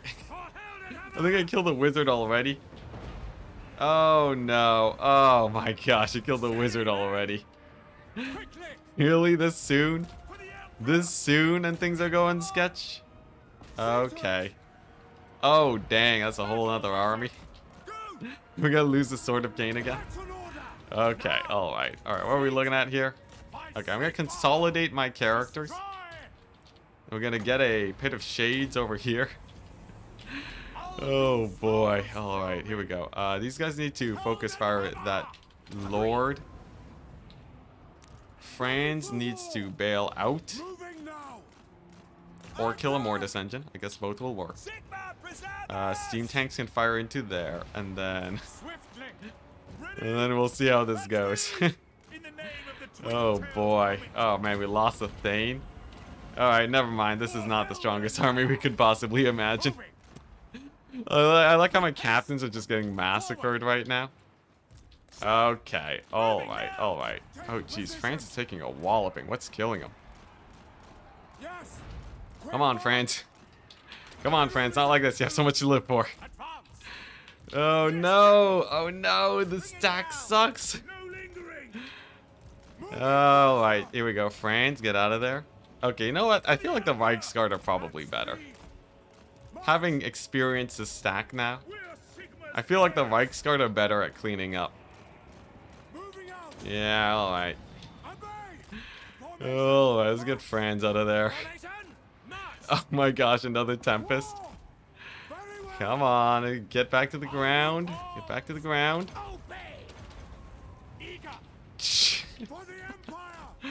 I love how I get the Doom stack. I'm like, yeah, let's test this out. Instantly lose. Oh my gosh, the Tempest. Oh no. Oh no, it all crumbled apart with the Life Wizard dying. Oh boy, alright, well, stack was a failure, chat. I feel a crashing coming. Nah, we take the L here. We take the L. Alright, we'll reclaim the Sword of Cain later. Get out of there, friends. Get out of there. Now, the tooltip says that only death will make you lose the Sword of Cain, but you can totally lose it by, you can totally lose it just by retreating from a battle too, so there is that. Oh my gosh, what a failure. What a failure. More steam tanks. Steam tanks were pretty garbage. I feel like, honestly, the Reichsguard would have done way better. The wagons were okay. They kited out a bit. But 100% I prefer a Reichsguard. Back to the Reichsguard Doomstack? Yeah, back to the Reichsguard Doomstack. I do like having more Empire captains in the air, though. Yeah. Equip Sword of Cain, recruits Doomstack, instant death. Oh man, and the Wizard death? At least he didn't get too much Dead Rise again. Okay, alright. It's a Reichsguarding. It's a Reichsguarding, chat. Bring me to my men. Man. Make haste, men. Friends, you got obliterated, sir. And yeah, okay, well. At least the Sword of Cain's fairly accessible to pick up now. I want to get some of the electric counts. 8 turns, height. Yeah, we need, now I gotta... I guess I didn't learn my lesson. I didn't learn my lesson on playing battles more carefully. It's all good, though. It's all good. We do get pretty decent recruitment here. There we go. Let's pop out of that settlement real quick. Get the global recruit on this army. There we go. Nice. Get the global recruit on this army, and then we'll get that Sword of Cain back in a jiffy, chat. We'll get it back in a jiffy. There we go. More bloated corpses. Oh man, that was oh man, it was almost there. Like I felt like, you know, it felt like we were working it. Felt like we were working it. It was going great. But I also have no income now. I also have no income. Oh no. Oh no, that was supposed to be a Bank of Vlad battle. Oh boy.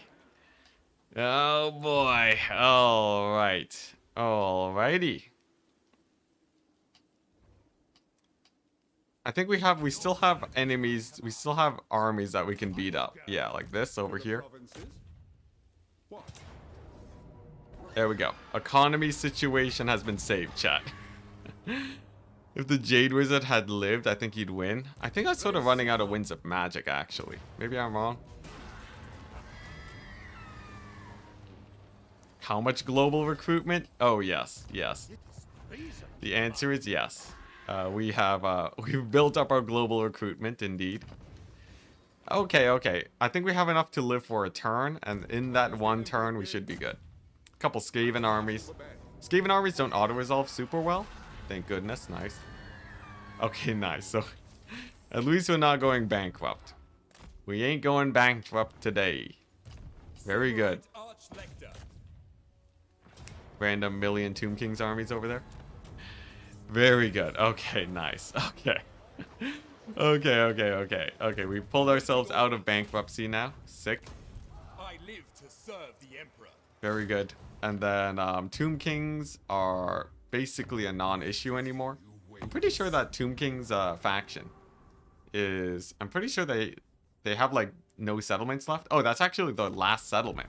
I could kill off one of the endgame crises here and now if I just move out to kill him. That is actually a pretty nice... That's a pretty nice W, I'd say. Sigmarite Arch-Lector. We'll also finish off the Bretonnians. And then I can also finish off Slaanesh. Oh, actually, we can... we're actually potentially in the running to kill off many factions today. If we're lucky. interesting. I will retreat. What orders? Yeah, we're in the running to kill off a lot of factions if we're lucky.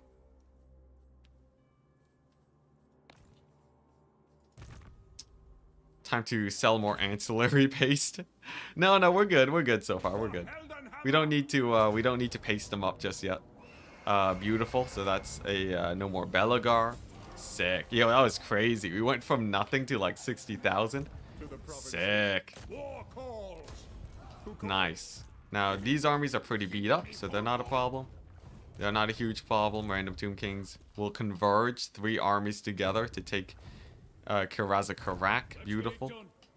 And this guy was supposed to beeline it over here to fight the Dowie. Protector of the weak. Yeah, we're in a good position, chat. We're in a good position. It was sus for a second.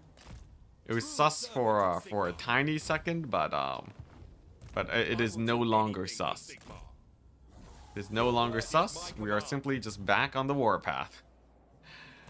Oh man, I really did need all those battles though.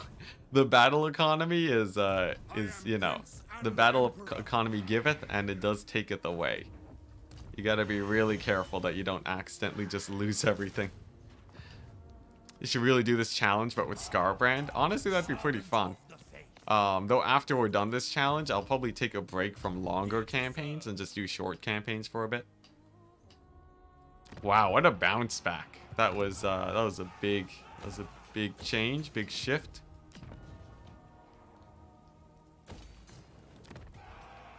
Nice. All the economy. Okay, sick. We have restored balance. We have restored balance to the realm. Okay. Alright. Alrighty. So our tech is basically done. I have like no more tech upgrades to get. So we're just sort of fooling around there now. And now the only thing that I gotta do is go on the full-on warpath for Vlad. So I have like 8 armies assaulting Vlad soon. I think the combined weight of all of these armies just barreling in on him should be enough to take him out. Altdorf is being raided. I'm aware. I just can't be bothered to deal with those Slaneshi armies when they're gonna attrition out anyways. Okay. That's this army. Okay, that's actually great because we retreat into replenishment. And then we kill the Tomb Kings. Over here, it's just the dwarves reclaiming their land. Perfectly fine. We'll deal with them later. The problem is that Belagar will be continuing to spam armies out of this region. But I should be able to force him back. Now, this is a scary point. Grombrindle has taken over part of the donut. Thankfully for me, Grombrindle is a fairly aggressive faction versus a lot of these guys. Okay, lightning strike. No lightning strike. Okay, that's great. Yeah, so Grombrindle is, I think he's at war with a lot of the donut right now. So it should cause a little bit of a kerfuffle there. You know, if he's fighting like elves and sort of just that keeps him busy. Can Vlad confederate Gorst? I don't think so. Oh, crap. We gave the Sword of Cain to Matthew Smith again. Alright. Take 3. Take 3. We gotta get the sword back to France again. We'll get there eventually, though. Okay, alright. There we go. Nice. Ready to serve. To battle. Come on, auto. Auto one time, please. Yes. Sick. Grombrindle, look at me. I'm the captain now. Grombrindle is, oh, no siege attacker. Yeah, I think, let me double check real quick. Grombrindle is at war with, yeah, most of the elves. And that's basically all I need. So Grombrindle at war at the donut should keep the elves in check for a while, I think. Oh, dang, I don't have any siege attacker captains. That's a shame. We'll have to build a battering ram. The lone battering ram. Nice Outrider army, bro. It's pretty great. It's great for auto-resolves, I find. Ah, dang it. Vlad's gonna show up. Okay, never mind. I'm gonna have to abandon this siege. Imagine you're about to kill him and then boom, confederated. Ah, that's not the end of the world. While Vlad himself is a little bit annoying, I'm not that worried about it. Like, Vlad himself is a bit strong.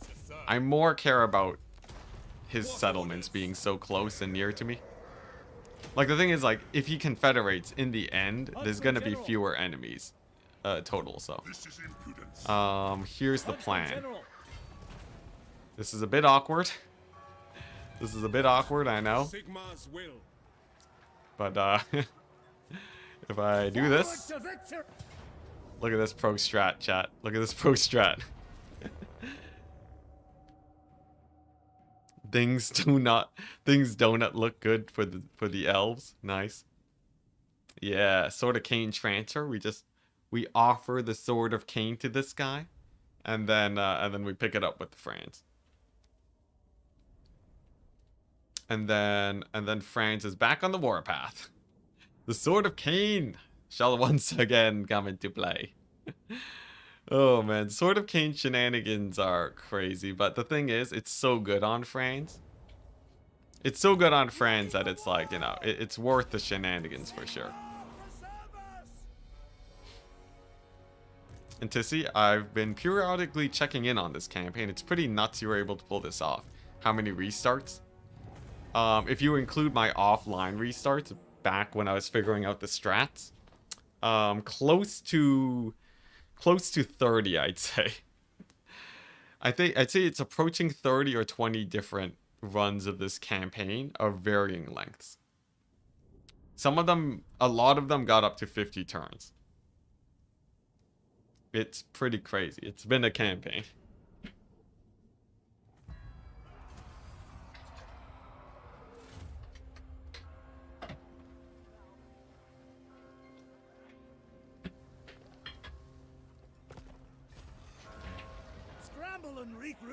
So I think he took it. Yes, Sword of Cain claimed. France swoops on in, autos him, and then we claim it for ourselves. Easy. 30. Wow. I hope you win. I think five or six of the attempts. No, I think like 4 of the attempts were on stream. What is the goal of this campaign right now? Conquer the world? It is. You're actually one of the first people to correctly guess that the goal of this campaign is to conquer the world. That is a very good sign for our position, because it means we're doing well enough where people assume that we are trying to conquer the world instead of, say, just survive. which was the previous most common thing that people would say. Where they're like, oh, what's the goal of this campaign? Live for as long as possible. So I'd say that's a big plus. I'm gonna move here to try and get attacked by this army, so that he doesn't maraud down here. Can you please show this the stats for the Sword of Cain? Yeah, of course. Pretty sick. Pretty sick, right? Some good old Sword of Cain action. Yeah, France is still a raid boss. Now, what army are we actually gonna give this guy? We're gonna give him, for now, I'm just gonna give him something generic. And then we'll add in the spicier stuff later. Make haste, men. I refuse. Okay, nice. Huntsman General. Nice. And then just global recruit my way to victory. These armies over here will basically be enough to beat the vampire counts, though. With 3 armies and a loaded France stack, I'd be very surprised if these guys would not kill Vlad. I think the odds are pretty likely. I could save up for Reichsguard, because France does love his Reichsguard. I feel like that's a better option, honestly. So, like, what I'm thinking is, like, yes, we do this. Just for friends, I global recruit me some Reichsguard. And then in 4 turns, they show up. Who calls? We Christmas gift it to him. And then he's great. Did you see Legend of Total War? Did this challenge for Ikki Claw and Warhammer 2? Oh, yeah. I'm fully aware of Legend, of his antics there. I think he did a similar thing, in recent history, too. If I'm not mistaken. Like, I think he did, this is Total War. Similar-esque challenge. Recently. Though maybe I'm wrong. Praise be to Sigmar. What's it? He did Imric recently for Warhammer 2. Okay, there we go. I didn't know it was Imric. I thought it was another one, but maybe that's just me. Oh yes, we still have to kill these Tomb Kings. Yes, I forgot. If I can kill off the Skaven army with minimal losses. Pretty decent losses. It's fine though. We can kill the Tomb Kings next turn. He did a Scarbrand. This is Total War. Yeah. Oh no, he did an Orion too, right? Legend did an Orion campaign. Very recently, I think. Yeah. So you know, there's that. There's that action. Did you get the long campaign victory yet? No, the campaign victory conditions require that I kill Vlad, and he's retreated into the mountains. So the moment I kill Vlad, I'm probably gonna get the, I'm gonna get both. I'm gonna get the short and the long at the same time. A little bit weird. Oh wait, no, short doesn't involve, yeah, short involves killing Vlad, so. Yeah. The Empire. So I have those armies sort of idling. Nice. I forgot about this front. The Bretonnian front. It seems like the Lizardmen got occupied by something else too. Very nice. Over here, Nakari. We're just gonna... I'm gonna leave it be for a second, you know? We're gonna let Grombrindle have his way with Nakari, and then we can finish him off after. That's that phrasing. That phrasing is terrible. What does it get you? So the short victory condition lets me have what's it? Short victory. It's to do with heroes. So short victory condition is +3 hero capacity, which is amazing. Long victory condition makes them level up at level 20 at the start. So it basically lets me spam heroes out super duper easily. Nice. What orders? Billy, we've done it. Awaiting orders. Oh my gosh, so that should be the end of the Bretonnians now. Oh, it's all coming together, chat. It's all coming together. Bretonnians are falling. The Tomb King's endgame is falling. This is going great. This is going amazing. I can't believe the Mad Lad is still going.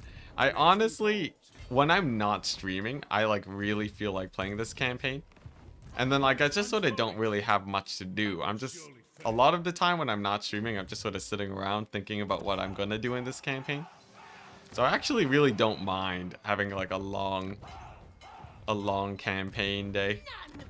Okay, so it looks like the Slaanesh cults are going down. This Chaos army might attack me because it is Archaon. Sick. What does the Emperor bid? Ah, okay. So the Skaven did launch an attack on me. And it's not an auto-resolve. I think we can just sit tight here and wait for the supporting armies to show up. Okay. And we're rocking the solid, like, you know, 70,000 gold right now. 60,000 gold. So, and then next turn I go over here and then I attack the Tomb Kings. We take them out. That's the endgame crisis out of the way. And then it's just Skaven Wasteland. And then Tretch into the horizon. So I have to worry a little bit about Tretch and Queek, but Skaven endgame crises I find aren't the worst. they auto-resolve pretty easy. They don't fight that well either. So I think it's better bordering them than a lot of the other borders that we could potentially be seeing. Rebellion, not a problem. Alright. Enticity, do you like rock climbing? I love rock climbing. Bouldering specifically, because you don't have to waste so much time getting harnessed up. Yeah, I'm actually going bouldering this weekend. Or no, on Wednesday. Pretty excited about that.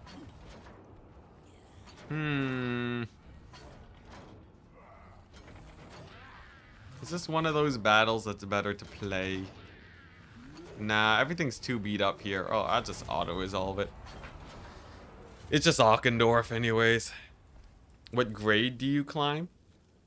Grab the... what? Grab those cheeks? What? Grab these cheeks? What are you talking about? What grade do I climb? I don't know. My rock climbing gym doesn't label it by the proper difficulty things. So I don't actually know what level I'm at. But it's been so long that I'm probably pretty terrible at rock climbing now. Just got home from a bouldering session. Nice. Where do I climb? I'm not specifying. I'm not specifying where I climb in case in the far future people dredge up this stream and then know where I like to rock climb. Because that is a recipe for disaster. You know, I only want to meet you guys when I want to meet you guys, not randomly everywhere. That's a bit too much for me, you know. If I wanted to chill with you guys, I'd be streaming. I will do anything for Sigma. Okay, Archaon, don't you dare. Don't you dare, Archaon. He's beelining it for Brass Keep. Brass Keep is undefended. He might just take it. Can I get an emergency army? Warrior of Sigma. Can I get like a quick just emergency army to hold Brass Keep? That's as good as we can get it. I don't want to take Brass Keep. I spent a lot of time on the settlement. Sneaky Archaon just out of nowhere, backstabbing. For the Emperor. Take the donut. Take the donut or go rock climbing with you. The threat. I can probably guess. You can probably guess, but nevertheless, I'm not gonna confirm or deny. That's just it's a bad idea to give your information too freely as a YouTuber. Sick. Kislev has died this day again. Kislev's just in a perpetual state of dying over here. Okay, then this problem. So we have Franz. We have a bunch of undead. Guardian of the Deepwood. We have not too many in the back here. That's a big plus. And then some green skins. Right. To war! I can't believe you're still going. Great streams. Thank you. I'm actually just streaming because I enjoy it right now. Like, I'm actually just having so much fun with this campaign. I actually just can't stop. I have the just one more turn syndrome. The just one more turn syndrome is going very strong right now. In his name. I think this is it. Oh my gosh.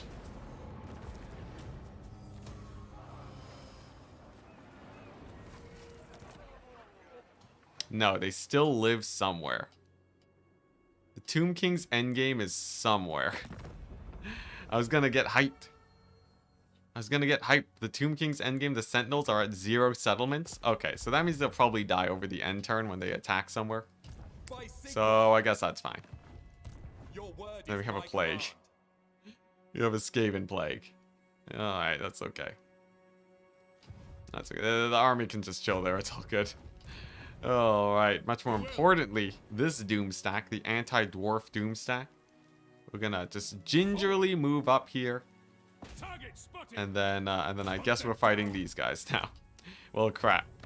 They're barely out of range. If they have multiple dwarf armies, we might just lose the god Doom stack immediately, which would suck, but whatever, it's okay. We can just make a new one. Missed the last 60 turns. Anyone notable dead? The last 60 turns. That's a lot. The last 60 turns, the Wood Elves are dead. The Tomb Kings are basically just dead. I guess I've been pushing Vlad for a long time, but he's not dead yet. I see no other option. Sigmar compels us onward. I don't know. I don't know who's close to dead. Mostly, Pick up the pace. who'd we kill recently? Have we killed anyone recently? I think we killed some random minor factions. Ah, great. The Tide. I think this army can fix the Norskin situation. Either that or... maybe if I'm lucky I can... maybe if I'm lucky I can make an army here. This is gonna be hella expensive, chat. It's gonna be hella expensive, but... it might be worth it if I can scare off the Norskins. Oh, hey, the Luminarch. Finally, I can get the one Luminarch for chat. I do have a Cetra. Cetra. I think I promised Cetra I would get him a Luminarch a long time ago, so we can do that. Nice. Slanesh looking pretty spicy. Your petty desires. Protector of the weak. Ah, dang it. That's awkward. That's all good though. That's all good. True servant of Sigmar. Over here, okay.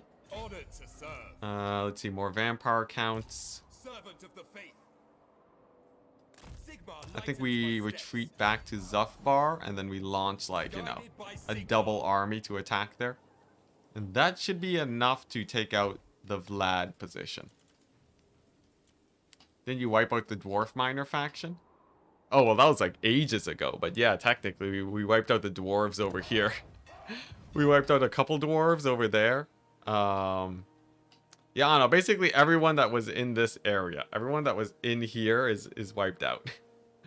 We're mostly dealing with Donut, some Grom Brindle action, a lot of Belagar action. Yeah, such right, you're Luminar. A lot of Belagar action, some Tomb Kings action who we're about to wipe out, and a whack load of Chaos and Vampire counts. But otherwise, we're doing pretty spicy. We're doing pretty great, I'd say. And more provinces secured. Wonderful. So I think we could take Magritta and then here and then like finish off the dwarves. Pincer movement over here, right? Because I think they're mostly recruiting out of Magritta maybe. So if I take that out, that might shut down Belagar and then use this army to take out Karazakarak. It is but a single army though, which is a bit unfortunate, but what can you do? Enticity, are you a Sabaton enjoyer? Sabaton? As in like the sword or what? Sabaton as in the sword? Because I do watch HEMA stuff, but I don't actually practice. Unless you're talking about something else. Sabaton. Sabaton is... no. What? What is this? Sabaton band? Apparently it's just a heavy metal band. Alright, I was thinking of something else then. Yeah, it's just a heavy metal band. No, I don't really like heavy metal. I like jazz and swing. Sabaton the band, yeah.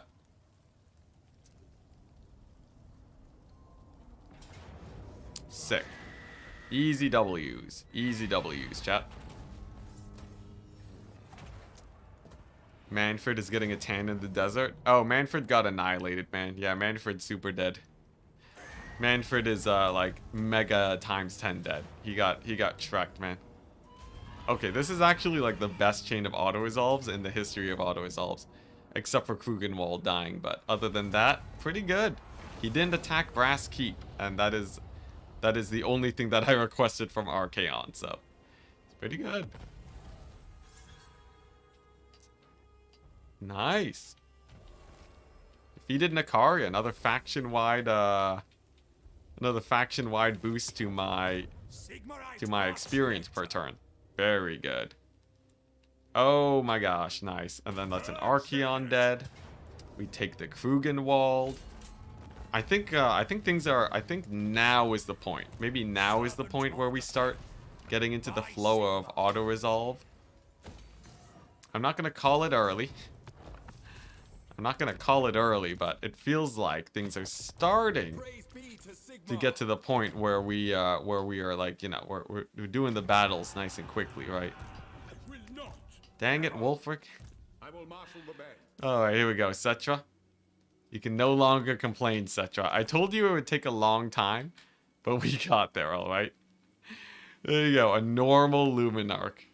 As per requested.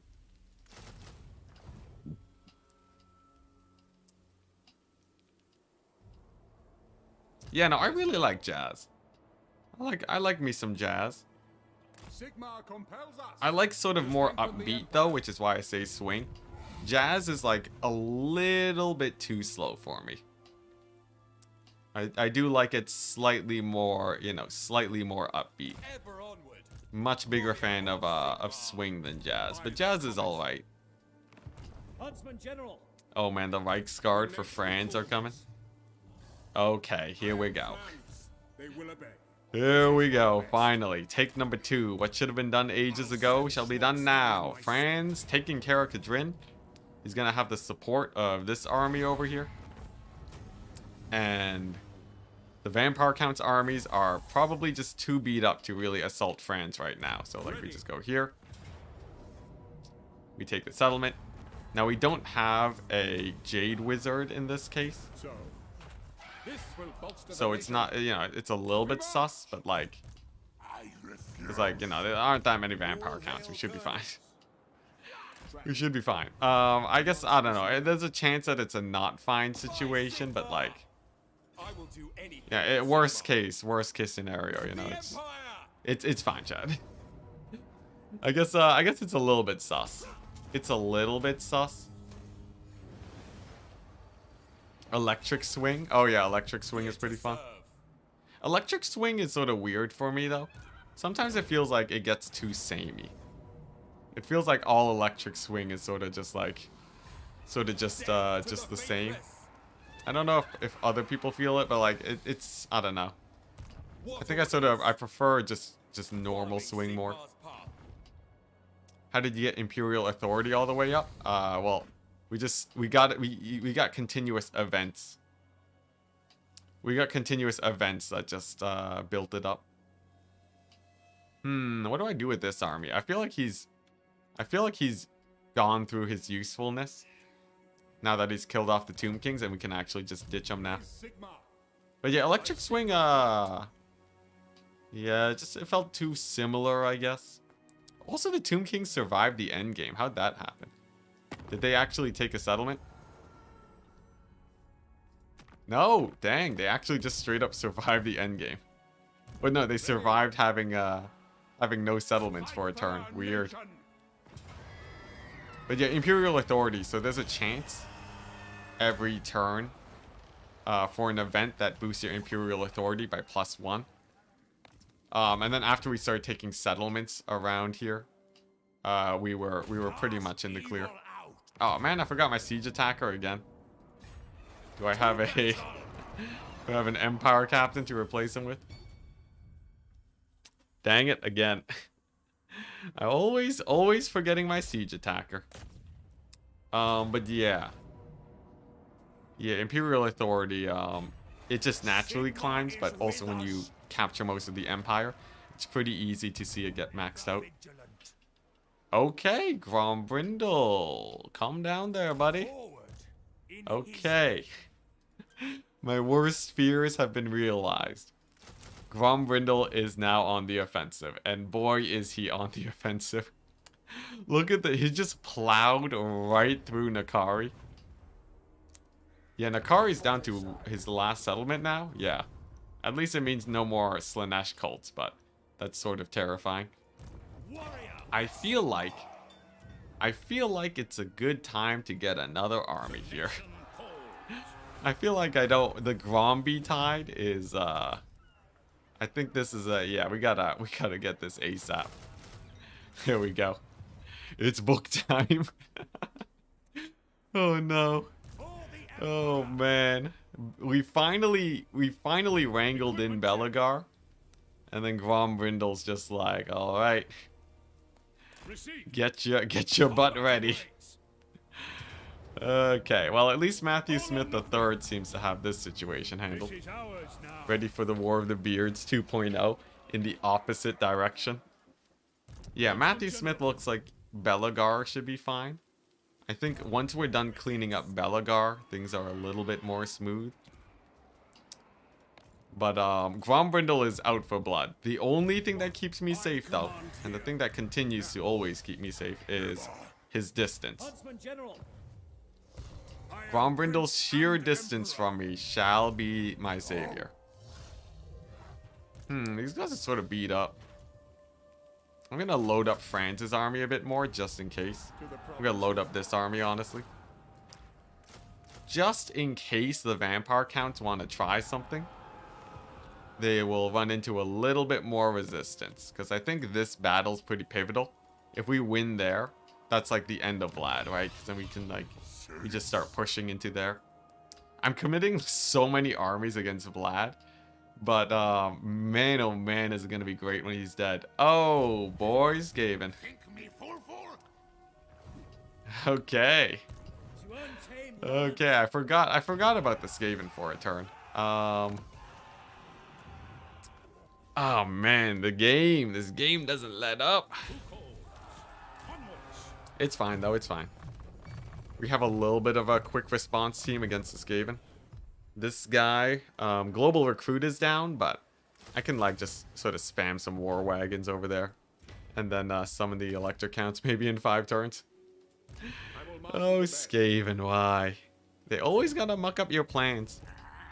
I'm hoping that he just like, you know, decides to go for these random settlements and doesn't get too deep. If he does, I can bring this army as an emergency. Yeah, the Skaven, very tricksy.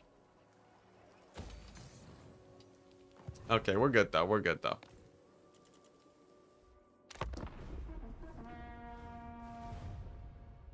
What the? Why did it zoom all the way onto that guy to watch him commit, to watch him do a failed hero action on Grombrindle? That was weird. Okay, so Dromar, that's fine. Yeah, Queek is gonna be a bit of a pain. Oh, okay, but he pulled back. That's, oh wait, no, this is a different Queek army.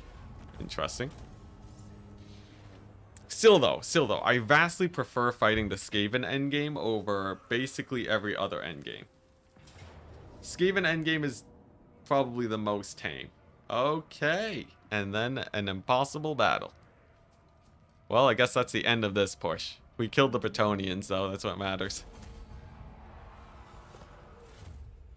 They've retaken Magrida, but we've severely devalued it now. So, I think that's okay. And then, okay, nice. Pretty good, pretty good. That's down there by that pass. This is another... Sure, I don't know where this is, but... I don't know where this is, but sure, I'll take a random auto-resolve versus vampire counts. We're making bank right now, though. Oh my gosh, are we making bank? We are making so much bank. We actually just made like 30,000 gold. And they keep coming. And they keep on coming. Alright, sure, sure. Give it to me, vampire counts. Yep. Okay, so we that's just and every battle's like 10,000 gold. Okay, that was a pretty good swing. That was a pretty good swing. That means I actually have money to reallocate to different areas now. Okay, sick.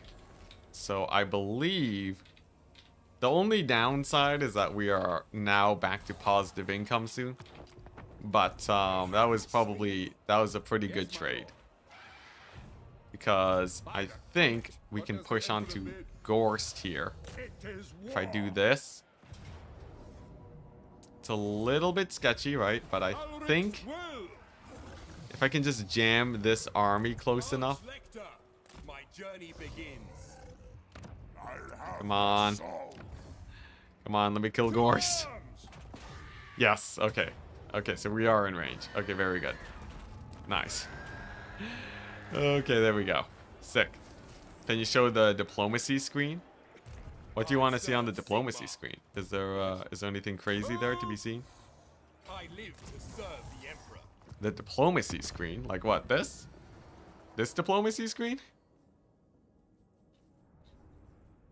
What's there to see? Also, are the Tomb Kings finally... Are they finally done? Wow, the Sentinels, they were sieging a settlement. Okay, alright. At least they're fighting with the followers of Nagash and the miles away now, but I was really hoping that we'd be done with the Sentinels. It's all good though, they're one of the less problematic factions for me. In the end, it is just, it do just be the Sentinels. The great outdoors. Skaven. The problematic Skaven as always. Can I get a... No, not yet. I'm gonna get this just to really make sure I don't lose Drakenhof. Drakenhof is a really important strategic location and reinforcement point for my armies. Jeez. They actually just don't stop. Okay, we're gonna have to retreat. We're gonna have to break the siege because Vlad has sent yet another 20 stack.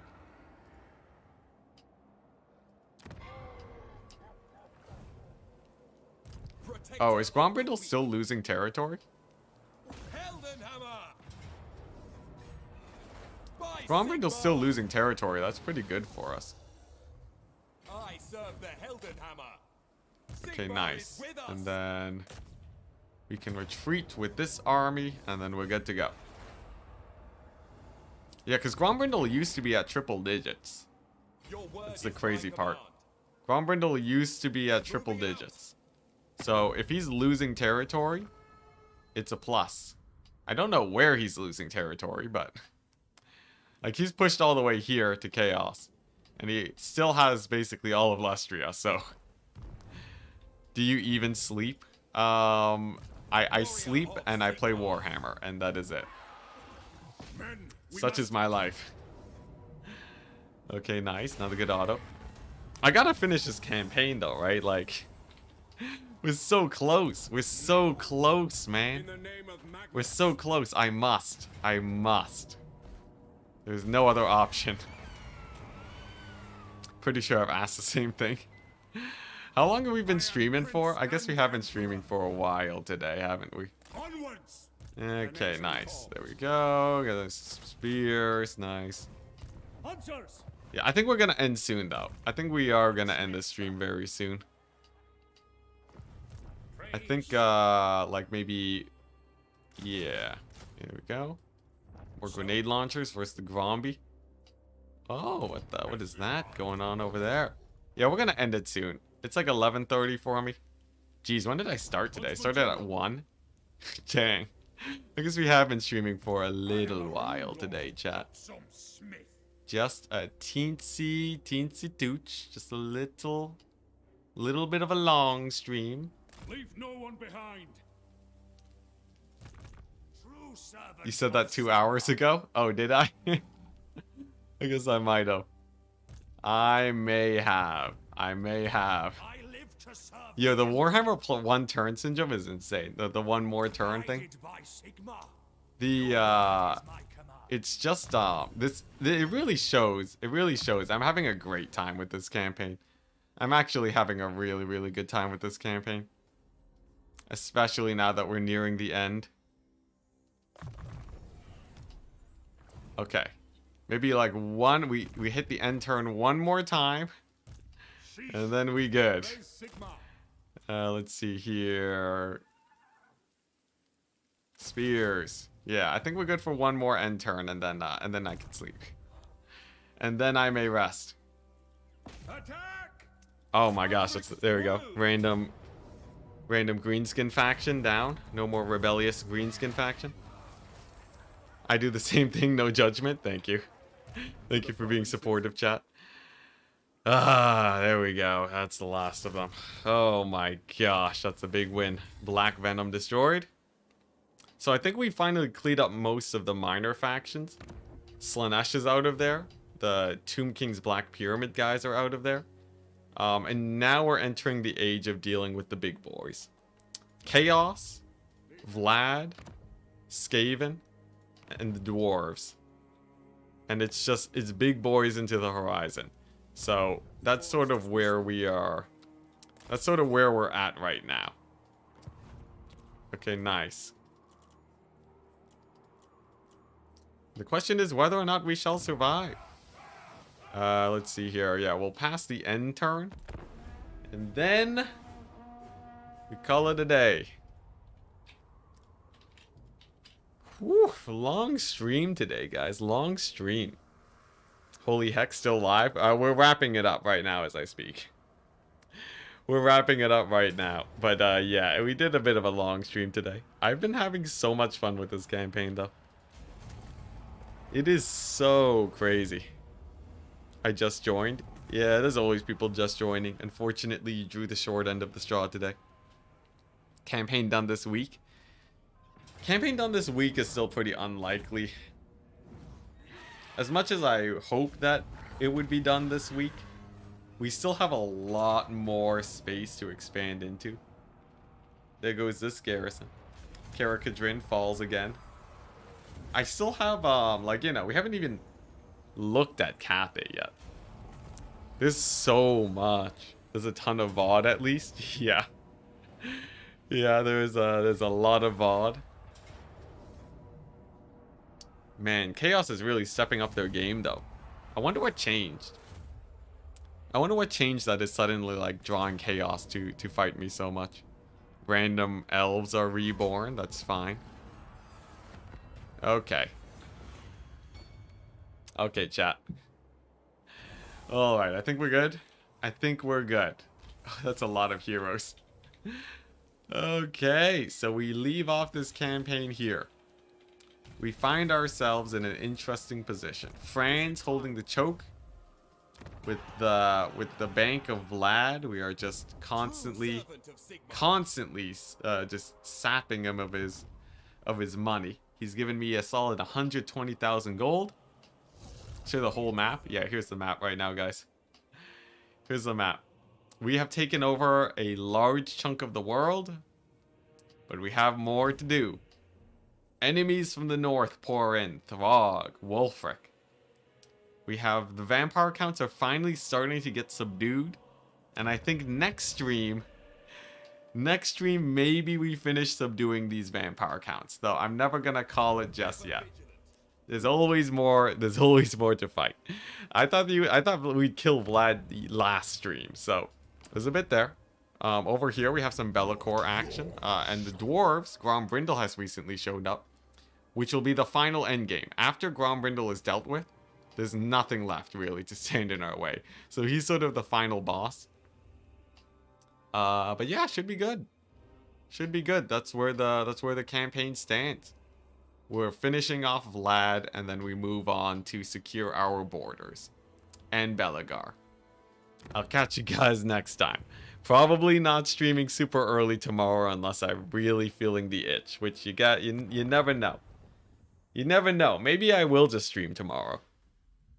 I have a tournament to host though, so I guess I should probably get that done first and not burn myself there. When is my tournament?